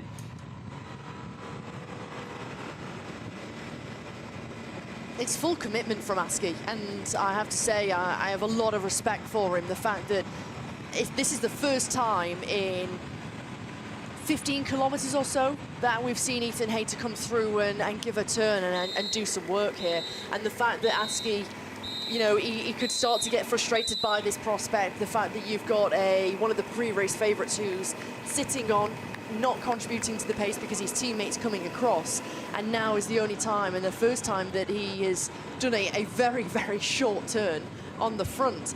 And Max Walker is saying, hang on a minute, I'm not done yet, I'm coming back, and you think that I used everything up there. I'm making my way back here. I'm coming onto the back wheel. I'm making my way back, and I'm not giving up this podium place here. Not at all. And on the climb, sometimes it happens, doesn't it? You're trying to bail out a fast-filling boat with a teaspoon. You feel like you're drowning, and you just can't get on when they go, but you just recover enough over the top, and that's what Max Walker has done, and he's put himself back into a position here to try and take this title. Has he recovered enough to be able to take it? Your gold, silver and bronze positions here: Ethan Hayter of the Ineos Grenadiers, Lewis Askey of Groupama FDJ, and Max Walker of the Astana Kazakhstan development team. Connor Swift has been chasing in the gap in between, but it's meant that Ethan Hayter could sit back and just save the legs just a touch. He's going to lead down the descent here. Is he going to smash it right from the bottom? It's going to be tactical. They're going to try and carry Marty as much speed as possible off this descent, and it's Hayter who wants to go into the bottom of this climb, by the looks of things, in first place, to have the control. Askey in second wheel. Walker's got the overview in that turquoise jersey of Astana Kazakhstan team as Hayter rounds this left-hand bend. We hit the Saltburn back the Here final goes time. Askey. Lewis Askey now launches it round the outside, carrying that speed and momentum. Can he gap them? Ethan Hayter reacts. Lewis Askey hits them yet again, kicks out of that corner. Ethan Hayter is still there, poised and ready. Askey kicks clear. Now he starts to go open up a small gap over Ethan Hayter, who's fighting to try and come back. He's in a bigger gear than Hayter. Hayter just being patient, but here comes the man from South London. He's going to overhaul Askey. It's heartbreaking. It's going to be Ethan Hayter who goes clear. Ethan Hayter gaps Lewis Askey. That was his bid for glory. Ethan Hayter heading towards his first Elite National Championship title here for the Ineos Grenadiers. He will be able to sit up, enjoy the moment. What can you say about that? Absolute perfect climb. Ethan Hayter is your British national champion. Lewis Askey, Criterium champion, silver medalist here for Groupama FDJ. And Max Walker from Astana, Kazakhstan, the development team, comes through to take the bronze. Chapeau to Max Walker. A bronze medal after his silver medal in the individual time trial on Wednesday. A brilliant performance. He tried everything he could to go on and take this title. Lewis Askey on this climb attacked it with everything that he has. Connor Swift, what a day out here for the Ineos Grenadiers, man, and everyone you can see enjoying the atmosphere up the Saltburn bank. What a battle for the title. That is a national championship for the ages, I think, that one. Brilliant, absolutely fantastic. And just seeing Connor Swift come up the climb there, I couldn't work out if that was a smile or a grimace. I'm going to say it was a smile, that he's enjoying his time going up Saltburn Bank for the final time, and especially having all this support from the fans at the roadside too. Great Venue yet again for the National Road Championships here in Saltburn-by-the-Sea. It doesn't disappoint, this course. And now, Hannah, with Connor Swift coming through fourth, we turn our attention to the battle for the under-23 title, because that is still to come. It's still to come, and it's certainly going to be hotly contested, and I'm really curious to see between Bob Donaldson and Joseph Blackmore how they play it. When you see, and they've got company. There they have it. So you've got Bob Donaldson and Tarling. Yeah. So it's and Dools here. Blackmore doesn't see. There you have it. Bob Donaldson has managed to get clear here. We've had some groups coming together, and this for Trinity Racing. We thought we would have a straight sprint between the two under-23 riders. But we still have with Tarling. Oh, Tarling, sorry. Getting back in there. Josh Tarling is going to sprint it out here. We've got Bob Donaldson on the front. Josh Tarling's got to be mindful of this one. Can he take the under-23 title? Donaldson looks around. Tarling, is he losing a little bit of a gap? Here he is. Donaldson out of the saddle on the front. A wide duel there, and he's gapping Josh Tarling on this final climb. The Trinity man making no mistake here. You can just see hugging the left-hand side of the road. It's not been an easy fight for Donaldson. He was in the front group. He lost contact. He chased his way back in. He missed the front group, and then, of course, when it started to split, but Duel's going to try and get the better of Donaldson.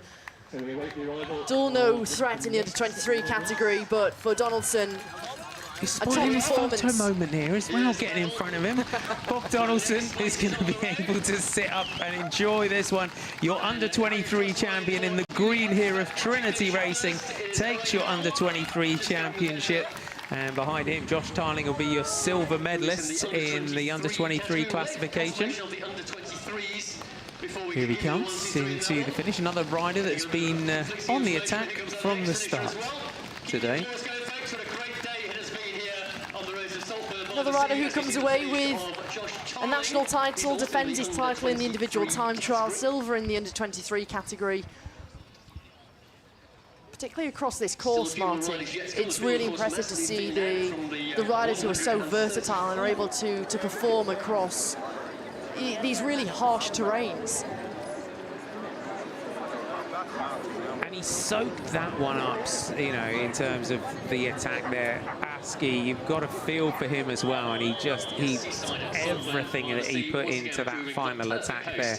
I have to say, you know, big respect to him. You know, at points where you could start to look at Hayter and say, come on, you need to contribute in this group. You know, this is a national title that's on the line.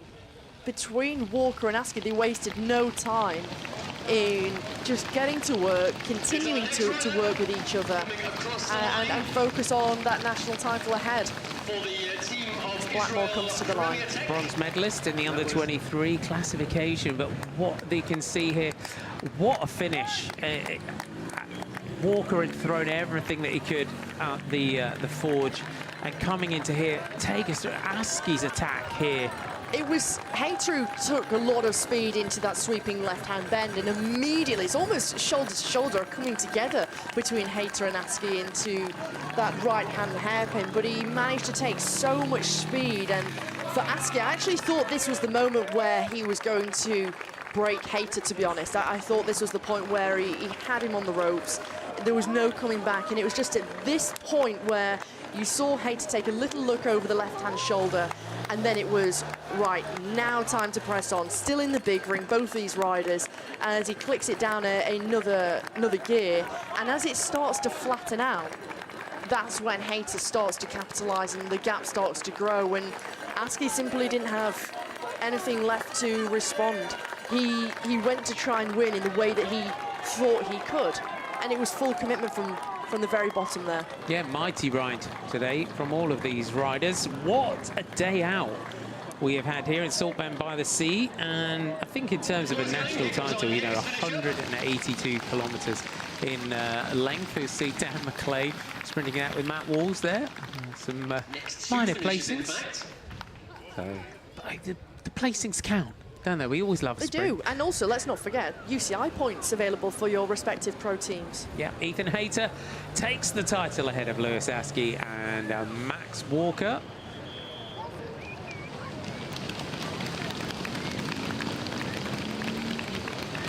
Groups coming in all the time. We're going to have riders coming in for quite a while today. That's the finish for number 121, Matthew Brennan of Team Just coming through there, Dom Jackson from Foreign CT. Rider that has impressed today, getting up there into those big moves. Just look back down the climb here as riders come in. Your top 10 looks like this at the British National Road Championships. Ethan Hayter takes the title ahead of Lewis Askey and Max Walker. Connor Swift, a wine duel. Rob Donaldson is your U23 champion ahead of Josh Tarling and Joseph Blackmore. And there we have another one of our MVPs today, Tom Martin. What a ride from Tom Martin that he has put in today. It has been impressive work. Adam Lewis as well there for Team Skyline coming up towards the finish. I think they've got to take a massive, chapeau to them. Big boost of confidence in the way they approach this national title today. They have to take a lot of motivation away from what they've done today, and the fact that they were right in the thick of the action, and particularly with Martin of Wheelbase Camtech Castelli, the fact that he was in so many of the decisive moves and breakaways, and it was only going into sort of the closing couple of laps where you could just start to see the fatigue was coming in. And when it came in, Marty, it was, the legs just said no. You couldn't go with any of the moves, but chapeau to him. Really, really impressive ride from the 25-year-old. And you never know after that performance where that might take him, and also what he wants to do. Maybe, he's quite happy with what he's doing, Tom Martin. Maybe he's happy within the team, working alongside that. Or maybe he really does want to try and make a go of it and say, well, after that performance today, I'm feeling strong. I've clearly shown that I can compete. But I try to make this my career. And a ride like this today, you get a lot out of it. You get a lot out of it in terms of the sort of the effect of a race today. This is our next group, sprinting it out behind. Up the Saltburn bank. So groups coming in all the time. Just got to watch the team car in there. As we've said, everyone wants to sprint it out for the positions today. The cars just ahead of them as the group run back into. The groups ahead. Cycling Sheffield colours just coming through.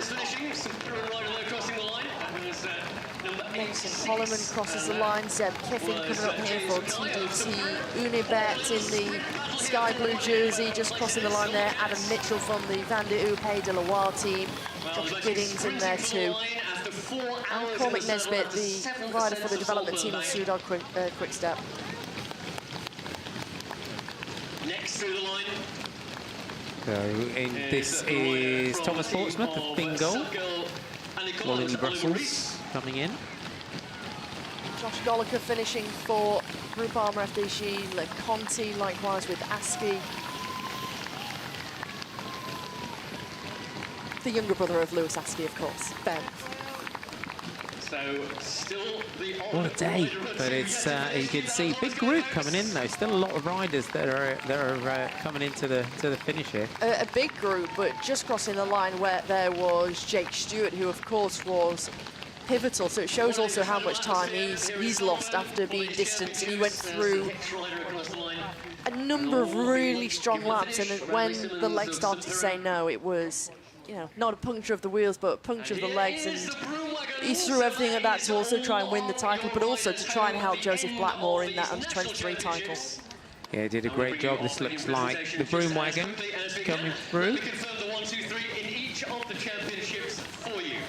And they have it. There's the broom wagon. That means everyone is home. Let's go and hear it from Lewis Askey. Well, Lewis Askey can't win every time, can you? Are you disappointed? Yeah, I mean, you don't get many chances. You get one time a year to have a go at getting the national championship. So yeah, I'm disappointed, but at the same time, I rode the best race I could race, and I just got beaten by a stronger man. When that group of 7 split and that initial attack of 3 riders went clear, who actually made that move? I think it was me, but not really on purpose. I mean, I was trying to get away because I was on my own, and there was other teams with 2 or 3 riders, and that's a dangerous situation for me to be in. So as soon as I looked behind, and I saw there was that gap just from guys not following the wheel, and then I had to go full and commit to it because that was a lot more favourable situation for me. And then it was pretty clear that group would go to the line. It's a bit complicated when Connor Swift counter-attacked and Ethan started to sit on, I guess. Yeah, I suppose that also helped Ethan take the win, you know, in the end, like little things like that. At the end, me and Max had to ride for the podium. You know, we had to keep it going because, again, if there was 2 Ineos versus us 2, it would have been a dangerous situation again. So it meant that Ethan had an easy ride last lap, and it's little things like that can make the difference at the end of a race. All right, well, many congratulations. 2 medals from this weekend. You've done a great ride. Well done. Thank you very much. Thank you. Lewis Askew, philosophical, you would say, at the end of that one. He did everything that he could to try and take this title, as he said, and that chase of Connor Swift on that final lap. And but let's go and hear from our winner, our champion. Here's Ethan Hayter. And here he is again, national champion for the second time. Ethan, many congratulations, first of all. You knew that Lewis was going to hit you hard on that climb, I guess. Yeah, it's actually my first time, so yeah, it's really special. And yeah, it's been quite a hard period. I've not actually won a race since I broke my collarbone for the second time last year, and yeah, it's really nice. Absolutely. When that group went clear and you were part of it, did that feel from quite a long way out that was the podium between you? Yeah, I mean, there was about 100 different groups and attacks in between that, and that was a real hard part of the race, getting that right. And as a team, we rode really well. You know, you can't be in every move yourself, but one of us were kind of there, and then you can kind of use other teams. And yeah, we rode really well. And then in the second half of the race, I think I was always on the front foot and kind of felt quite good. And I just knew I had to be patient and kind of pick and choose the right times to go because everyone was looking at me a little bit.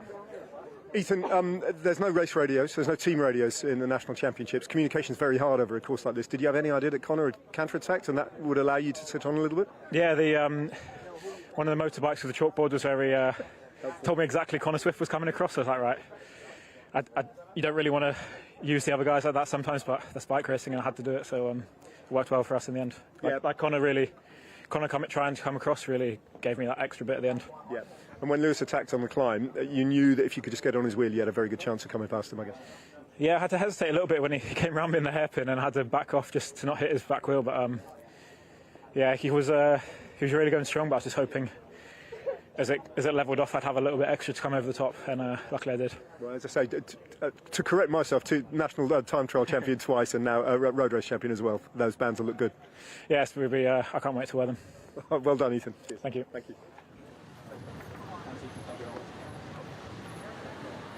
Great to hear from Ethan Hayter, our champ.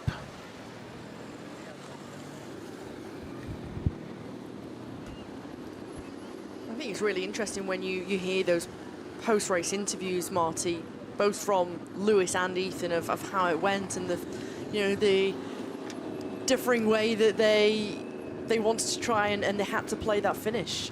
Yeah, and let's hear from Bob Donaldson, who's had a great day out for Trinity Racing.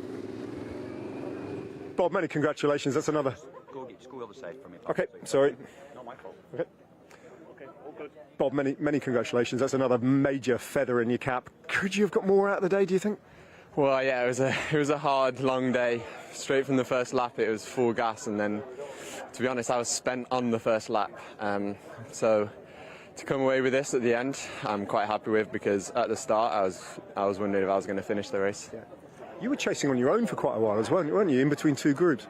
Yeah, because I ended up in the Peloton, and yeah, I just fell off the front of the race of that group, and then was by myself a good few Ks before Connor Swift came up to me, and we got across to the front group in the end.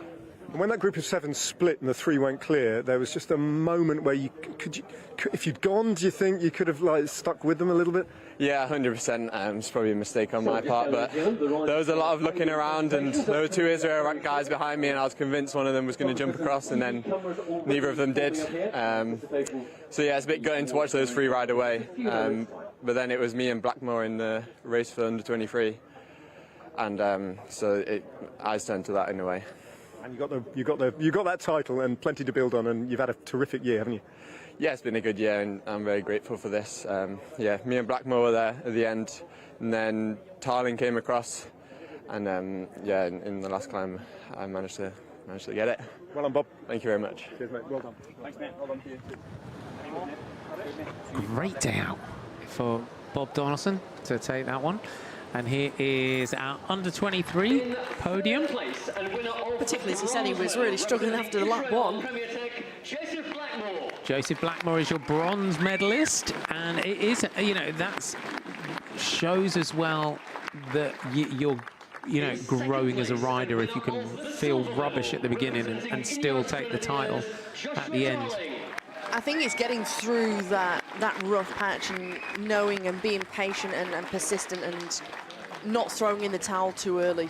And I think it also shows the maturity of Bob Donaldson. And when you take a look at this under-23 podium, he's the only amateur rider here. Both the other riders in Blackmore and Tarling are fully fledged professionals. He's in that Trinity Racing team, producing a few champions now, or Trinity Racing. And I have just to come off the back of that, I have no doubt that after this result and the results he's had over the last part of the season, Marty, a team will be knocking on the door to get his signature. Definitely. This under-23 title, so remember he can wear this jersey in the under-23 races, so if he does Tour de l'Avenir, those sort of races, he gets to wear this under-23 National Road Race Champions jersey. But what a podium! Bob Donaldson, Josh Tarling and Joseph Blackmore. Trinity Racing, Ineos Grenadiers and the Israel Premier Tech team are the teams on the podium. Ladies and gentlemen, please congratulate your National Championship medalists. And you kind of keeping a track in your head, aren't you, is that when you've got a race within a race and trying to know who around you is coming for that under-23 title. And that's sometimes a hard thing within the under-23 title, having a good awareness of where are the other 23 riders, and particularly maybe not for from when you've got a select group. Let's just hear from Bob on the podium there. I was finishing the first lap, but I think we're not going to get. But it's away with this. I'm pretty grateful. See. Which is the toughest part of the course for you? Oh, it's got to be this climb up to the finish. So steep and just proper hard. Well, you were still in the battle for the gold medal in the 23s, even though Conor rode away from you in that three-man group. Yeah, I mean, me and Tarling were behind, and I wasn't fully sure if there was anyone ahead, but I think I was confident when I came over the line in the end. Well, you were absolutely right, because you got the gold medal and the national championship jersey. Ladies and gentlemen, congratulate your under-23 national champion, Robert Donaldson. Bob Donaldson, national champ. It's been a great venue, yet again. Wonderful venue, and I think it's becoming a rider favourite for some, particularly because it's such a hardy course, but it's excellent for the fans as well, and particularly on this final climb. You can see that with it being laps and having the opportunity every 40 minutes or so to see the race come through, it's brilliant for spectators. It's a beautiful place to be, right near the sea here. You've got Saltburn itself. It's been wonderful. The weather's been very kind. Beautiful views as well in the countryside. And if you want to make a weekend of it, you can watch the Criterium on the Friday, the time trial earlier on in the week. Yeah, if they'll have us back, we'd like to come back, because it gives us great racing. Well, you look at places like Australia, and Geelong has always been the venue for so long of those national championships, and places like Geelong have kind of built this infrastructure around the race coming back each year. I think it's moving on in the future, but it's not, it's the sort of thing that towns can do. But we would like to come back if you'll have us. A big thanks to the local authorities too, who host a brilliant race along with British Cycling and Lloyds Bank. Yeah, Tees Valley, thank you very much, and they are really getting behind cycling. Max Walker, Astana, Kazakhstan development team, bronze medalist here in the Elite Championships. That will do his value no harm at all. Second place, representing the Groupama FDJ, Lewis Askey. Groupama FDJ, Criterium champion on Friday night, silver medalist here in the Elite Men's Road Race, Lewis Askey. put in a great race, did everything that he could to try and take that title, the big attack up the Saltburn bank, but he couldn't get rid of this man. Ethan Hayter, for the first time in his career, the national road race champion, follows, you would say, a historic group of riders that have pulled on this white jersey with the red, white and blue bands. He will carry that for the next year, and he will see that in some big races for the Ineos Grenadiers. National champion and gold medalist, Ethan Hayter. The flowers will be presented to you by Councillor Neil Bangelo, the Mayor of Redcar and Cleveland.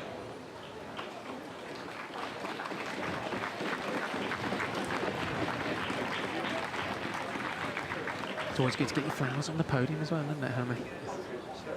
Certainly is. We saw after Ethan Hayter crossed the line, his family was at the finish line. Always nice. There you have it. There's your podium. Ethan Hayter is your champion. Lewis Askey takes your silver. Max Walker, your bronze medalist.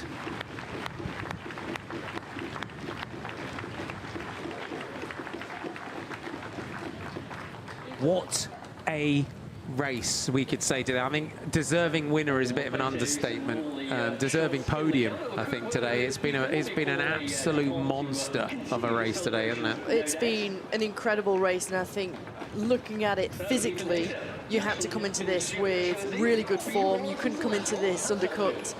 And for Askey, he threw everything at it, likewise with Max Walker, and so it was a hard-fought race. There was no opportunity to relent.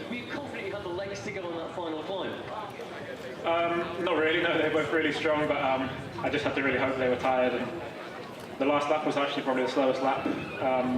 We kind of knew we were staying away, and they just did enough to make sure Connor didn't catch us, but I could use that, and yeah, just had the legs in the end.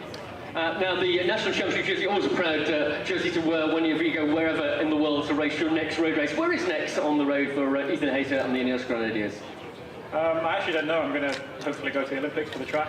And this was my last road race for a little bit, so yeah, we'll see afterwards. Maybe a Vuelta or Tour of Britain or something. See after. Well, look forward to seeing you there. We wish you the very best luck for the Olympics on the track. Ladies and gentlemen, your national champion for the elite men, Ethan Hayter of the Ineos Grenadiers. Ethan Hayter, as he said, hopefully he'll be on the track for the Olympic Games, and that, of course, is a next big objective for many riders. Thank you for your company over the last few days, Hannah. It's been a great national championships. Another brilliant edition of the national championship. Chapeau to all of the riders who've given us a really entertaining race, but also to the partners of British Cycling in Tees Valley on hosting the race, Lloyds Bank, British Cycling themselves, and of course all of the fans that came out to support the race. It's really important for the riders to have that, and I think we've had a brilliant edition. I can't wait to see Ethan Hayter in the colours, and if you missed it, go back and watch the women's race, because that was equally as exciting if you don't already know the result. It was indeed. Thanks for your company today. Hope you enjoyed the British National Championships as much as we did. From Martin McDonald and Hannah Walker, we'll see you soon. Bye for now.